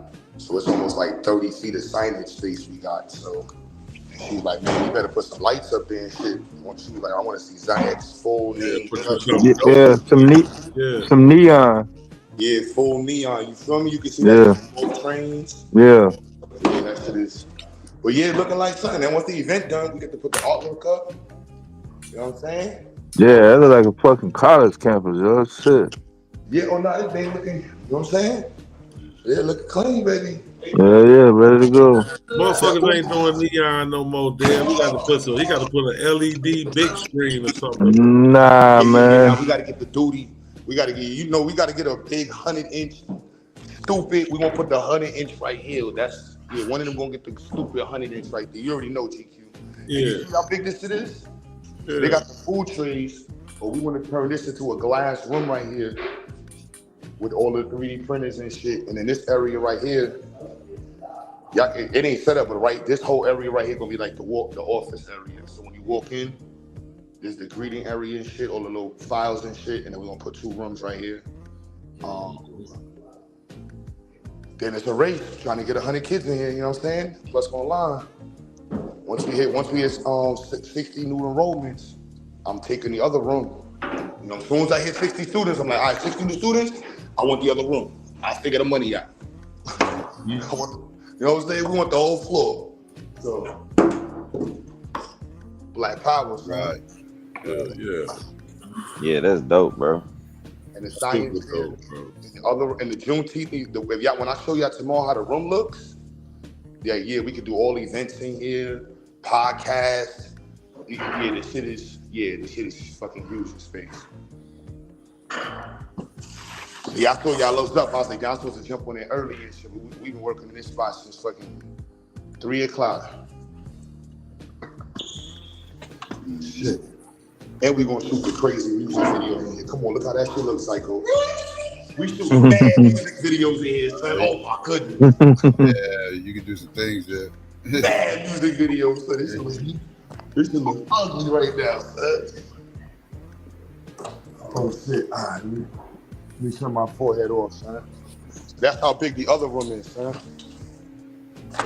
Damn. Yeah, he holding a whole different section, yeah. Nah, this is the room I gotta do to partner with it. I gotta put 2 walls. I gotta put. You just went down? You went down? No, this is across the hall. Oh shit.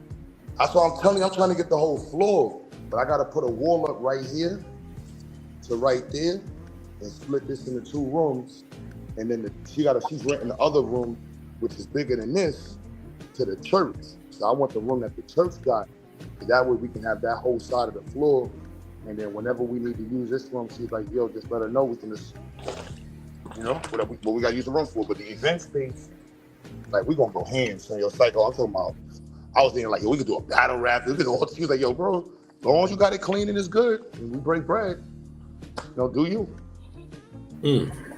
Yeah. That's the one in Carolina, right? No, that's New York. Y'all be in North Carolina. Oh, that's the New York one? Yeah. I'll be in North Carolina next week if everything permits. I'll be out there next week.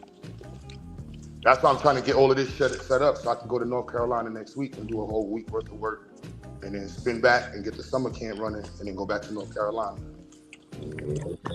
And then GA, we trying to get Houston popping, son. What's up, GA? Where you at, son? We trying to get to Houston, son. I got my ticket ready, Houston. I got my ticket ready for Houston, GA. Oh shit. So yeah, y'all see the spit out. My bad, it's dark, man. Who the fuck is Danny Williams? Donnie Williams? What'd you say? No. Yeah, that's some new cat. And the elevator's beautiful. I showed y'all the elevator. Nah, this shit litty, son. Beautiful elevator. I showed y'all the entrance and all that shit, right? Yeah, the double door entrance. We got a double. Our entrance is the other side, but I'll show you right now. So this is the elevator entrance. This is the one side.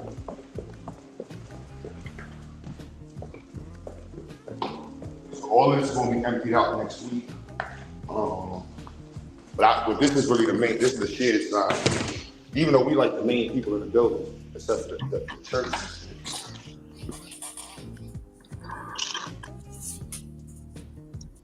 Okay, yeah.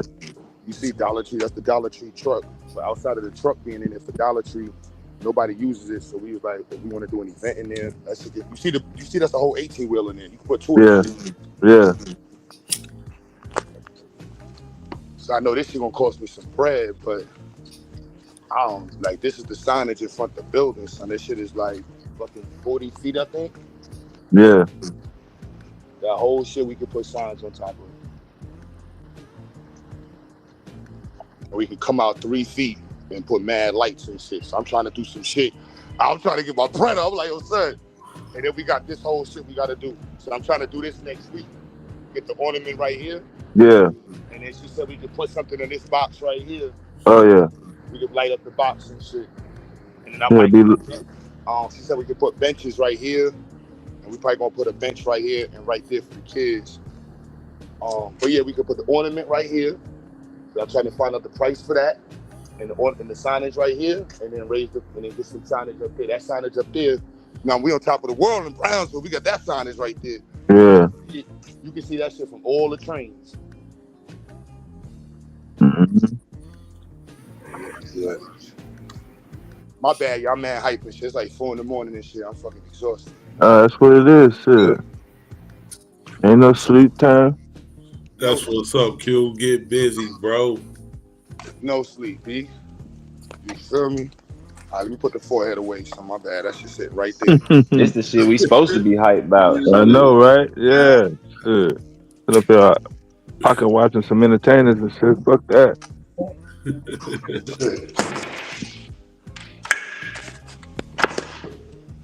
Yeah, I know my son's is up, son. So we jump on the screen, son. Yeah. Shit.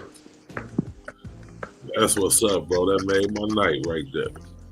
Hey, just everybody donating and support. Y'all see exactly where this shit going. I don't know, like, Yeah. Yeah, you got lights, so you ain't got no need to pull permits. Yeah. Yeah, we don't got no electricity in the high school. Man, that's mad. Fucked up. We need you to come on down here and get somebody to pull the permits. Mm-hmm. Get your dumb ass. And then he been lying. You see him damn lying about how long it's been there. Man, he was talking that he needed an electrician and shit about 6 years ago and shit. Exactly, bro. And 5 years ago, because he ain't even been there that long. Motherfuckers pulled up emails of motherfuckers saying that they'll go down there and hook everything up for him, all the electrical shit up for him for free. Yeah. All he had to do was just flip the bill for any of the travel expenses and shit. Not even travel expenses, just the equipment they needs to do the shit, like wires and shit like that, whatever the case. You get all the stuff and he'll do the labor for free. Yeah, I get busy. Yeah, he'll do the labor for free. You get the material. Yeah, get the Bro, parts. if somebody offered you free labor and you didn't take it, you bullshit. He bullshit. Yeah, you bullshit. Ain't no question about it, man. Now he didn't sit up there and vandalize the motherfucker acting like somebody that fucked it up. Nigga, you did that shit. Yeah, I was about to say he paid them young niggas. That's why they were looking at him like that. Like, bro, you told her to go in there. Yeah. you said go in there and test some shit up. That's what you said do. Now you yelling at us. That's crazy. Then he lying, man. We ain't had this problem in years. Nigga, you ain't even been there for no years. Nigga, what the fuck are you talking about? Yeah, I'm so School sick of still ain't over, man. You just wasting a bunch open. of fucking money on some bullshit. He had that campus for how long? At least 5 years. Like He had that campus for at least 5 years before COVID. Yeah. Anybody see any paperwork on it though? Man, he had that motherfucker like 4.5 years, man. It was after COVID when he got it. It was after COVID when he got it? After COVID. That's why I say he was Could have lying been too on long the time. after COVID. Yeah, he sat up there and said he had it since 2019, but that was some bullshit. You ain't had it in 2019. Remember when he first got that motherfucker? Because he kept on. Because during the pandemic, he kept on. That motherfucker yet. During the pandemic, he kept on debating on where he was going. He had 2 different spots. We got to narrow down to 2 spots. I say we got to narrow down to 2 spots. I say we got to narrow down to 2 spots. Mm-hmm. That was during the pandemic. Now you talking about you had that spot in 2019. Come on, man. What is we talking about, bro? He trying to play motherfucker like they stupid, like they ain't watching this dumb ass. He could have legit just been like a little social media personality that spoke on behalf of black people and medical shit and all that. It would have been fine. Even a counselor or what they call it, like a consultant or something. Mm-hmm. Yeah, like he could have just did that and had his own lane. Because you bullshitting, man. He straight up bullshit. I'm a fan. And they gonna be 80 years old still talking about, I got the school on the way. We just need the flying teachers. All we gotta do in there is put some tile on donations. We just need to paint a few more rooms. We just need more donations for some more paint, and we'll be all right. We'll be ready for the next semester. I was gone for 30 days. Hey, Prince, let me ask you a question. How long have you all been running in and been knowing this door's open? The shorty said 3 months. Like, damn, this motherfucker is open for 3 months. He was like, no, it couldn't have been 3 months. It was like 3 days. He was like, no, yeah, like 3 weeks. It's only been 30 days since I've been here. I said, man, I put in the comments now. I believe the little boy, man. The little boy said it's been going on about 3 months. I believe he live over there. He know how long they've been running up in that motherfucker. Yeah, because he sure don't live over there. As Shorty said, man, we've been running in this motherfucker about 3 months. We've been using this motherfucker as a playground. Shit, I'm about to kill him with your son. This is our new honeycomb. What the fuck you talking about? Yeah, what is you doing over here, motherfucker? I'd be mad at how gullible we are, because at this point, niggas should be like, yeah, he ain't coming to no school. Yo, y'all hear me? Yeah. Yo, I'm doing this this farmers. You know how they got the gardens, the farmers gardens? Mm-hmm. Yo, I'm doing this research project. Oh my goodness, bro. Yo, I'm about to this shit about to be light it up. Yeah, you can do this. You can do the agriculture shit now. You got enough space. Mm-hmm. Spread out, yeah. Do that irrigation shit, that tri-level garden shit, like old girl we talk about all the time. Now we partnering with the farms to do the research on the effects of pollution on the growth of food. Mm-hmm. But yeah, it's a dope little research study we gonna be doing. Like, I'm mad how you brought this up. We already got like 3 gardens that's gonna partner with us, and hopefully like I ain't gonna say which college yet, but I'm hype about this shit. Yep. Hype. And they let the parking lot stay open at light. Oh, we driving cars at night in there, boy. Oh, it's lit. Oh, shit is lit. Ain't got no gate on it. Hell nah. So after I was looking, I was like, "Yo, that gate closed, so it's open. It's locked. It's up." Better make sure the motherfuckers ain't towing motherfuckers over there though. That's the private. It's the private parking lot. We gonna meet. I gotta meet with the owner. Okay, all right. Yeah. You know, I ain't gotta tell you. You know, empty parking lots is usually a telltale sign. Don't park there at this time of night. Nigga, they put boots on cars in New York City. Vicious. They got to pay to get the boot off. They ain't even bother towing you no more. Yeah, they still towing motherfuckers out here. They tow the fuck out of your shit. Yeah, they don't even bother towing you no more. Now they just put the boot on. Oh no, they tow you. I live right by 2 traps, big ass parking lots and shit like that and everything else. And your ass still parked there after 10 o'clock at night when all the stores closed. They towing everything up in that motherfucker. Anybody park? Ain't no more parking there till like 7 o'clock in the morning. But they towing your ass. They will boot your shit and tow your shit down here depending on where you at. That's what they do. They boot and tow. Yeah, they boot you. If you don't want to pay to get it off, then they don't tow that motherfucker on to the pound. They will give you a chance when you come out the stove to pay to get the boot off.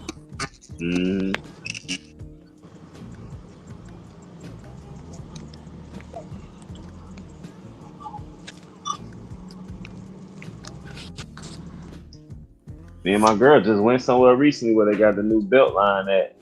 We met up there to go on a little date and shit. They put a boot on her car. I was parked right behind her and they ain't put no boot on my shit.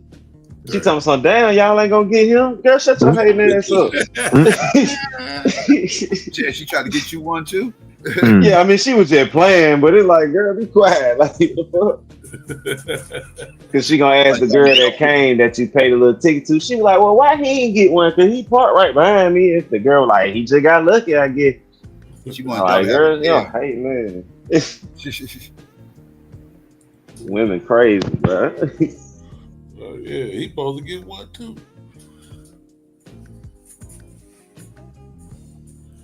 I remember they put a boot on my homie shit in the AT&T parking lot. He went in the Walgreens. He parked the AT&T parking lot. They put a boot on this shit. He hopped this shit. He rolled off with the boot on that motherfucker. Clock. Damn. Yeah, they say that's how some folk got them to break off. They ride off with them. Yeah, he rolled off with that motherfucker. That motherfucker, he rolled all the way to the crib. I think it did break off or something. I was like, boy, you gonna tear your whole front end up. Your ass is crazy. Come on, man, I wasn't paying their ass shit. They gotta have that shit online now. The little key to remove the boots. You gotta be able to buy that shit. Now they got up here in New York, Jersey. I've been taking them motherfuckers off cars. They got the windshield ones now. The windshield new thing. Well, they put a boot on your windshield? Yeah. Yeah. They put a boot on your windshield where you can't see that? Yeah. Yeah, I'll show you where. Give me 1 second. Oh, I think I seen that. It's a whole thing that cover your whole windshield. Yeah. Yeah, I ain't seen that in real life. I seen it on the internet. Yeah. That's a motherfucker up here got one. Tires for years. Chicago will have it soon. Don't worry. I used to get a lot of money for taking boots off cars. Shit, I used to pop that bitch right on off. Nigga, take me 3 minutes to get that boot off your shit. Chicago had that shit soon. Don't worry. I used to do that with folk water, GQ. We had the water key. And we'll go to nigga know they got their water cut off and can't pay it. We just go cut their shit back on. Niggas still do that in the hood too. I ain't never fuck with it, but I know exactly what you're talking about. Man, hell yeah. Yo, GQ, I still got 2 boots in the basement. They're called barnacle windshield boots. You hear about this? Hold on, what'd you say, Q? Make people pay their parking tickets. They're called barnacle windshield boots. You hear about this? So look at this. This is real. Yep. Looks like you ran over SpongeBob. Yeah, according to Jimmy, it might look like a squash SpongeBob, but the bright yellow barnacle boot is the NYPD's newest tool to fight parking offenders. The department debuted that device today. Our own Mark Santia live in Midtown with a demo to tell us how it works. Hi, Mark. Hey, Natalie. Yeah, consider this a warning to drivers who park illegally. The NYPD is using a new device to keep traffic moving. What looks like a box is actually a new tool to keep traffic moving on city streets. It's called Barnacle. There's a built-in motor, and it has 2 suction cups. It goes on the windshield, 1,000 pounds of pressure, and it self-regulates. Barnacle is being used by NYPD's traffic teams for parking enforcement. The Barnacle is safer because our current booting system, it's only about 20 to 30 seconds to deploy, opposed to 2 to 3 minutes where the agent has to kneel down street side. So not only is it safer and faster, the technology it has, it makes it more efficient. We get real-time GPS location, so if someone tries to drive off with it, we get notifications. And if anyone's trying to tamper with it, we also get live notifications. That's right. An alarm sounds if someone tries to scrape off this barnacle. The NYPD is looking beyond traditional boots that go on the tires of cars. This device turning heads in Midtown and getting a New York welcome. You need a sunroof, because then you could just kind of stand up and drive through it. That's how I do it. I think it's a really great idea because now you can't even try to drive. You can't see. There are a few barnacles floating around the city, but Inspector Brian O'Sullivan says more are on the way. We're currently in a pilot program right now where we're starting it in Queens. We're going to increase the number of units we have in the next few weeks to expand it to the rest of the city.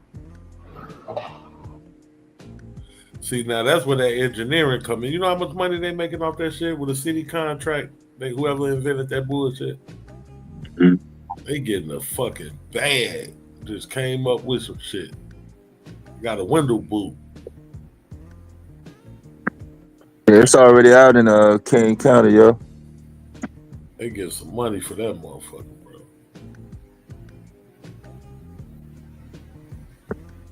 That shit got GPS and everything. Yeah, Kappa-proof alarm on that bitch. They making it rough on a nigga, man. Can't get away with shit no more, dog. Technology is a motherfucker. You can't get away with shit. Hey. Make you miss the 90s, don't it? Yeah. Yeah, because I used to snatch a boot off of this goddamn long quicker than it took them to put that bitch on. Now I gotta fuck with the barnacle. I gotta take your whole windshield out to get that bitch. Oh shit! Goddamn barnacle. Whoever invented that motherfucker, though, they get some money, man, for that shit. Especially everybody finna adopt the shit. Wonder if it's competing companies or one motherfucker got the patent. Yeah, like I said, Chicago get it soon. They know trying it out here. You know our thirsty ass city gonna have it next. Yeah. They so thirsty around this bitch. Y'all be next. Well, they gonna order extra barnacles around this bitch. Motherfuckers gonna be driving with their head out the window. Yeah, through the sunroof, like the white boy said. Just stick your head up through the sunroof and drive on through the. Like Pet Detective had your shit out the window.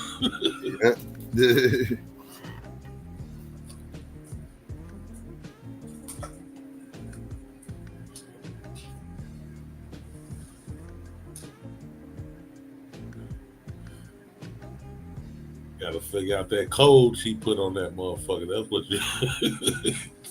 When you pay, they give you the code. They give you the code when you pay, and then you get, and that's when you get to take it off and sit it there, and somebody can pick it up later.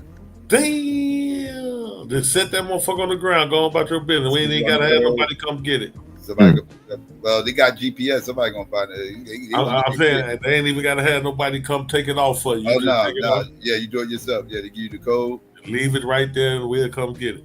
Damn.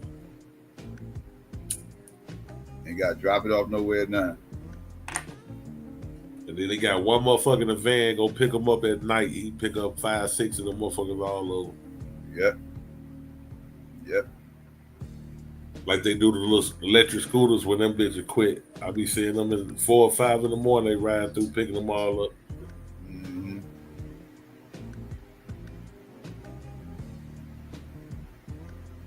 Yeah, like you say, so that technology a motherfucker, boy.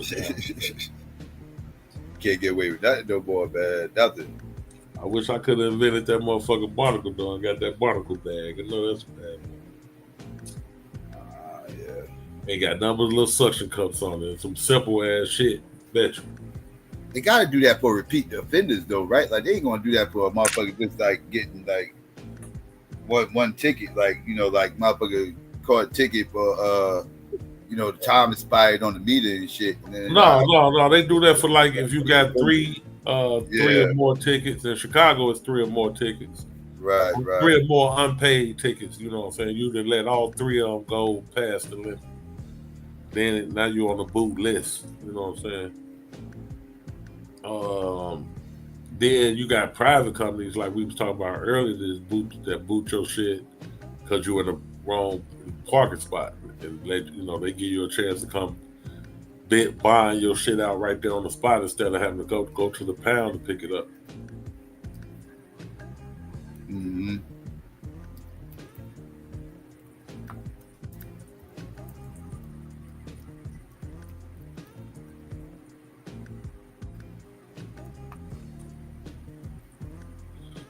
And parking in New York is the worst though, man. You can't be on this side Tuesday and Thursday from 9 to 1, and this side on Monday and Friday from 8 to 11.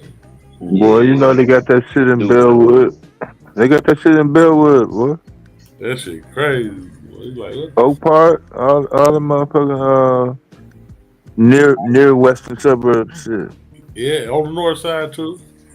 That's what the north side of Chicago reminds me of New York. It's just like That's the only time I didn't have no car when I was living in the city limit. Mm-hmm.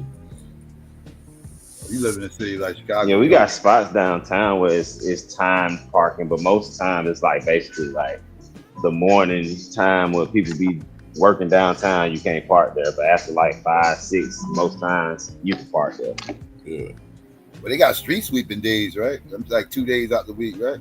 Mm-hmm. Everywhere got those days. No parking on this side on this day between this hours and that hours.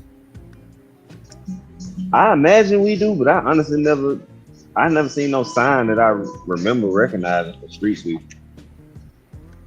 Out here, they just put up the street sweeper don't come often. He come like every couple of weeks. Yeah, it's like once or twice a month. You're not supposed to be parked on the street on that whatever. I thought y'all get swept every day. This skinny say they street sweeper come every day, psycho. Yeah. Hell no. I knew that was cat. I was like, oh hell no, I don't believe that.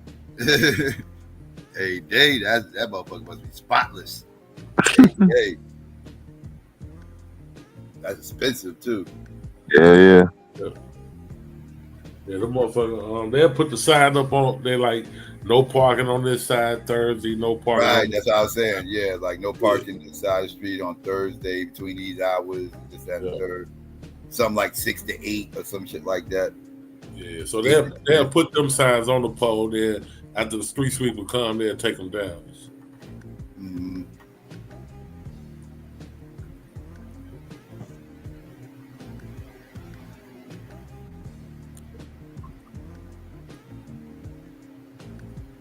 Streets of sanitation.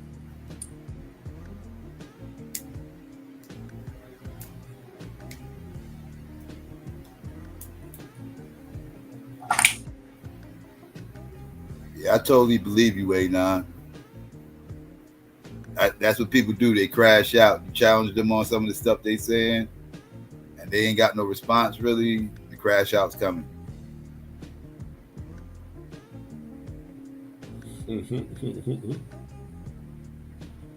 People ain't gonna get on this platform and just sit there and let you keep telling them that they're wrong, and you can't prove them wrong that they actually wrong. So yeah, they can't. They ain't gonna just be having that. Kind of like old school. It's like old school high school football and shit. You can't win the game on the field. Fuck it, we gonna win the fight after the game. I lost the game, but we gonna win the fight, motherfucker. But we'll lose the fight. Motherfuckers used to say that too. Like, yeah, I bet we'll lose the fight though.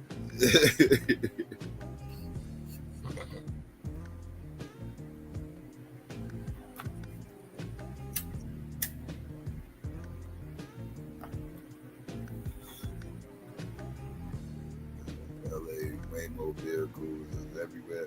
I don't be seeing those I don't trust those Waymo vehicles. I thought it was crazy that the motherfucking Mexicans was burned up the Waymo vehicles. I'm like, what the fuck the Waymo vehicles got to do with y'all motherfuckers? Like, what is that? The self-driving cars? Yeah, that was. Oh, okay. They fight against the system. They ain't got nothing to do with nothing. Y'all just abusing them motherfuckers. Like they can't defend themselves. Word up. Damn. Yeah, they didn't drag the no war, no Iran war protests all into that now. Yeah. These motherfuckers just need something to protest about. They ain't a bunch of bullshit going on.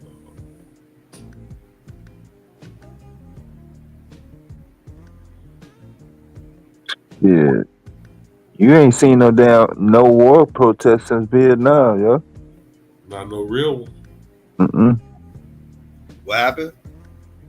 I'm saying the no going to war is in more than one major city. I don't think we've seen it since Vietnam. Since Vietnam? Yeah. No. Yeah, not no real. Because we didn't really have a lot of wars since Vietnam. I mean, Desert Storm, most of the country didn't really have a problem with the Desert Storm shit in 91, 92? Yeah. 90, 91, some shit like that. Yeah. Most of the country didn't have an issue with that. Mm-hmm. After that, we had a bunch of little, conflicts, but no real war. Going there, Afghanistan and Iraq, yeah. Yeah, Iraq, out of Kuwait, but that was Desert Storm. That was us just staying there, we never left. So yeah, it really wasn't no wars to be protesting against. Then after 9/11 shit, wasn't no protesting against. Everybody was. That's why I was saying everybody was cool with that because 9/11. So they went up to Afghanistan. They wasn't tripping. Yeah. So yeah.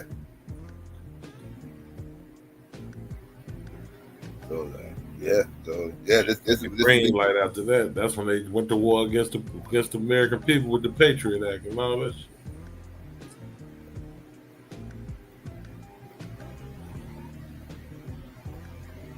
Monitoring your phone calls and all of those shit.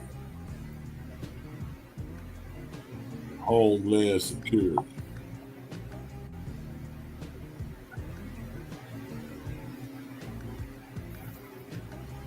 I didn't see a lot of. I'm not saying college kids wasn't protesting. They wasn't making a lot of noise though. I was starting to make trips to college. Like I wasn't in college at that time, but I was starting to make trips to colleges, and around this time, everything else, trying to gear up for what college I was trying to go to, with this, that, and third. It just wasn't. Yeah, they wasn't really making a lot of noise really around that time. It's kind of like not like you see now, at least. Nothing like you see now. Yeah, them 12 Muslims at your school don't count for no fucking protest. Yeah, like it wasn't. Not compared to the Vietnam War. Like, this is different. Yeah, I would say, like this scale, like shutting down highways and all that stuff and anything else. It was none of that. Probably some people holding up signs, maybe on a couple campuses or whatever, but that's probably about it.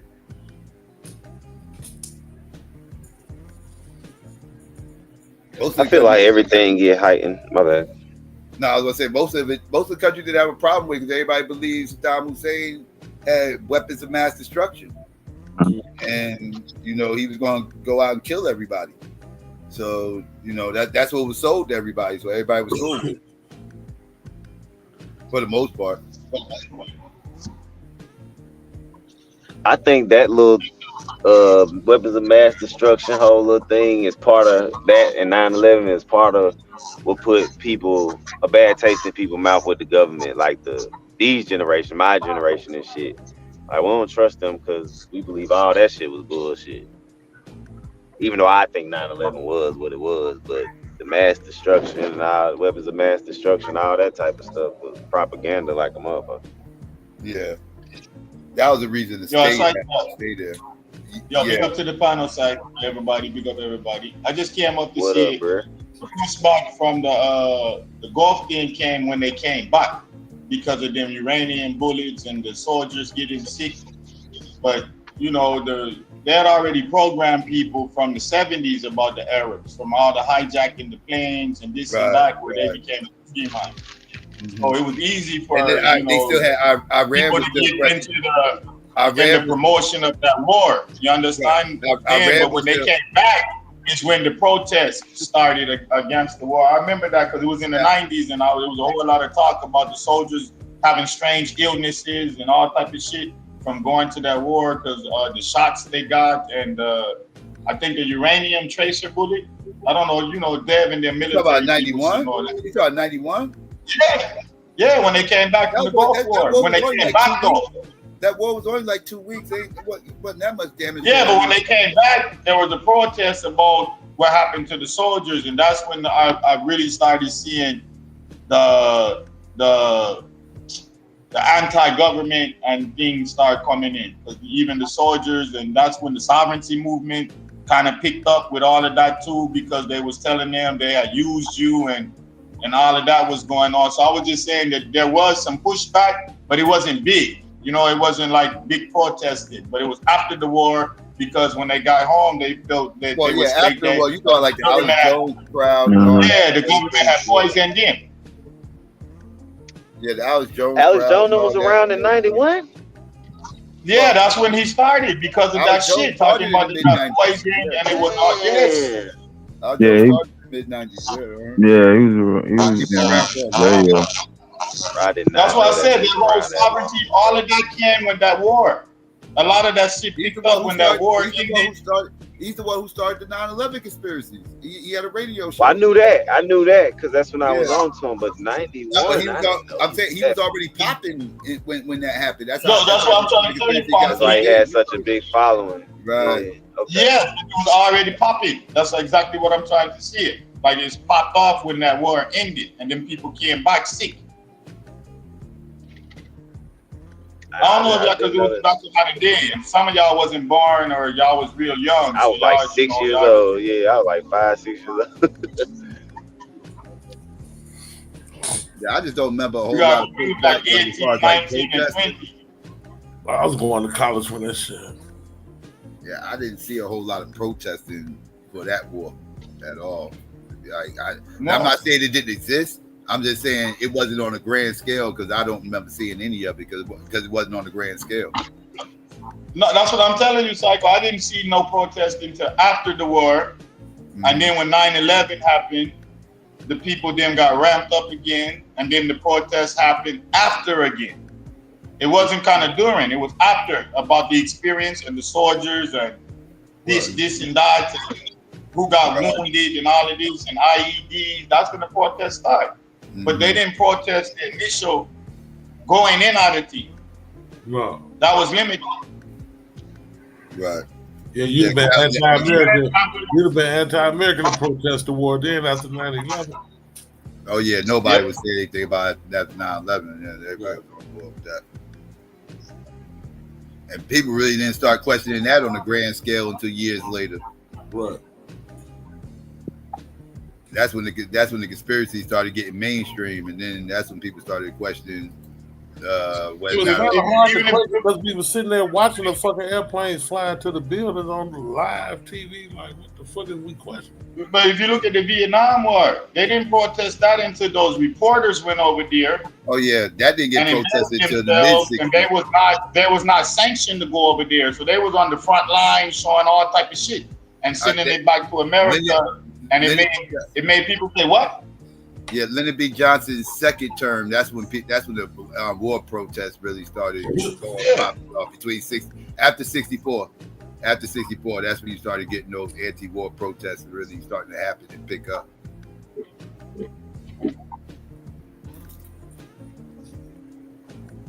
So more time, a lot of people don't protest the war not at the beginning. That's my point. They protest after. You have a certain isolationist and what you call it, conscientious objector population, and then people there, so they do the protesting. before the war. But then after the war is when I see a whole lot of protests of why the war happened and all of them fuck. That's what me I see. I don't know say I'm right, but I'm just saying that's what I've seen in recent tradition.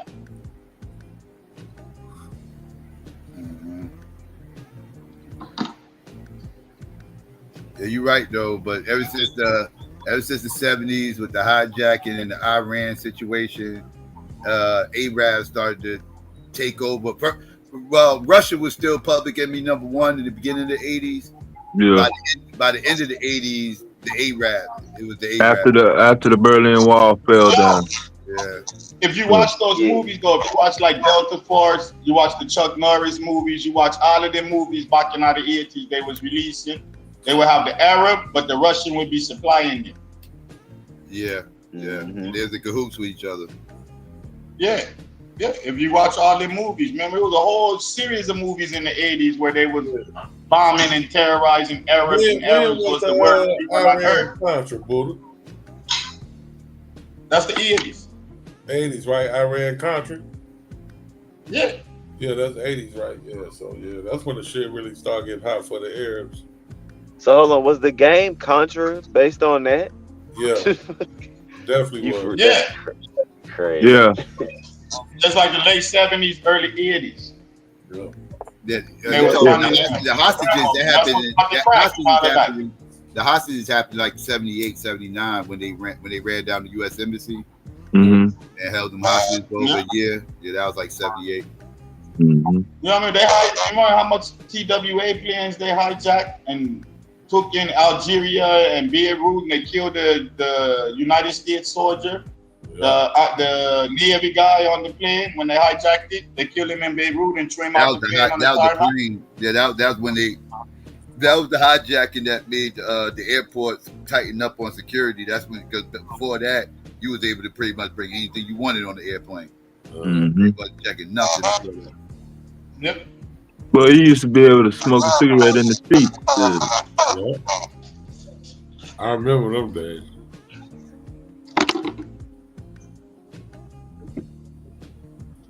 After that, you had to go through metal detectors and all types of shit. They tightened up security in airports big time after that. And even more so after 9/11. I think it was really after the Unabomber when they were searching for him is when I remember now and you couldn't go to the, like I remember back in the day, anybody could buy a ticket in any and you could use the ticket. You just get the ticket and you go to the airport. They actually no ID. Now you just use your ticket, you go and play it. Yep. But after the Unabomber, you had to have the CNN match the ticket. Because they was looking for a Unabomber. Yeah, the 70s changed. The 70s changed how airports handle things. Yeah.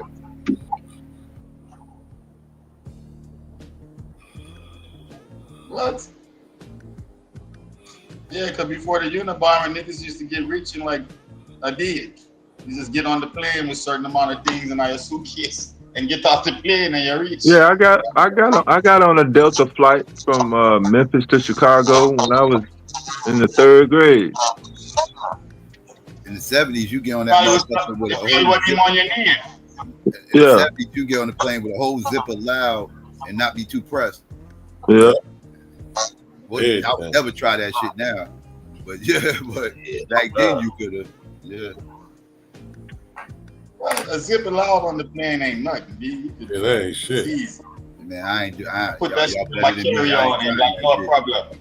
I ain't trying. I wouldn't try to sneak a nickel bag on that motherfucking plane. I'm not doing it. Now you really got somewhere to go. I bring me a blunt or two on the plane. There ain't nothing but an ounce y'all tripping. I don't say shit. I'm just get my carry-on and my luck, dog. It'll be just my luck. The most I put in my carry-on is a 3.5. It'll be just my luck. I usually do about a 7. I'll be that motherfucker. They be like, they need to go in my bag. I'm like, oh fuck. How y'all put it in there? Y'all just put it in like some pants or some shit like that? You know how you roll your clothes up? You just roll it up You wrap it up good, and then you roll it up. When you roll up the clothes, you just roll it up in that. And just that's how I do it, but I put it in the pocket. Like I put it in something, seal it, then I put it in the pocket of my jeans and roll them up. Then I roll them on up into some other shit. Yep. That's how you do it. Yeah. And when they scan it, they just gonna look like a roll up. All right, simple as that. Y'all bolder than me, man. I ain't trying that shit. I'll buy some. Well, I always put it in my pocket, so just if they try to let me get an excuse, I'll be like, "Oh, I forgot it was in there." Do your own research. Try your own research. When it comes to airports and trying to put things on airplanes, I'm a scary ass motherfucker, dog. I ain't fucking around.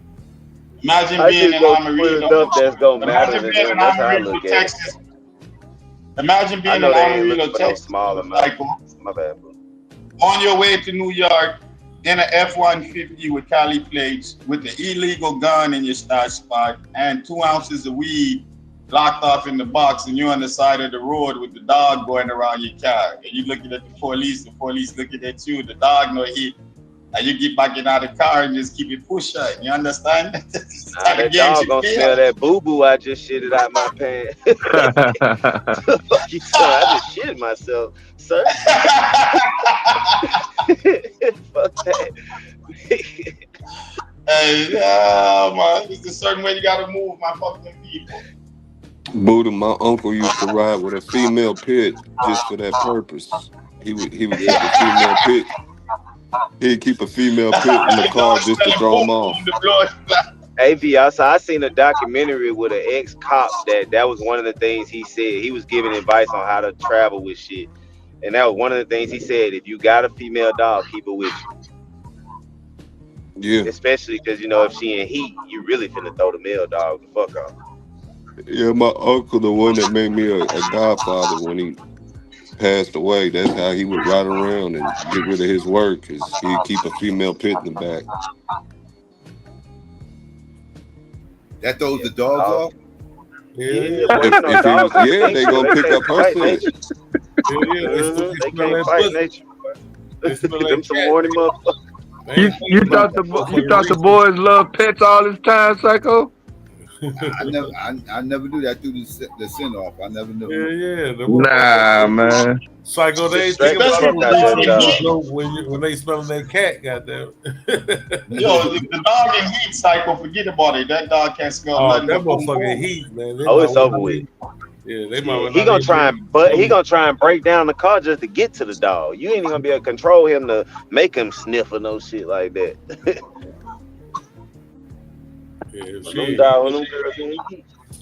But even if she ain't in heat, they still throw them off. Mm-hmm. Yeah, that's why they compare niggas to dogs. Yeah, I got a question though. What if the cop dog is a female dog? Still gonna be distracted, but I don't think they use female dogs. No, if it's a female dog, you by mistake. Yeah, I don't know if they use female dogs. I just never heard of it. Yeah. Yeah, most of the ones I see female dogs. Yeah, you got to worry about them getting pregnant. I mean, even if you get them neutered, it's just a different training. Yeah. We used coming up in the South, I mean, pets was kind of normal, but when I really seen it, it was only certain type of niggas that had pets out in California and in Chicago. Like, man, they all got something in common. Seems like that. And nobody else really didn't have no motherfucking dogs like that. Like, they had pets, but they didn't have no motherfucking shits like that. And then it just clicked. And then motherfucker just flat out told me, he was like, yo, this one of the shits I need. That was in the 80s. Yeah. Nowadays, remember goddamn American Gangster, Frank Lucas had that money buried under the doghouse. Yeah. But you see, most of the things I do, I know are misdemeanors, and I know they're not going hard on that, so I'm not really worried about that. Like even our boy got caught in Texas, the gun is a misdemeanor in Texas. The 2 ounces of weed is a misdemeanor. You understand? It wouldn't have been no big case, so I'm not worried. You understand? There ain't no nervousness. You understand? It's not like I got a whole lot of things and this and that. And you know what I mean? You're giving them signal and all of them something there because you're nervous. Ain't nothing to be nervous about. It's like, what? Yeah, I'll hold a misdemeanor, man, if you find it, but you ain't gonna find it. That's how it be, Psycho. Like that little thing on the plane is a misdemeanor. Now, you say I'm doing somewhere, I try and, you know, there's situations where you can, you know, a 10-pack in a carry-on bag. No, that's a whole different shit now. You know what I mean? There's a whole more seriousness to that. Then, yeah, I got a little ounce of weed. Yeah, what you gonna do with that? Federal government. What you gonna do with that? Like, if you find that in the airport, I travel with light shit. An ounce of weed. What type of case is that? They're not even gonna prosecute that case. Man, you get DA reject on that little shit like that. Don't worry about that. You just might get Cost them banned too much time to worry to fuck with you over an ounce of weed, man. It just do. It costs them too much money for an ounce of weed. There are other crimes for them to deal with. Don't worry about that. Get on the plane with an ounce of weed, man. Go on by your business. There go GQ.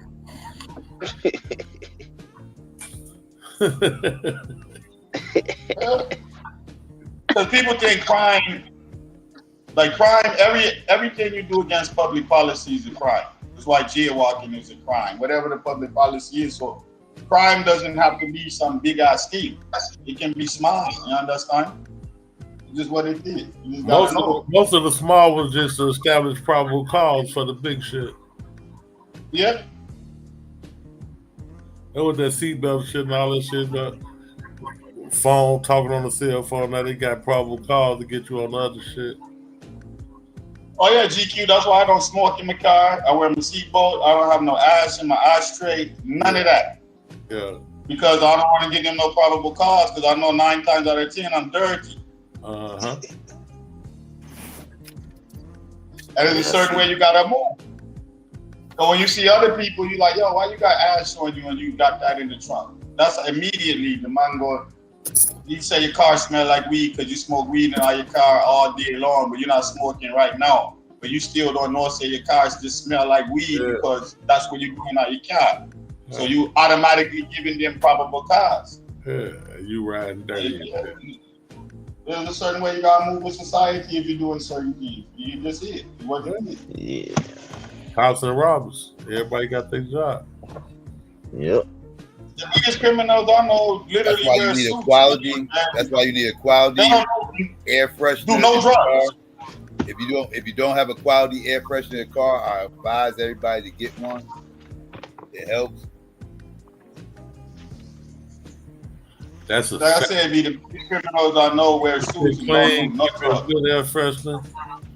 And if you're really traveling around, get you some red pepper, put it right on the doors, on the door seals. You talk Bath about and Body Works got the best air fresheners for cars. I'm telling you.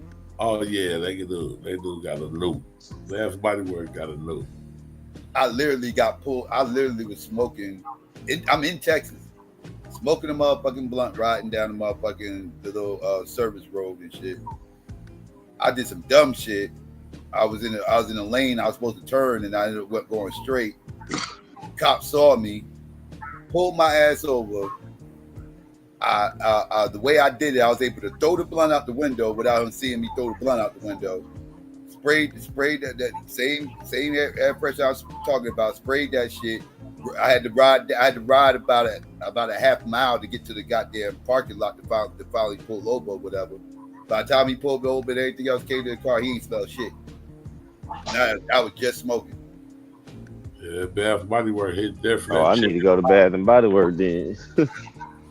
Yeah. Yo, Psycho, be sure y'all ain't seen the blunt. Y'all ain't seen the blunt effects out y'all's way. The spray bottles. Yeah, we got the blunt. Yeah, we got that. Yeah, that shit Yo, was I'm better than Bath and Body Works. I'll tell you what happened to me. Give me your story, Psycho. I'm driving across the country, B, and I got incense in the car. I got the spray, all of them, something there. You see, I hadn't even been smoking, but I had the car smelling. The police pulled me over. He said the car smelled too nice. If it smelled like this, you're trying to hide something. They might give me a search anyway. He said, "Blood clot."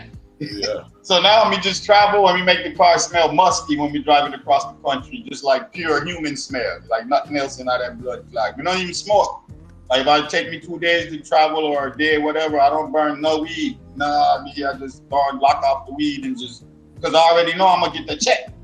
And I know what they are gonna do. So now I don't even make the car smell good. It should be musty. Smell like I've been on the road 2 days. Like, yeah, my road me there, man, where I chat about, where I deal with. Nah, man, you can't search, but run your dog. Yeah. Smell of must, right? You smell the funk, right? You smell the feeding them something, right? Yeah. Road life. Because they'll get you for you. They say, yeah, when you're trying to have too much sense in the car, you hiding something now. Yeah, I'm you like, yo, overdoing it. Especially when you overdoing the shit. I said, yo, what type of shit is that? When he's throwing me that day, I laughed on him. Like, all right, man, search the car, man.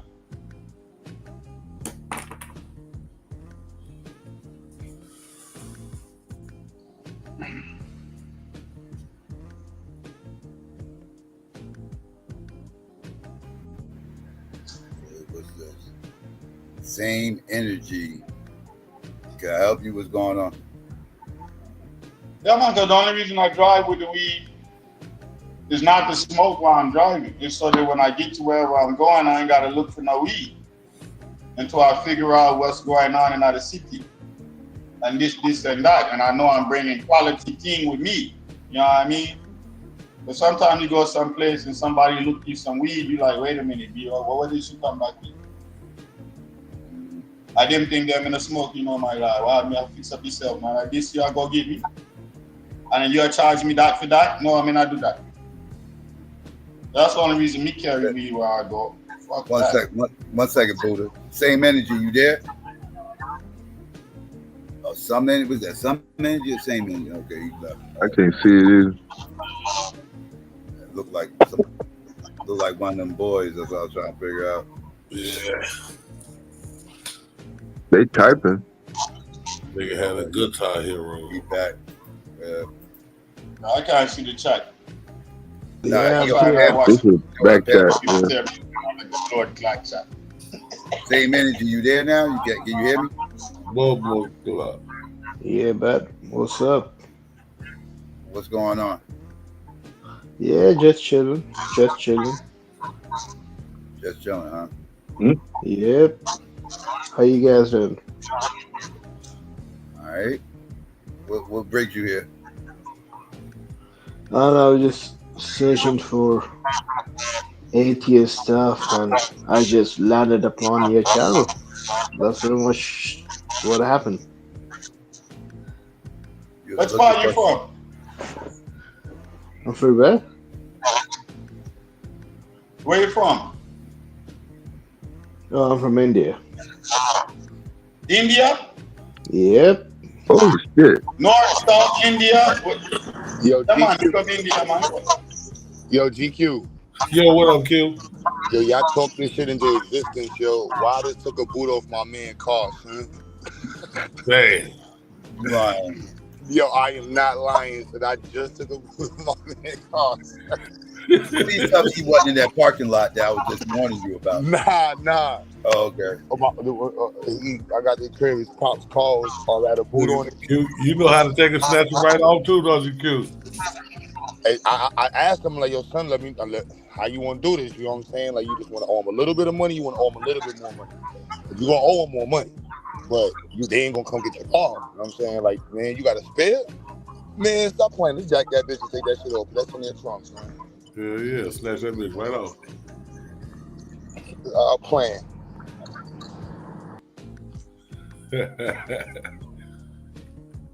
We got to figure out how to do this motherfucking barnacle, Q. This barnacle, they got some new shit for us. Nah, that's the whole windshield, man. Just go ahead, price that shit. You got to be able to have a computer hacker to get the code. That's a whole nother animal right there.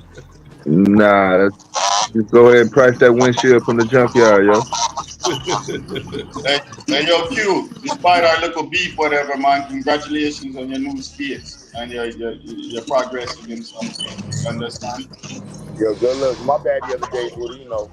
said in the chat. My bad. It ain't nothing, man. I always tell people, man, you brethren, man. I don't care what they think. You understand? A beef, we are beef, but we beef is brethren. It's nothing like, you understand?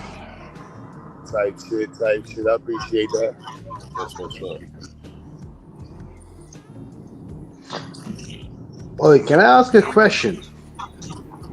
Go ahead, man. How does this page go? Like, what do you usually discuss? Like, what do you usually talk about? Buddha, you got some background noise. I had to mute you real quick. What you were saying? Like, what do you usually talk about? Like, what's the purpose of this channel? Like, what do you usually talk about? The black community. Oh, that's crazy. Oh shit. Okay. That's crazy. That's crazy, dude. Like, I mean, it's crazy because I feel like, oh wow, that's fine. You know, fuck. I love to know or rather learn as much as I can about the black community. Just to let you guys know, I don't think the black community I'd be talking about would be very much something that you know about. But yeah, I do have a Nigerian girlfriend. just putting it out there. But hey, listen. I mean, I did not. Sorry, what was the name of your channel again? Psychopathy. We hate crackers. You know what? I kind of like what I'm listening to. I kind of like the discussions you have, and then I kind of respect you guys. Like, you guys are doing a good job. Like, just go for it, guys. So are you Indian? Are you just I am Indian. Yes, I am Indian. Yep. Where you guys based out of? Like, I'm assuming from your accent, because in Canada people have different accents. Hey, so I'm from like, Toronto. You're from Toronto? Yeah. Wow. Oh wow, that's crazy. Oh, that's crazy. That's sweet. Yeah, we from all Where over. in Toronto? Yeah. I'm from Omaha, Nebraska. You're from Omaha and Nebraska. That's not in Toronto, but what are you talking about? What happened? Whoa, okay. Yeah, man, me come from Alaska. You don't know Alaska, me come from, you know. Alaska, me come from. You don't know where Omaha, Nebraska at? Yeah, I heard of it. Oh, okay. A lot of black people there. Yeah, man, I come from Anchorage, Alaska, you know. Anchorage, Alaska, I come from. Okay. Hey. From all over.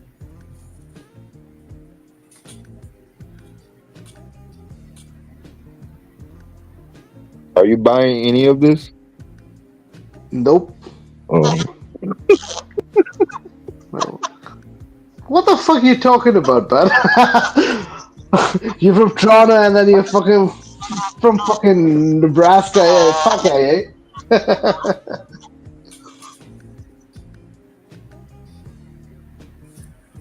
Is it hard to believe that?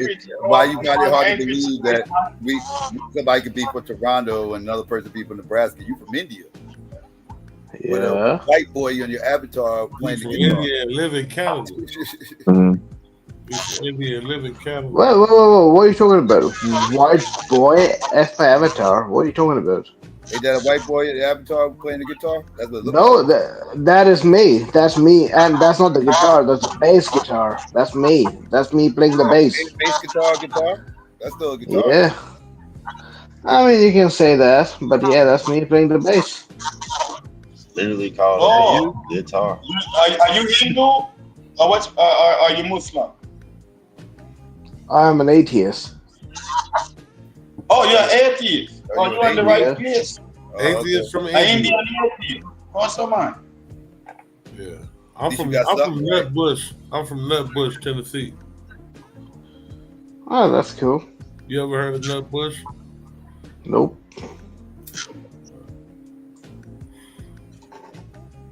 Yo, Oh, that's crazy. I never met an atheist Indian.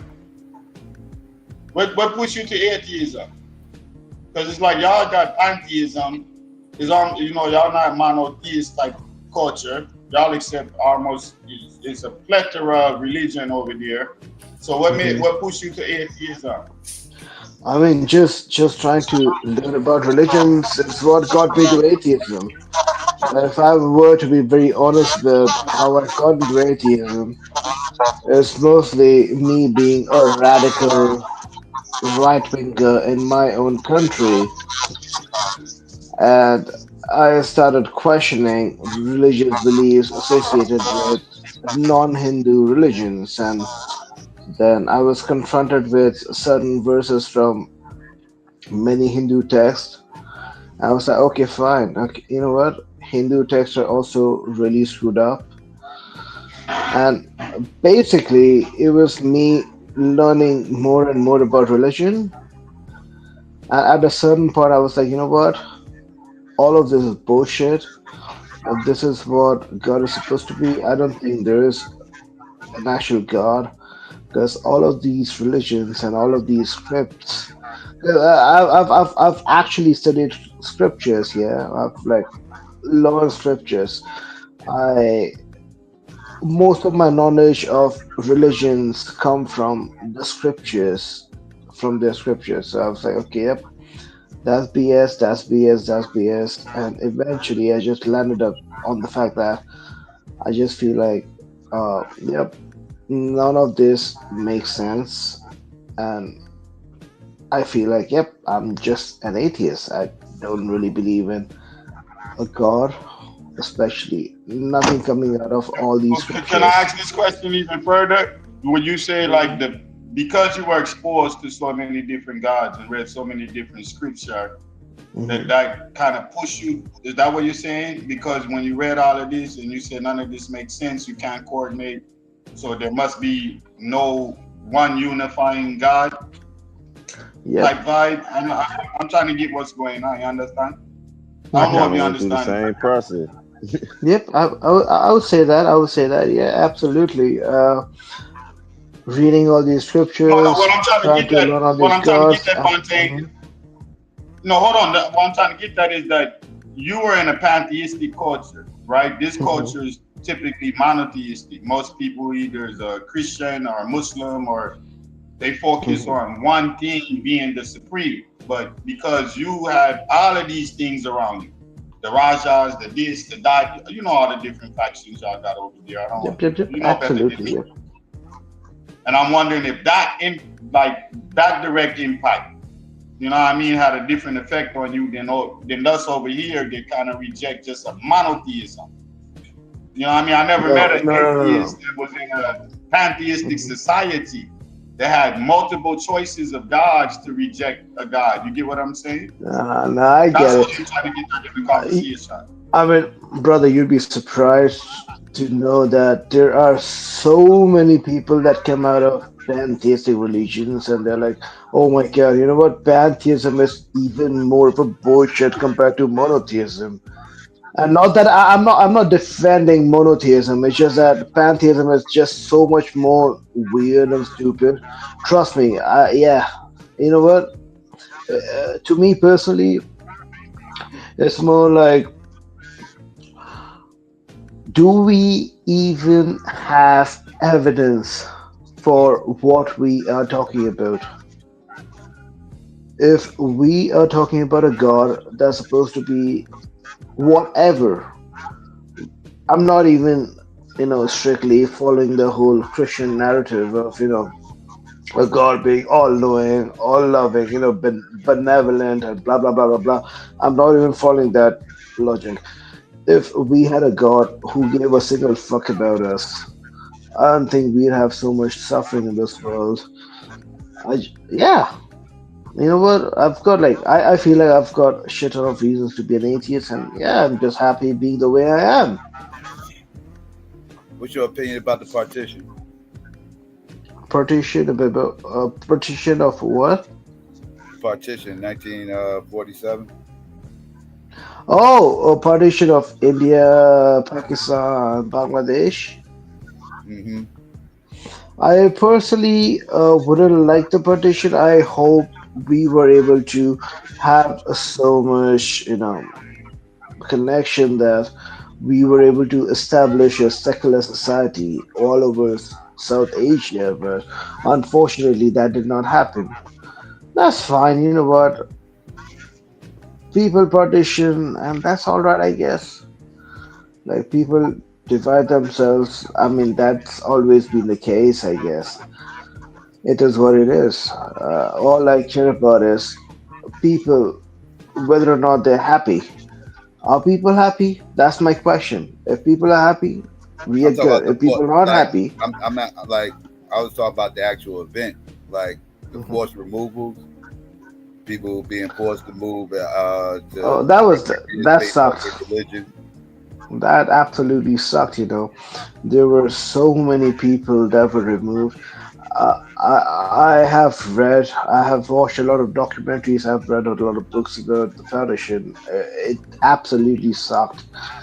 I remember reading stuff about people coming from that part of the border into my country, and there are so many people that left. So it was more like Pakistan broke apart as an Islamic state, like as a country that wanted to, be a country for Muslims, and they ended up pushing out the Hindus and Sikhs, and and there was a lot of violence in my country as well, and we ended up pushing out the Muslims. It was just disgusting. You know what? From what I remember, around 2 million people died in the whole thing. So I absolutely hate the partition. I hate the way the partition happened. I don't really mind the partition, but I hate the way the partition happened. Yeah, you got smoke with the British. You like the British? Oh, so you from northern India then? I'm sorry about that. Let's say you're from northern India then. I'm actually from southern India. Are you from southern India and you still feel Yes. the effects of the partition? That's crazy. Bumba Oh clock. no, no, oh no, brother. I mean, all of India feels the effect of partition. Like that's that. Like all of India feels the effect of partition. As I'm pretty sure all of Pakistan and all of Bangladesh feels the effect of partition. It's just that it's just a very pan South Asian thing. We were all hurt Yeah, in I the was just gonna ask you process. about Bangladesh in the mix of this and Nepal and all of that and how they feel about it. That's crazy you mentioned Bangladesh. Yeah man, go some on. I mean, yeah, but yeah, I mean, yeah, it is what it is, I guess. Yeah, it was a very tough time for us. It was a very tough time for our people. A lot of our people died, and the way it was conducted, I mean, the Brits did not give a flying. I mean, think about it, man. I don't want to make this a whole anti-British thing, but just think about the way life is right now in most of our countries. Like every place that the Brits left, there's at least one ethnic problem. There's at least one issue. You know, in South Asia, we have the whole India versus Pakistan issue. It was never supposed to be a Hindu versus Muslim issue, but it somehow became that way. And we've got like examples in Middle East, like Israel was pretty much a British thing. Israel was established by the Brits.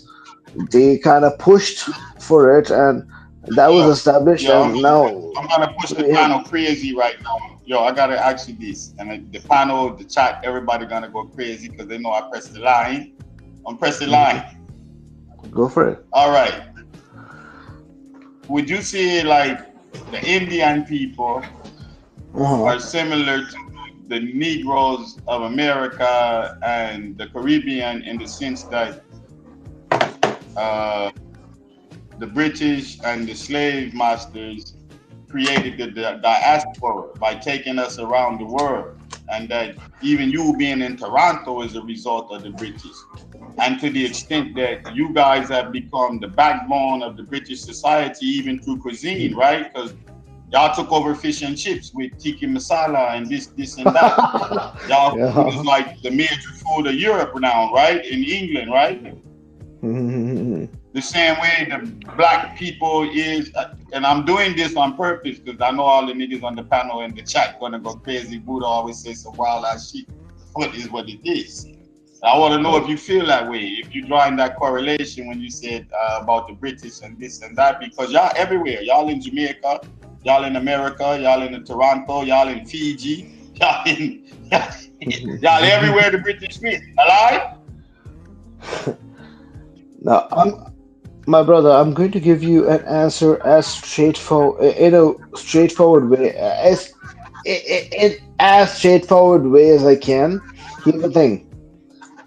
No, I don't think we are like the blacks. You know why? Because the blacks were the Africans, they were way more exploited than the Indians. The Indians were exploited. Yeah, the Indians were exploited, no doubt, but Africans were way more exploited. So I don't want to put myself in the same bracket as Africans because Africans are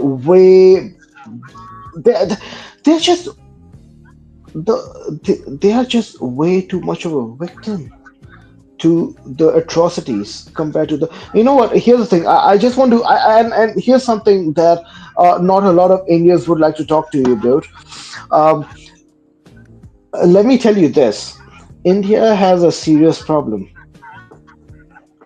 If okay. If you're a black guy, if you are an African, and if you want to see brethren in Indians, here's where you need to see brethren with. Here's who you need to see brethren with. You need to see brethren with the lowest caste of Indians because they are the most exploited in India. I have the privilege of just being born, and I absolutely hate the caste system, but I just have the privilege of being born in a certain caste where I wasn't all that exploited. Okay, my people weren't all that exploited because I just happened to be born in a certain Darker caste. skinned people in India are the ones that subject to the exploitation. What's that? Sorry? Are you saying the darker skinned people? The ones that look black are the ones that we got a bond with because of exploitation? Nope, not necessarily. It's not about the skin color. It's not about the skin color. It's about the caste status. It's not about the skin color. It's about the caste status. We've got certain castes in India, and they have been way too. For example, again, I told you, right? I'm an atheist. I've studied religion. I've studied Hindu scriptures. You wouldn't believe the stuff that I'm going to tell you. We've got straight up scriptures, scripts like absolute sentences telling us about how certain categories of people are supposed to be superior compared to certain categories of people, and it's absolutely disgusting. The category that's supposed to be superior are the upper caste Hindus. Even today, we have a big issue of upper caste Hindus trying to basically dominate the lower caste. It's kind of disgusting because they are doing a pretty good job. They're actually being able to dominate them. They're actually holding all the major offices. If you look into our parliament right now, when you come to the Western world, is your caste system still operative? So I'm just saying these questions just to provoke insight. None of this stuff is necessarily what I believe. You understand? I'm just trying to get you to talk and give us different insight into things we don't know. You understand? Sometimes we bias from an outside position because, most black people, I'm being honest with you. I eat Indian food. I know aloo gobi and I know aloo begnan and I go, I deal with Indian people. A lot of black people don't. The only time they come across Indian people is when they go to a hotel or a convenience store. You understand? So the interaction is on a commercial level and exploitative level. We never really get an insight as to how people from the population actually think. So that's why I'm Well, probing you with these questions. If you get with me, I well, see. my brother, I'm giving you the insight. I'm giving you the insight. Trust me when I say this to you. Indian society is fragmented. Um, there is a lot of issues where it comes to caste. Our society is literally divided in caste. And what sucks the most is that somehow, uh, somewhere close to 10 to 15% of our population is able to somehow rule over the rest of us. And that sucks. That absolutely sucks. And that's where I told you, like, this is the kind of people that you'd want to form a relationship with. They're the kind of people that you want to see as your brothers and sisters because they've been exploited in this country, not for the last 100 years, not for the last 200 years, for close to 3,000 years, if you believe it. Yeah, our lower class have been exploited for a long time, and this is something that I want to make, especially like as someone who comes from a privileged family and who's supposed to be, the so-called who's supposed to be a part of the so-called upper caste. I feel obligated to actually talk to you guys about this. We have a caste issue. We have an issue with our lower section being exploited, and I want to talk about it because yeah, I just don't want to be. I just don't want to stay mum about this whole thing. I just want to talk about it. Yeah, this is an issue. No. You give me some insight now. But we was joking in the beginning, but I decided, to try and make it more serious and get some insight out of Uno with some questioning and probing and controversial subject to get you to talk and anything there. And you opened up and you're giving us some insight. I really appreciate it. But I want to know this. Do you think the way you think now is affected by you being in the Western Hemisphere? Like, did you still have those sentiments when you was in India? And if you was I in did. India, could I you did. operate on those sentiments in India?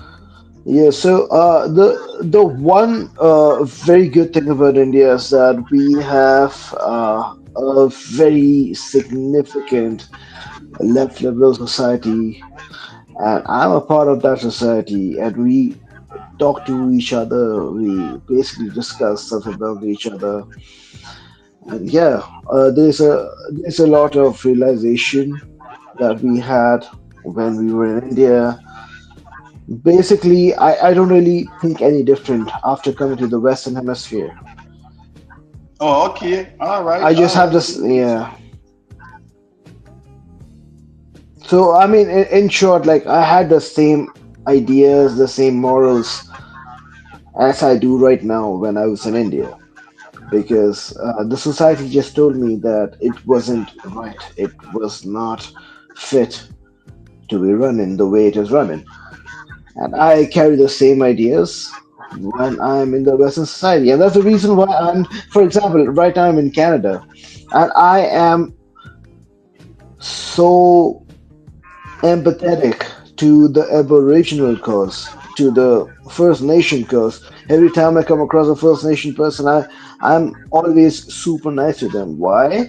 Because somehow, I mean, it's not I mean, the comparison may not be very accurate, but I just see them as the most exploited group in Canada, and I just somehow compare them to the lowest caste people in India. I'm like, fuck, these guys need help. I'm going to ask another controversial question, man, for insight. Go for it, bud. Because you're from the upper class, the privileged class. Hell yeah, yep. Do you have a sense of guilt? And over here, we would call it white guilt. 100 fucking %. Yes, I do have my version of the white guilt. Yep, I do. Okay. And, all right. And the guilt is extreme, by the way. That's why I feel ashamed of myself. Here's the thing, you've inherited privilege for 3,000 years. 100%. Yes. Yep. God, class. 100%. Yes. Are you I into tech? Like, if you don't mind me asking this, are you do what did you like? What do you do? Are you tech? Are you what are you oh oriented in no, terms of? I'm a finance and banking person. Right now in Canada, I'm into You accounting. with the money? Oh yeah, we Yes. need to know you, Bridget. You welcome over here. So you're an atheist and you are banking and financing. Yeah, my brethren GQ need to know you. My brethren Q got a school that needs some financing. You understand? And yeah, there's a lot of things over here we need your help with. You Hey, understand? Yeah, you welcome, man. hey, I big up hey. yourself. I'm gonna be talking. I'm gonna let the rest of the guy My know engage with one of you. Yeah, you got my nah, seal brother. of approval, B, because you're It honest and you're responding to all the tough questions. And I like your answer, uh, man. I like your honesty, man. Big up yourself. well, yeah, I guess. But yeah, I mean, I just want to like make sure that you guys know that me realizing that I'm privileged doesn't really make me a good person. It just makes me a normal human being. And I just feel that any person who's privileged in any way possible, they need to realize that. For example, I was talking. My girlfriend is from Nigeria, yeah, and But Nigeria you is a. got African boom boom. You got African boom boom around here. You flexing, man. We bomb but like go on, man. Go on with yourself, man. Big up yourselves. Yeah, well, I do. I'm flexing some Jollof rice on you, but Yeah, you dropped that okay. slick. You said, yeah, my girlfriend, she from Nigeria, but yeah, let me keep it moving. What? I like that. I like how you dropped that. I said you didn't understand what I said. I didn't say nothing negative. I said positive. The way you dropped it. You're like, yeah, I got a Okay, okay, Nigerian okay. African girlfriend. Let me go on Yeah, about no, my no. business. Yeah, y'all didn't know. Y'all didn't know how I mess with the African and the black people. That's what you said when you said that. And, that's how black people heard that. Remember me tell you. Big up yourselves. Okay. But nah, nah, nah. Here's the thing, right? Like, I was having this conversation with my girlfriend. Um, the thing is, uh, we need to understand that a lot of times, uh, our overall, like for example, our entire race could be a victim of hate crime, or our whole nationality. For example, right now, my nationality is a victim of hate crimes in Canada. Okay, Indians in Canada are not seen as ideal people. We are being hated on. We are being persecuted. We are being. I mean, we kind of run the economy, but we are being treated like shit. Okay, that's what's happening in Canada. All I'm saying is, I had this conversation with my girlfriend, and my girlfriend told me that, yeah, X, Y, Z, X, Y, Z. Yeah, we've had this issue, we've had that issue, but at the end of the day, I was able to pay for my living. I was able to spend money where I wanted to spend, and there were people who couldn't. And that's the population that we need to be aware of. In our own countries, the population that's not able to spend money, the population that's not able to pay for their stuff, that's the population that we need to be aware of. I mean, I'm not trying to like fucking go on some kind of socialist view. Hold on now. You said a word there. You said a population that don't know how to respect money. What did you mean by that? I caught that. What did you mean by But that? I What did did not you say mean the. by a population that don't respect money? I Like, did not. No, no, no. what does it mean to? What do you mean by respect money?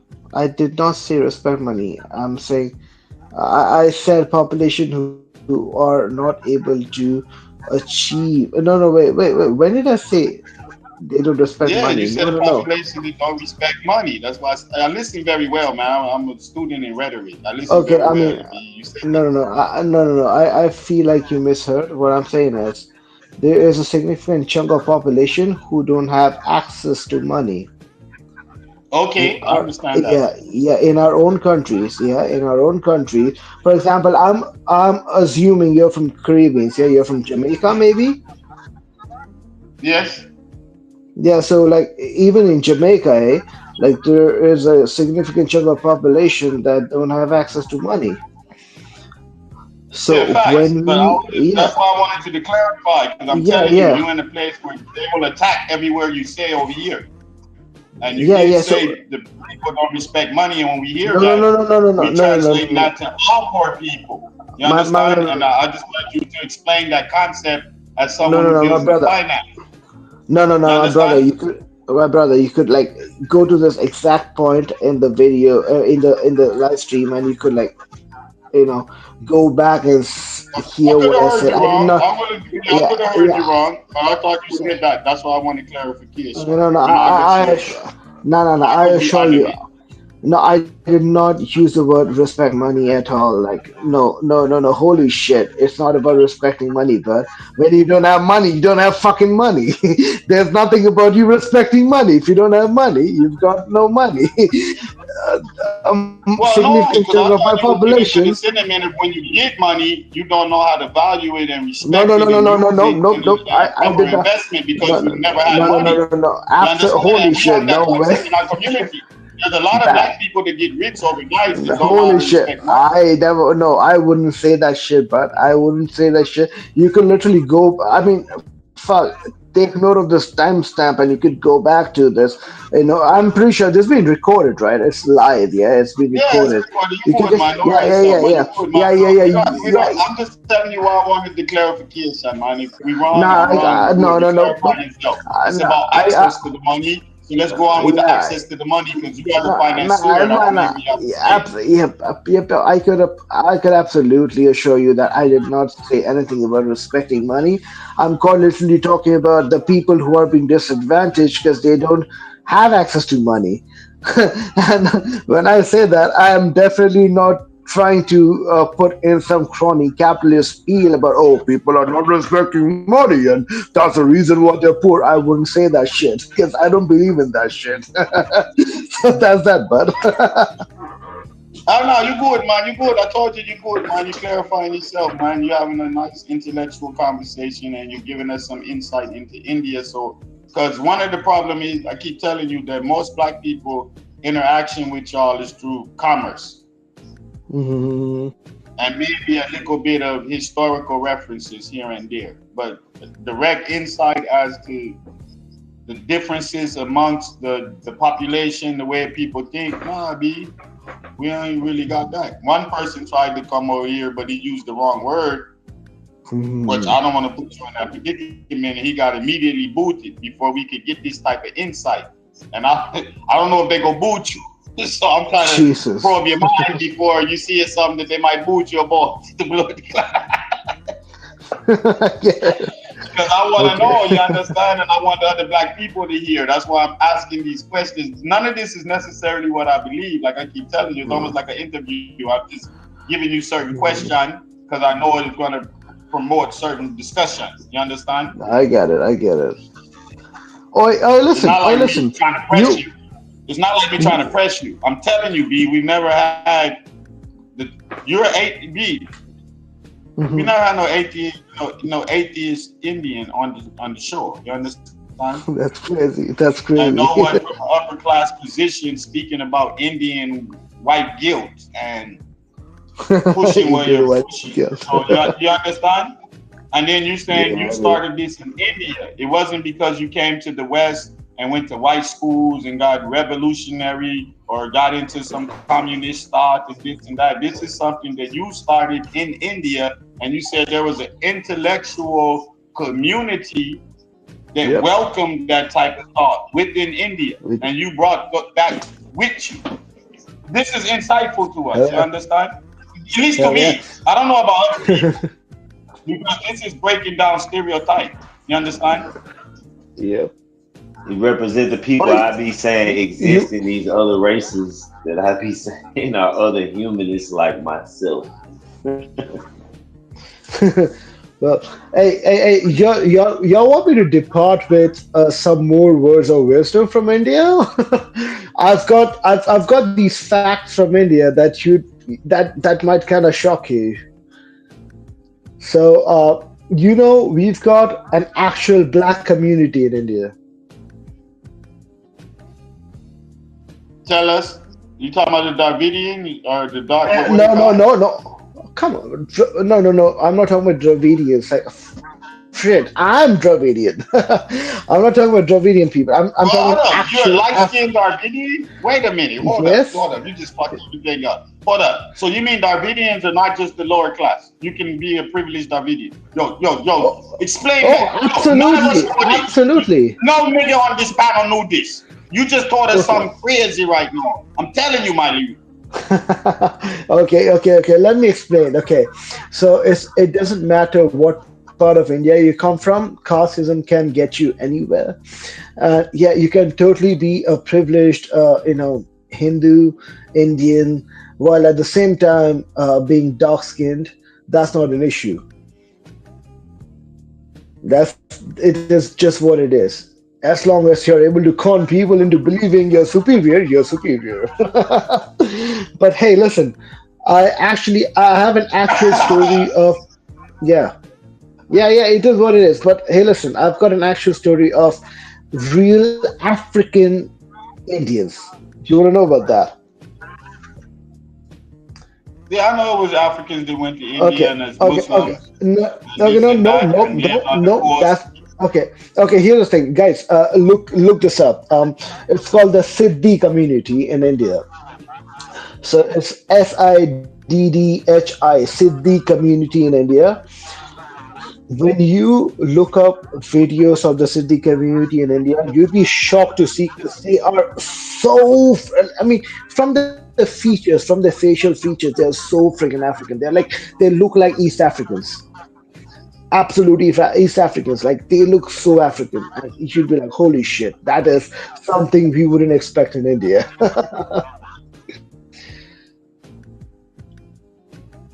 We know about that though because we know I that wouldn't most of call the them East black. Africans are Semitic and have blood from Hindustan due to the trade from the Indian Ocean and up and down the Gulf of Aden and No, what's that? see, The Gulf see, of see, what you got look, the Gulf of Arabia, what the fuck? Yeah, but they've been traveling across there and breeding with the Semites who have been traveling across over into India and see, breeding and no, at no, real no, brother. rate.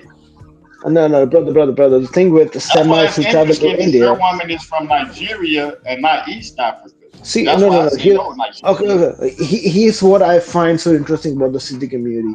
The Semites who travel from East Africa, their DNA is just so.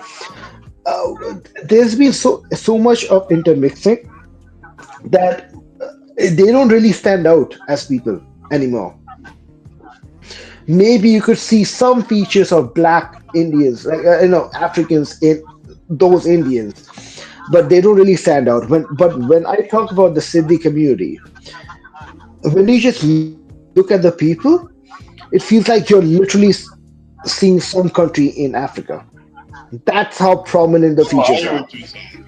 They're more Because isolated. yeah, They because didn't do the interbreeding amongst yeah, that little because, group over there. So I yeah, get it.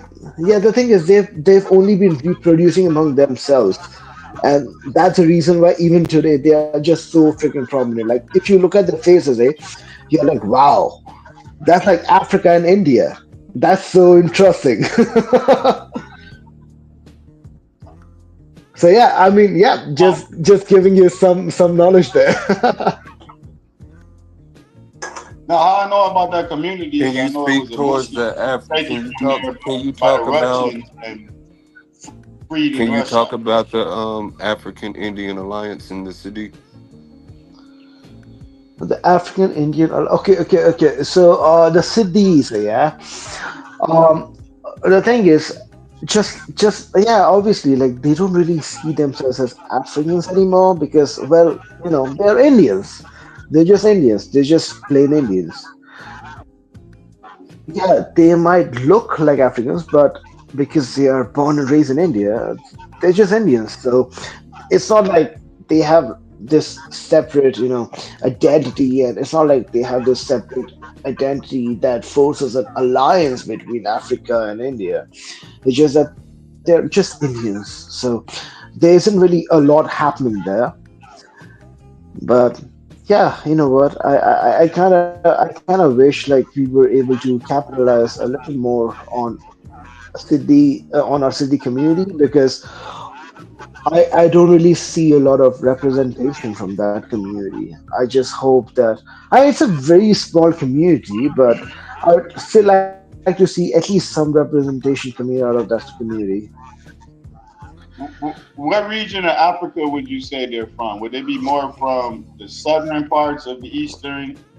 Because more of the northern parts or more the interior? What region?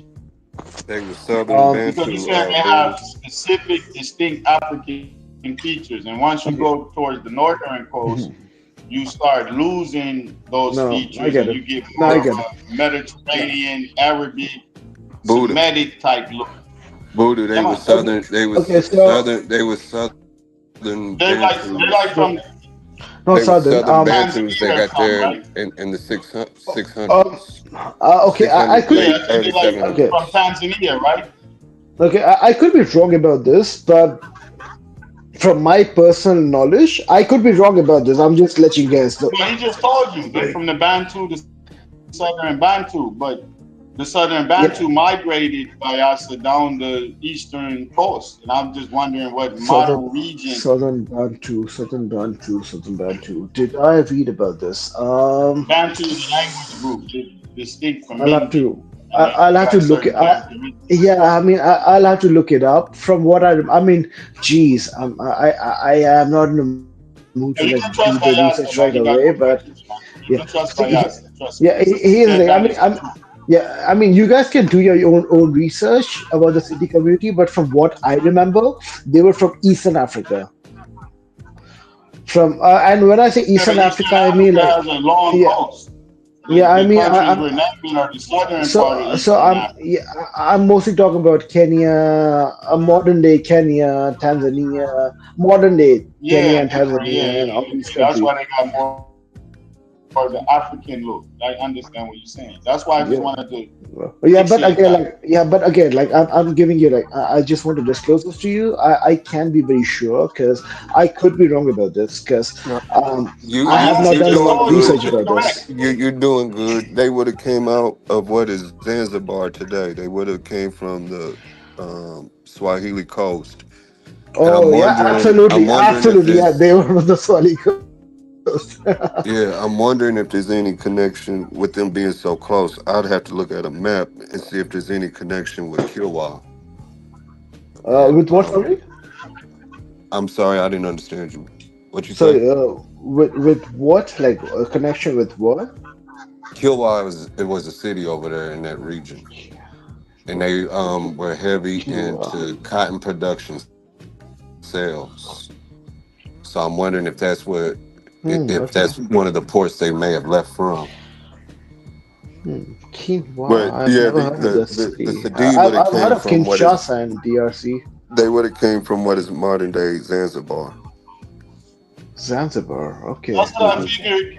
I already knew that kind of because that's what I was telling them. The trade between them regions in that little triangular trade they had around the Indian Ocean and the Gulfs and all of that over there. There was a lot of movement of black folk going into those regions. It's just what it was. There's nothing you can do about it. It's in the Damn. historical record. Like I said, I found out about those people because it was the African slaves that was taken over there, and a Russian went over there for business, bought him, and freed him when he went to Russia. I think that's Ganabal, or it might be somebody else. Guys, you know what's funny?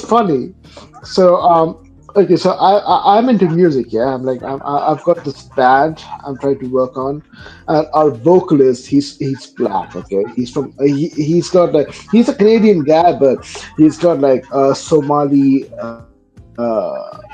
origins. Like I think his father is Somali. So I remember we had this conversation, and this guy goes, "Oh, you Indians are so racist against blacks," and I just go, "Fuck you, man! You literally chased us out of Uganda," and I was basically referring to what Idi Amin did in Uganda. And it was such a funny incident because we all just started laughing. But damn, if you think about it, like the whole thing was kind of messed up. Like the whole, Idi Amin chasing Indians away from Uganda, and then the rest of East Africa. Even today, you'd find like many. The This whole is what I'm trying to tell you. Is that most Patel of black people, cartel that was that over exists economics, in the though. United States. That's basically Indians that left Uganda and just settled in the US and started a whole hotel business. That's kind of crazy. Wait a minute. Hold on. What the fuck you just said? You just said something crazy to every black person on the panel. You said most of the Indians that came here to operate those cheap businesses in the hood were the immigrants from Uganda. Hello. Are you telling us that? Are you really saying that? Can you hear me? Yeah, what happened to you? I don't know. Get quiet. Yeah, that's crazy. Oh, If he you ran said now. that would be. He You said ran the it wrong good. thing on the panel style.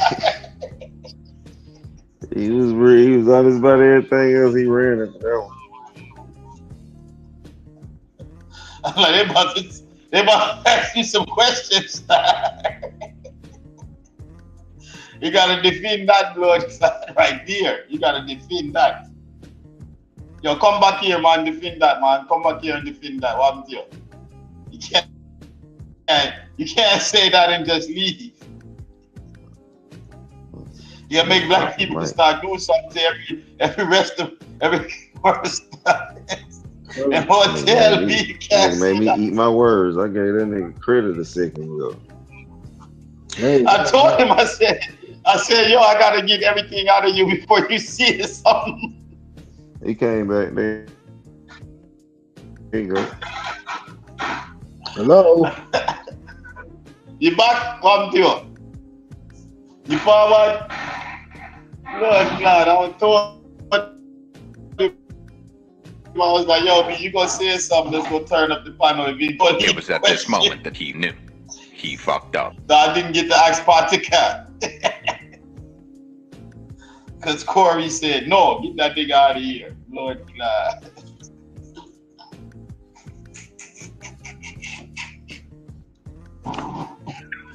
Hello.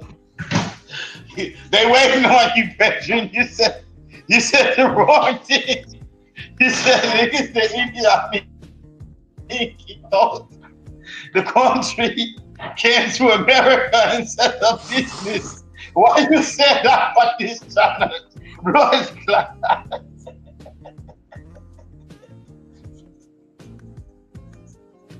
Fire y'all go get, man. Fire y'all go get over here for that, man. They waiting on you, man. I'm gonna mute my mic, man. You gotta come in, star. You gotta come in and defend that. I can't defend you no more. I ain't got no more questions. You gotta explain that.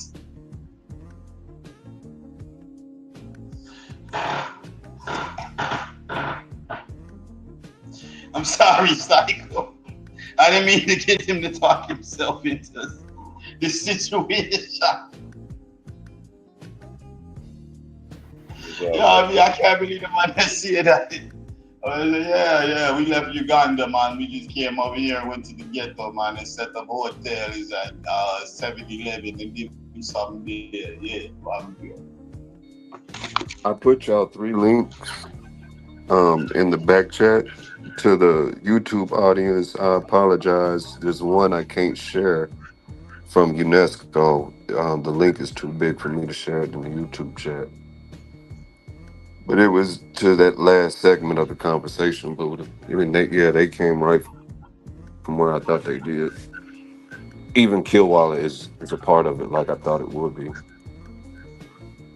Yeah, that's what I was assuming, Vyasa. I agree with you. That's why I told him. I was like, man, Vyasa, his research is solid. Be when I chat about it. And from what I know about the region, Emperor, you ain't got to double check that. Hello. You back? You forward? Oh, I'm gone. I'm forward. Are y'all there?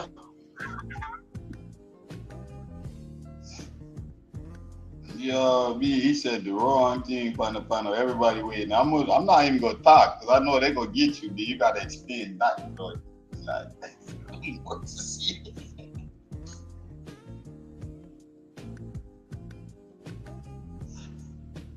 I'm going to the Indian market tomorrow. I'm gonna look at them real carefully, my lad. I'm gonna look at them real carefully. I'm gonna start them some questions.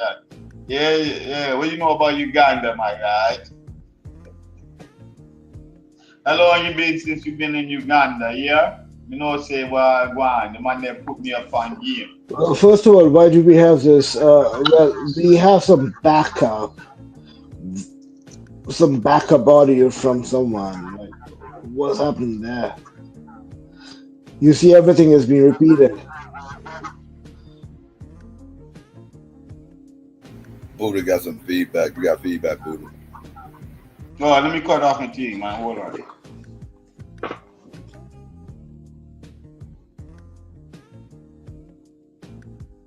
Yeah, you can go ahead now. You on mute. All right. Yep. What were you asking about Uganda again? He was asking, you had said something about Uganda, and I think you said Idi Amin. Yep. Idi Amin. Yep. What about that? Now he wanted you to expound on what you were saying. No, I'm sorry. I heard a lot of laughter and I heard a lot of cheer. Like, what was it about Uganda and Idi Amin? If I could elaborate, because from what I remember, it's quite documented that Indians were brutalized, tormented, persecuted, and absolutely chased out of Uganda, after which Uganda's economy dropped down like a motherfucker, and it basically was destroyed forever. Even today, Uganda is a piece of shit that nobody wants to go to because there's absolutely no business there. Yo, can you hear me now? So Yep, what I was saying is that we understand the impact, and but when you said that the Indians, Hold on. What the fuck? Why the fuck do I hear so much background noise? There's someone on speaker I'm and on a computer now. There shouldn't be no background. It's not me. I switched off the phone. I'm in the computer.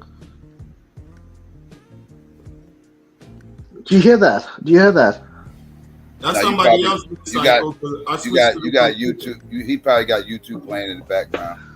No, I ain't got no YouTube. No, not you, Buddha. I'm saying he probably still has YouTube playing in the background. He's hearing YouTube in the background. Yeah, cut your YouTube off, man.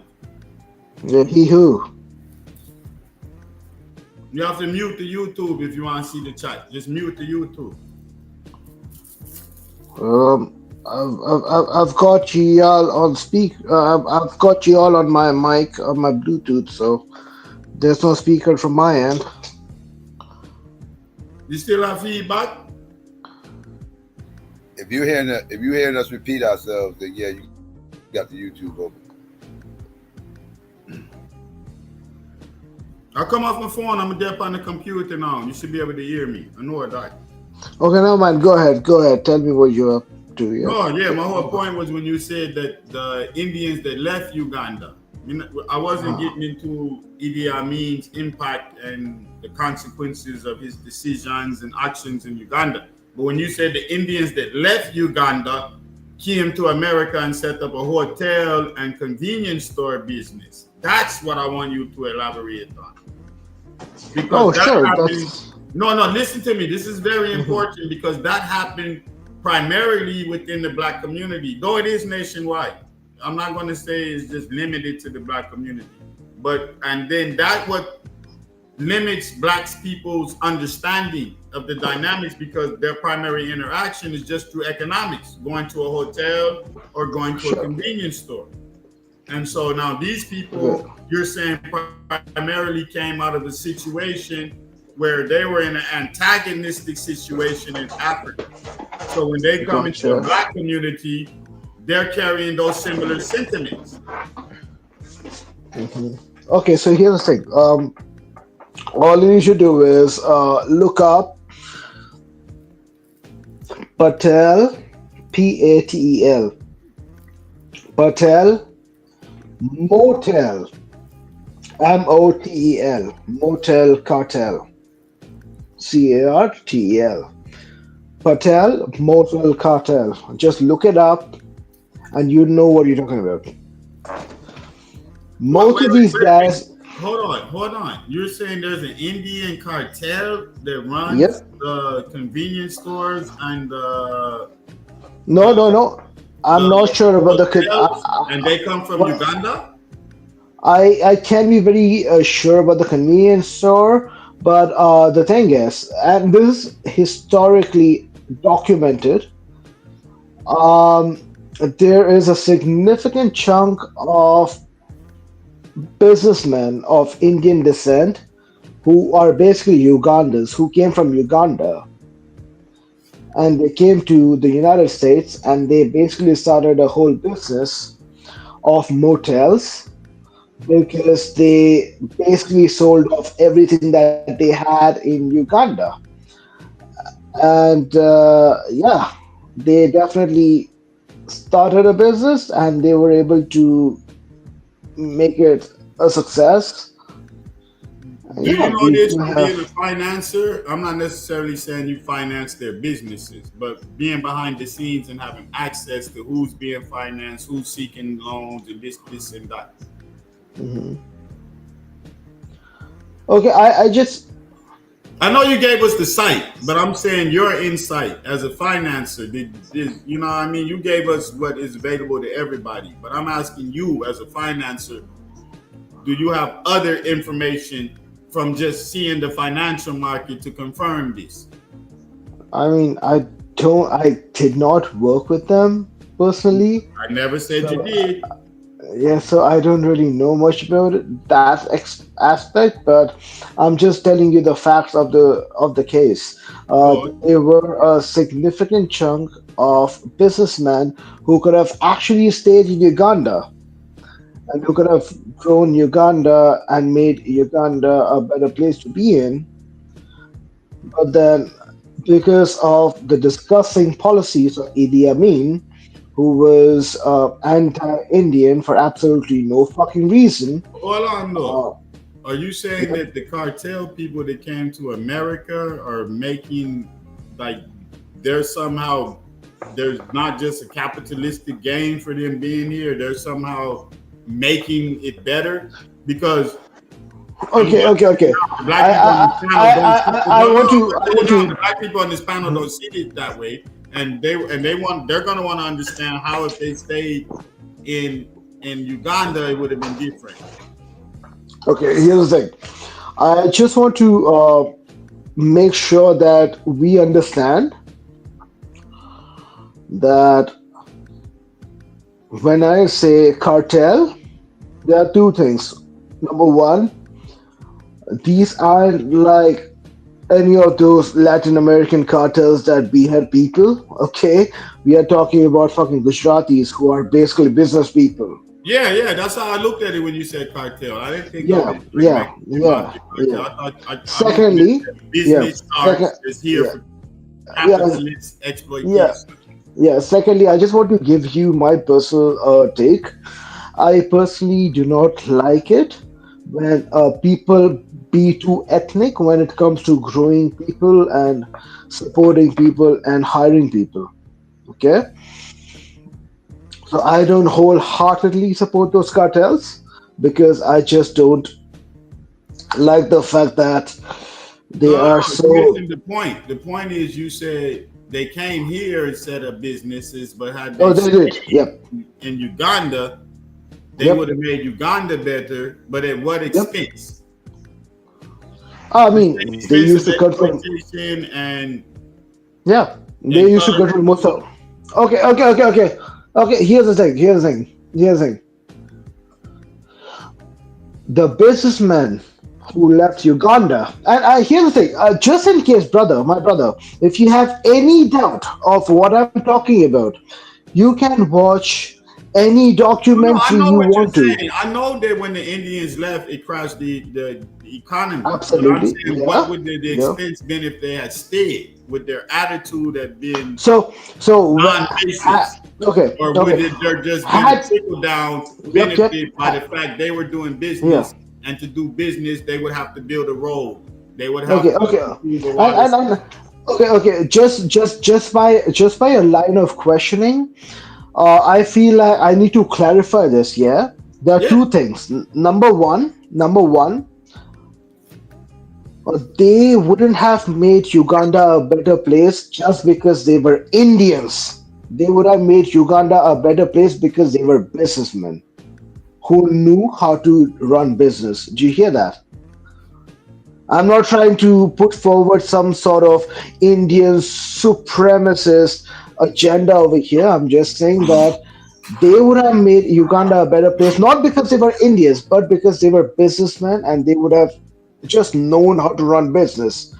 Number two, Idi Amin unfairly targeted these people not because they were necessarily Indians, but because they just, just how Hitler targeted the Jews because they were making money and they were just easy to target.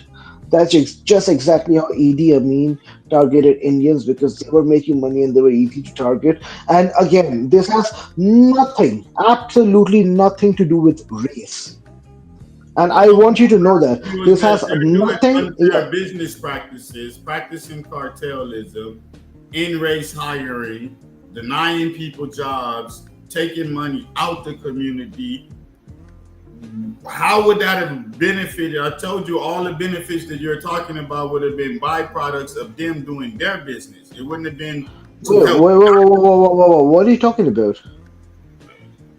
I'm asking you. You said that because they were businessmen, but businessmen are about profit. Yo, yeah, absolutely, yep. So the infrastructure they would have built wouldn't necessarily been for Uganda. It would have built to facilitate their profits. That's the point I'm getting at. So you're saying that they could have stayed there and exploited the Ugandan people, but built the country up, and that's what we. Because you're a business financer, right? So I mean, they would have exploited. financing things. You See, understand? There's they certain would have get exploited in order for progress to happen. Okay, can I ask you a question? Yes. What happened when the Indians left? They say now I didn't hear you. No. What happened when the Indians left Uganda? It collapsed because they was controlling the Why? market. Why? Distribution. They hadn't empowered the local people. That's the point I'm getting. Okay, let's go a little bit into history, yeah? Let's go. We had the Brits controlling that area for a long time, yeah? Yeah. That's how For the some Indians reason. got there, right? Yep, absolutely. That's how the Indians got there. Indians were taken to Uganda as slaves, basically. Like we were taken there to work on the fields and to work on the, the fucking or whatever fucking business the Brits wanted to put us into, and a community of us just started to, start businesses and make money. Now, here's the thing. You know the reason why Indians were more successful compared to the Brits when it came to running business? Historically speaking, y'all had industrial revolutions before the British did. No. Here's the thing. Darker skin, so the people. Yeah. Well, yeah, exactly. That has a lot. Maybe I misunderstood the question. No. This is why y'all Before didn't you empower two the people, gentlemen get though. back at it, You didn't hire the people, I got to you do a didn't couple empower the things at people. work. But Dev, did you get that last link I shot to you? I seen you share the link in YouTube. So as a token, I sent one for you. I mean, well, us having dark complexion had a lot to play. I mean, it had a role to play. The But Brits. you exploited it.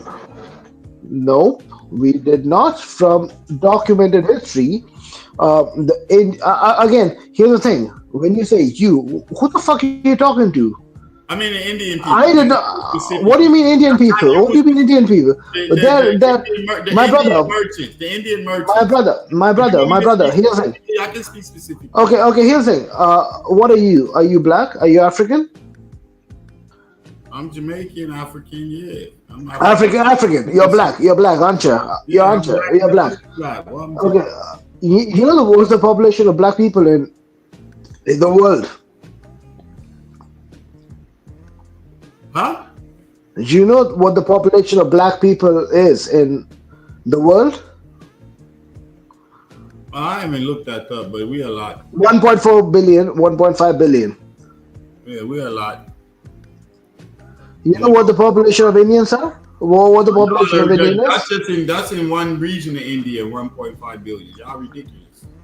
No, here's the thing. Our population is 1.4 billion, and that's the thing.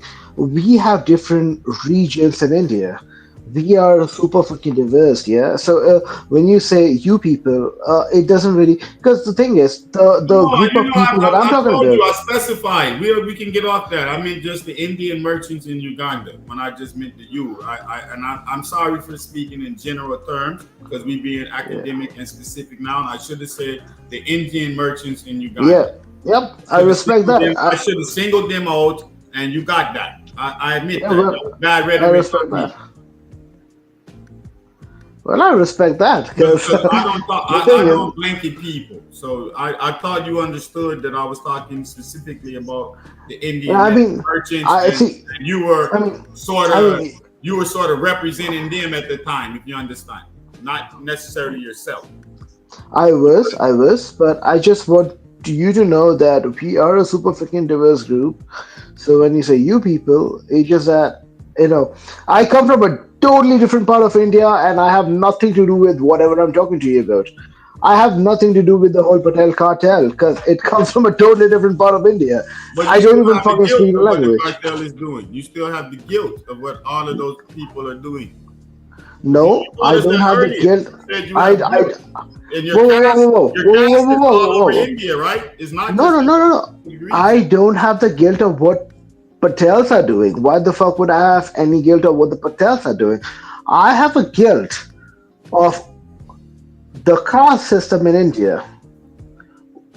Something that I'm a part of without really volunteering for it. That's what I have a guilt of. So that's what I'm saying. That's your business coming in then, because you're saying as a financer. Not necessarily, no.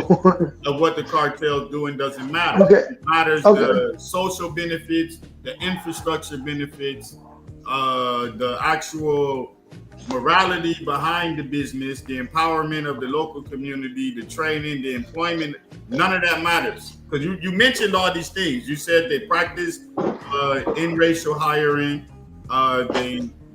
There will be benefits because business is going on. So there's going to be benefits, right? But those benefits are to benefit them. Oh, absolutely. Like most of the time, that's what happens in a crony capitalist society. Yeah. Blood clot. You're on the dormo now.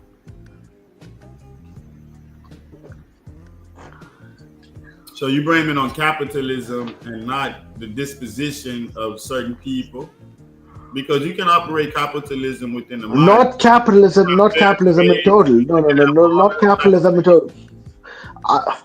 I kind of consider myself a capitalist in some ways, but no, not capitalism in total. Crony capitalism is what I'm talking about.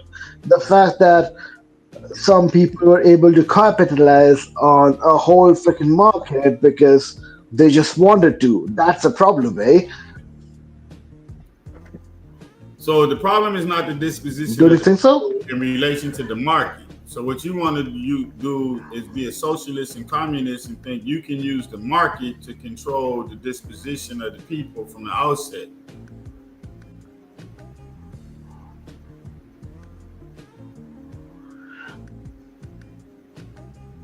Like if you integrate it into a country. Whoa, hold on. It's fair Jesus business, right? Christ. We're Well, gonna hold practice on. fair business first. Just because I'm not for crowding capitalism does not mean I'm a communist.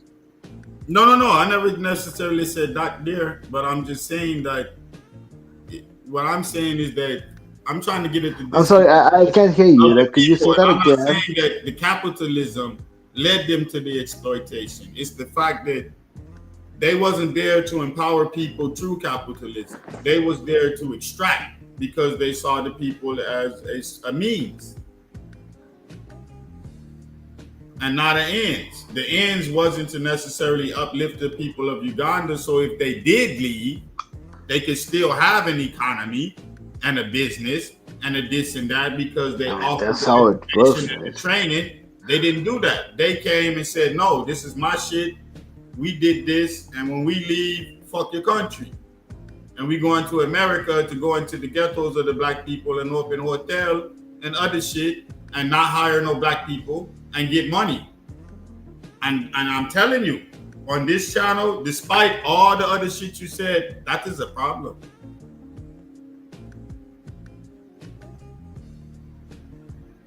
I'm telling you, B, I'm trying to help you. But anybody on the panel that's listening will tell you, I could mute the mic and they'll tell you that is a problem.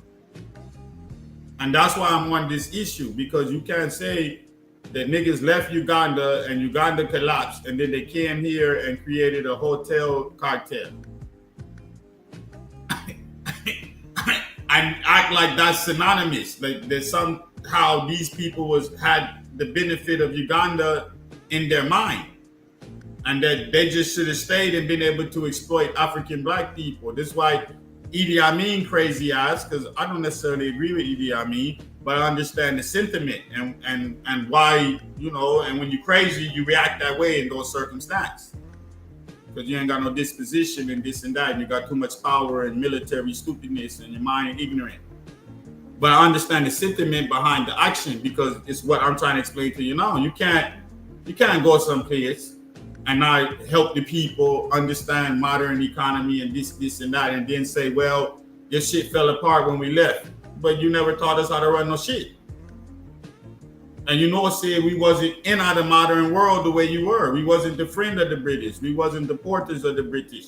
We wasn't the coolies. We didn't at them time there, them people didn't have that understanding that the Indian people did have to actually take it and flip it on them once they got into Uganda. And then for you to say they left Uganda and come, yo, B, what happened to you? Yo, I didn't mean to run the nigga, B. I'm sorry, y'all.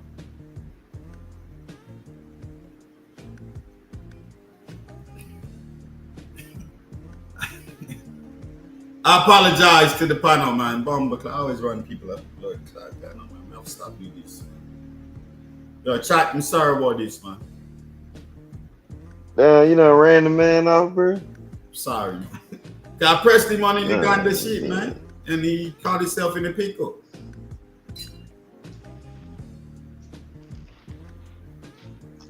I wasn't listening. I ain't even gonna lie to you. Nah, man, I couldn't let that ride though, because I was helping him and talking to him, whatever. But then when he said that niggas left Uganda and came to America to create a cartel business, what? Oh, pause the record. What happened? Party stop. What happened to you? Oh, for real? I ain't hit it. Wait a minute, how that happened? And then you defending that. He trying to defend it on both sides because he's a financier. So he's talking about the business aspect of it. And I'm just, no, B. They think sometimes I'm morally and culturally insensitive, but I'm not. I just be giving pushback for thought or reasoning.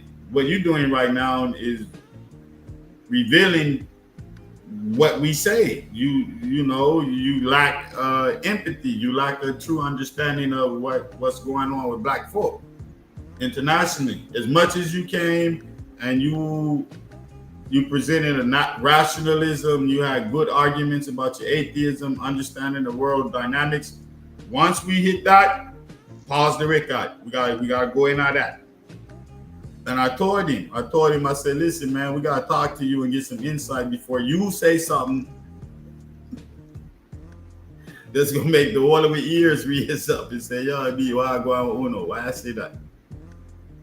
And when he said that, I couldn't let that ride. Like, what? Wait a minute. What do you mean?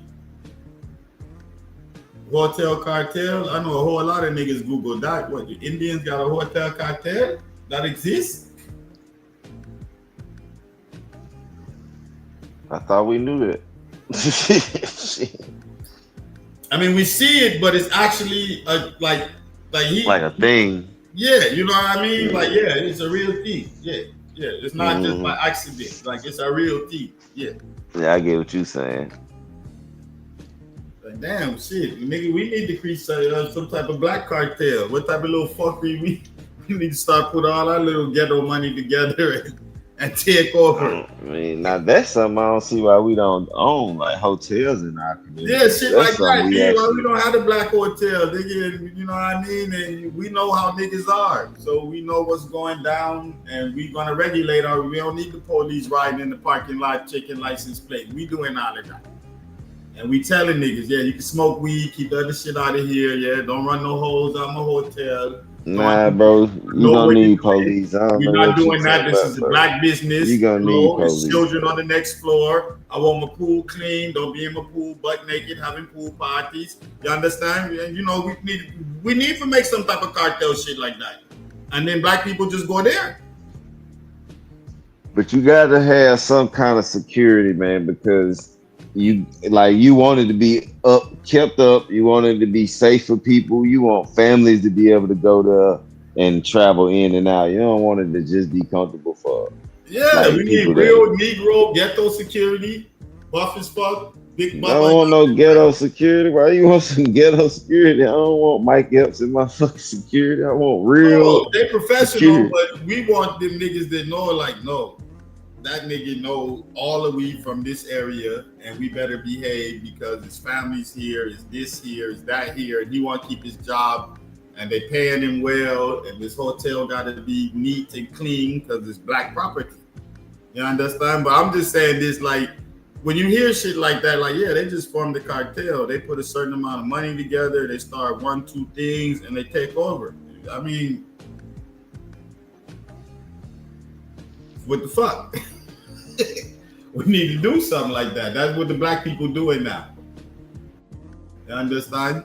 That's what they doing. You go to this, the black people run that. They only go to black stores that sell 5 and dime chips. You don't even see them in Family Dollar no more because niggas done put their money together and they took over the dollar store market because dollar stores started closing. Fuck it, take over the dollar store market. That's what we do. We run the dollar store market. Search the world for cheap product. Put it in dollar store market.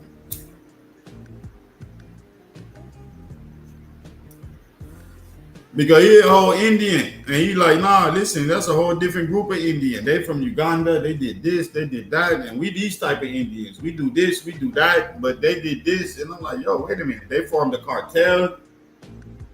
And they went in and they did their thing. And we be thinking like it's just one India. And just all India people is moving together. And they got one anti-black objective and this and that. Like, nah, niggas is forming cartels. They moving on the market. They seeing opportunity. And you know what I mean? But yeah. We need to do something. But that fucked me up when he said they had a cartel. I said, what? What do you mean a hotel cartel? Like, I know you niggas got it, but you mean there's a literal cartel. Like, that means there's investment capital, there's niggas getting dividends and residuals, there's a whole funding for this shit. Like,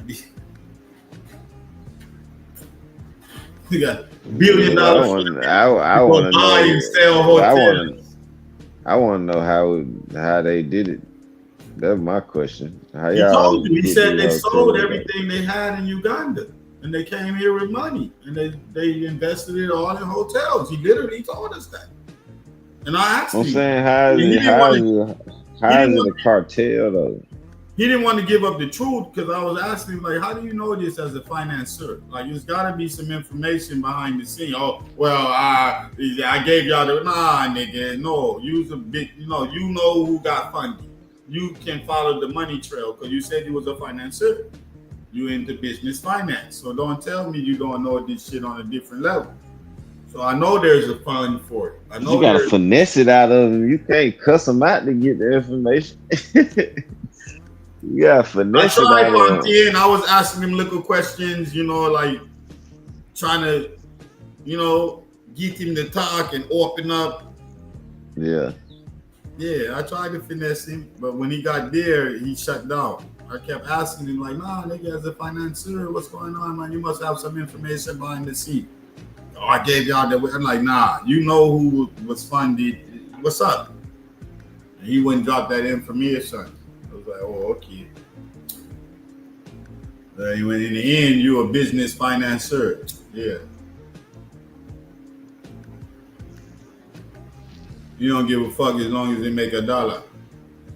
Talking all this high-powered, I care about people and exploitation, but you in the world of finance and banking.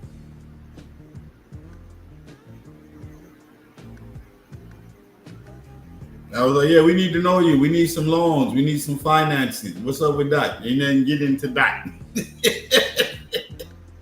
I was trying to finesse him, man. Trust me, man. I was trying to, yeah, what do you mean you're a banker? Yeah, man. Q need financing. Yeah, Psycho need financing. We need loans and all of that. What's up? We need to know you. Come over here, man. You're welcome. Welcome to. Free up the money. Go tell us that, nigga. What happened when the Indians left? Uganda collapsed. And leave out the rest of it. Then they came here and opened hotels. What? Didn't give me the information to authenticate that. Like you was flexing, like that was big. And I'm like, wait a minute, hold on, son. You can't. This is not making no sense to my mind right now. As much as I love capitalism, this is not making no sense. You can't do that.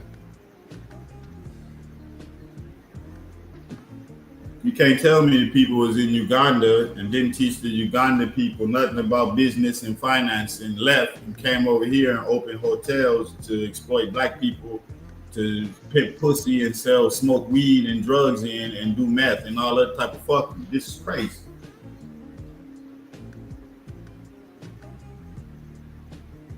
Because it's not like you niggas own fancy hotels.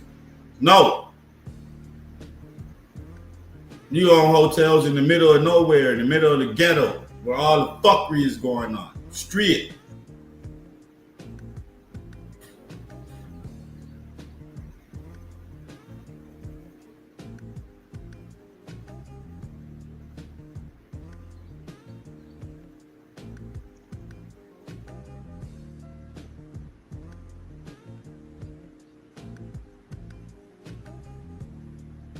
I know several Indian hotels. You don't have no ID? Okay, it's all right, no ID.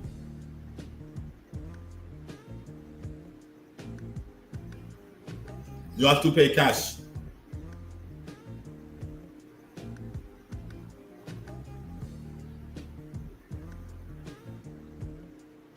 Good.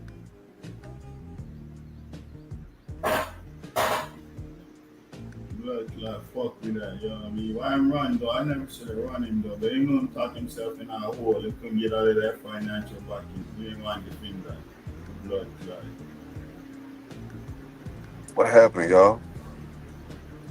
I nigga didn't want to defend that shit he said about the blood clot Ugandan niggas leaving Uganda and coming over here for open hotel and creating a hotel mafia.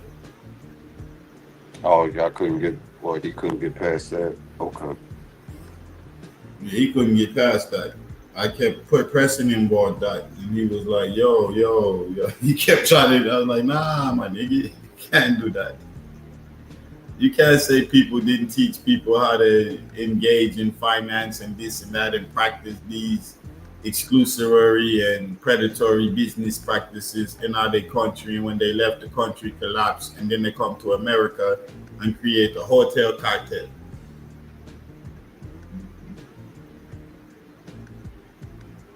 I was like, wait a minute. And then, well, what happened after they left? What do you expect to happen when? What are we talking about now?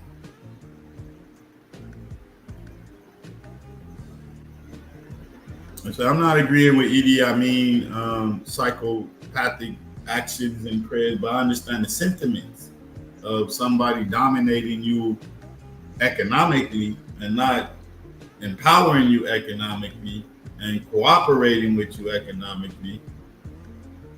And then those same people come here and create a hotel cartel. I said, you know how much crack was sold at Indian hotels, how much pussy is sold at Indian hotels, how much shit your cartel is allowing and proliferating for crime in the black community. Just any community, the white community too, with the meth heads and all of them something there. Like, come on, man, y'all not running legitimate hotels around the country and empowering communities. You got the most rundown shit where the most fuck people are. And I wanted that defended. Like, you can't tell me that their business practices wasn't exploited and the intent wasn't exploited. You didn't come and be like, yeah, we go open a hotel to hire enough black people. And no, you practice the same internal racial hiring, the same practices that he was condemning.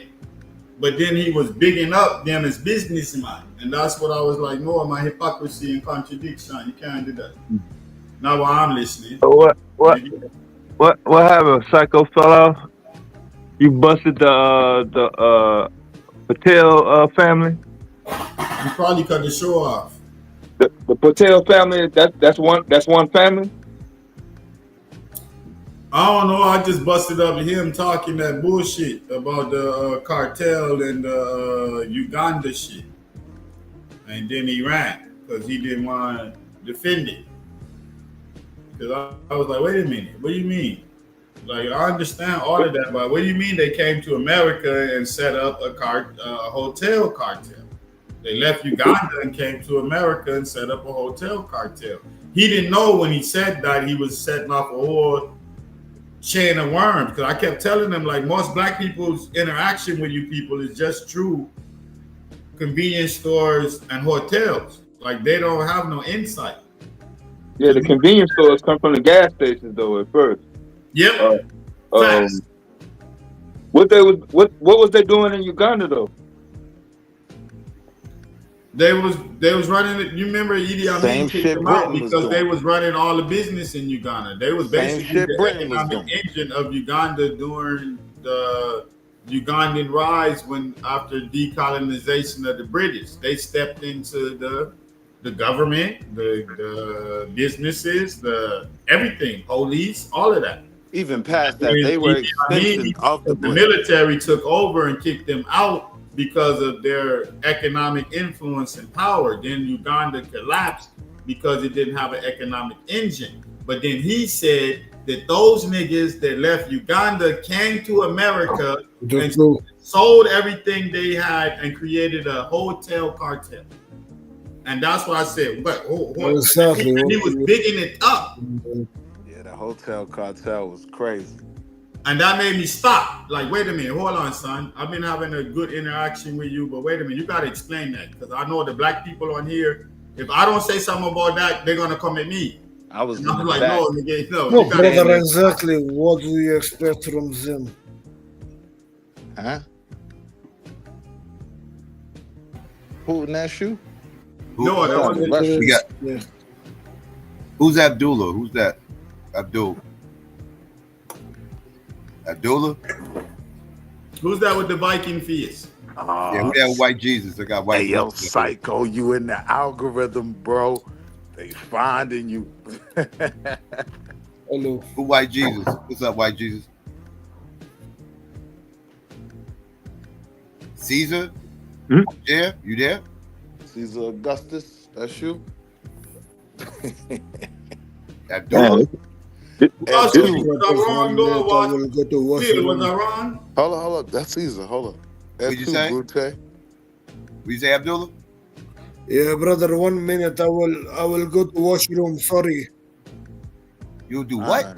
He going to the washroom. the fuck you hit the panel in the damn bathroom, You yo? gonna do a who? Nah, man, that's somebody trolling, man. That's one of the brethren trolling, man. You never hear the voice, man. That's one of the brethren That trolling. Tyler Perry title, boy, they bring them all out, boy. The washroom is the bathroom in British. In Britain. Yeah, can we help you, Abdullah? You got something you want to say? Like, trying to give you a chance. Abdullah for white Jesus, blood clot. How are this? All right, white Jesus. I'm gonna ask him again. Going once, going twice. I'm doing a lot. You ain't got come on. Crazy, boy. Got something to say? I'll let you stay up. But I'm saying it take a whole lot to hit the panel, then get your settings together and come and yeah. Homie was trying to crash out on Idi Amin. I peeped that. I'm like, all right, Mr. Indian man, let's have that conversation. Oh yeah, well he was trying to big up the Indian and then big up the fact they came here and created a hotel cartel. But then try and do like, yeah, well, you know, y'all don't know that they came from Uganda, and I'm like, what? You can't say that on the black channel. You can't do that. You gotta explain that, B. You gotta tell me something about that. You held it down.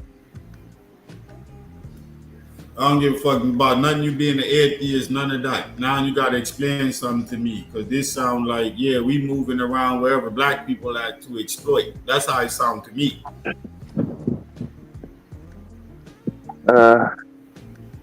We cartel to do this, and this time they're not gonna be able to kick us out. America we there, and rare, and the money we coming with, and yeah.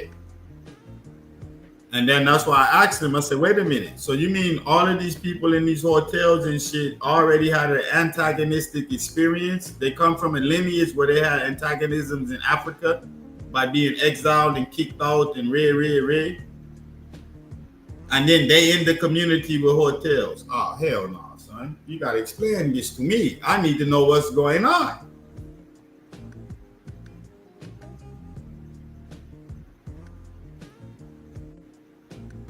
Well, we already went over the caste system and All right. Go ahead, Will. Huh? Oh You shit! trying to say something? Nah, I thought I was on mute, man. Like, I got my little man live with me for, you know what I mean, a minute. So, telling him I got him up early trying to get this job and shit. Yeah, man. Big up that, man. Respect, man. That's fatherhood. Yeah. Now, my fault. I thought I was on mute. Yeah, it don't matter. It shows fatherhood. Big up. Yeah, this my people kid. You know how, the little dude get a little off course, and everybody know he rock with you. All right, send him to my house. Fuck it. I was like, damn, I'm that uncle now. Shit. Yeah, you gotta play the father figure. You gotta play the father figure, my lord. That's still fatherhood. You understand? All right, so we already went over the caste system in India before the last dude from India tried to come over. From the Brahmins, that's Kamala Harris. That's her area. Yo, no, Dad. What was crazy is we was talking, and this nigga literally said, ask anybody that was here. He said there's Dravidians that are Brahmins, like dark-skinned people, and he tried to act like it wasn't about color. It's just what caste you in, and that you could be. He said he was Dravidian and he was a privilege. I said, what? Which one was he? Was he Kashitra? I didn't ask him that. I was gonna ask him what caste he actually was, but I know that typically in Western world we know the Dravidians as the lowest caste. Yeah. So when he said that, I said, "Yo, you gotta explain that. You just shook up a lot of black people." Yeah, he was caught up on skin color though. People, you're superior. You know, it's what it is. And I was like, what?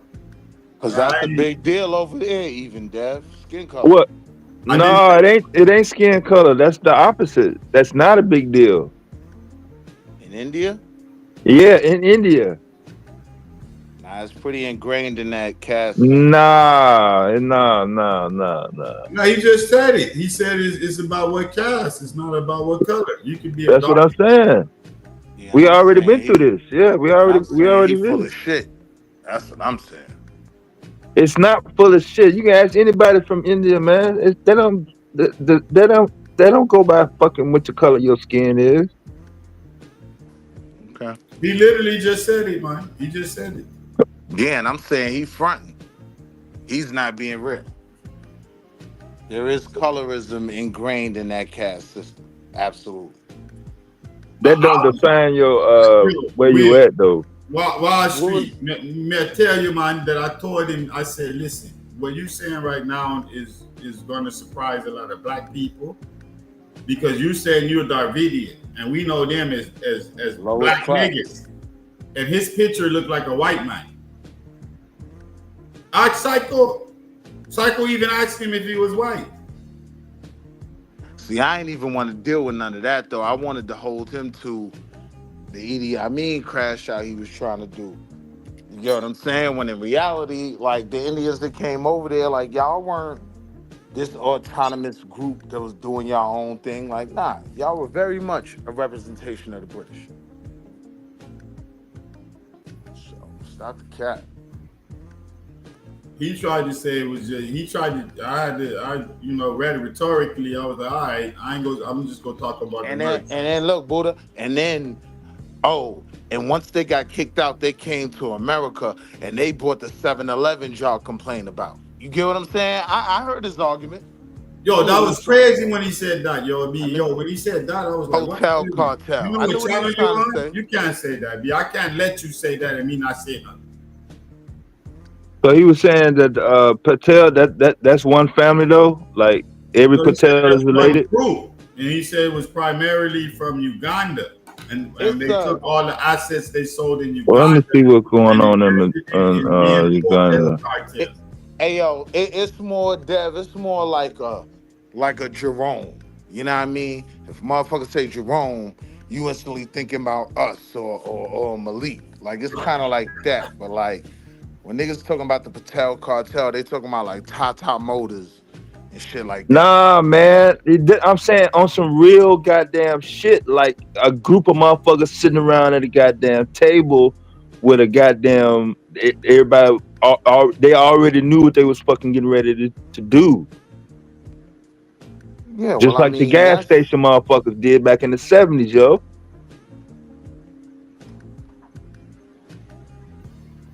Like you can count on one hand how many motherfucking Indian motherfuckers was owning gas stations in the 70s. Right. And then you go from that.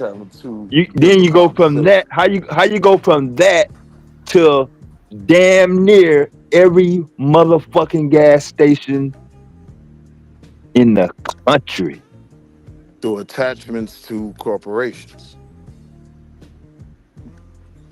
That's how you get the deal. That's how you get the Indian at every gas station in the Northeast. It's way more in the Northeast. That's why I was trying to tell you, yo. Wow. I don't remember seeing no Indian gas station owners as late as motherfucking 86, yo. Like but dude, I'm telling you, I drove across the country in 88. By myself, 19 years old, I drove from California to Virginia. Right. But so not one goddamn Arab or Indian was behind the fucking counter at all the fucking gas stations I went in and out of. Yo, Dev, you do that with the cartel, man. That's how you be. Idaho? You know it. Huh? You said in Idaho? In any goddamn state. Nigga, I went from Vallejo, California to Norfolk, Virginia in a 4-cylinder. No, Dev is right. Dev is right. That's why when he said arguing that. No, Dev is correct because that's why when he said they created a hotel cartel, I'm the one that added the convenience store in it.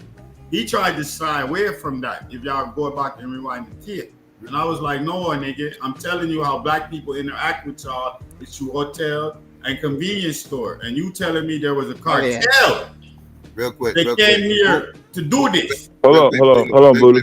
Who's brother Jason? Who's this? Who you? But that wasn't a new term. One second, Will. Hold on, Will. One second. Who's brother Jason? Who's you? What's up? Brother Jason, who you? You want to speak? Oh yeah. What do you want? Yeah, that wasn't a new term. Like, Wait, Will. What? I'm checking somebody. One second. I'm card checking somebody. One second. Hey. Yeah, what's up? Hey. Can I help you? Back? Can I help you? What's good, my Indian brother? Why are you guys talking at the same time?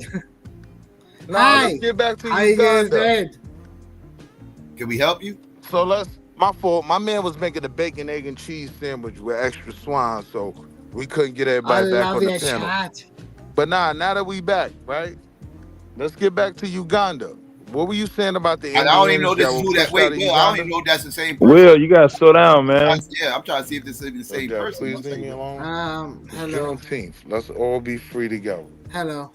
He might Go have ahead. a delay, y'all. Yeah, He could be in another country and have a delay. So Right. Yeah, Right. wait, it's a lot going on right now. What's I'm just good, trying to figure out family? who this dude is. One second, wait, 1 second. I need you to just give me Okay. 1 second. Just give me 1 second. I'll throw it to you 1 second. Brother Jason, Were what's you going on? talking Can I help about you? Uganda? God damn. You might have to drop him down, man, because he can't even fucking hear you. He can't hear me? I Will, mean, you can't hear I'm me? talking to Will. Yeah, I'm saying, Will, can you hear me, Will? Yeah, I hear you. Okay. Hello. Yeah, can I help you, Jason? Can I help you? Will mute up. I think he got a delay. We all mute Can I help up. you? No, wait, Buddha, 1 second. Jason, I can am help just you? excited to be a part of this chat because you guys are so loud. Okay. Have a nice day. Have a nice day. I ain't got time for that dumb shit. Okay, y'all go ahead, man. All right, yeah, that was a troll. So it just came out yesterday. Marriott and Hilton have now made plans to go into Angola, Ghana, and Benin for the first time in history.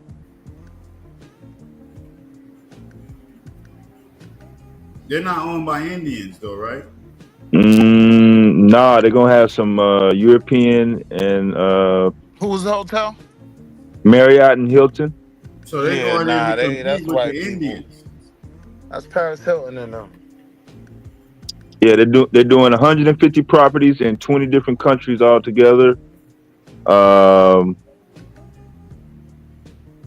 Everything from Airbnbs to suites, the whole nine.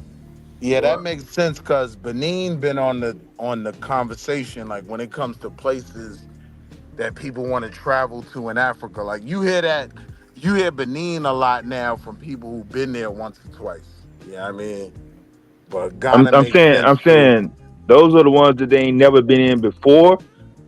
They're gonna also repost up in Congo, Madagascar, Mauritania, and Cape Verde. So that means travel is up.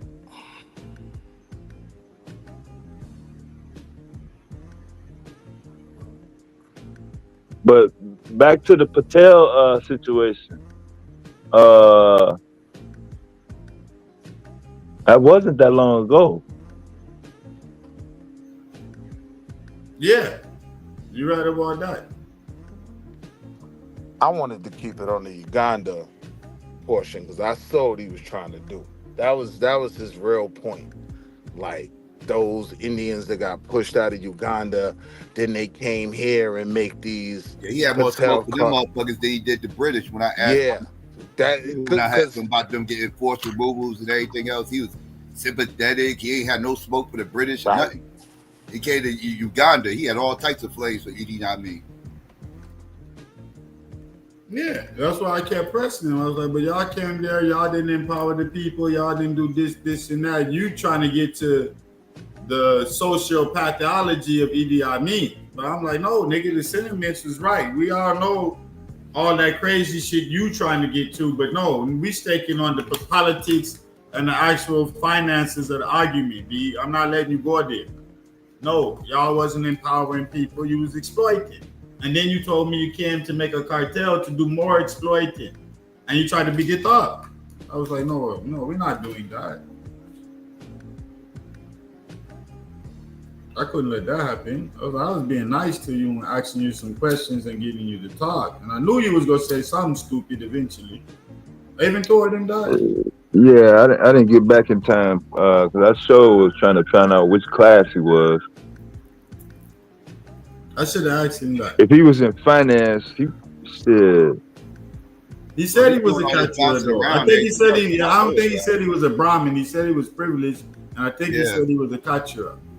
If he's over here, if he's over in Canada, he has to be privileged.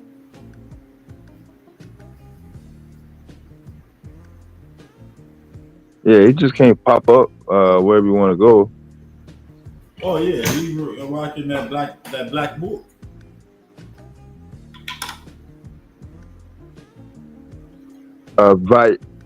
Vyasha. Let's see.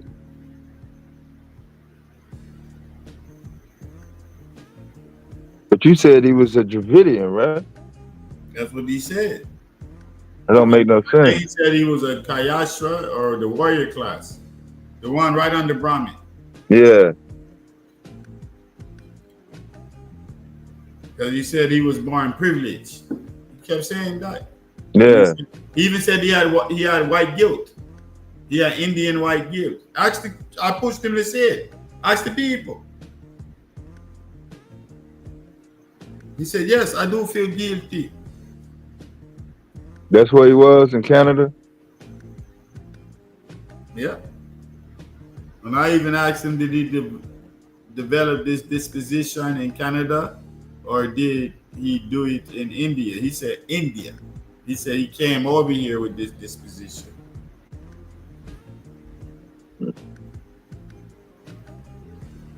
I was like, yeah. I missed how he left. Did he crash out or did he just drop off? He dropped. I kept pressing him and he dropped off. I was like, nah, being on the Black Channel, you gotta deal with this Uganda thing. And he kept trying to. He kept trying to press him until he was stuck. And I'm like, no, nigga, you gotta talk about these niggas that's exploiting. And then he just stopped talking. Yeah, he sure was talking. No, I started pressing him like, no, we ain't talking about Idi Amin. We didn't know. We talking about the economics of what y'all was, and he didn't want to do that. He got caught in the corner. He thought he was going to, like Wall Street said, he thought he was going to be able to discredit Idi Amin, and somehow we was going to jump on that bandwagon.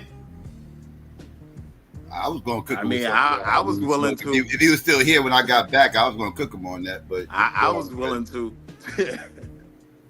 I was letting him be like, I wanted him to get his points out, though. I wanted to see where he was at with it. Okay, my bad. That's why I said I'm sorry. No, you good. Because I was pressing him. I'm like, I'm trying to keep this on Indian people. You're not about to switch this on. I was going to expose him and kept him talking. That's what I wanted you to do. Keep his ass talking so he put his foot more in his mouth than he already did. I damn sure was about to start cooking him. So that was the wisdom part? Because he said he was going to leave everybody on some wisdom, shocking wisdom. No, he thought he was going to give some facts about India that we didn't know. So when he started talking about some black people in India and this and that, and I'm like, yeah, well, we know about that. We know about our interaction with India through the, and then Vyasa came and hit him with the actual boom, boom, boom, boom, boom. And he already knew, like, well, wait a minute. Like, you could tell he quit talking. He didn't have no more of these amazing facts to leave us with. After he realized, like, wait a minute, I'm talking to knowledgeable Negroes. Like, aye. That's when he went to the Uganda and he thought he was going to give us a fact about Uganda and that's what the fact. The fact was the people that ran the hotel cartels came from Uganda. And I said, wait, you can't say that. Can we help you, Jeremiah? Can we help you? Oh. Can we help you? Jeremiah. Why is all these non-black people hitting the panel and not saying nothing? Because they are the same people. Y'all hitting the panel. Y'all like y'all got something y'all want to say, and y'all not saying anything. Are you there? Hello, hi. How are you guys doing? Yeah, what's up?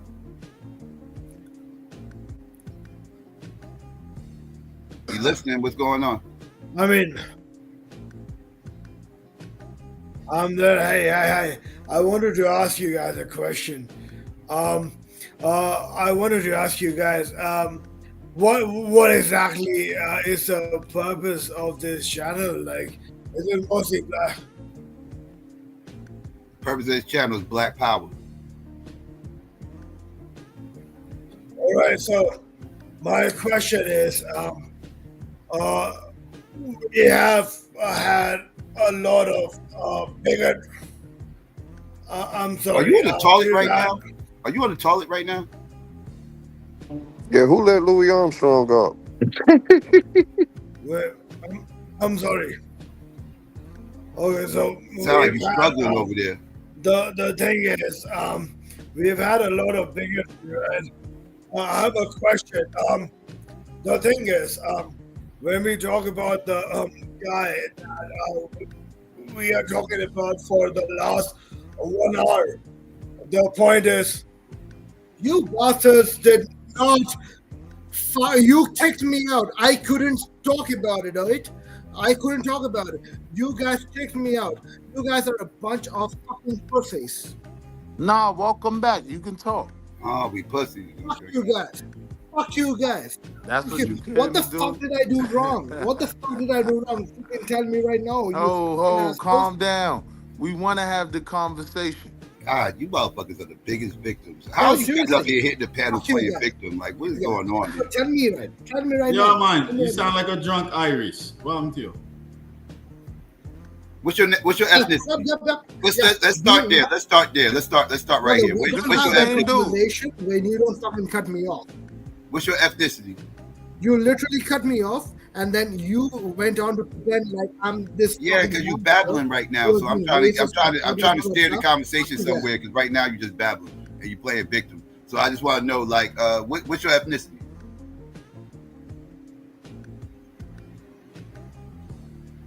Hello? Do you hear me? What's your ethnicity? Yeah. What ethnic group do you come from? You know who I am, right, motherfuckers? No, we have no idea. That's why I'm asking you. What ethnicity are you from, motherfucker? I'm the exact same Indian guy that you fucking cut me off. I told you that's the same dude. All right, so relax. You're the Indian. This ain't the Indian dude. No, it's not. This is some other dude. I'm trying to figure out what the Indian dude spoke a little bit clearer. This dude right here sounds like he got gravel in his throat. The same Indian guy that you tried to put forward as some kind of bigot who was trying to fucking go against fucking, I don't know, whatever. Who's a bigot? The Indian dude? Who you calling a bigot?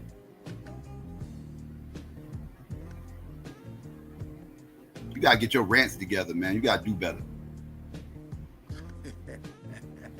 You ain't even a good troll. Yeah, that's your best fucking comeback, eh? Why don't you fucking come back with actual evidence? Evidence of what? What do you want evidence of? Evidence of whatever you're fucking trying to press. How you gonna ask me to source up and not tell me what you want me to source? You know what? Screw you guys. Let me talk to your in chat. let me chat. I thought he was gonna say, "Let me talk to your boss."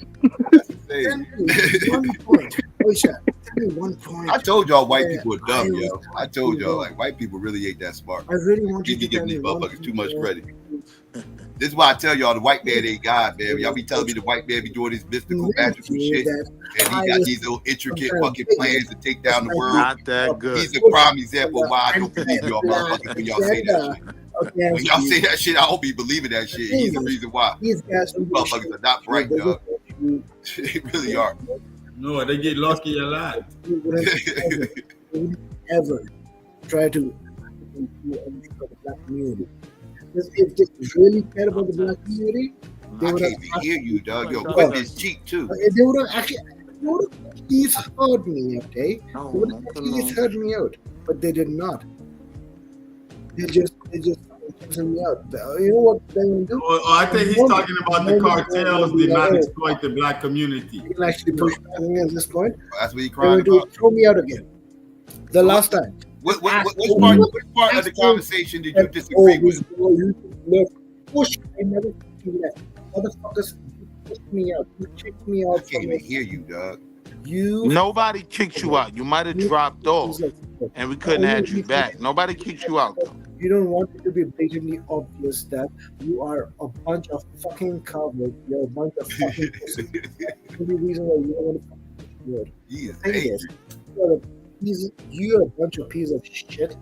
You don't care about. You know you're trying to flex your white privilege right now, right? You know being on it. You know being on this panel is fucking. You know being on this panel is a privilege, right? All you care about it's a privilege to be on this panel, right? Like you're not old to be on this panel. There's nothing written in the terms of service that says I'm supposed to let Jeremiah on the channel whenever he hits the fucking link.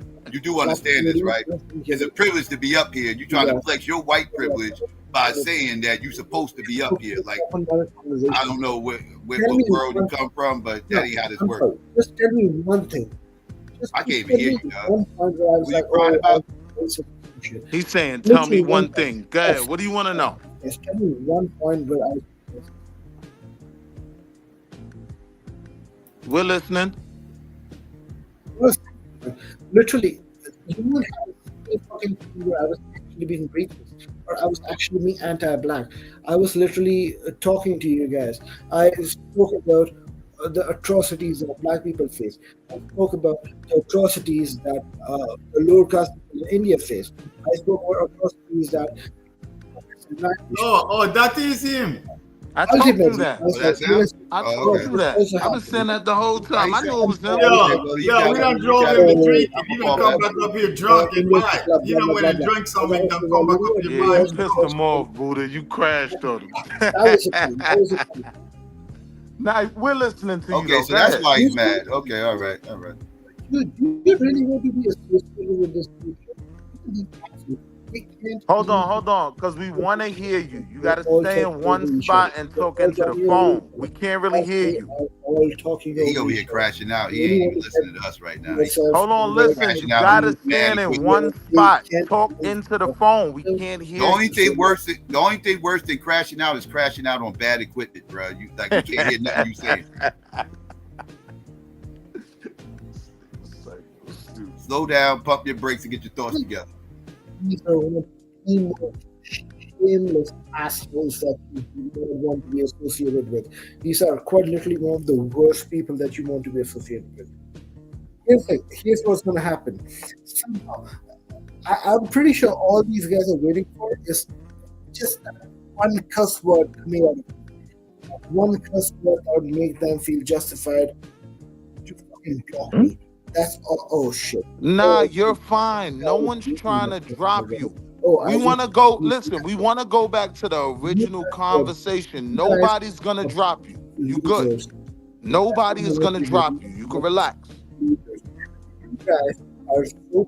This how you is, Will, when you be crashing out. Nah, you don't hear shit. Go ahead with your bullshit. I'm gonna have a You be dropping me over shit that don't have nothing to do with the conversation. Do you think he heard one word you said?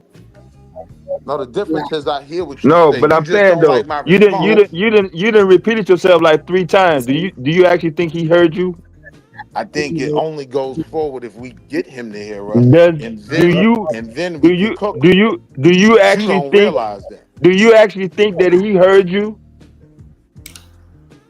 Dev, I think it's clear he doesn't hear any of us. My mic ain't so what's your plan? You leave. Goofy ass shit. Yo, can you hear us, bro? Yo, number one, you gotta talk into the mic because we can't really hear you. You know what I mean? So just like sit still and talk into the mic. Pause. But number two, nobody's gonna drop you. You can relax. You know what? No one's gonna drop you. Can you guys be civil? Can you guys be fucking civil? Or I'm going to talk to you guys. Tell me what the fuck are your ingredients?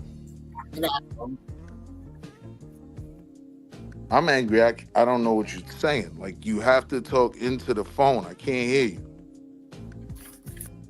Oh, well, I can't hear you. Oh, fucking hell. Alright, now Oh, you Swami, doing the listen to goofy me, shit. asshole. Alright, Yeah, yeah, we can can you talk hear me? now. Am I tried. I not Now we hear you. Now we can hear you. Now, what was you saying?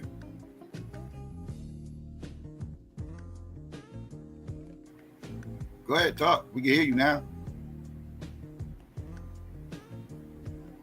You know, try, buddy. Okay, seriously, though. Come on. Okay, oh, you know what? Fuck everything else. Let's do this. Tell me exactly why you thought that I was some anti-Africa Indian guy. Tell me. Who says we thought that? Would you fuck with me right now? That's literally. You were having a conversation an hour long. If it was 40 minutes long, I would have still let it pass. No, we were just challenging you on what you were saying. Oh, please fucking challenge me on what I was saying. You know what? Let's do this. Let's do this point by point.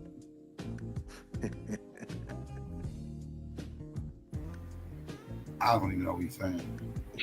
Yeah, you know what? Challenge me.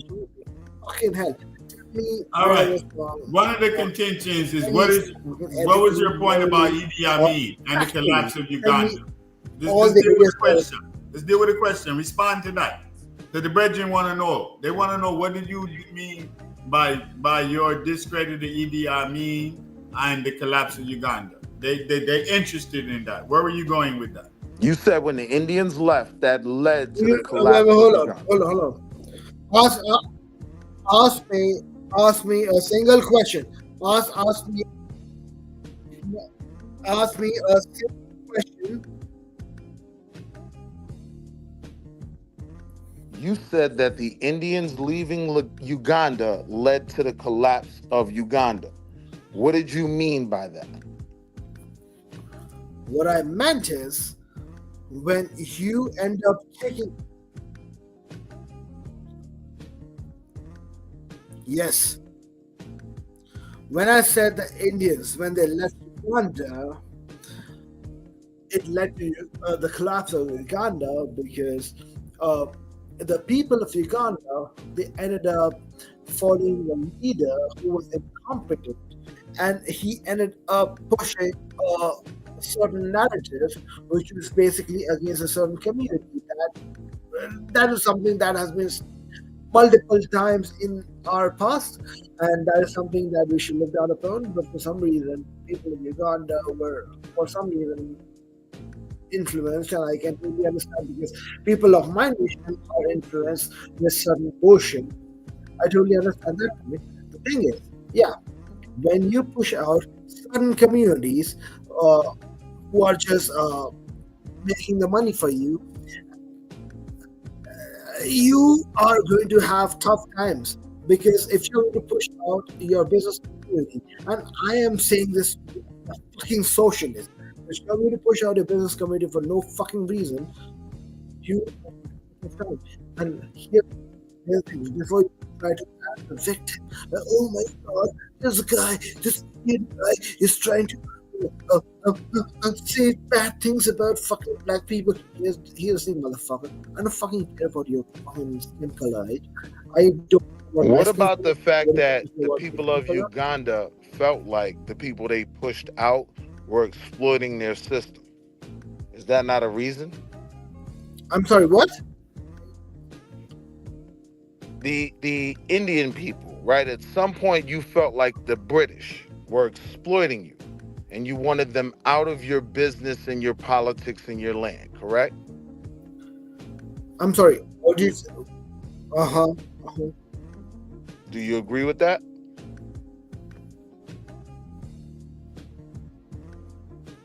Right. Yes. All right. So what if the Ugandan people view your people in that way in their land, as people who are exploiting?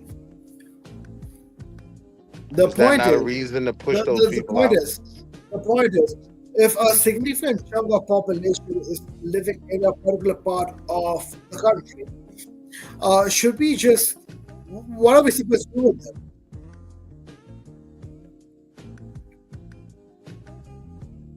I couldn't hear you. No, seriously. Come on. Okay. Here's the thing. First of all, there's a lot of fucking. Every time I say something, I hear a fucking background coming out. Yeah, it's a disconnect, so we gotta relax. So No. calm down. Hold on. It's a Wi-Fi issue. No, I live in fucking Canada. What the fuck are you talking about? You live in where? Canada? Yeah, I live in fucking BC. So Canada has a free Wi-Fi. When you calm down and talking to the phone, we can hear you. So let's talk. Well, hold on, motherfucker. No. You don't get to tell me, oh, once you calm down, we're going to take care of this body. No. You ain't going to tell me that. I just can't hear you when you're yelling. When you're talking calm, I can hear you. You got the floor.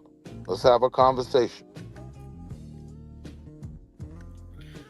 I mean, you know what? I'm fucking baffled by the fact that I was being so nice to you guys. I was being so nice to you guys. I had absolutely no ill wills. I was being so nice to you guys. And all of a sudden, you guys just made me a fucking villain for what? No. I recognize that. I recognized you were an ally. You're a friend. I understand. You need to make a villain out of this. No. You're not a villain. Like, I understand. You're an ally. You're a friend. I'm saying let's have the conversation now. Oh shit! Don't fucking no! Don't fucking play that game with me. I ain't no fucking ally of you, bro. I ain't no fucking ally of you. If I was a fucking ally, you'd be like, yeah, brother. You would have yes. No, what you did is, what you all did is, you were like, okay, yeah, let's just. I think you don't really want to have the conversation about Idi Amin or the hotel cartels you talked about. We want to learn more about the hotel cartel. That we could somehow twist as, something that we could actually we fucking hate. We want to learn more about the hotel cartel. And we're gonna technically that fucking you do fucking money. That's fucking fucking yeah. You don't fucking care. You don't fucking. That's fucking ridiculous. Bro, you tweaking. Like, do you guys even fucking no? Seriously, like, I want you guys to tell me exactly where I went wrong. Point it out, motherfuckers. Point it out. I told you, B. You said the Indians that got kicked out of Uganda, and Uganda collapsed, and then they came here and created a hotel cartel. Am I wrong? We wanted that explained. Look it up. Fucking research it. Idi Amin literally kicked Indians out of Uganda. So let's do this. Let's say the point that you're making is correct. So let's say that him pushing out of Uganda and that productive population went to fucking United States, and we literally have a fucking hotel cartel, something that we ourselves hate. We as Indians ourselves hate. There we go. Tell me, don't fucking laugh at it. Tell me if I'm completely wrong. We have the fucking internet, right? Just look it up. Just fucking look it up. Tell me if I'm wrong. You think the hotel cartel is an issue for my life? Do you think the hotel cartel is some opposing force to me and to the Black Americans who are about Black power that you're speaking to? You think we're worried about the hotel cartel?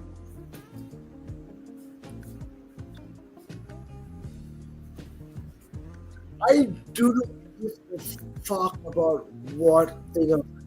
The hotel cartel is not even a big fucking deal. It's a very you brought it up. Issue.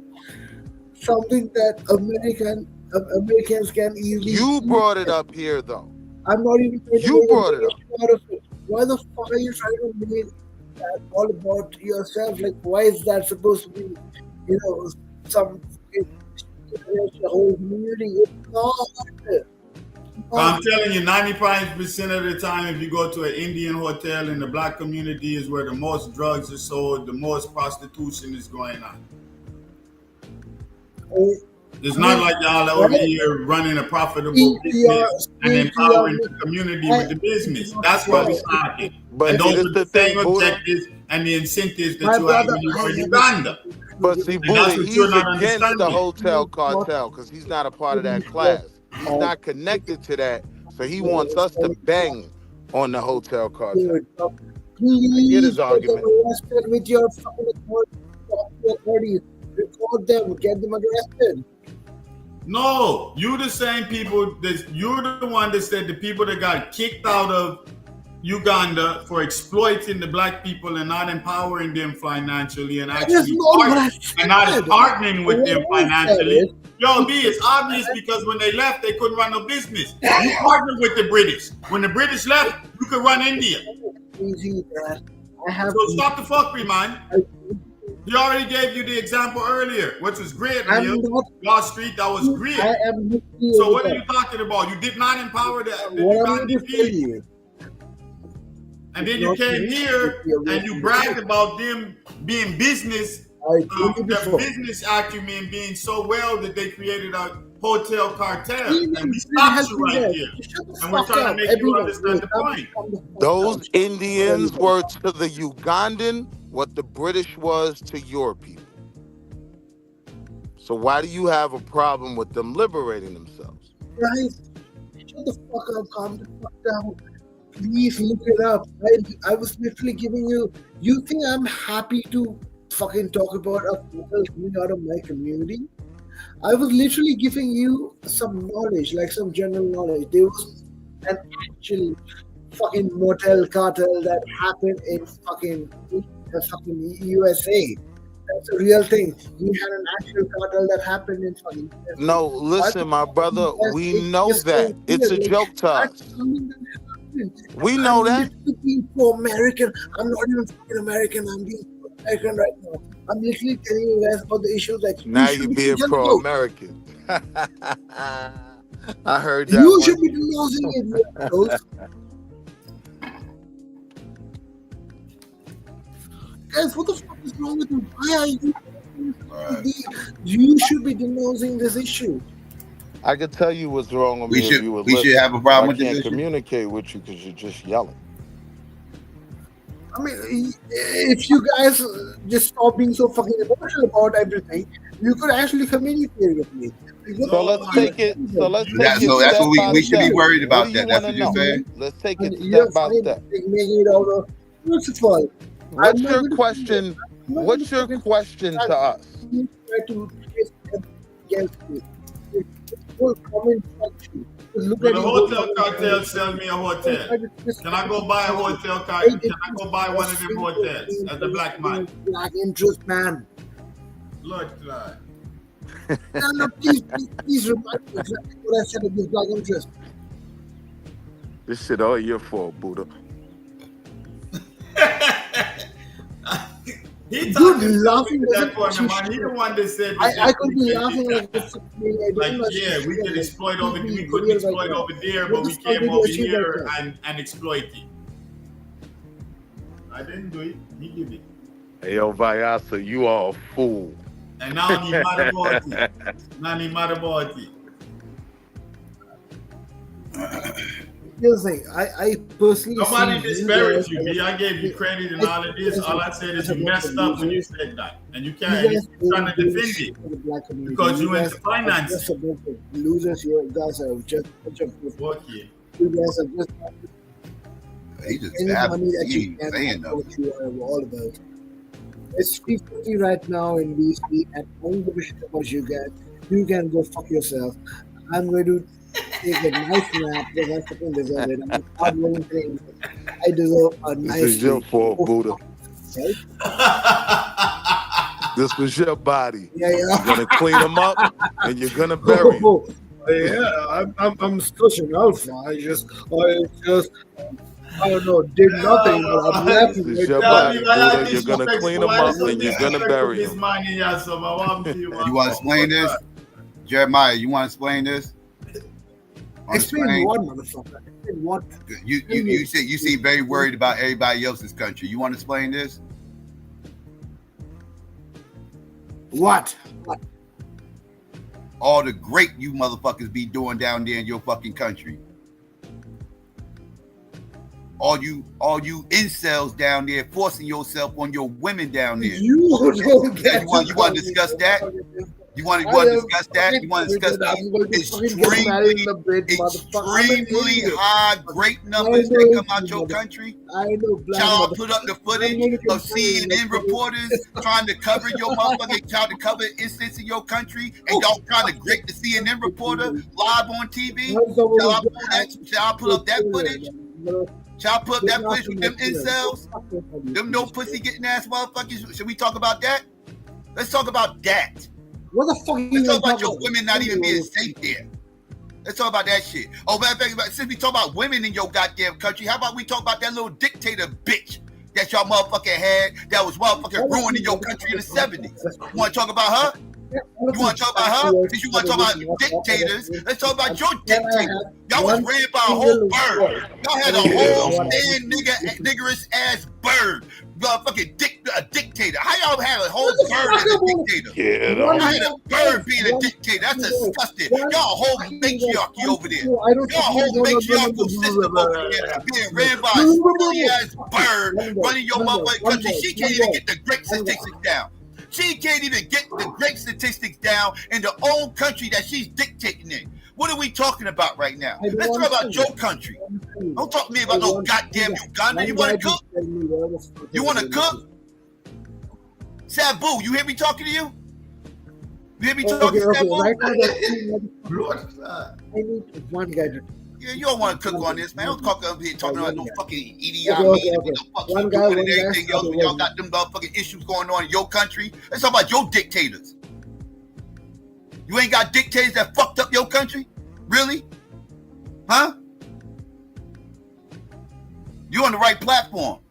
Okay, wait, hold. Okay, I heard there are no dictators that fucked up. Oh yeah, well, we did have some ministers that were kind of dictator-like who fucked other countries, but yeah, not too much.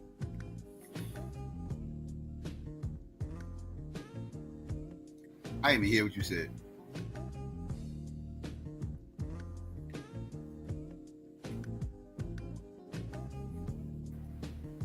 Wow. All this Idi Amin shit.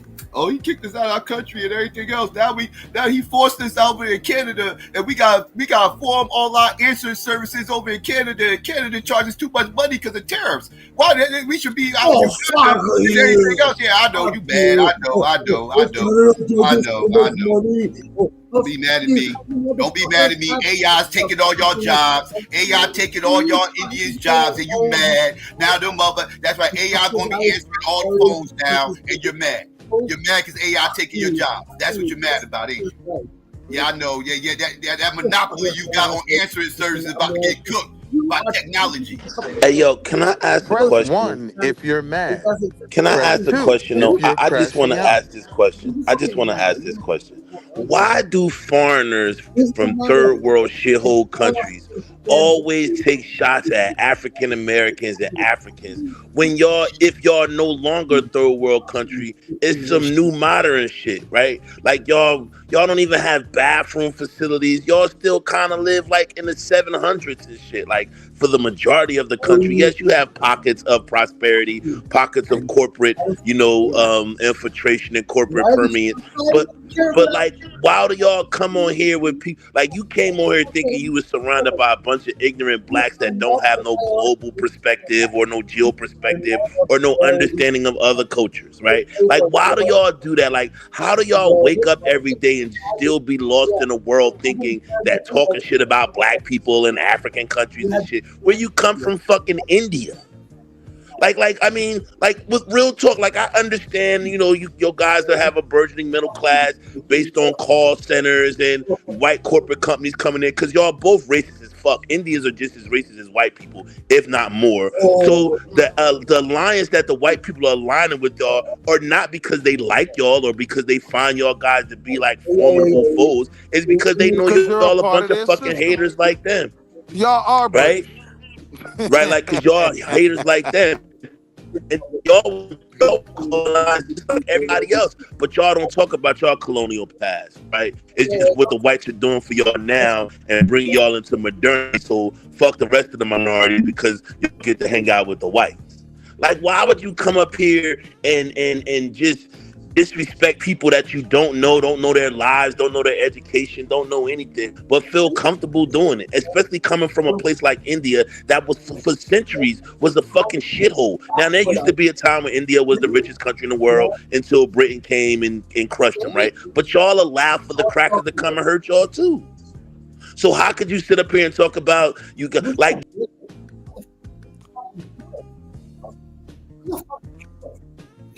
I have no issue with the hotel cartel. They fold towels beautifully.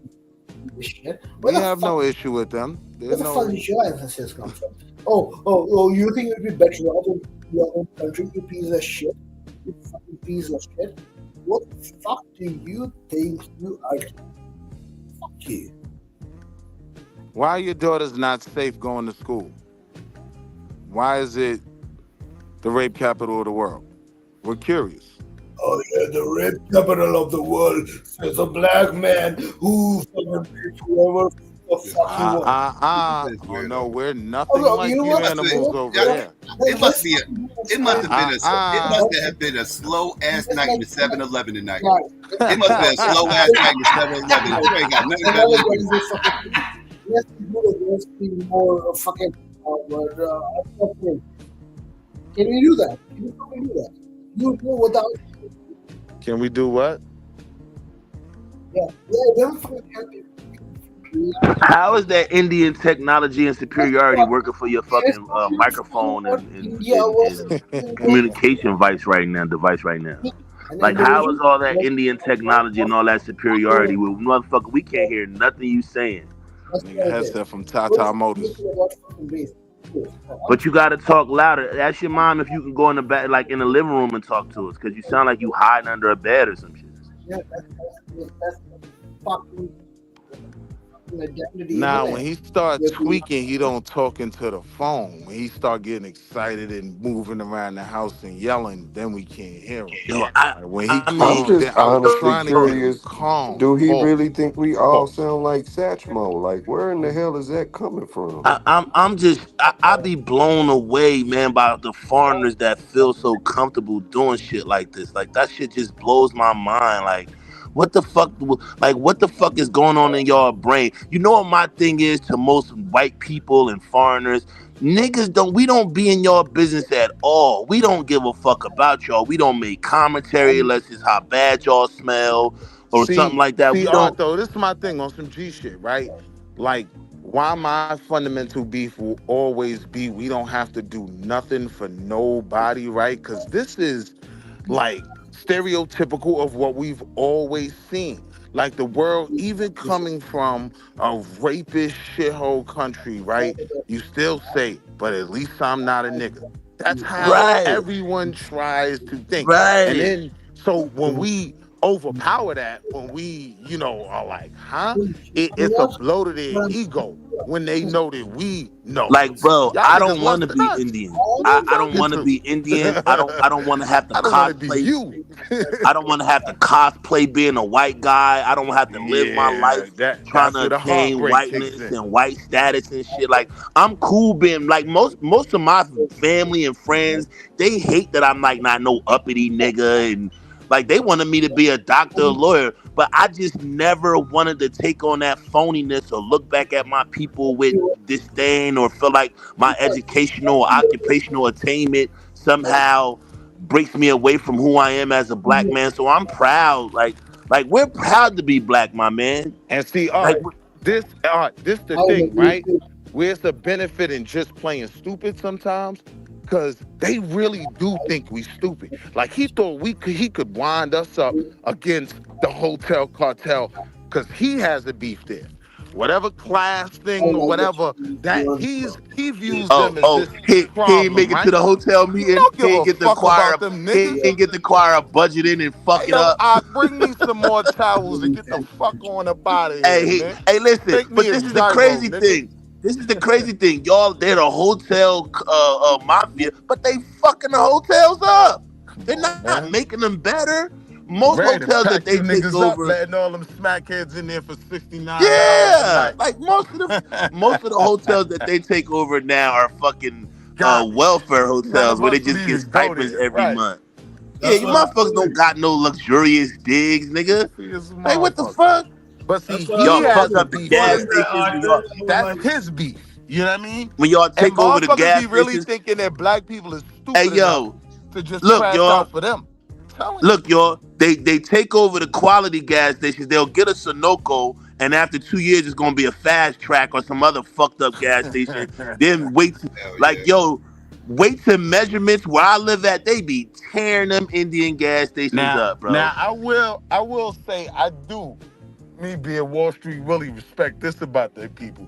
They will shortchange you 2 cents a day all the way to $1 million. Like they will shortchange But they everybody been two getting cents. caught. They been getting caught. The motherfucking feds on they back. Yeah, man. Then they come over with Ponzi schemes. them Like, them man, niggas get it by the cent, my nigga. if you read the New Jersey paper, man, you see that shit. Vingsai Raswamy of Edison was arrested for a $5 million pyramid scheme. You know what I'm saying? Married couple from Bergenfell arrested, and they be like Ragdashwin Swami. Like these motherfuckers be getting motherfuckers for millions. Like they come here like, oh, we're upstanding, and they all fucking crooks.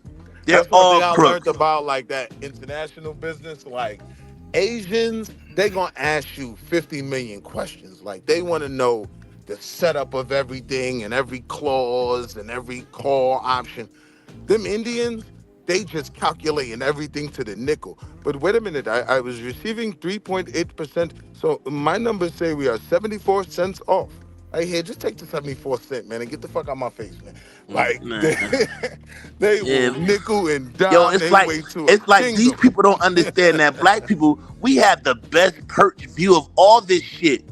Because the whites put them in our community, so we get to see all y'all fuck shit. We get to see y'all uncles tricking and shit behind the gas stations. We get to see y'all cousins giving Shamika free hoagies and shit so she can come back and rub his balls later. We get to see all that shit. We get to see all y'all be vulnerable and fucked up. I love it. I love when they come on here and do that shit. I love it See, because I get to all tell them right. who the fuck they I was really gonna are. take it slow. Like he was trying to bang on Edie. I mean, that's the first thing he was trying to do, and then he was trying to preface it by saying, and that's why y'all have the hotel cartels in America. That's the problem. That ain't no problem for me, nigga. I don't give a fuck about them niggas at that gas station, man. He ain't get his motor lodge Man, in. just give me $40 in premium, man, and pack it up. Like He ain't y'all get not his my motor issue. lodge in, yo. They cut him out. He ain't get the motor lodge in break. But that's why I took it slow, because I was trying to show him, nigga, like those people in Uganda, they felt about y'all like y'all felt about the British, right? It makes sense? Nigga was stuck.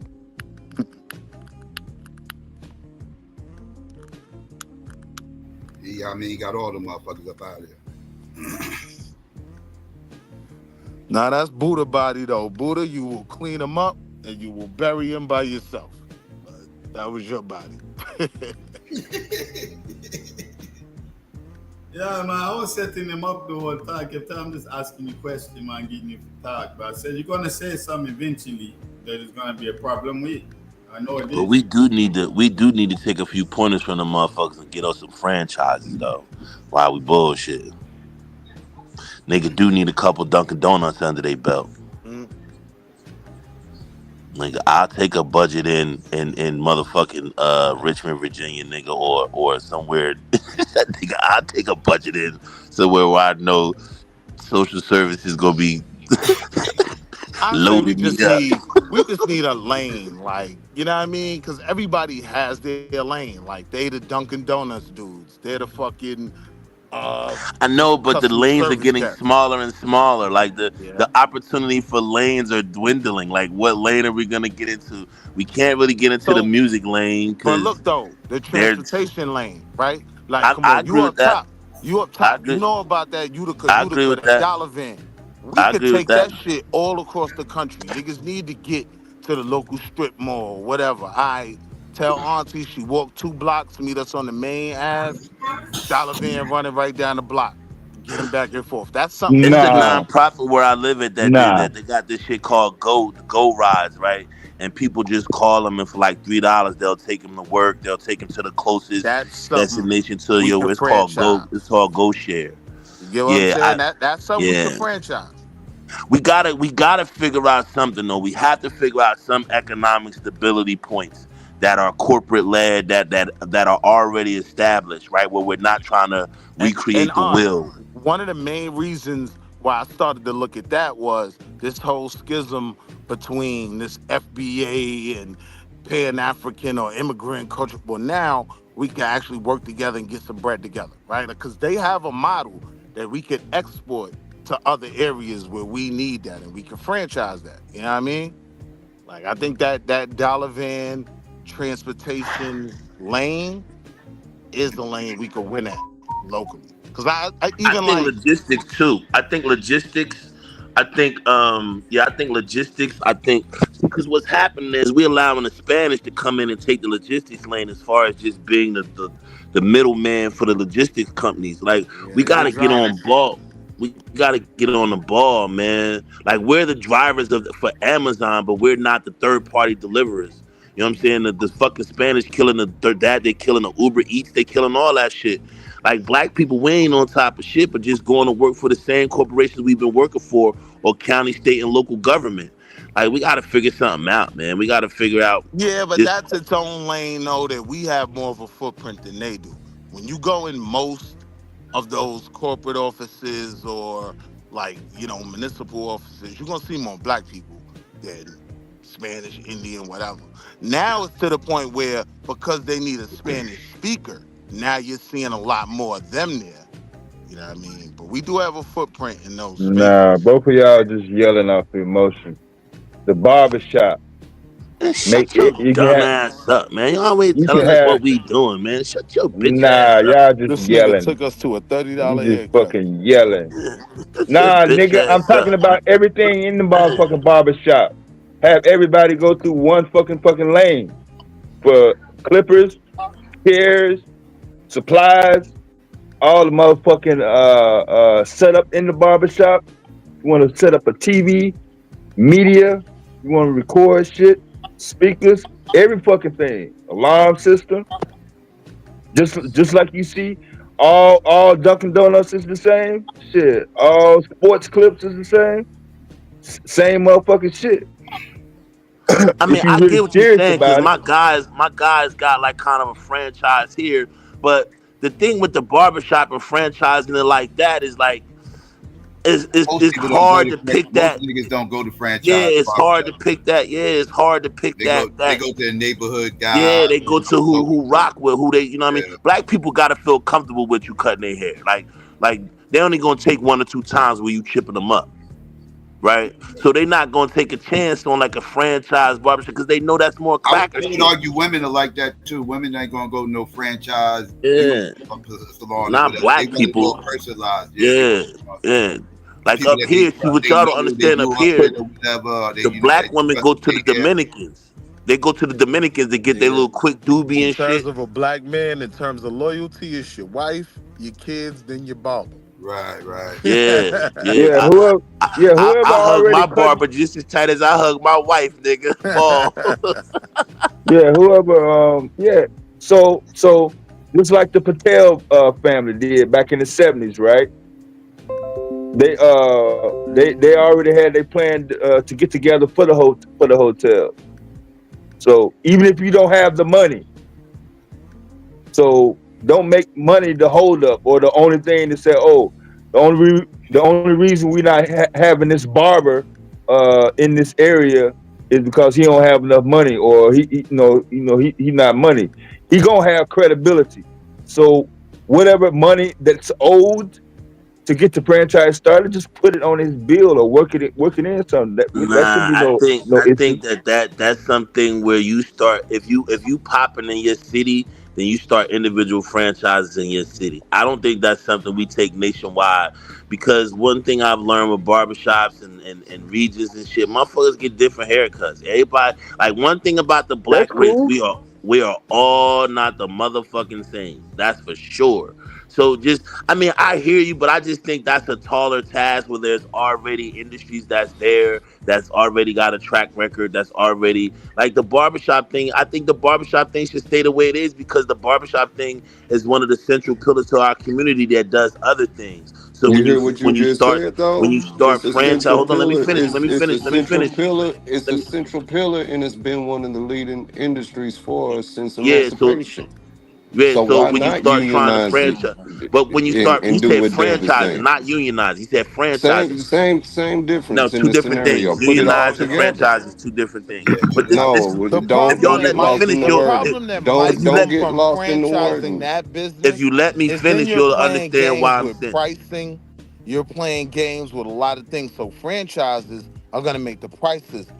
Right, go up, and then it's gonna take the authenticity away from it. It's gonna take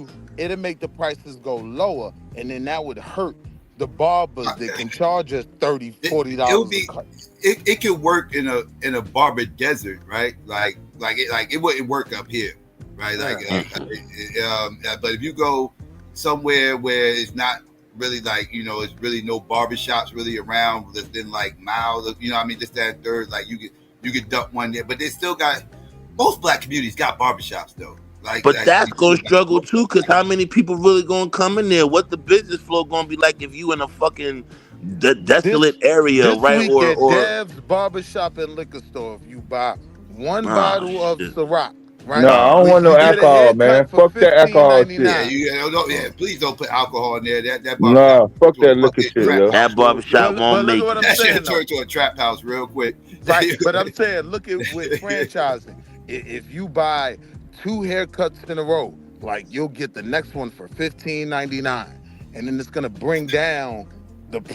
I mean, you can have like certain days or whatever where it's where it's cheaper. Like Tuesday. That's usually a slow day for a barber, right? Get a discount on a Tuesday, right? Something like that, or whatever the case may be. Because again, that's usually slow days. Most people are open to barbershops on Tuesdays. So yeah, you can do something like that. But yeah, no liquor. We should think outside that box. Yeah. I'm gonna tell y'all what we should get into, and that's the cannabis game. We should definitely get into the weed game en masse because it hurt us the most, right? We should get into wellness. We should get into like having stores that sell minerals and vitamins that's naturally processed, that's quality. We need to get into making our lives, our physical lives There's better. actually a weed political party. You know what I mean? Yeah, They do we lobbying have to get for. into things of getting our we have to open up clinics. We have to open up, like you said, transportation companies to provide for our kids. What I pay attention to is how other cultures take care of their babies. Right now, since the explosion of Latinos where I live at, you have vans pulling up with Latino women who can't fucking drive or Latino dudes who can't fucking drive at all the schools, whether it's elementary, whether it's junior high school, whether it's middle school, picking up Latino kids en masse, right? Like our kids, 6 and 7 years old, gotta walk to school in the cold. Like I think our franchise, this is my personal opinion, is getting back to taking care of us, providing medical services, providing quality services for us that we don't gotta go through other people to do. Like that's my thing. Like we got to become insular in our thinking of what we do and what we provide a service to each other. But it has to start with like health, wealth, transportation, and logistics. Hold on, Like but I almost forgot what I was saying though. So like with the weed thing when you brought that up, right? There is like a weed political party. They lobby pretty hard for legalizing, and one of the things they push is that I can't think of the term for it, but it's like a social injustice thing, because so many blacks were locked up for weed, they right, should be the first ones. that's the gist around it though, bro. That's what I'm Right. trying to say to you. That was my point. The gist around the So hold on real marijuana. quick, all I'm gonna land. when niggas say we don't have no lobbyists, we don't have, nah, the people in play that literally created these parties is a bunch of black people. So we do have things in play. It's all about lining them up. But go ahead. Well, the parties don't necessarily. I mean, the parties are the ones who are like spanning weed laws throughout the nation and making, marijuana laws and making marijuana, legal, right? But the play to start franchises and to start marijuana distribution places is just basically going to get state licenses and prove to them that you can run the business. Like people saying they won't give us. All you got to do is prove to them that you can run the business, that you're legit, right? And they'll give you a license. Like the process ain't that hard. It ain't that rigorous. It scales to it though. Like you could be on this lower scale where your profit would be like $50,000 a year or something like that. And then this is this license. Then you got the $1 million license where so it's just like I'm watching white guys build brick and mortar weed stores. Yeah. Where we was locked up for selling it in front of the store. So for me, it's just we got to get more information out there about us franchising, us building business. I met a dude when I was in Atlantic City that had a dispensary, nice little dispensary right off the end of the boardwalk and shit, right? Cool ass brother, right?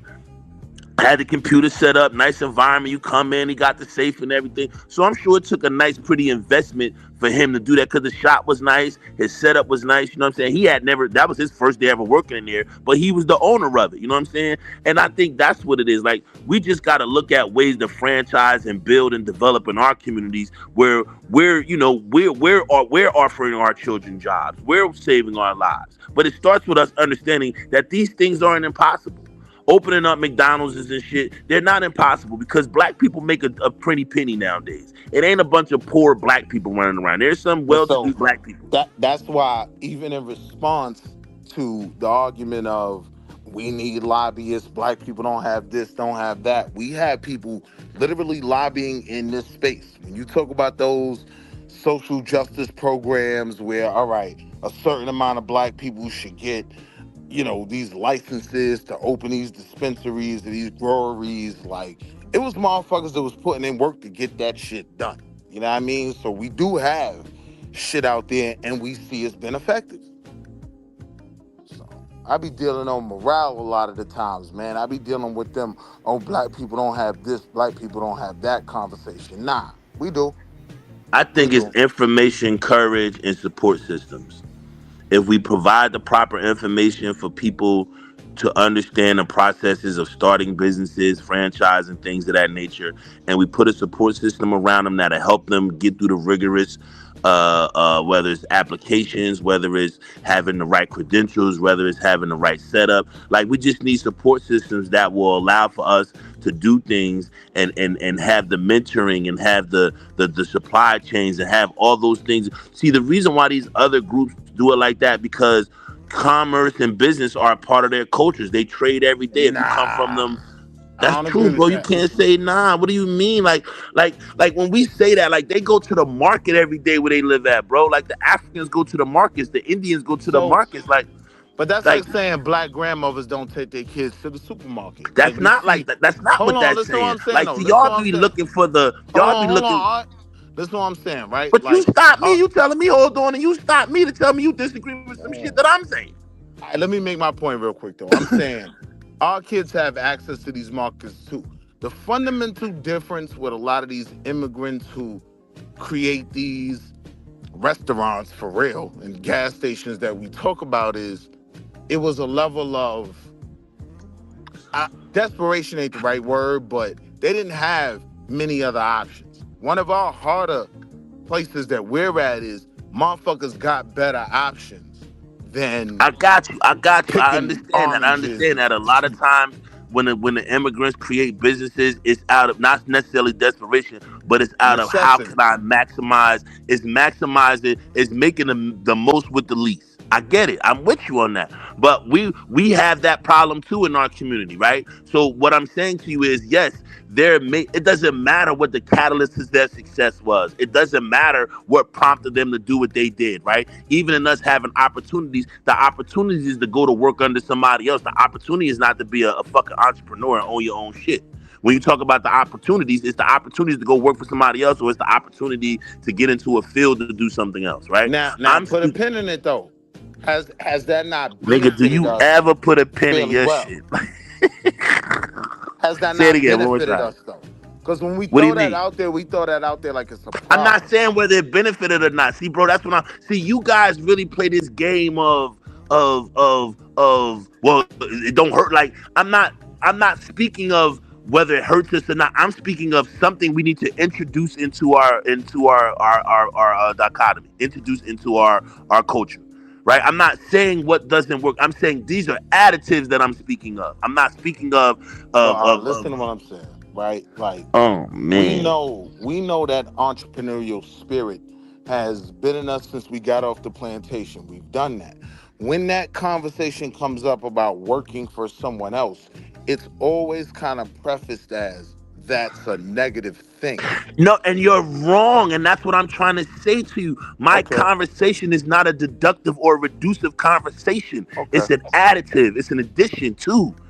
It's not a reductive conversation. It's not saying come out of corporate America. That's bad for us. No, it's saying along with our dredging and continuous in corporate America, let's add this to the culture. Let's Well, add do more of what entrepreneurship. we've been doing. Yes, like I let's can not agree. stop doing that. Like if we have young kids that's going to college that want to work at IBM, want to work at Wells Fargo, TD Bank, so forth and so on. Yes, continue to do that. But we also have to start looking over here to do things over here to expand our base. One day that base, the employment thing is going to be contrition, right? The employment thing is going to see retraction, right? AI, corporate downsizing, right? So so the inevitable is gonna happen on that track. Am I wrong?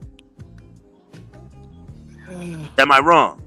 I wouldn't say you're fundamentally wrong Right. So in the then, premise. if we're dealing with that along the line, because we've seen it in all our lives, where it was our parents that was either downsized at General Motors or Hill Refrigeration when industry companies that our parents worked for in the 70s and 80s left, right? And then they had to retrain themselves and become bus drivers, bus Ma mechanics, whatever the Bell, fuck they did. MCI. Right. Right. Then they became operators at AT&T, Verizon, and all that. Then here come Fios and all that. So then they upskilled. So their daughters became the representatives and the middle managers when Fios came along, when technology came along. I'm with you, bro. My conversation is not deductive nor reducive. My conversation is an additive conversation. Make sense now? All right. Nah. It always made sense. You know, I know where you coming from. You my comrade.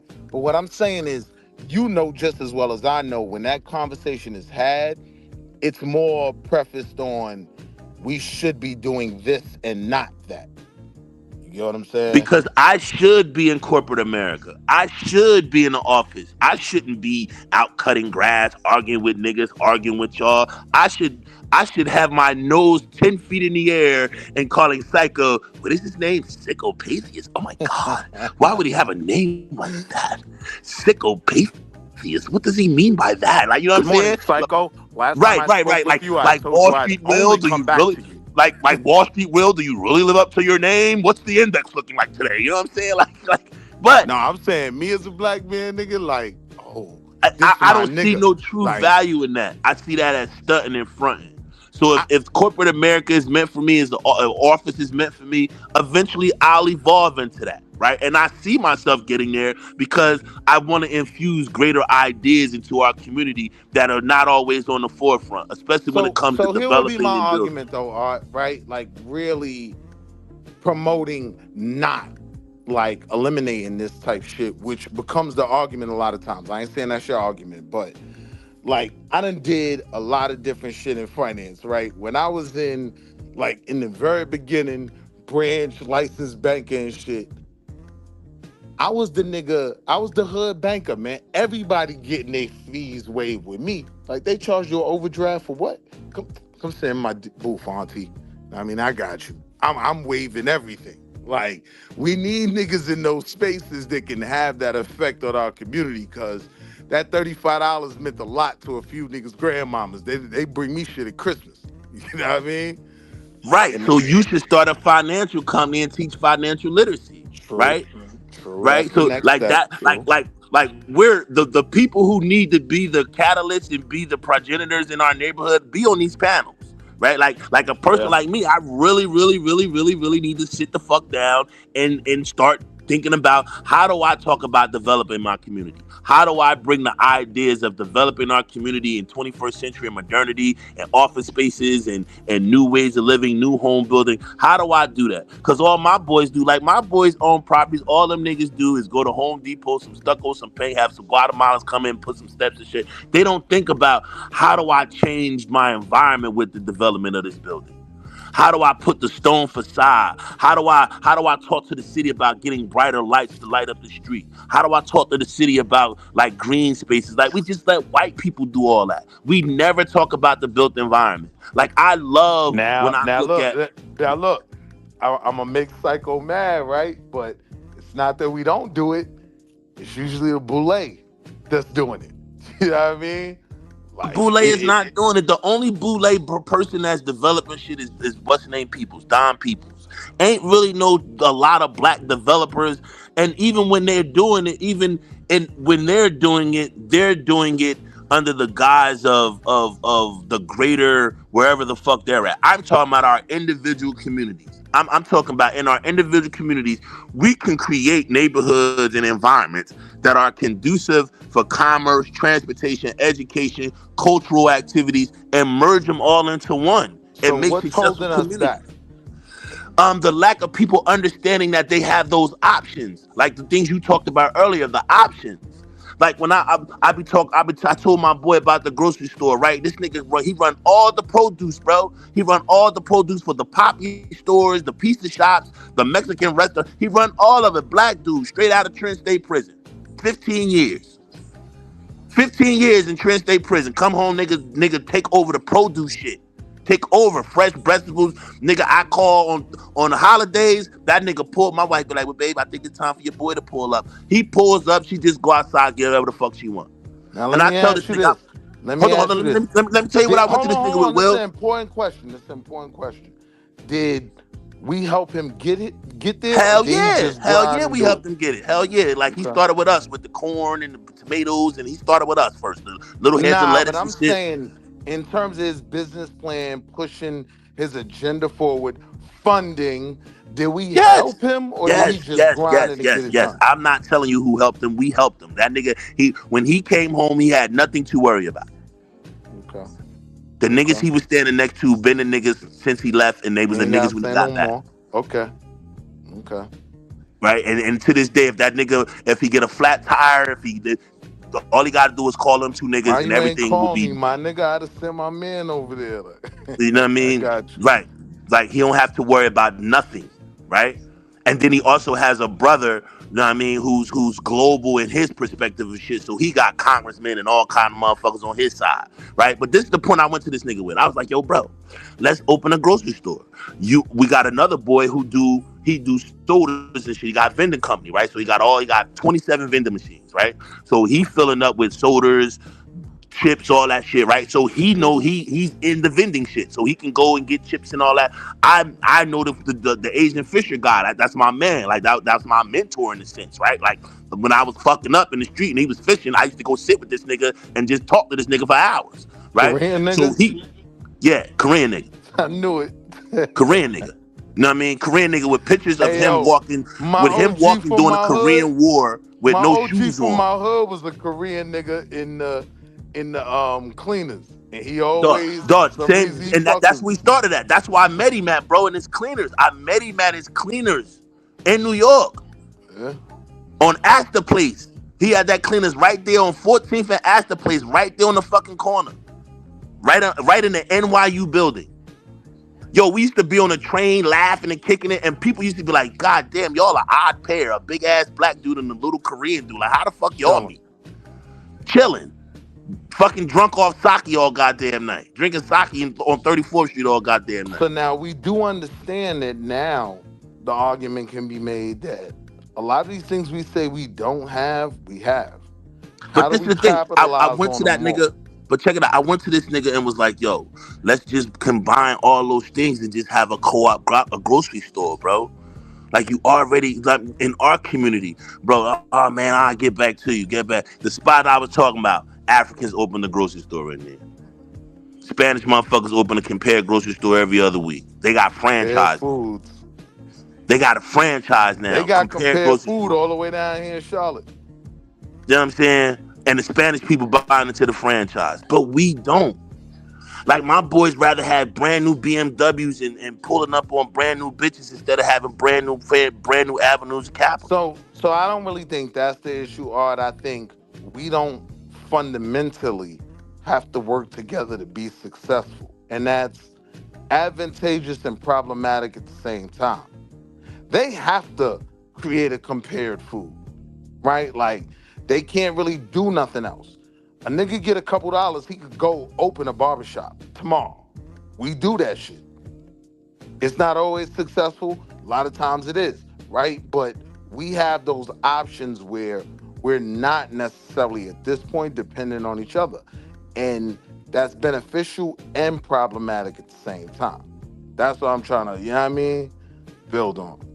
I think we just need to like bring some traditional things back, like markets, having open. Like when me and Joe Fucker grew up, right? I don't know if he remember these days. They used to have this shit called Heritage Days, right? In downtown Trenton.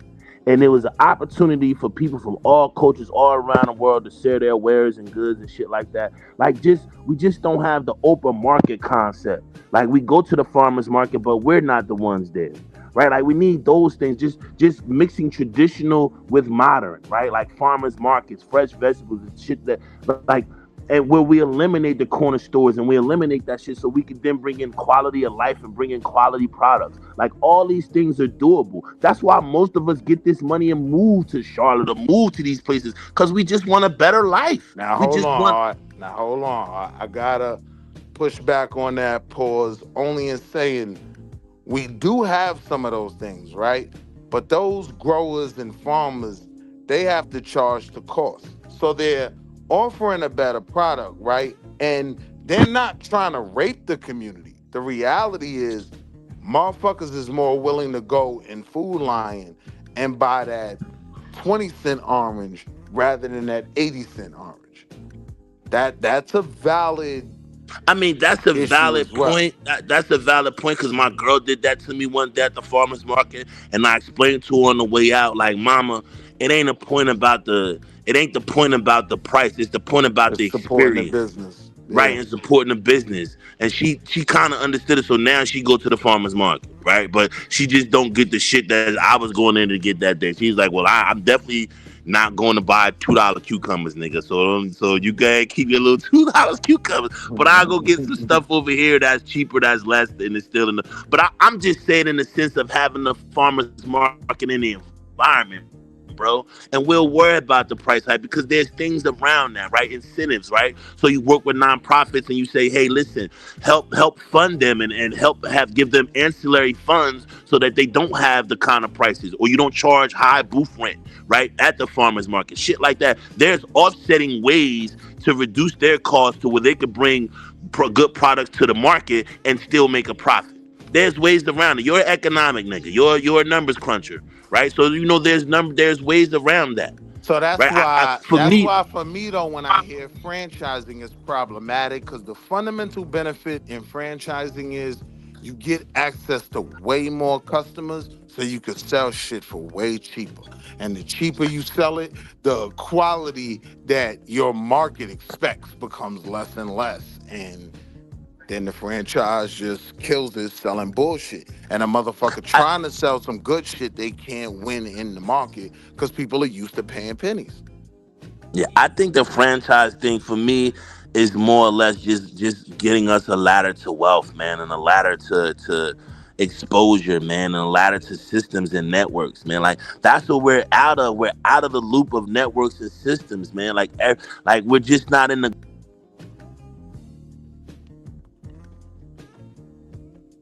Yo. Did we lose him? I think we lost him. Yeah, my whole thing is that African Americans have to get in the global network of business, right? Like when we talk about the hair game, like, oh man, we buy all the hair because we're not in the network, y'all. The hair is Asian, so it's coming from Asian producers, Asian places, whether it's Indian, whether it's Southeast Asia or Southwest Asia.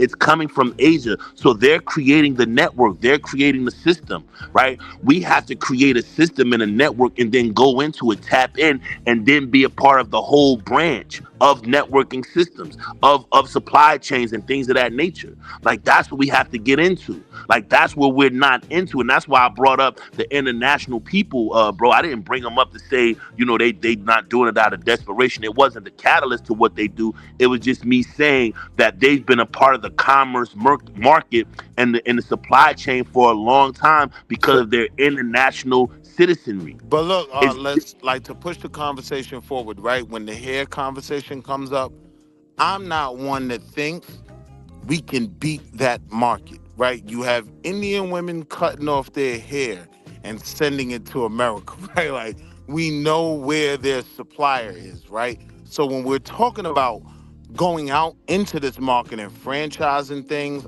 I don't think it's beneficial to think we're going to be successful just competing with something because we buy it.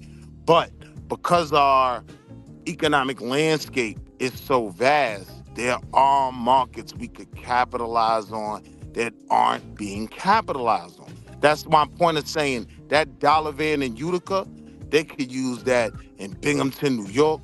They could use that in Long Branch, motherfucking Jersey. They could use that shit in Baltimore. You get what I'm saying? Like transportation isn't the best everywhere. That's a Listen, my lane. boys had a transportation company where they took people to the airport. They did all that kind of shit, right? But they was complaining about the taxes and shit. So one day after they kind of started, wanting to get out of it, I was like, why y'all just didn't incorporate in Delaware? And them two niggas looked at me like I had said something Chinese. And I was like, yo, if you incorporated in Delaware, bro, you wouldn't have to worry about none of this Taxes shit. basically non-existent. Like you wouldn't. All the major corporations keep a Delaware office. Like the Like, headquarters bro, is when you usually ride in through Delaware. Wilmington, nigga, you gonna see Bank of America, you gonna see Chase, you gonna see, and the building may only be 10 stories tall or 9 stories tall, but you gonna And see got that 5 motherfucker. people working in the whole building.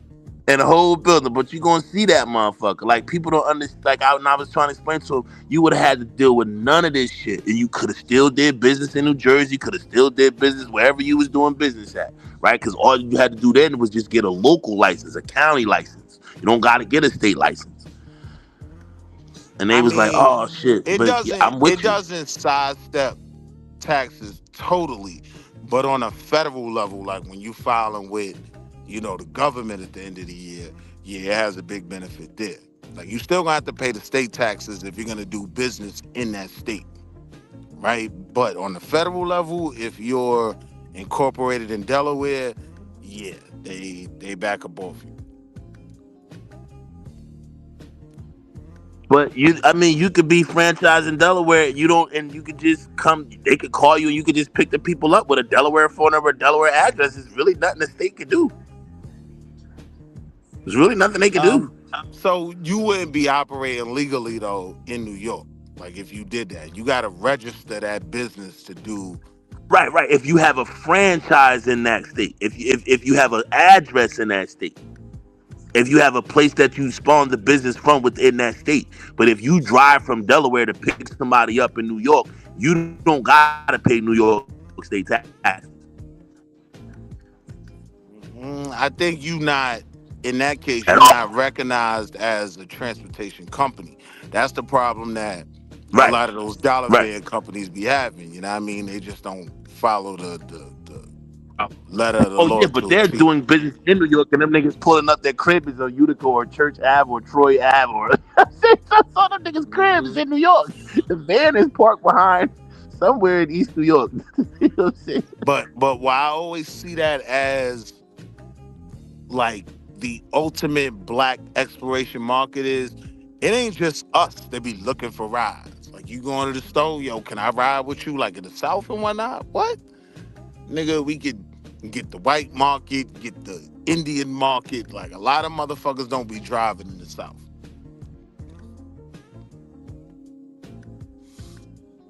And so now, I see you, man. I Uber's the think in our main thing. community, But if a nigga walk to the main strip, they'll pay that $3 instead of paying that $16 Uber ride. You know what I mean? I agree with you, man. I think transportation logistics and health and wealth and finance, it will be could be our lane. I think those are lanes that we can get in because we need those services.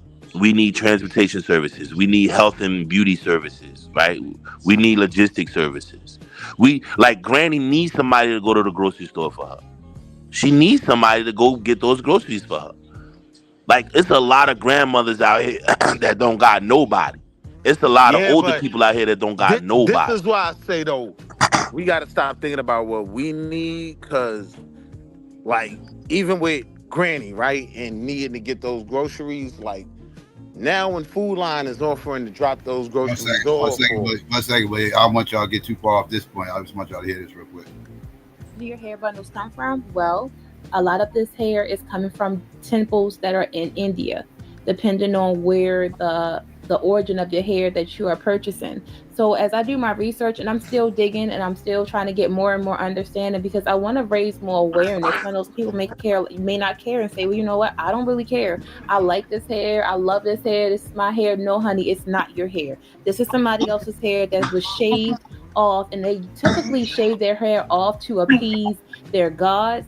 So if you're a Christian and you're wearing this type of hair, I would definitely go into doing some praying and seeking the Lord, because they are sacrificing their hair in these temples unto their God, because they see it as vanity. So it's they are ties. shaving their hair bald. The babies are shaving their hair, and also you have men that are shaving their hair as well. So they're doing this to appease their God, because they don't want anything to do with vanity and hair.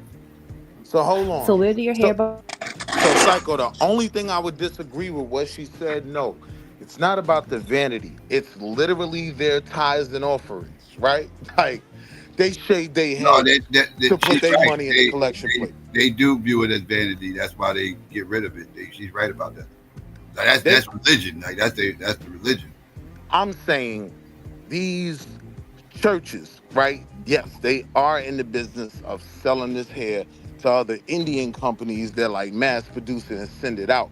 But yeah, exactly. At the end of the day, though, that hair, they shave it. Basically, what she's saying is they shaving it off anyway. And she giving the reasons why they shaving it off. Right. And they're making a buck off of it in the process. Yeah, because it's literally what keeps the lights on. That's the only thing I'd be stuck on. But yeah, all right. I see how if you got to cut it anyway, fuck it. Sell it to the niggas. They don't have a soul anyway.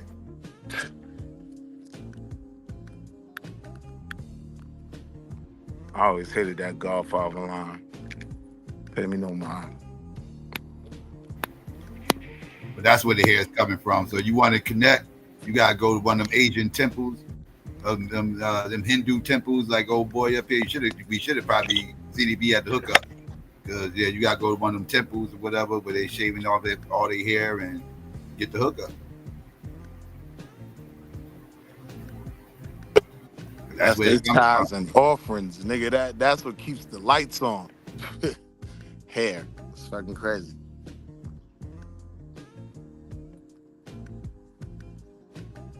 Now that's nasty conversations to go into that I just prefer. In terms of my space in this blackness, y'all was talking about that conversation. Y'all was talking about plugs for the hair and everything else. So I was just showing you where to go get it at. Yeah. And why is it abundance? That's like Frank Lucas going to Tibet or what, Vietnam. That's what you gotta go do though. If you want that plug. That's what I'm saying. So in order to get that, like you gotta go there and get the plug, right? Like, and that would be kind of hard for a black person to get a plug in Indonesia, get a plug in India, where the plug and everybody around them is gonna treat them fairly. I'm about to fly out there, man. I'm gonna be the plug. I'll talk to them motherfuckers. Listen, man, please believe once you start making some impact, they're gonna be like, oh no, this gotta stop. They fucking up our money. I'm a whole atheist. I don't give a fuck about none of that religious shit they over there doing. Let me get that here. I'm trying to make this bag. I'm about to throw this hair in the bag and make this bag. And you will make a bag. Oh hell yeah. Hair ain't cheap. You gotta go in there saying, Buddha bless you. How much for the I'm gonna gas? roll up in that bitch like it's motherfucking like it's Midtown, motherfucker. Like I'm going up, like I'm going to the spot, son, up in Midtown. Y'all already know over there by 6th Ave and shit. I had to be there that motherfucker. Yeah, I can't remember who. Stocking up, motherfucking. Stocking I can't up remember. Like I'm getting a whole bunch of motherfucking bootlegs, nigga. I'll be sorry. Packs of that shit. I can't remember who made that joke, but there was like one of their homies was doing business in downtown Manhattan, and the nigga had a hat for everything. Like if the Jew nigga was coming in, oh, let me put the yarmulke on. Sikh nigga coming in, oh, let me wrap up my turban real quick. What it do, Psycho? What it do, panel? Oh my god! I have to talk about Tyler Perry real quick. Oh shit! I already knew after the first allegation, and before I used to think I feel bad because I used to actually think he was cute because he, I like a good-looking, tall, brown, like brown brother. He light brown, that Will Smith type of color. Wait a minute, let me not mess up the. Talking to Will Smith, but let's continue. A little bit, not much. Make sure your Latino boyfriend ain't hearing you. He famous. No one's hotter than my boyfriend. My boyfriend is hot. He's gorgeous. But L Peppermint, did he watch Straw with you? Did he watch what? Straw with you. No. Straw? Oh no, he saw Straw though. He saw before me. He the one to put me on it. Because look, when Psycho was crashing out on, yo, I can't even fuck with a nigga that watch a Tyler Perry movie. I was looking at the door like, oh shit, let me back on. I was like, oh, I backed on out of the chat. I was like, I'm gonna mind my business, my nigga. But now, Psycho, I be getting pulled in just like a man did. Like I hear about it online. You probably got tricked into it, man. You can't get tricked, man. No, it be the curiosity. Like I go into it ready to beef. You know what I mean? I'm taking notes ready for war, but everybody in the black community talking about it. All right, let me see what this Straw shit is talking about. And that shit was trash. I thought it was good. At first, I didn't like because I didn't like the ending. But I was like, not every story has a happy ending, and I understand it. You're the target audience. You're supposed to think it's good. Yeah, Peppermint, yeah. Tell the truth. The only thing that didn't happen to her in that movie was getting hit by a tornado and then deported by ICE. Everything else possible that was bad all one of those happened type to of her. movies. It's one of those type of movies. She's just a perpetual victim. The whole goddamn movie. Come on, man. She got hit with a pit maneuver by a cop. She driving a Honda with a different color hood. He got a brand new Camaro, but he gets road rage so bad when he hits her with the pit maneuver, and then the people take the kids, and then the Psycho peep it, and then the robber comes after her boss done fired her and won't give her the check that's sitting on the table. Policy is we gonna mail it, and then the robber comes, she grabs the gun, and Jean-Claude Van Damme's the robber, she somehow Jean-Claude Van Damme was in it? The gun. Huh? Nah. Oh, you just fucking around. Okay, I got you. Nah, he wasn't in this Psycho, but I'm saying. She Steven Seagal's the gun from the nigga, shoots him and then shoots the manager that fired her. Yo, enough is enough. Like, it was just a bad movie for me. Like, everything ain't happening that same day. Cut the bullshit. But he tried to end it on some usual suspect type shit, like on some shit you never really would have thought was going on. Plot twist at the end. Yeah, fuck out of here. You know what? It did remind. I could say usual suspect, but it remind me more of Fight Club ended. Fight Club, right? Those like type that of endings where when you get to the end, it's like, oh, this was really happening. This what really made us snap. But see what? A black dude went through that. Literally, that's just happened. So I really feel like that black dude that's in real life who shot the cop. Yeah, I felt him. It was really realistic because I don't know how I would act if that would have happened. I'm just saying, I'm not trying to give any plot twists away. Watch it, but the Stride, my boyfriend watched it for Taraji. He loved Taraji. He think she pretty, and he loved me. All right, now watch this, Peppermint. So my beef with Tyler Perry, period, is he doesn't put black men in a decent light, right? And now with the recent allegations, we can see why. Like when he oiling up, he ain't even oiling up black men. That's a whole nother story. That's not true. Pause. Right? Pause. Pause. Yo. Right?